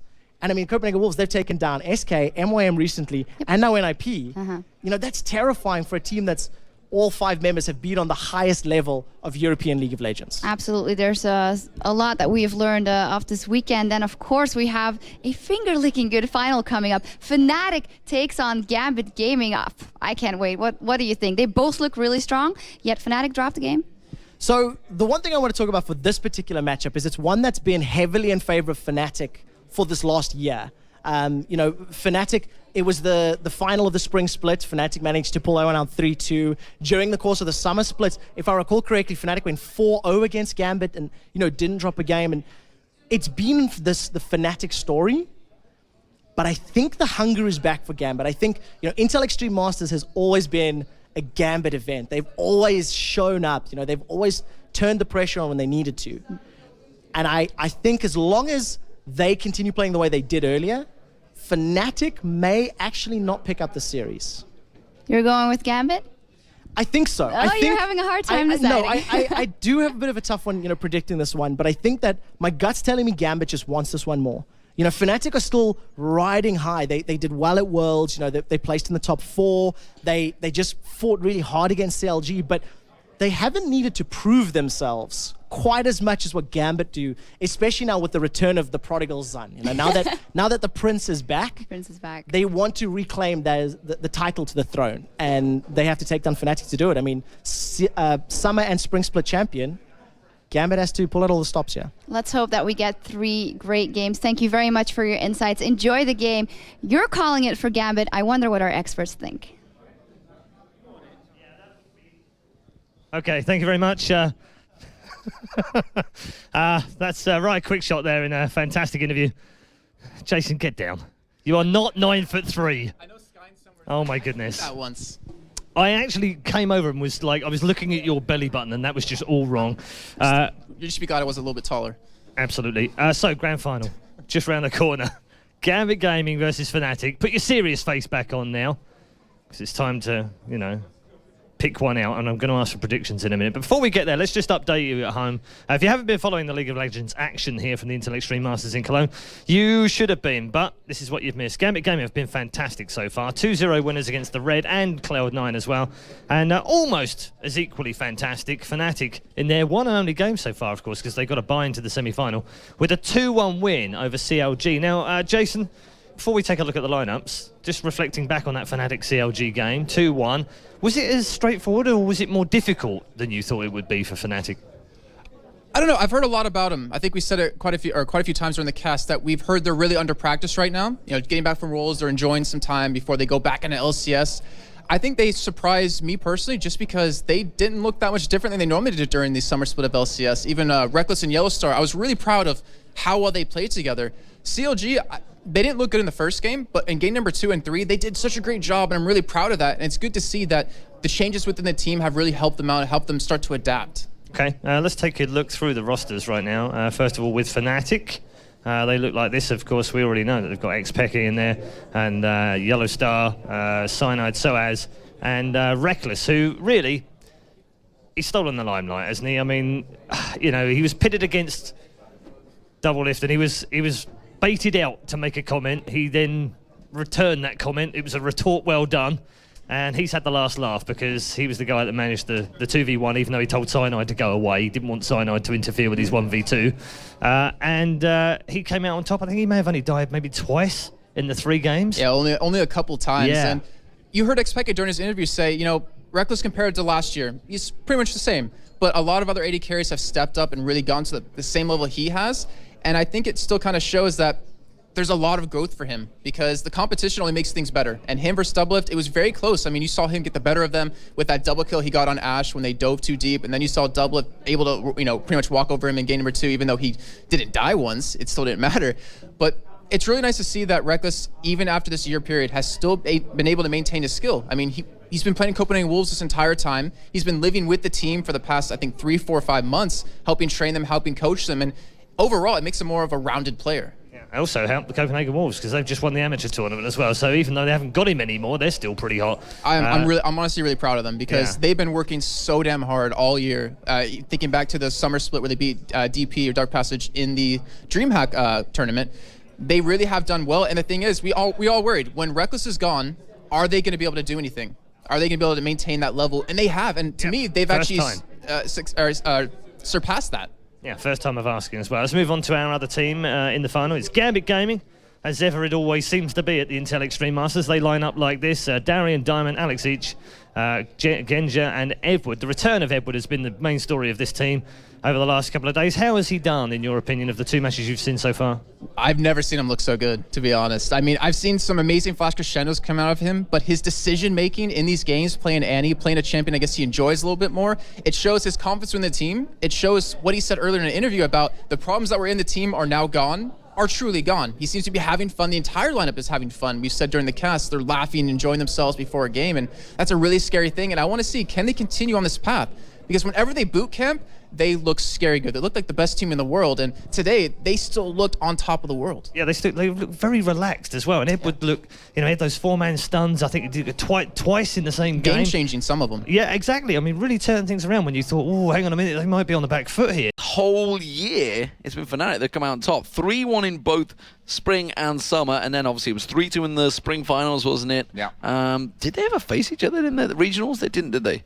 The regionals, not sure actually. No, no, they did. FNATIC knocked them out, knocked them down in the regionals as well. Oh yeah, and then we ended up playing them. And I don't quite recall how that went. You ended up playing. Yeah, it didn't go so well. We haven't heard from EG, by the way, this weekend at all. A word.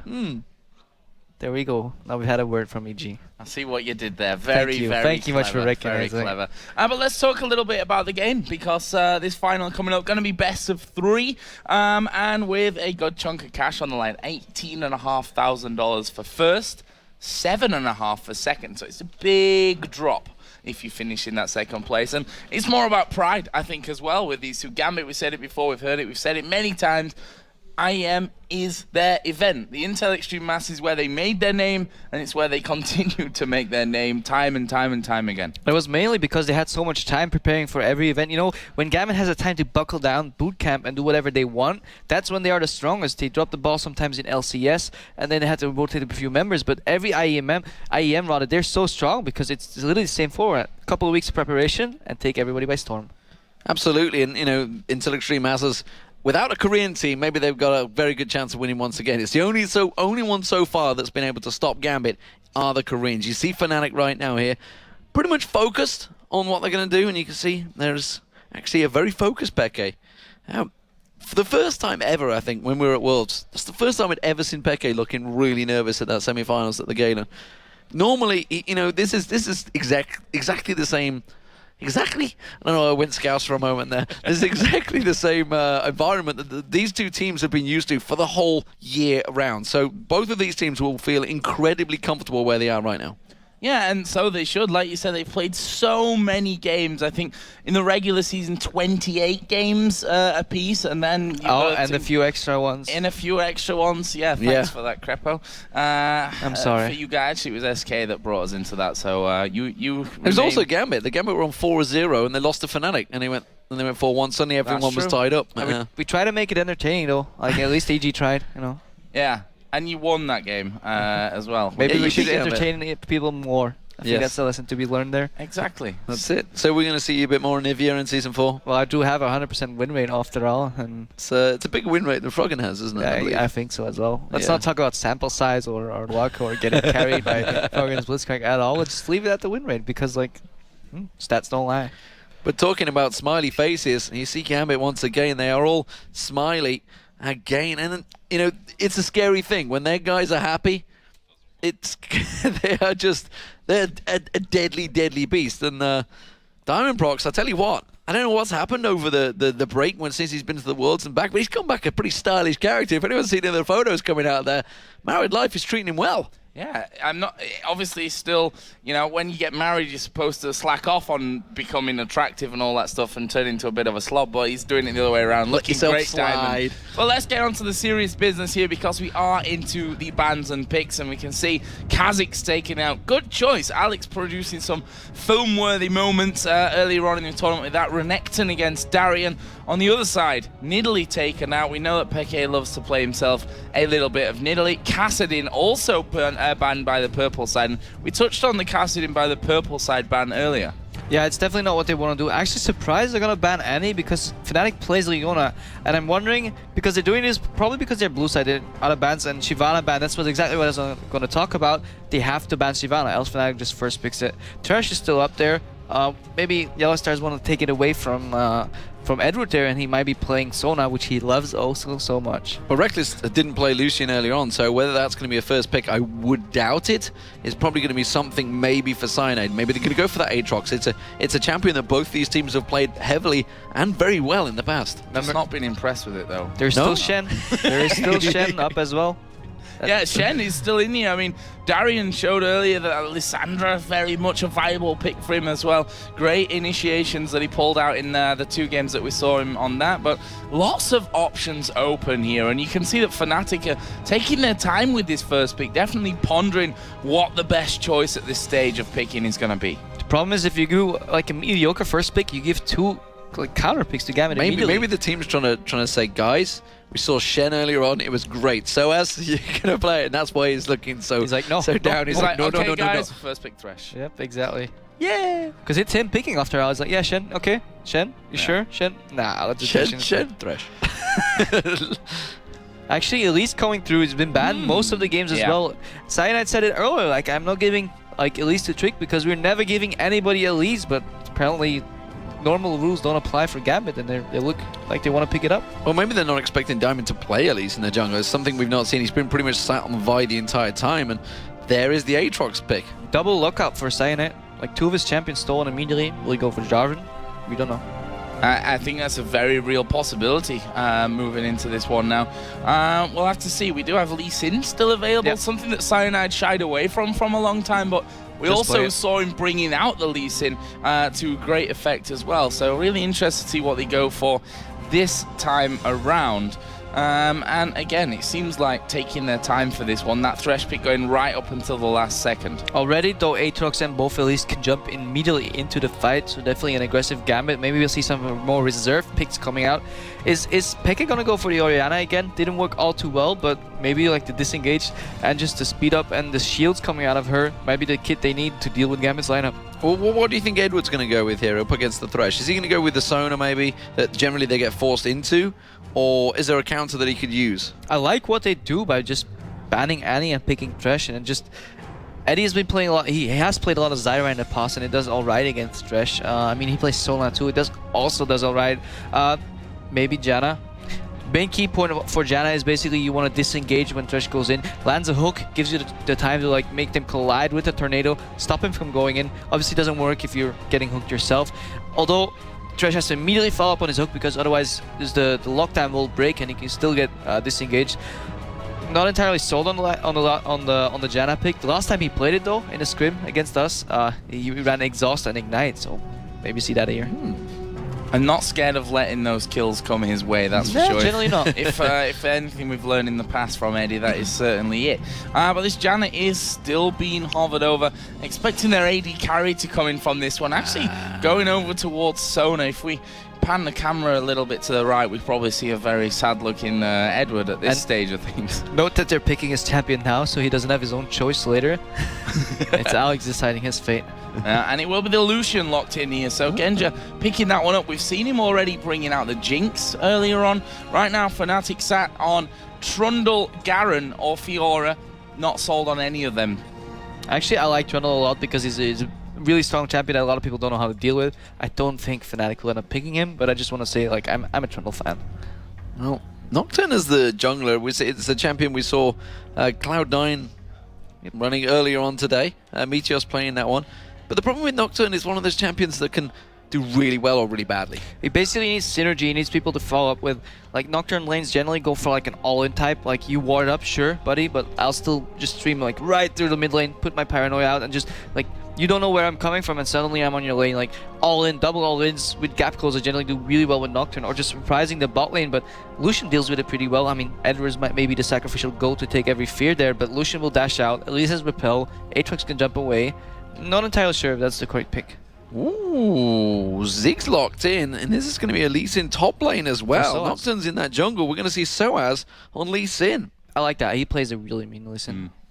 Yeah, definitely a very popular choice for him there, and a very effective choice. The Zig's coming in. We've not really seen him much up until this tournament, where he's actually been really, really popular. He seemed to do well in the Orianna matchup as well. So basically, Peke has to make a choice here. He's blue side. Alex is the counter pick. He wants something that generically does well. Orianna used to be that champion. Ari used to be that champion. I mean, could deal with any matchup, but it seems like Ziggs is transitioning into being such a champion because he has a lot of wave clear, disengage with the satchel, has the slowdown from his E as well, big minefield popping up in the middle of a fight, and then you have the really fun ability to cast the bomb coming out on top of people, and it's a well versatile champion that can do well against a lot of different things that Alex might throw at him. Well, Alex, of course, got the counter pick, so he's deciding what his fate's going to be in the mid lane. Malphite would be an interesting choice for him, and it looks like that's what it's going to be. So the big rock in the mid lane, is it going to be up against the Ziggs? And are they going to lane switch? What's going on with this? That's going to be really interesting as to their wave clear. I mean, every time you see a lineup, you need to assess like different things: split push, teamfight, potential, like vision control. Obviously, they need to support, and then just like what in terms of wave clear they have. They don't have that much. Only Lucian ulti like for one wave. I imagine they might even send Malphite mid, just farm up against Ziggs, maybe take the harass, and then just all in engage. They do have really strong engage. Malphite knockup can be followed by Aatrox into a cocoon, into a crescendo, and meanwhile Genja standing at the back just sniping people. Not entirely sure. There's definitely a possibility of lane swaps as well because Malphite is really tanky, shield regenerates. 2v1 definitely the place he likes being in because he's utility based. And talking about positioning, which is obviously going to be crucial for Genja here because he's going to have 3 guys jumping straight in there, and Eddie's going to be on the fringes of that as well to get the crescendo off. His positioning this event in particular has probably been the best that we've seen of him. That 2v4, I think it was, up in the enemy jungle earlier on in the tournament against Cloud9. I mean, he looks confident, yeah, I think that's the right word for it here. He's definitely been more aggressive. He's definitely looked more confident and willing to, you know, push where usually he'd kind of sit back and act very passively. And if you look at Fnatic's lineup, for example, they don't even have that much hard like crowd control effects. I mean, they need an insect almost from a Cyanide coming out and just dashing behind Genja, kicking him into the fight because, as we mentioned before in these casts, Lucian does pretty well against Thresh. If you get flayed, you get slowed afterwards. If Lucian dashes, he resets the slow because of his E ability. Then again, if he gets into the box, he can dash out again, reset the slow. He's gone again. If he wants to dodge a hook, rather, he's gonna dash out. So Lucian, basically with one ability, he can nullify or basically band-aid anything Thresh can throw at him, and he'll need good combos coming out of YellowStar to like seal the deal there.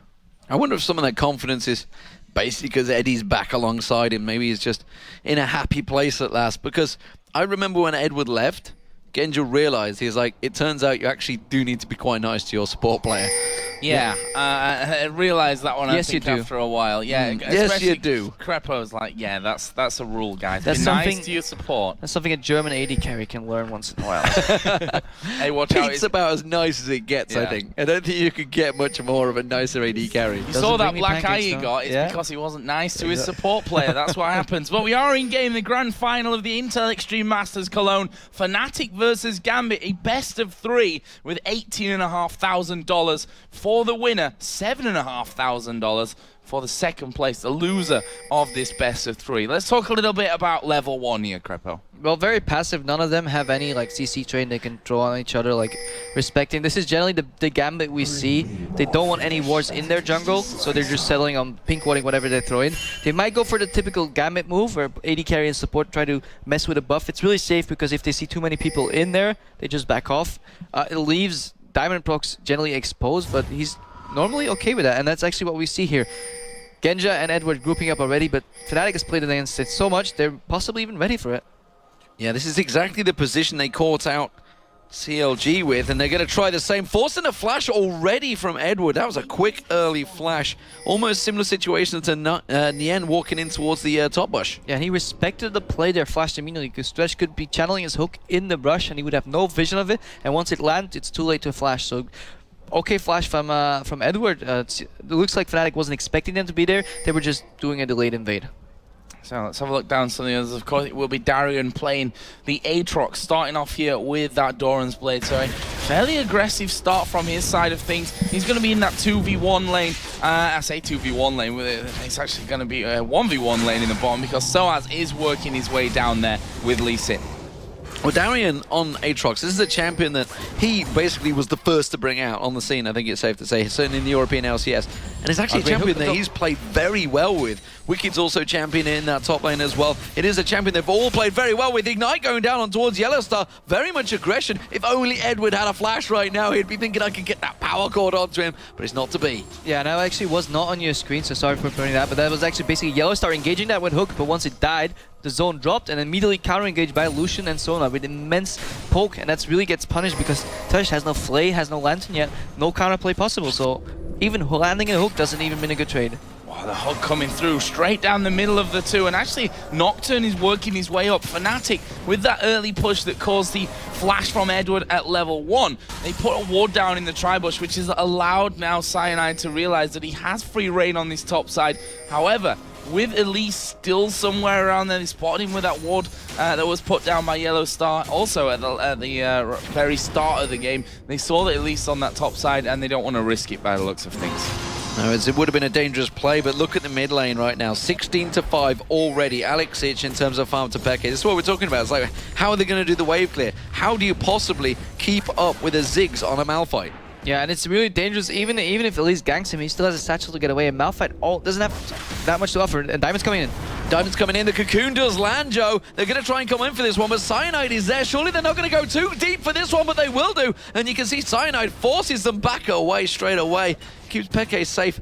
Just about. Yeah, he waited a long time there for that flash, really obviously feeling confident in the damage that was going to come his way, knowing exactly how much he could take before jumping out. We should also know that he's gone flash barrier in for this one. Didn't use the barrier in that last fight. Might need it now, though, because Diamond coming in the satchel will actually propel him away from the Cocoon. He's safe for now. I really like what Diamond's doing here. Yes, Malphite's getting pushed in early by Ziggs. Later on, he may have some wave clear with repeated E usage, but right now, all he needs to do is make that a 2v2. Top lane's comfortable, knowing that the jungler is exactly where we can see him, and that's really good against the Nocturne. A good play. YellowStar hooking on towards Genja, pulls out the barrier already, but Genja just reacts quite quickly, but he gets an ignite down for the process and basically forces him back here. The FNATIC lane being aggressive. Satchel charge once again from Peke, bounces away. I'm loving how much Ziggs play we're seeing this weekend. Yeah, and definitely good pressure by Diamond. You have to know that's 3 Cocoons out of 3 that he's landed. He's doing so well.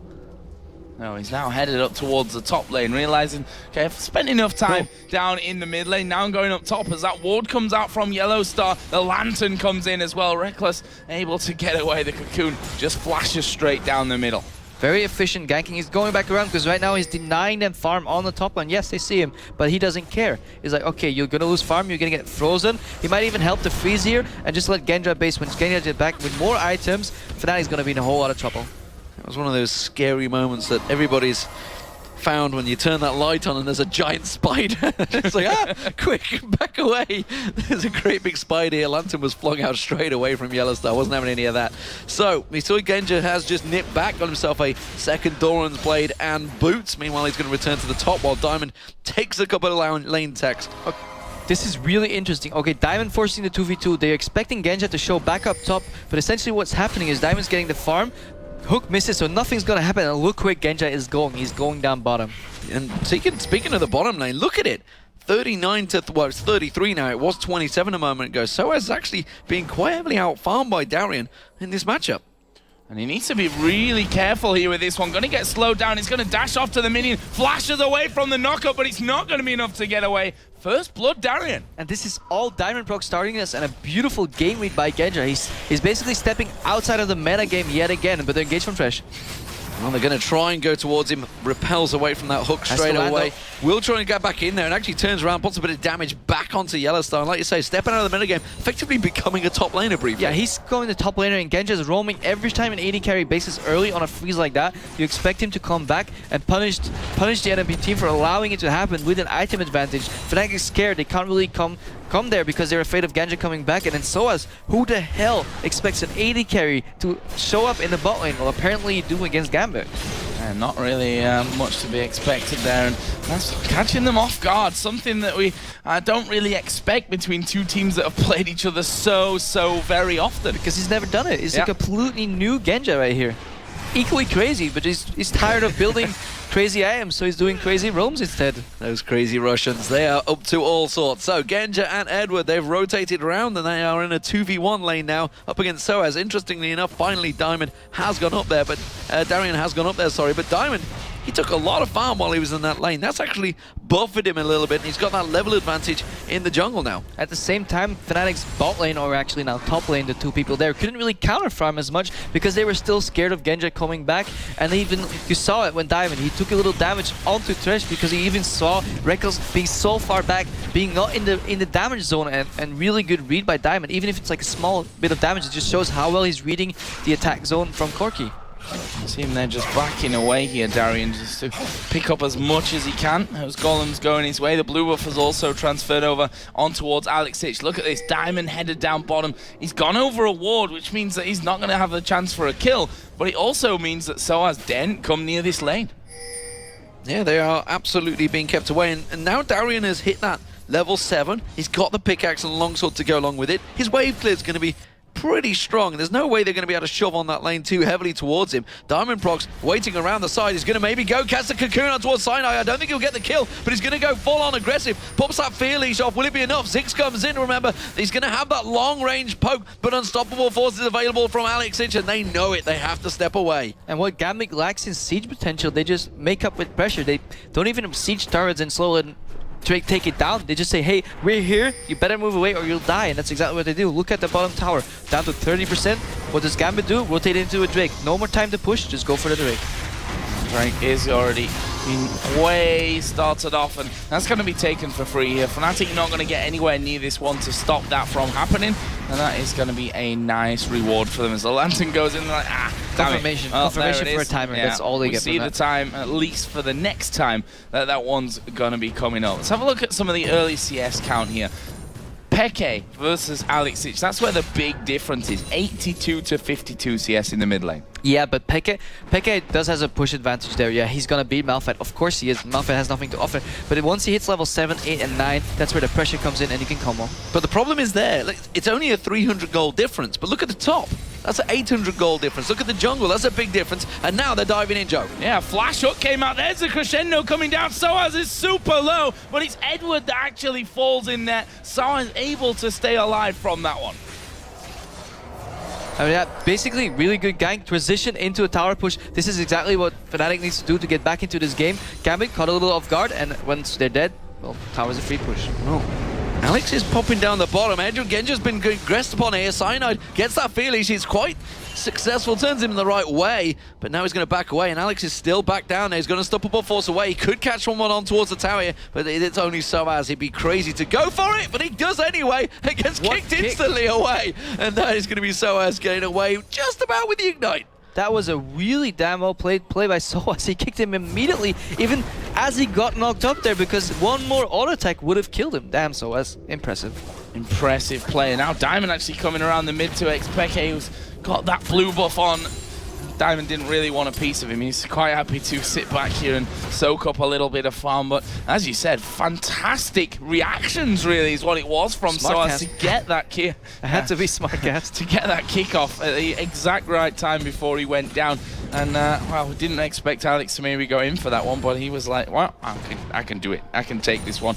Not quite working out for him, but all that time that Alex is roaming again puts him even further behind in CS. As long as his team picks it up though, it's fine. If you doesn't matter who gets the farm, as long as you get it all, it doesn't matter how you distribute it. You see that a lot with top laners like Rumble, or mid laners like Rumble, or mid laners like Malphite. They rely heavily on their ulti. As long as they get that off and they get the other members on their team farmed. For example, Diamond, he's at least percentual AP damage is really, really damn big thing. Yeah, and it was Diamond that actually picked it all up against xPeke, and that made sure the tower didn't get pushed in. And let's not forget Darien in this top lane. He's just been staying up here, farming away, and that's all he needs to do. He's going to become a tower pusher, but Joe, they're diving on towards sOAZ. I don't think I'm going to be able to pass this one because he's going to go down. The ignite is running, and now it's Darien that picks it up. It's going to be a tough job in that top lane now for sOAZ. Ziggs bomb came in there from xPeke, and he's going to try and rescue this turret. Darien obviously has his Bloodwell available here, but it's not something that he'd probably like to have popped at this point, so they decide just to walk away. xPeke's pressure back, manages to keep that tower up. I really like the way GAMBIT's playing out the weaknesses of the composition and playing the strengths. It's like these 2-man, 3-man combos with CC chains on top of each other and just really high amounts of damage coming out. That's really, really what they need to win this game, and they're doing it. This game is so good, it's making Krepo become more Belgium as we speak. He's continuing, the accent's coming on strong. It started off Scottish at the weekend, but now he's into full Belgium. It's the Russian influence. But right now, it's 2-1. GAMBIT are in the lead. You can see it's just about 1,000 gold advantage they have. We saw a lot of bottom lane pushing, and we're back to it once again. Rekkles been forced back by Genja. Taken down to about a quarter health, 3/4 health there. YellowStar also not able to land out that hook, but at the moment, it's Rekkles with the CS advantage. Okay, Genja has ulti, so does Edward. A crescendo culling combo could be enough to force them out of the lane. Not necessarily kill them, but get the tower, and we always see Diamondprox approaching. Oh, this is really good poke from Genja, actually. He's catching on towards Rekkles every time, and he has those rockets available. He has hit level 6, but in terms of farm, look at Peke. Level 11, he's way ahead. Yeah, absolute country mile, and he's got 1,700 gold to spend with him right now as Genja and Edward continue to push this bottom wave up. Rekkles just able to farm, obviously, at range now that he's got that 6, as the blue buff also going to be secured and given over to Peke for the second time. Yeah, he's getting really strong, but he'll have to use that strength somewhere to help his teammates, because basically people are just rotating in and out of his lane. He's sharing farm. GAMBIT, the entire lineup is sharing farm throughout and just using it one by one by one by one. But Peke is taking all the farm, but he's not using it. He's just farming and farming, but he needs to start fighting. Well, look at the build that Darien's building. He's got that Tiamat in there. The Vampiric Scepter earlier on. I'm expecting some serious cleaving coming on as he gets in towards this later game. Cyanide and YellowStar in this bottom lane, walking through a ward. They know exactly that they're there. I wonder whether Alex is going to rotate in. I don't think they are. I think they're going to stick with a 3-on-2 stack in this bottom lane. Maybe a 3-on-3. Now Peke's trying to make a move, but every time he does, they step away. Diamond, he's hitting every single cocoon here today as well. Certainly on form with his aim. They know that Cyanide's there. They know that he's hanging around. And actually, they've got the vision of this one. Cyanide, he's going to pop on his spell shield and will be able to just walk off. Cocoon goes through and didn't hit YellowStar, but he actually stopped the recall to get away. But this turret's gone. They've completely zoned them off it. Yeah, they're going to take the top turret as well. Darien, unstoppable really up there. sOAZ can't do anything about it. Now he's got that build starting to really stack up. He just needs to pop that ultimate and just cleave it down. As I said before, they don't have 5-man siege, but they have good combos they can play out with each other. Like at least Sona Lucian still has the same amount of poke in the early game that can punish people defending a tower over and over, especially when they're in number disadvantage. Malphite is constantly disappearing from the lane. You don't see that much, but he's moving left and right on the minimap and constantly threatening the possible roam, not even doing it. Oh, is this a bait? Is this a bait, Joe? They're going to go in. That's going to be the crescendo going down. He's managed to get away with the lantern. The ignite was ticking, but they wanted a fight there. I was hoping Edward was going to go for the Korean play and put a ward on that lantern and then just deny it, but yeah, he just didn't quite do it. But still, he forces them out, and what they do? They capitalize on that play, taking a Drake yet again. Oh, this is dangerous, though. Edward actually, so YellowStar coming around the side there, not quite able to get in. Alex takes a lot of damage. There's the bomb. It's not got enough on it just yet, though. Chalice, double Doran's ring for Peke. If he'd spent some of that 2,600 gold that he sat on, he probably would have got that kill. That's actually something, you know, that I was talking about earlier with Genja at the end of the CLG game. He was sitting on about 5k by the time the game ended. It's like, the final push, he had about 4k in the bag before they even picked up any kills. It was like, that could be dangerous, because, you know, that item could be the big difference. But FNATIC get themselves a first tower in xPeke, unsurprisingly, because he's been dominating the mid. Because he didn't base, he kept adding pressure and pressure and pressure. Other guys had to base. Peke's like, okay, I can buy right now and get stronger, but why do you need to get stronger? To get objectives. If you can get them anyways, it might as well be worth saving your time and just getting a really big item, spiking up, and sometimes even surprising your opponents. If suddenly show up with a Rabadons or whatever you have, he actually went for the Athenes here, but the spike in damage can really catch people off guard. So, definitely not a clear-cut game at this point. GAMBIT with a 3,300 gold lead. Up 2-1 in turrets, as in kills as well. As things quieten down once again, the junglers back onto their paths. And they saw that ward actually going down on the top side of their own jungle earlier on, so they know that they're in full vision of GAMBIT at this stage of things. Where are the next plays going to come in? We've just seen a pink ward being put down there in the brush by Edward, so we may expect to see Diamond trying to sneak through that lane to create some opportunities. I'm actually wondering when Cyanide's going to show up and actually make a play or a gank, because so far, I mean, GAMBIT's overextending quite a lot. Hook going down and bottom. Hook gets onto it. It's only Edward. They're just drilling forward. Not going to be enough to worry him, honestly. And speaking of pressure, it's again in the top. Ravenous Hydra picked up now, along with a Giant Spell. Darien is not going to give up on that top lane. He's going hotshot GG style and just going to keep on shoving. Slight hesitation there, though. Why didn't he follow up with the hook into a flay with the Nocturne ulti? They were afraid, and they're afraid of GAMBIT, and GAMBIT loves it when you're afraid, because they'll toy with you like a prey you are. There's sOAZ coming out on towards Darien, and he's not one you want to mess with. He popped his ulti straight away from that one, and with a Hydra, he rips through these lanes. There's not really minion problem clearing out those minions as they go, or a sOAZ, it seems. He's down to half HP there from just a couple attacks out of Darien, and he's just backing away from that one now. We'll have to see though if Gambit's fix these mid-game transitions, because when we play them, often they get ahead in gold, but somehow they find a way to ruin that in the middle of the game. Well, Rekkles and YellowStar, gotta be careful. They've got a spider crawling around their jungle, along with a rather large rock. They throw out the cocoon, not gonna land on towards Cyanide. Cyanide once again taking a heck of a lot of poke from Diamond. Diamond has been bullying out of that jungle every single time he finds him. Down on the bottom side, Gambit continued to push this lane up. They're already up to that inner turret. They've got the wards down there. That red buff is going to be stolen away. And FNATIC starting to lose the control of their own jungle. That sets up a dangerous precedent moving forward. Slightly problematic for Gambit is though, they have to split push. They don't have 5v5 siege, and that means Nocturne can jump anywhere, followed up by the Ziggs bomb. But it does look like extra pressure on top of him because of the passive Darien has. He can overextend because he doesn't even care about dying. The tower's going to go down to Darien, but xPeke and sOAZ are both there. They may try and get claps on towards him, but he can just jump away like that. He's taking an inner turret all on his own. And draws pressure to top lane, which allows a little chipping away in mid turret, and this is exactly what Darien has to do with Aatrox. Split push all day, draw aggro, jump out when he can. Even if he has to die, they have to burn through his entire health, then his passive, wait for that to come up, and then kill him again. Meanwhile, Gambit can answer that with pushes throughout the entire map. So you're trying to suggest that Darien is actually Ivan Drago? Yeah, if he's got to die, he dies. Oh, Peke getting caught out here. This could be real dangerous to Satchel though. Well, lift him off to safety behind his own turret. Gambit have actually let this bottom lane push up a little bit further through now as well. So they are going to draw FNATIC out if they want to get in there on any of that farm. Couple more items coming in as well. Rekkles just finishing off that Trinity Force. The Tiamat now added in finally for sOAZ. It just shows you how far behind he is, sadly, at this point. Interesting pickup though, the blue buff going to Alex, who already has some CDR coming from his Athenes, which means he probably puts him around 40% already. That means maybe they're going for an ultimate play and they want to chain 2 Malphite ultis in a short span of time.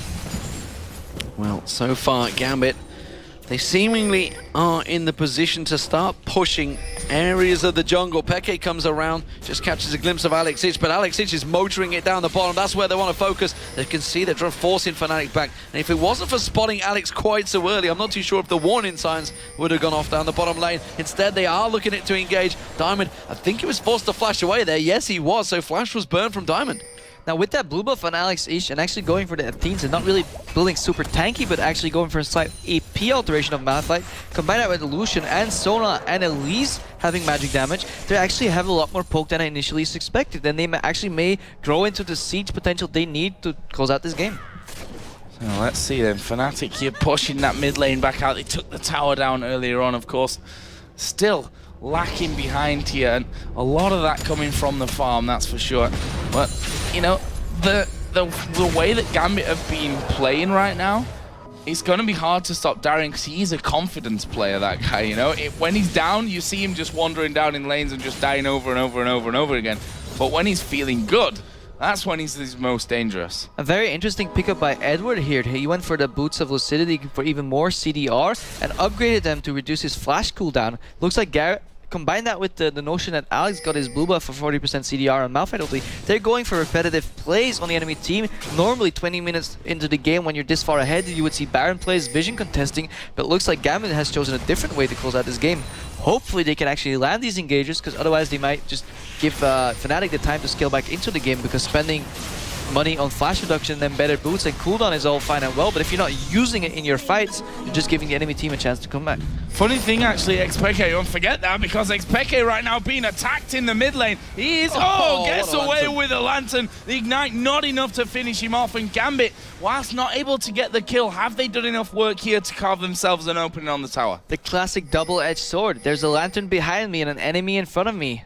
Do I step forward and hit him, and then he crosses me and takes the lantern? That's exactly what happened.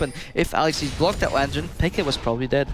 Well, they're going to have to deal with Darien. He's got a 2k gold advantage over sOAZ now. He's carved himself out in that top lane, and if he's allowed any free time on that tower, he will take it down no problem. Dragon's also picked up by Gambit as well. That stretched their gold lead just a little bit further. 5,000 now in the 22-minute mark. But this is This is effectively a traditional FNATIC versus GAMBIT combo. Just one of the teams slowly edging ahead, but it's still never quite clear because we know that FNATIC or GAMBIT, if they were up against it, they can always carve themselves a way back into a game. All in all, we've only seen 2 kills coming out in this game so far, like from Gambit's side and 1 from FNATIC, building so much fight potential actually coming out from GAMBIT, but they're not really using it. Yes, they're getting pressure, they're getting towers, but we've not seen this wombo combo that's in their composition. Interesting fact for you, Peke actually earlier on bought Alacrity upgrade for his boots and then sold it and picked up Distortion afterwards. I guess a bit of a misclick from that, and it could just be a bit of a sign of lack of concentration. We saw Peke in the at the start of the game having a bit of a yawn. It's been a long day, there's no doubt in that one here. So maybe just feeling very confident. Yeah, doesn't need all that gold he gets. Yeah, exactly. Can just recycle that gold, no problem. But right now he's roaming around mid lane, of course, way ahead in the farming, taking that turret down earlier. He's mops up all the wraiths as he goes through. FNATIC here having to go on the turret as they hooking Genja, but he's a little bit too far back there. Rekkles gonna finish off the tower, takes the lantern, and he's gonna be back away from any harm. So YellowStar, will he be able to get away from this one? Oh, he's going to pass the ward. They're going to pass the ward, so Diamond is going to get spotted out. Cyanide is nearby as well. That Paranoid will have a fairly sizable range. He has at 11, so it will be up to level 2, and he should be able to get in and do damage. Look at Peke, though. He's almost level 18. He is miles ahead of anyone else on the board right now. Absolutely decimated the middle lane, and the question is when we will see the power. That 300 CS he's now got. He's almost 100 CS ahead of Alex Sitch. When will we start seeing that power in action? Because it's 0-0-0 right now. I almost feel like FNATIC's comfortable just farming until Peke spikes so immensely with Rabadon's death cap and then just going to rely on his flash to dodge skill shots. Oh, Diamond and sOAZ having a bit of a fight here in the jungle, a bit of a turnaround, and here come the rest of FNATIC. Edward just backing away. Diamond actually repelled and managed to get himself to safety. They're going in towards Peke. Finally, we see Diamond go down, but there's the crescendo coming across, and they're picking up kills left and right. A double kill for Darien, and it might not be over just yet. There's another one coming. It's Alex that mopped up that one, and that will be a 3-for-1 for the Russians. And this is why Elise is such a strong champion. Yes, you catch her, she repels up, jumps away, deals some damage, and in comes the Gambit Pain Train coming in from the side, immediately CC chaining, and yeah, Peke just got blown up there. That was scary. Once Darien got involved, those big swords swinging away, and they were all grouped up, so that Hydra was just beating them all down. 4-0-1 now for Darien. We said it so many times throughout this weekend, throughout so many tournaments. Darien will either do godlike, or he will feed a little bit. Well, and usually once you start feeding, Gambit actually even wins because Darien, all in all, is really good at drawing pressure to his lane. Doesn't care if he lives or die, he just push. Gambit reacts. They're playing well in the reactive game. I don't really agree as much with Eddie's not so traditional support style, not going for too many wards and not going for the early oracles, because I really feel like Gambit can definitely pressure a Nashor here and even force FNATIC to face check them and then actually get their wombo combo off. But who am I to disagree with the Thresh Prince? Now we see Diamond carrying that oracles right now, and he's just done a bit of clearing out around the Baron. Obviously, I have a pink ward up on the top side as well. Darien now 4-0-1 after that last fight. He's sat on another 1,600 gold to go home and spend, and buy on top of that Ravenous Hydra and the Randuin's Omen, which makes him so hard to get away with his kit, with the slow out of the Randuins and the AoE damage that he gets off that Ravenous Hydra. It's not easy to get away from, and if he's in the middle of your team, you're in trouble. Then you're definitely in trouble. It actually indicates that all FNATIC has going for them, all they need to hope for is basically Gambit making a mistake, the old Genja coming back, split pushing all the way too far, and then actually maybe Malphite ulti missing, and then Ziggs doing a whole lot of damage. But right now, Gambit's just taking Nashor. Well, I mean, they're seeing Genja in the bottom lane, they're seeing 2 in the mid lanes. There's no chance they're doing Baron, but it's a 2-man Baron. Darien, of course, with that Ravenous Hydra, Diamond throwing his little spiderlings in there, and they're tanking out the damage quite easily. They've got good ward coverage. They know that nobody is anywhere near this on FNATIC. They saw sOAZ going towards that top lane, and that is a 2-man Baron 26 minutes in. But we talk about German efficiency, but this is Russian efficiency. This is only 3 wards protecting the entire Baron area, and they just take it down with 2 people, distracting FNATIC. Edward proving right that you only needed those 2 wards to get that Nashor. He said, don't argue with the Thresh Prince, man. I just get one up. And that leaves them even further ahead. We're approaching the 10,000 gold. It's 8 at this point.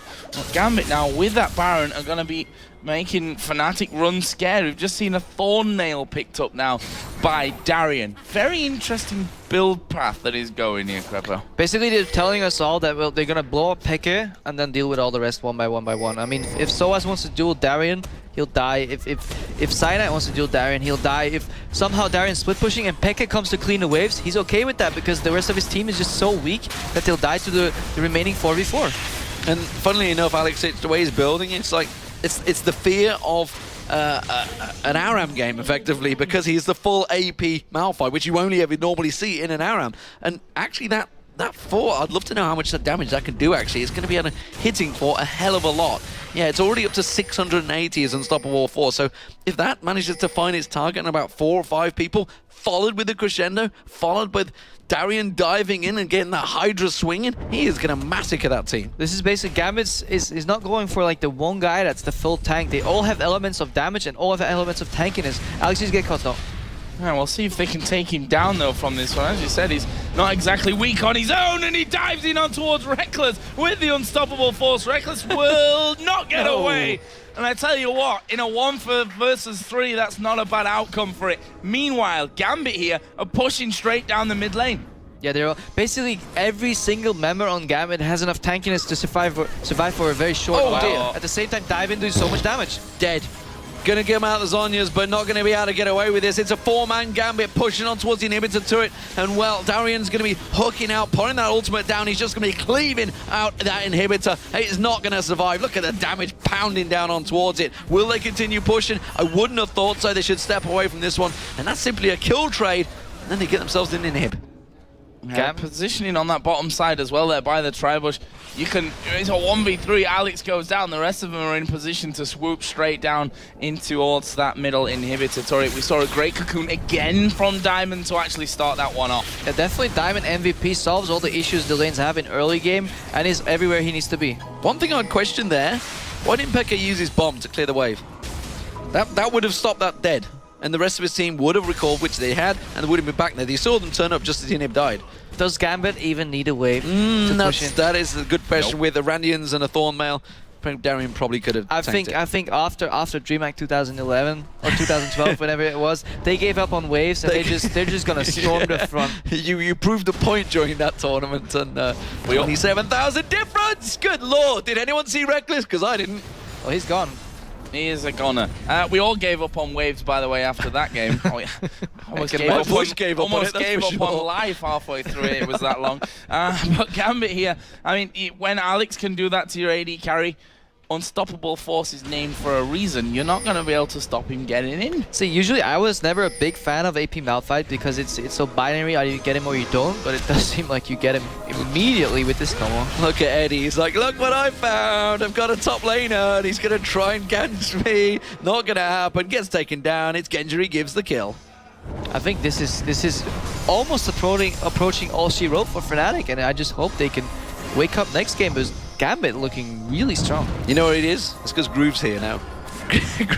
Groove flew in from LA, and sure as hell, GAMBIT are playing like they mean it. Yeah, they're not messing around, that's for sure. Edward actually getting that blue buff here from that last turn around, not letting it go over towards Alex. They're going to push onto this inner turret in the bottom lane, and this game is pretty far gone now, I think we can say, in terms of FNATIC's hope. 12,000 gold the difference between them, and Pop.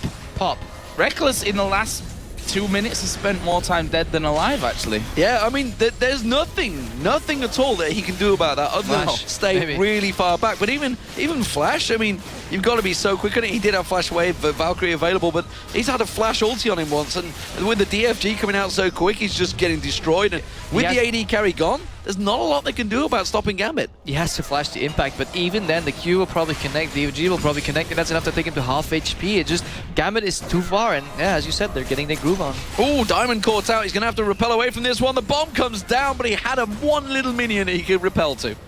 And that's you see a bit of a problem here from Peke. Won his lane by a mile in terms of CS, took down the turret early, had this massive advantage in terms of the CS numbers and gold, but what has it really brought them to the table at this point? Nothing. The rest of his team fell too far behind, and can you say that's the rest of his team fault? Is that Peke's fault? It doesn't even matter. As a collective, FNATIC is just not there. Did not know he was there. It was a lucky shot. sOAZ suddenly finds it. That's going to be a hook on towards Diamond. YellowStar comes back in, but sOAZ is like, don't even think about it. Run for your life, man. There's a crazy Russians coming down the lane. Now, gonna keep going down that lane as well. A minion wave coming down. Already seen, they don't really need minions, to be honest. This time might play a little bit more cautious with that one. Nope, they're gonna wait till they've got just one caster minion, then they're gonna go in for Yeah, it. they're basically waiting for top and mid to push in a little bit, and then Alex is probably still deciding who he's gonna pop and just one-shot completely. Let's see at the kills for FNATIC, whose KDA can be ruined the most by Alex jumping in. Well, if Rekkles is like, I'm staying back here, guys. I'm not I'll good. Valkyrie in if I need to be there, rather than be there and Valkyrie out. I am not going to be anywhere near this one. Oh, he thought about it. Look, he come around the side and immediately saw Alex just peek around the corner. He's going to get caught. He's going to get destroyed. That is a complete multi-kill, and it's going to become all she wrote for FNATIC. That will be GAMBIT surely taking game one here. And really, what a fantastic performance they've put in. I think if we sum this up, all this game is about is Domoy. I think that's pretty much it. They are not messing around here. Surrender vote in the end for FNATIC, and that will be a massacre. I think is somewhat of an understatement maybe coming in. 57.5 to 43,000 gold in the end. 14-3 in kills, 8-2 in turrets. Absolute brilliance from GAMBIT. And Darien, I want to say again, look at him. He's got the swag. We've seen that many a time before. He either plays amazingly well and aggressive and he's just scary, or he gives up a load of, like, his performance this tournament is possibly the best series of games following each other that we might have seen from Darien ever. Yeah, I saw some hesitation in one of these games. He still played very well. He could have played a little better, but this game, for example, he was just stellar. Just top-notch, top laning experience coming out from Darien. And the irony is, Genja's also playing brilliant, but Darien's performance is outshining him. You know, Genja seems to be switching back to... He's found his aggression. Eddie's back with him, and suddenly he's feeling confident. Suddenly we're seeing a Genja that we had gone missing throughout the summer. But like you say, Darien, you gotta not give him Aatrox. 406 is a champion he is so comfortable on, and again he's put in a fantastic performance. And Cyanide, I have to say, on the the flip side of this coin, that we saw two of his champions go. We saw Elise go and Aatrox go right at the very start to GAMBIT after they picked up Thresh as the first pick. With the Nocturne, he didn't really get involved. We didn't see the use of that ultimate that FNATIC probably would have needed to get things rolling. That ties into the point I was about to make. As we saw GAMBIT actually pace a little bit. During the early game and the mid game, I mean, they had this combo from level 6, like this CC chain, like getting one target and blowing him up and saying, see hero, kill hero again, but it never came out. And I can't help but feel like, imagine if Cyanide was there to punish them while they were pacing, but it just didn't come out with Nocturne. A lot of hesitation coming from FNATIC side, and maybe they need to switch the jungler, maybe even get a Jarvan. It's a little more straightforward, a lot more gank paths coming out. You can jump over walls. Basically, just they didn't get the hook combo or the Lantern Nocturne combo in. They couldn't achieve anything. For the longest time, this game was stuck in a 1 and 2 kills, and once GAMBIT flicked the kill switch, it was over. And looking at Peke, you know, 412 CS, 130.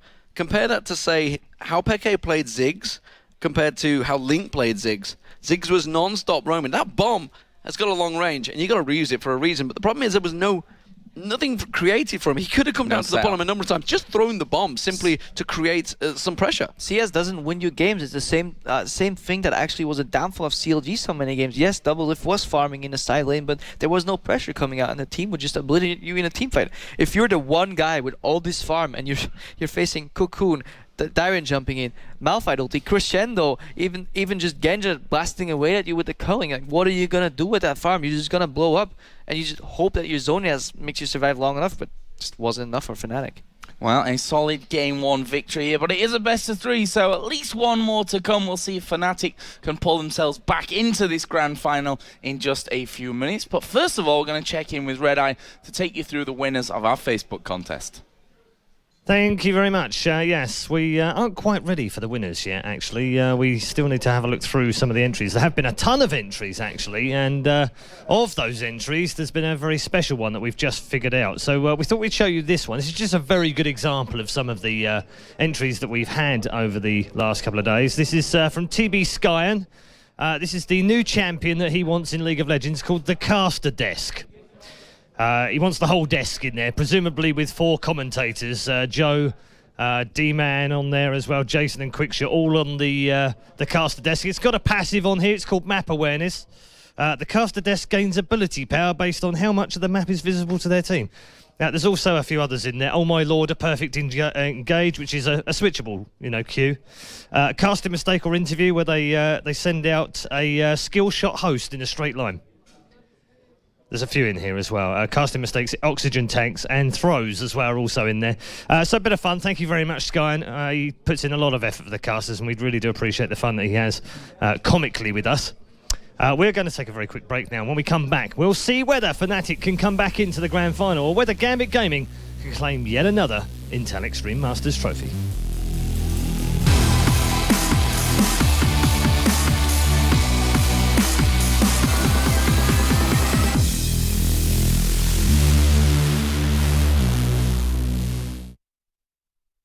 This is it. That mighty thing that thinks, blinks, and winks. You can dress it up, you can dress it down. You can even bedazzle it and make it loud. It comes in black, it comes in white. It comes in orange. What a sight. You can spin it and make it dance. Anything is possible when given the chance. It can say everything about you, or very little at all. It can fit in your pocket, on a desk, or on the wall. And it comes in sizes from big to small. From tablets to smartphones to all-in-ones. It can be used for work, for fun, and even both with the 2-in-1. But there's something meaningful beyond the bling that makes them run and do their thing. It's quite a special, hard-to-see part. The brain, the brawn, and the beating heart. And if you manage to set the rest aside, you'll come to realize the most important part is inside.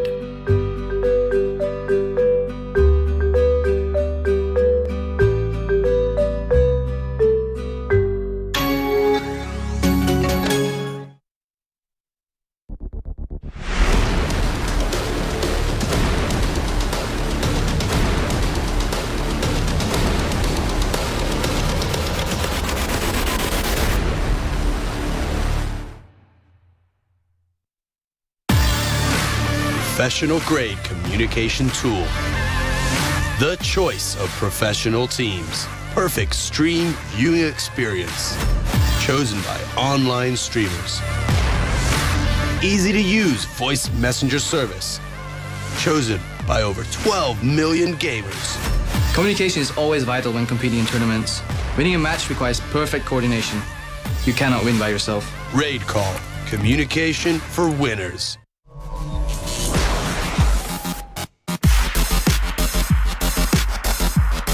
As a professional gamer, I need something really fast and reliable.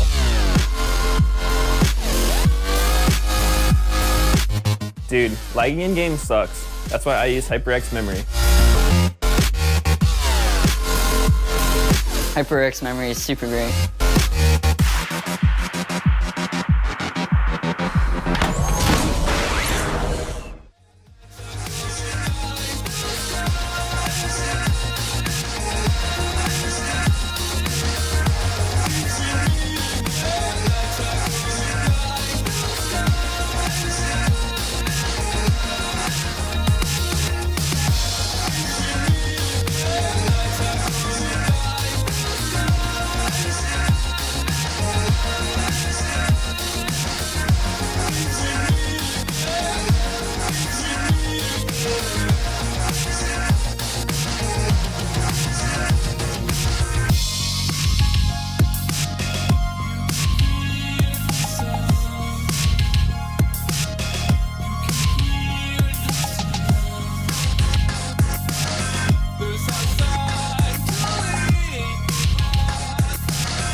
And a big welcome back to you wherever you're tuned in from all around the world. Welcome to the Intel Extreme Masters Cologne. We are deep inside our grand final. That's right. It's GAMBIT Gaming 1, FNATIC 0. GAMBIT absolutely massacring FNATIC in game 1. That's according to Joe Miller anyway. We've got a question from the audiences, as we often do. And one of them today has been, why do I wear a tie? It's a good question. I've been around for a long time in esports. For those of you that don't know me, I used to commentate back in 1863 when gaming started. And when we used to shoot in black and white. That's right, we used to have black and white TV and we used to show games. And what would happen was we'd go through a tournament and we would steadily get posher as the weekend went on. So we'd start in a pair of jeans and a t-shirt on the Thursday, and by Saturday we'd be in a shirt and a pair of jeans, and then Sunday, full suit, nice bow tie or a tie. And that's where the tradition comes from. So it's been going on for about 150 years. We are about to get back into our grand final. I know Joe's already sniggering over there at the old jokes. Yeah, I can see them, Joe Miller. But it is time to get back to our grand final. Can GAMBIT Gaming win yet another Intel Extreme Masters by claiming their second map in a row? Or are FNATIC going to make a comeback, as they're so famous for doing, with xPeke coming back at the back door? Let's find out. Our grand final continues. Joe Miller, lead the way. Cool story, bro. Let's get into map number 2 here and see if FNATIC can bring this one back. Game number 1 did not look good for them whatsoever. You can see their YellowStar got a bit of a sweat on there. It is, I think, warm in the studio. Rekkles looking a little bit out of it, to be honest. In fact, it's going to be the same as we go along all the line, I'm pretty sure. Yeah, I mean, not a fun time for FNATIC game number 1. I mean, if you just got blown up twice by AP Malphite in just one pop, I wouldn't be looking too happy either. Yeah, that's very true. He didn't stand much of a chance, did he, against Alex? And now we see GAMBIT, who are also looking really focused. We saw a lot of laughing and joking from them so far, so I'm in very high spirits. Absolutely. Certainly have played absolutely fantastic. There is Eddie. It's good to see him back in the GAMBIT colours, honestly. Good to see him back here in Europe. He spent a little while in America, and sure as hell he now speaks full English interviews. It's great. Yeah, definitely. Some members of GAMBIT definitely improved on that side. I mean, even see Diamond just sometimes sharing his insight in English, and it's a lot better than a lot of us expected initially. And it was interesting, actually, Alex's interview. And he said, you know, the team has moved on another 6 months. 6 months is a long time for these young guys, and it actually is. And you've got to remember that when you look at basically all of the players in all of pro tournaments.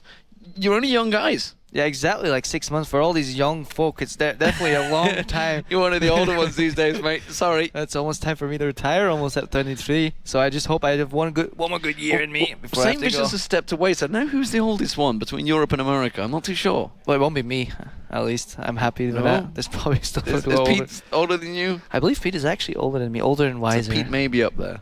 So he's 24. I find it's great that I feel so young in this lineup here at Intel Extreme Masters Cologne. We just heard story time from Paul ReDeYe Challenger from the good old days when he was young, many moons ago. You're knocking on as well. No comment there. I think you're fine. Old is more about experience, I feel, but unfortunately, we've been around the business the same amount of time, so I can't even pull that card. Yeah, exactly. You're out of things to say there. Well, let's get into the serious business here, because we are going to get into bans and picks for game number 2. GAMBIT will be moving over onto the blue side, gives them first ban, first pick, and I can tell you, Nidalee is the first one out. FNATIC taking out Kha'Zix here for a second time in a row.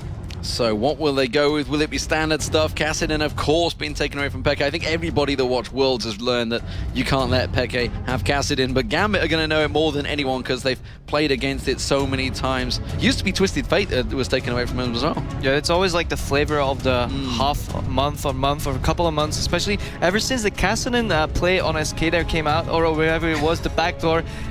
It doesn't seem a flavor of a month. It's more like a flavor of a couple of years from now, and I think everybody will remember that. And Peke just, he'll jump away with Kassadin, and I don't think Alex will like it when he jumps away. He wants to nicely close so he can one more combo him to death. While we're talking about Katowice, I forgot to mention this earlier on. The winner of this game, the winner of the Intel Extreme Masters Cologne Pro Tournament, will receive a direct invite for the Intel Extreme Masters World Championships, which will be at the Spodek in Katowice once again. A fantastic stadium that was incredibly full and amazing last time around. So if you're in the area, you should definitely check that out.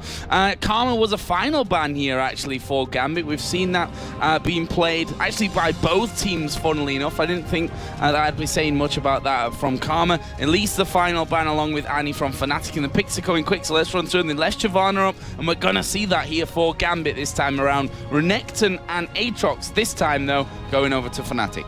Yeah, just it shows like Shyvana is such a contested pick. I'm not too sold. Maybe FNATIC will have a way to deal with it. They do get the Renekton really strong dual champion early, as well as Aatrox on Cyanide's really good at. He showed that at Worlds. He's just a really phenomenal player, and he's like more carry style junglers. I didn't like the Nocturne. I like what Cyanide does with Aatrox. Combine that with Renekton, they might even go for like stun and knock up combos, and they may be able to break the pacing that GAMBIT was doing last game in the early game. Oh, we'll see how it works out. Lee Sin available. We'll see where the Diamond goes with that. He did pull it out earlier today, which was great to see in itself, up against Cloud9, against Meteos. Might even just go for Shyvana jungle. Throwback a year ago, he was playing it. Leaves Darien with another Get attack. Gangplank back in there. Might as well pull Ash out as well. Just get them all. I still remember the Darien Gangplank, which was not quite as successful. 0-5 in like 10 minutes because he kept teleporting back to lane. But who knows, like the new revamped Darien might actually just pull it off. Oh, next pick's coming up. Proxy Darien, no problem for him. I would like Singed on Darien rather. I would like to see how that one goes. Well, it's going to be a thing of the past once 3.14 gets in, that's for sure. We're not going to see any more of this farming between lane business. That's what I'm feeling anyway. But Thresh and Lucian coming in. Flavor of the month, Lucian, so far. And that's something Zen on the Stoic will be happy with. It's a champion that he designed himself. Speaking of that combo earlier on, Ashe Zyra. Yeah, pretty much forced into that combo. Annie being out of there. There's definitely a Sona still there. Roughly the same as Sona, Zyra, both with right poke and AoE ultimates. Not really quite can go for Leona. Not too easy to play against Shyvana, not too easy to play against Lucian. Thresh, not a lane counter, but is able to cancel the Zenith Blade from Leona. Basically being forced into Zyra for sure. And then yeah, any long generic ranged AD to fit with that. Zyra Caitlyn, Zyra Ashe does well. Zyra Caitlyn a little more siege potential. Zyra Ashe the classical utility combo actually coming over from Korea and NA. I know Cloud9 played that a lot in their split. Speaking of Korea and NA, we've not really seen Nunu at all this weekend, yet he's pretty much the non-stop pick. hyrqBot. Yeah, we saw him once at hyrqBot, we actually, or twice even, but we barely saw him. I mean, let's face it, man, he was picked, but he wasn't having the biggest impact in that game. And we could definitely see the weaknesses of Nunu, and you need to exploit that with a Caitlyn. And the only time it was really affected, I believe, was when it was combined with 80 attack speed steroid combined with a Nidalee heal for giving massive damage, or massive attack speed damage output on those turrets with the Caitlyn, but we can't really see that in this composition. So let's have a look then for GAMBIT. It's not going to be Teemo. Oh, Edward, how I've missed you. There's some parts we like and some parts, Could do with a fully revamped Edward. He's still got some of his traits that he left us with. Ziggs, will that be picked up here for Alex? Evelyn as well, so it's going to be Evelyn jungle here for GAMBIT. With obviously Darien taking that Shyvana in the top lane, and we're going to see Alex Itch playing the Ziggs. Unless, yeah, I think that's a right assessment, unless Diamond just learned how to Zig jungle, and we see even Midden and Shyvana top, but I doubt that. But I wouldn't put it past him. I mean, AoE for the camps, I mean, that all makes sense. That is a pretty hard counter to Ziggs in the mid, if Fizz does get picked in there.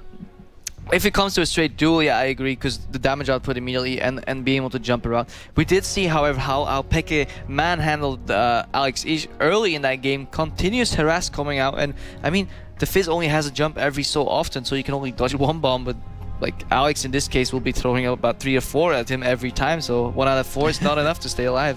Thinking about the straight counter, whizzing through a bunch of champions here. We'll see how that works out. But Evelyn's been banned away from Diamond the majority of this tournament.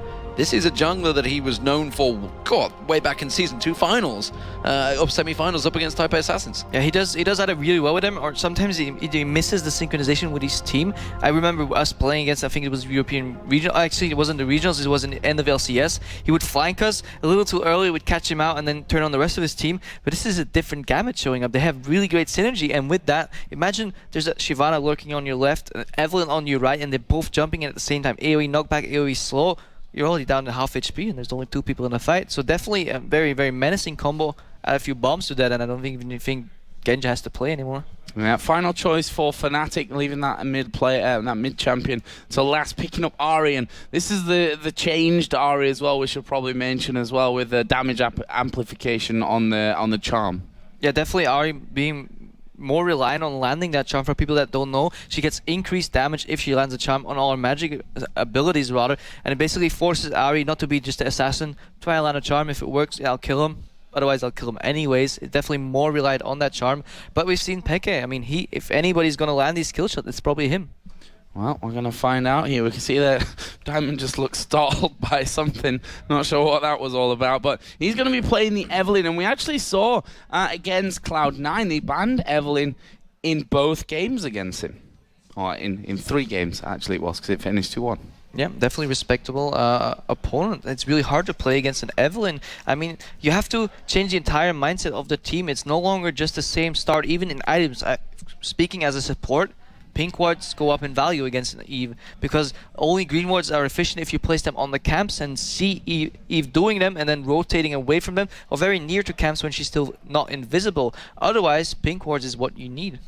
And actually seeing Eddie talking pretty heavily with the team there, I remember speaking to, say, Spontex, etc., when they moved into that team, basically saying how GAMBIT effectively don't have tactics going into a game. You guys, do you have like a set plan against these teams? Or is it like GAMBIT, they just react to the situation? It varies. Sometimes you think you really need a set at level 1, or you have a few possibilities.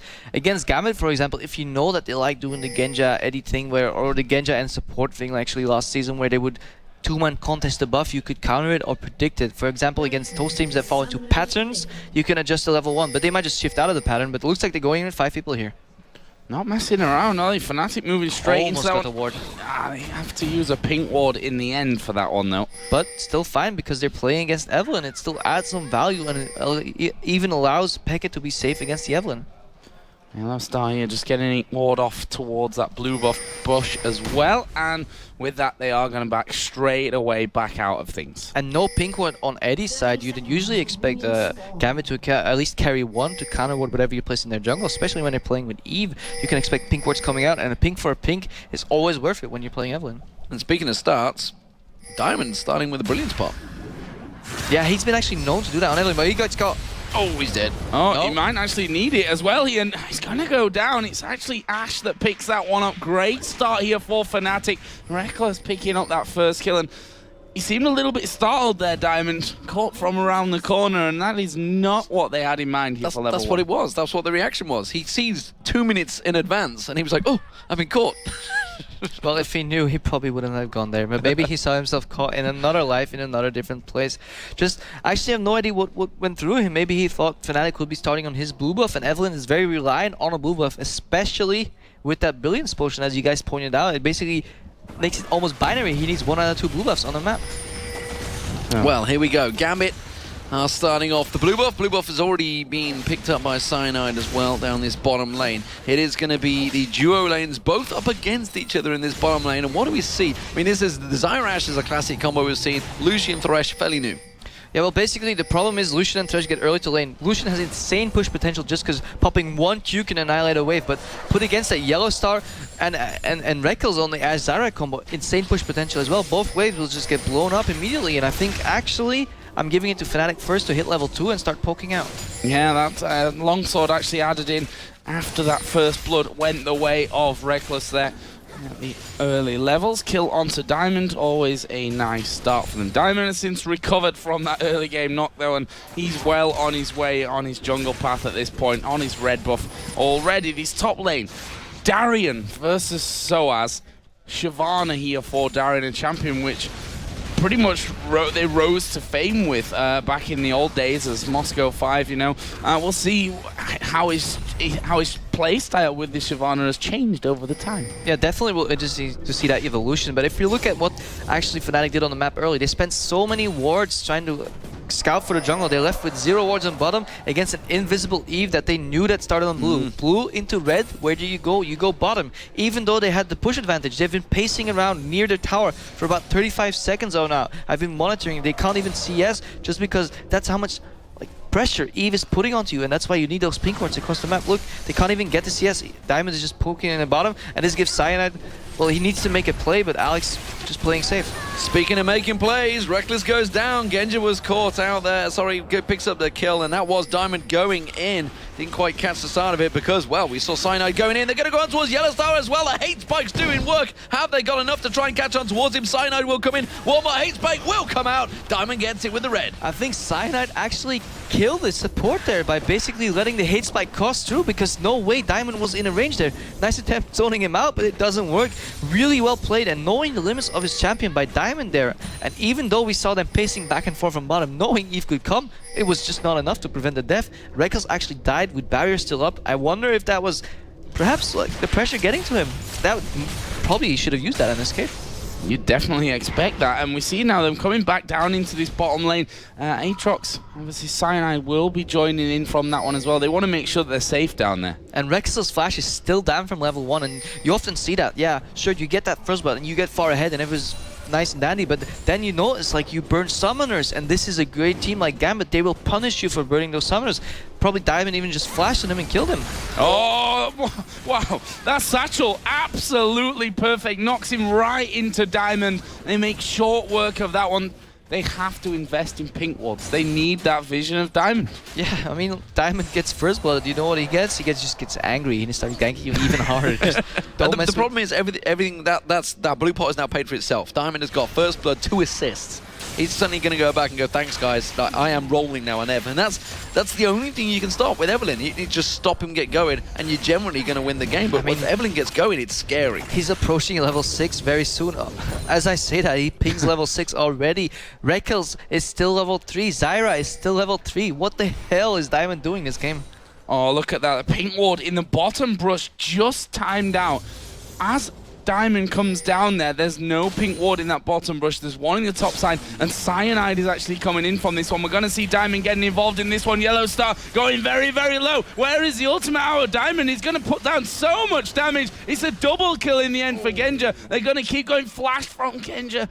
Not quite what they were looking for in the end, but it's a 2-for-1. And this could have gone even better. I bet Edward is basically hating on Diamond a little bit because he didn't click the lantern. And if you don't click the lantern, the shield's not going to come to Thresh. One of the most annoying parts of playing Thresh. But it doesn't matter. 2-for-1. And even forcing the last member out of lane. GAMBIT in full control of this game. Diamond is scary right now. He's actually the highest level on the board. He's about to hit 7 when he comes out as well. xPeke and Peke just about trying to keep up. Speaking of level 6, xPeke has hit that as well. And you can see he's actually zoning Peke back a little bit on Ari. And yeah, he's putting so much pressure in mid, and his jungle is basically filling the gap. If you have so much pressure in mid, jungle can focus on top and on bottom, and he's basically annihilating bottom lane every chance he gets. And this is just beautiful pressure play coming out of the GAMBIT lineup. And I don't even know what FNATIC is going to do. Already a 2k gold deficit. Yeah, and the scary thing as well for the likes of Peke in that mid lane is just the threat of having an Evelynn that's doing so well. Yeah, you've got one pink ward down, but one pink ward is not going to be able to spot you every single time out from this. And we see it again, Diamond using pink wards of his own to make sure that his paths are clear. I mean, Eddie's flash is coming up. They have 2 pink wards. Yeah, if Eve walks into the lane, they can see her coming. But this time, if he throws out the lantern, walks into max leash range, lantern pops and Eddie flashes forward, and then Eve flashes forward. That's like a double entire lane distance they can cover in 1 second, and pink wards are not even going to help you against that. Genja goes in for a trade. Genja trading with YellowStar is going to poke. Look at that, they're both lying. That's got to be a juicy target for surely xPeke. He's coming down already. He's got that mega bomb. They're also going for the blue as well, just off to the side. They have a pink ward on the blue as well, so they know exactly what has happened. Alex is waiting with that bomb. He's thrown it too early. They pulled out just at the right time. And actually, it's not over just yet. Diamond actually moving up towards that one. Oh, he gets caught by the charm there, and that's half of his health gone already. Oh, missed there by Peke, trying to get himself over the wall. Yeah, definitely good pressure coming out from GAMBIT here again. They're forcing them up. The pair of you, honestly, it's like working with children. This is what I got to work with, ladies and gentlemen. This is what I've got to work with. They're both in fits of laughter right now. GAMBIT right now, though, are 2,000 gold in the lead. 5-2 in kills and 1-1-4 for Diamond. 3-0-1. Get a grip, Nien. Get a grip, people. So Diamond coming in here. Ultimate actually using YellowStar's dead. He's not going to escape that one. Flay comes onto Rekkles as well. He's going to fall. And where's the kill actually going to come in? Diamond taking a lot of damage, but Genja gets that one. That's another 2 kills. Cyanide coming around, but he's not got a chance to get in there to finish off. Good guy Diamond sharing the spoils of war with Genja. 4-0 and 2, and you know what? He invested in 3 Dorans.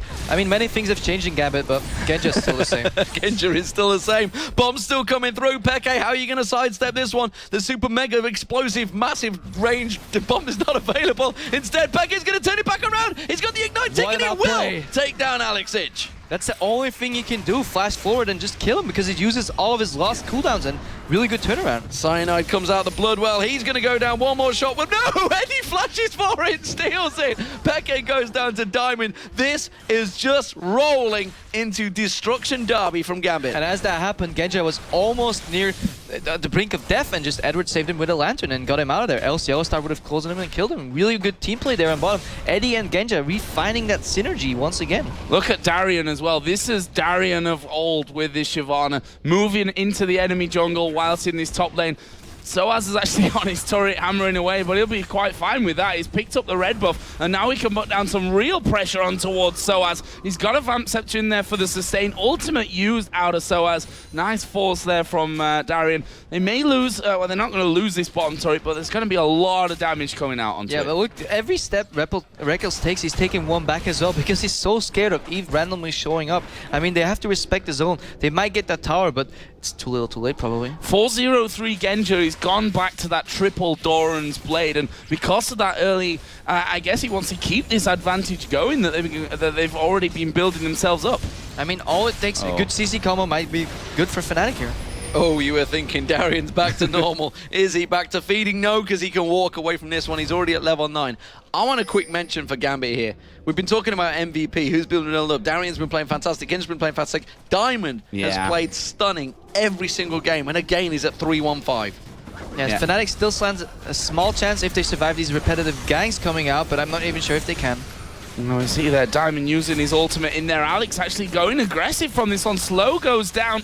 Has he got the damage to finish things off? Not really at this point. Got the workings of that Athene's Unholy Grail and decides not to use his ultimate moving forward. But since Diamond is actually still hanging around there, they might go for a second lock in on Peke. We've seen GAMBIT get too overconfident and overreaching in the past with this amount of lead. And FNATIC is definitely a team that can punish it. If Peke gets rolling with Ahri, he can start assassinating people. So he's not entirely over, but they're definitely in control of this game. Look how scared Rekkles is. He has to pace back and forward constantly, not even controlling the lane. I'd be scared of Eddie as well, honestly. He's on Thresh. He's throwing out those hooks. He's not going to land it, though. Rekkles flashed at the right time. His tower is so low in that bottom lane. You can see Cyanide already heading back down there. Darien is toying with sOAZ now. Darien is a scary beast when he's this confident. The difference between this game and the last one was at least that actually Cyanide is putting a lot of pressure. He's left and right attempting to counter gang. Oh, this could be bad news in the bottom lane. Genja going to get locked up by everything they can throw. Oh, he took the lantern, but this time it wasn't enough. The ignite, I think it was in the end.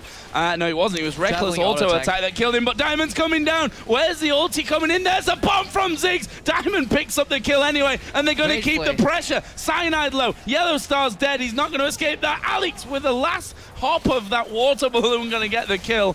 And they lose one man, but they pick up 2 for the price at the same time. And this is what you guys were saying earlier about the Ziggs. He's roaming from mid lane to the other lane, sacrificing tower HP, but turning a kill around. And basically, he got torn apart. There's Ziggs bomb landing at the same time as the hook connected, and really well played by GAMBIT. And at the same time, from top lane, Darien's rotating mid, and even doing really mean stuff to xPeke. Dude, some serious mean stuff. Peke's realizing the situation. He may be able to throw the charm out, but he's just buying time for his team to get the drag. The Ignite's got him. The Ignite has got him. Darien comes around, gets himself an easy kill. FNATIC are flustered here. Everything that could possibly be going wrong for them after getting first blood at level 1, which is probably the best thing that can go right for you. Unless you piss off Diamond. Yeah, well, that's it. You've angered him. You've angered him now.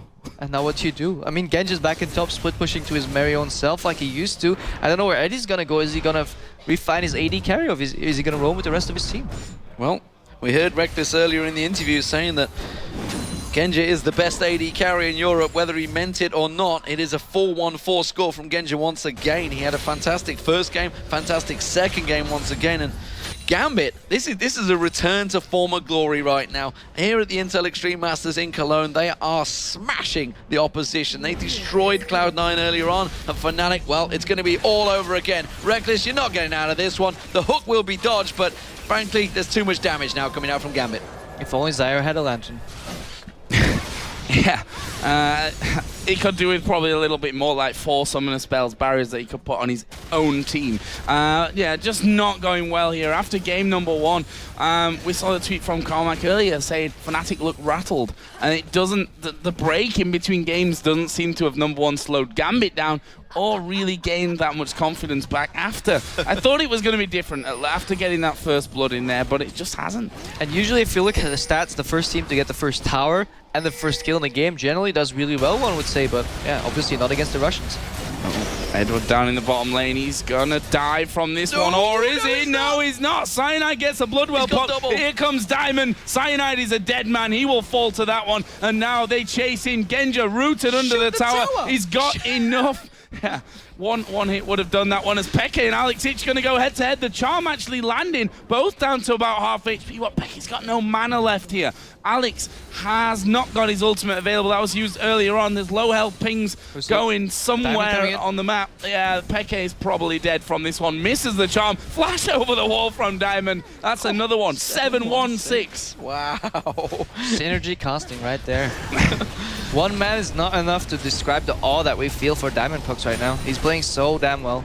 It's an awe that Meteos felt earlier on, and you know, he's had his praises sung in North America, but right now, Diamond, this is a Diamond of old right now, and it's just, this is a return to former glory. I feel that they needed those couple of months apart to realize the amazing synergy that GAMBIT have got when Eddie rejoins there. They just seem to be all playing, having fun. Oh, top lane, actually sOAZ going in, and forget that, because in the bottom lane, Diamond is killing Rekkles. It's something you hate as an AD carry, as an Evelyn appears. An 8-1-6 Evelyn, there's just nothing you can do about it. Almost no counterplay, and it's actually really nice to see Diamond playing so well. He's on the top of his game, and I can't wait how to see that transition into the next patch that is coming out. Jungle completely revamped, and who do you want shaping the meta game that is the jungle than a Diamondprox in full form? Yeah, probably the most innovative jungler out there.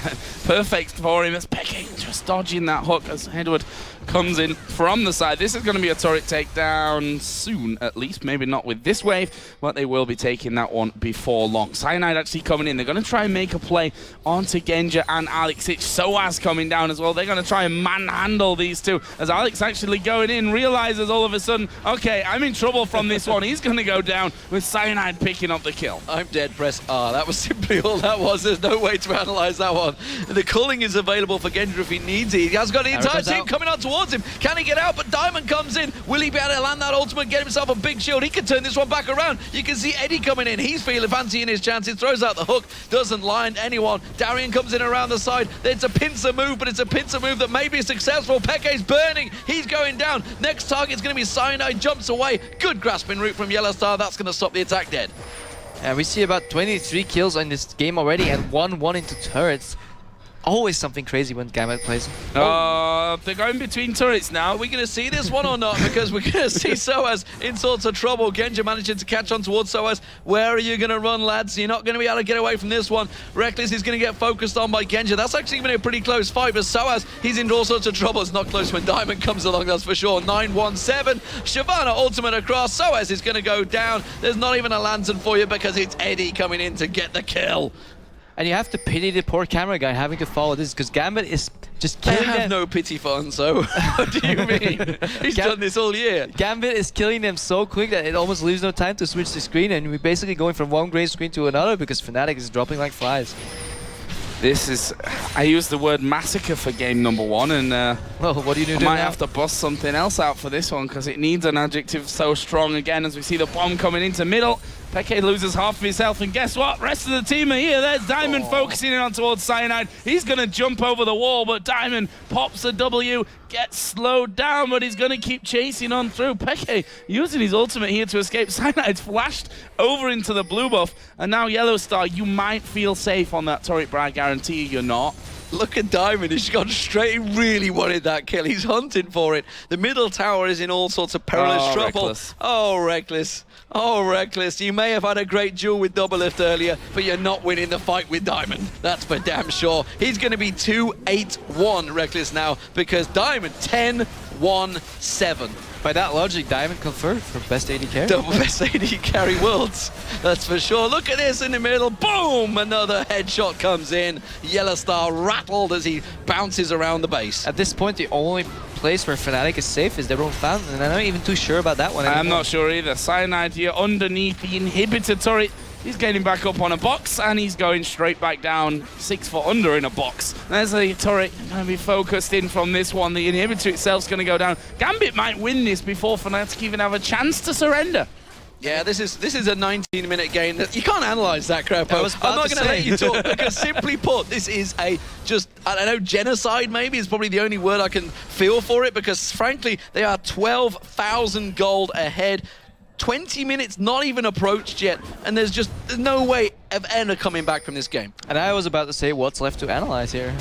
I think my job here is done. So Krepo, my work here is done. In this scenario, how do you come back?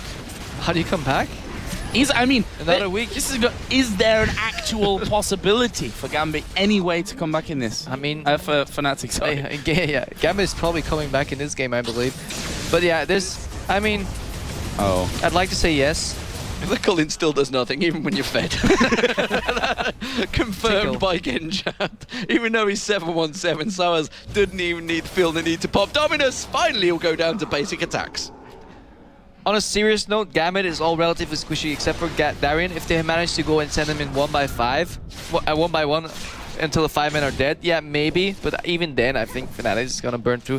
This is just GAMBIT being too strong today. Yeah, they are a country mile ahead of this one. We've just hit 20 minutes, and there's a 11,500 gold lead. And look at Diamond. He's got that Oracle on him here. So not only is he being an annoyance, he's clearing out your wards as you go. Not that YellowStar really has many to put down at this point. That's how far they are behind. And he was on his own there against Peke, and he was thrown out the hook. He's like, don't worry, guys, I've got this. Oh, they're going in again. Look at this. Diamond getting pulled over by the Lantern, and Cyanide is going to jump on top of Darien. Got cancelled there. And he's dead. Yep, he's dead. Alex is coming around on towards Peke as well. Peke with no mana is just going to have to escape this one. Top turret's gone down to Genja. Alex using the pack to launch himself in there. Diamond finds him, has to use his Spirit Rush to get away, and dodges straight in towards the bomb. Pick your poison. Who are you going to kill? Well, it's Rekkles again finding Diamond. Oh, can he run? Can he run? He used the ultimate. He's going to get away with this one, I feel. He's finally going to escape. YellowStar isn't. No, Darien gets himself a kill. They are toying with the opposition. They've come into this tournament with big smiles on their faces. Nobody, but nobody has even got close to stopping them. We saw them against the Red. We thought maybe that's just the Red. They're up against a team that's weaker. They came up against Cloud9. They went 2-0 again. They're up against FNATIC. It's another demolition, another 2-0. I don't think anybody has told GAMBIT there is no prize for most KDA until they refuse to finish the game and just kill FNATIC over and over and over. But I think it's pretty much... Darien showing his best dance moves there, and yeah. I mean, I'd like to analyze this game further on, but I think my work here is done. He's tanking the entire team and not even got his hands on the keyboard. That's not good. That's not good at all. And it is going to be 29-5, Joe. Yeah. What a performance GAMBIT have put in. We shouldn't really have questioned. It's GAMBIT and Intel Extreme Masters. Yeah, they are the masters of the Intel Extreme Masters, and they are going to take down the first Nexus. Sorry, can't see FNATIC being able to stop them here. I think GAMBIT will stop themselves to hunt for kills at this point, rather than FNATIC stopping that happen. 6-0-3 from the top lane, 11-1-10 out of the jungle. The Nexus is already down to half HP, but they want more kills. The bomb goes over towards the fountain. Alex trying to keep them out there, but it is finished, and GAMBIT Gaming win the Intel Extreme Masters Cologne in 2 very one-sided games here in this final best of 3. This one ending 30-5 in kills. The gold is not even close. Turrets, of course, aren't close either. Well, let's just run down the scoreboard here for GAMBIT, because they deserve this. 6-0-3 for Darien. 0 deaths. 0 deaths. Again, 0 deaths again for Darien. It's the anti-Darien we're seeing here. I think they found a double that's just as good at the game and brought him in for this. He's still got this. He'll always have that. 11-1-10 Diamondprox proving to us why Cloud9 maybe banned that Evelyn out against him, not wanting to deal with that. Alex had a relatively quiet game, all things said. 3-2-6, 8-1-7 for Genja, who's seemed to have reinvented his play style, his positioning, everything. He's looked like a much improved AD carry this game, and this tournament, I should really say. And Edward back on European soil with his old mates in GAMBIT. First tournament together, first win under their belt. He played 2-1-15 on the Thresh. Overall, GAMBIT stunning. Edward back, GAMBIT back. What do you know? They have a couple of weeks rest after Worlds, after all the LCS season, and they just perform immaculate. Immaculate is the word I was after. Thank you very much, Krepo. I just wonder, like, if they can keep drawing this line further into the LCS, or whether they will have the recurring issues again with all the travel. But I sure hope so, because this GAMBIT is looking really strong and just showed why they went to Worlds twice in a row, and they're just top-notch team. They are actually the most successful European team. That is a fact. They have won countless tournaments. You know, there's a lot of teams, and I hate to say this, that have got second places, third places. Why do you hate to say that? But GAMBIT have won a lot of tournaments, that's for sure. Don't worry, guys, you'll always have DreamHack. Exactly. The one moment. The one moment. But this is the GAMBIT that dominated that, you know, this is the kind of dominance that they showed throughout that one. I mean, I did not expect to see this. Nobody out of did. them. No, let's face it. No.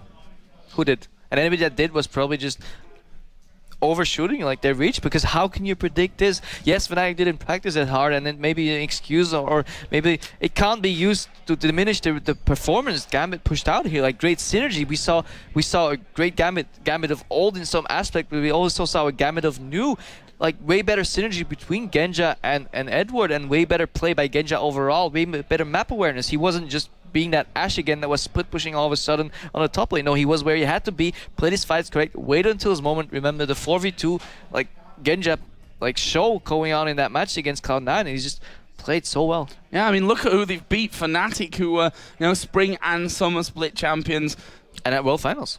Cloud9, who dominated North America, were also at World Finals, ended up knocking each other out. Like, this is, I'm sure GAMBIT are like, why did we ever let Eddie go? Why did we let that go in the first place? Maybe they needed that. Maybe that break that they've had has brought them back together with a completely new fire burning inside them to win more tournaments. You need to let go to realize what you're missing, Joe. Well, that's exactly what Genja said. You know, he said it in a tweet himself. It's like, maybe I need to realize you've got to treat your support well, and suddenly they've adapted the play. And Edward, when he came back, he said, you know, the problems that were there have gone away. Is it Genja's aggression? I think that's a lesson we can learn, and I think that's just the closing note. Look after note. your supports. Look after your support, guys. Treat them nicely, like make them pancakes or whatever you want. Mine with syrup, please. And yeah, that's basically what you need to do. Well, a fantastic performance. $18,500 here for GAMBIT. Not a bad weekend out for them. I mean, two incredible wins, three incredible wins technically, because they beat the Red in game number one, and that was our real big question after seeing that was the Red just an opponent that couldn't technically match GAMBIT on all fronts? But honestly, the game against the Red was closer. Probably the closest, to be honest. Cloud9 came a little bit close, but I think the Red, I think it was game one, was probably the closest game that GAMBIT actually had, and that maybe just be the shaky start of the tournament, first game in a while on LAN, I don't know. Well, that's always been GAMBIT's way to go, right? Yeah. Day one, you almost get knocked out in the group stage. Yeah, the first one, but it shows just, I think GAMBIT has more convincing wins the more respect they have for their opponent. With this Diamondprox, he was no nonsense. I mean, you kill me? Yeah. Really? You're going to go that way? I'll pop my brilliant spot and just kill you back. Married life and rest seems to be working well for Diamond. Stunning GAMBIT performance this weekend, that's for sure. And we're going to hear from them. We've got Sjokz over in the arena to have a chat. Thank you very much, and I'm very happy to be joined by both Alex, Ish, and Genja, and a big round of applause from our audience here.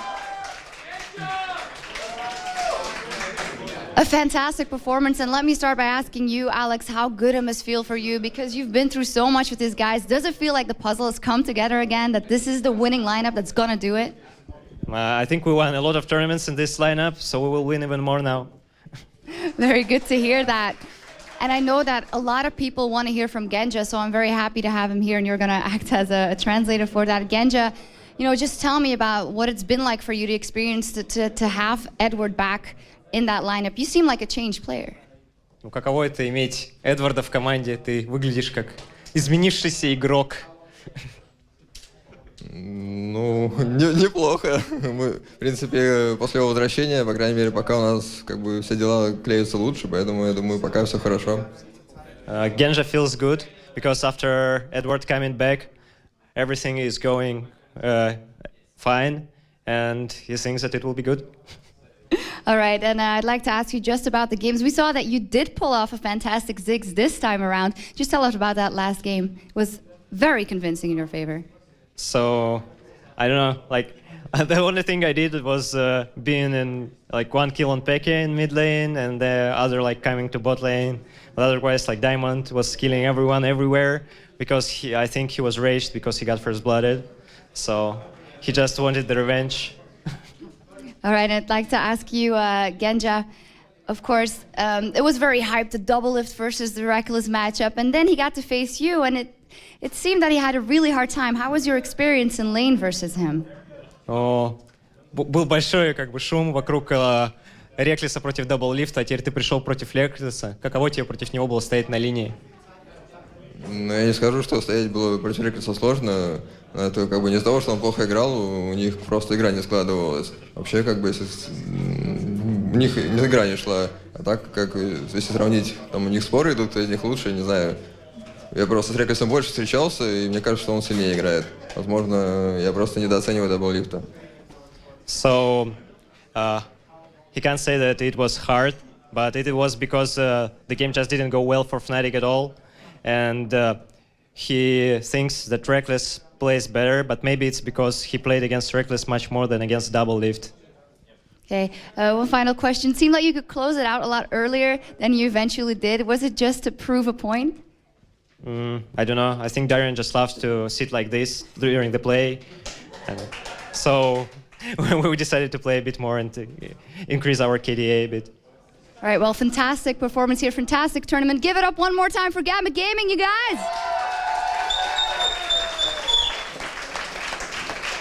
Fantastic stuff. Thank you very much. And we will, of course, be seeing you guys in Katowice, so we're looking forward to that. Thank you guys very much. We'll be going over to our analysis team.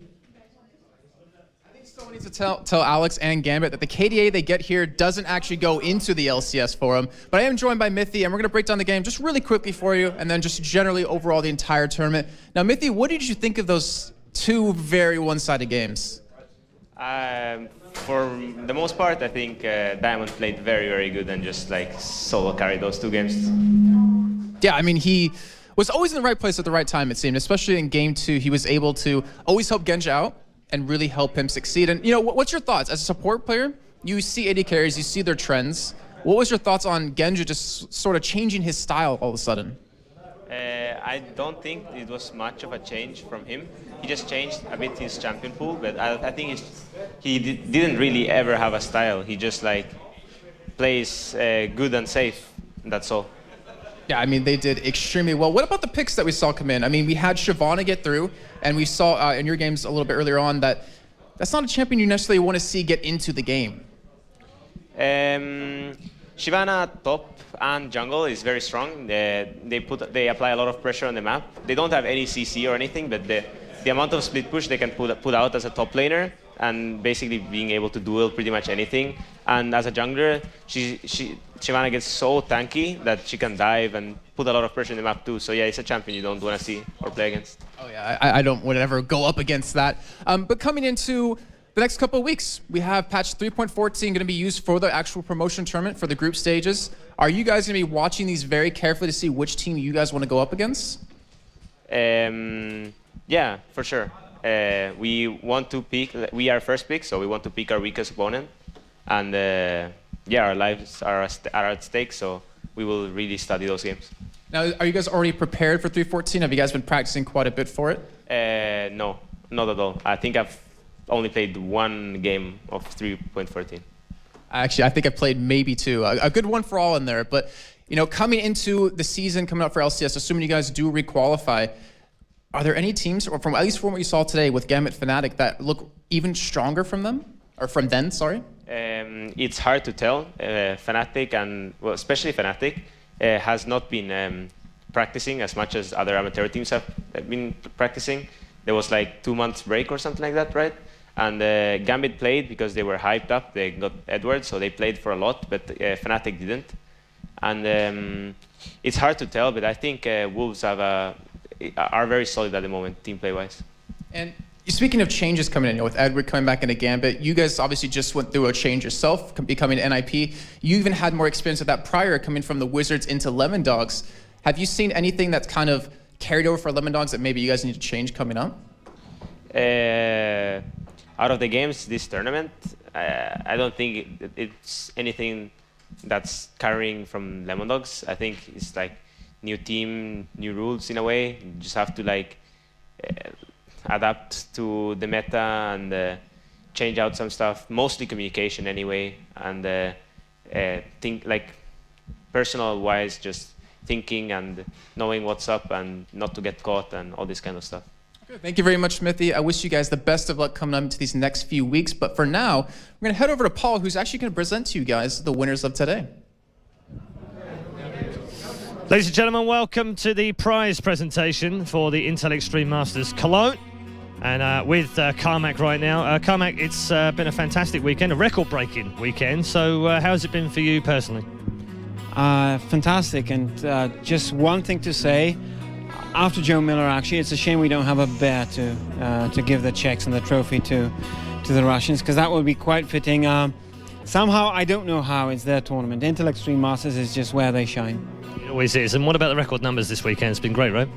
Well, I have to say I'm very thankful to the audiences around the world watching this. We hit almost 300,000 concurrent viewers watching that final. I thought without the Americans we wouldn't be able to do it, but we've done it. Competition was fantastic and just a great weekend overall. Right, fantastic. Let's introduce you to the two teams who have won their competitions respectively here at the Intel Extreme Masters. The first team who have become the winners, the first amateur winners of the Intel Extreme Masters in Cologne, are a team who already beat SK Gaming and Ninjas in Pajamas. No small feat in either case. Ladies and gentlemen, the amateur champions for the Intel Extreme Masters Cologne are the Copenhagen Wolves.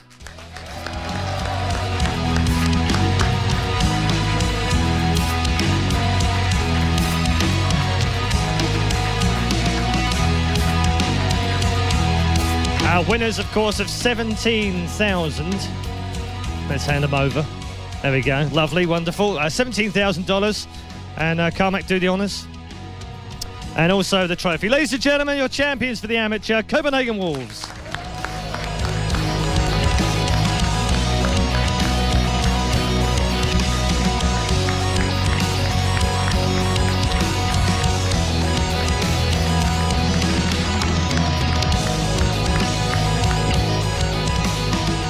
And whilst the amateur championship was a very competitive time, the professional tournament was no less so.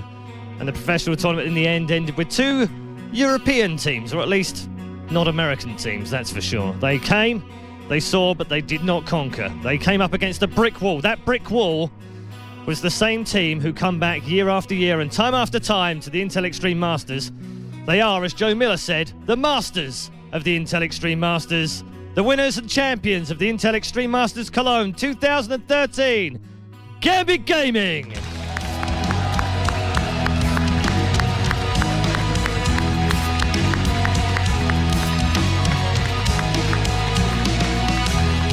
And winners of the first prize of $18,500 and your champions for the Season 8 Intel Extreme Masters Cologne. Once more, ladies and gents, GAMBIT Gaming!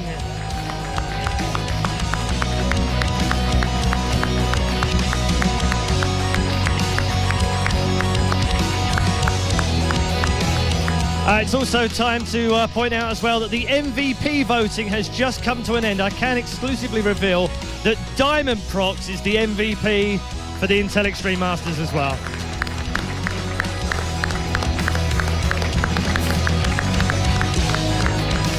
And that's just about all we've got time for from the Intel Extreme Masters here in Cologne. Hope you've enjoyed a fantastic weekend of League of Legends.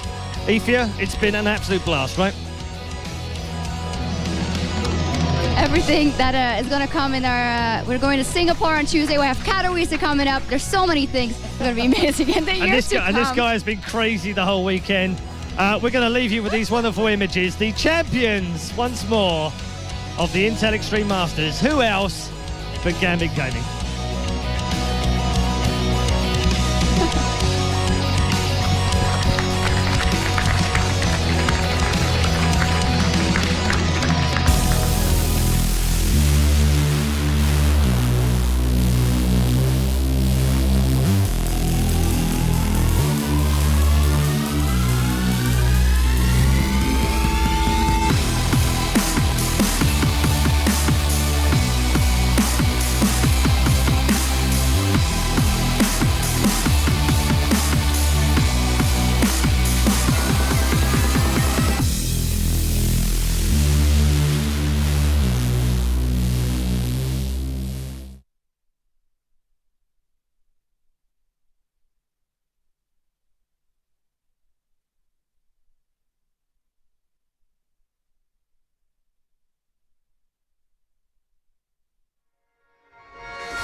My phone goes, the whole world goes, but you go.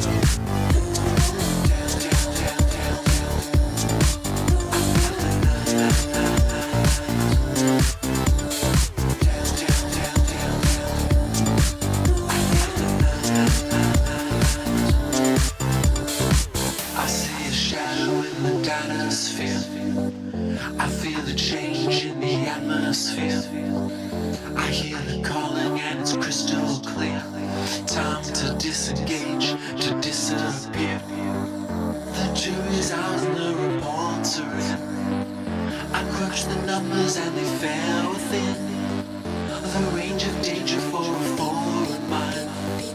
A foreign body falling out of time.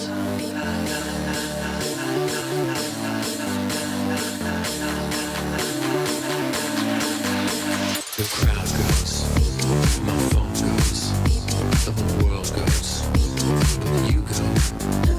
My car goes, the time goes, the whole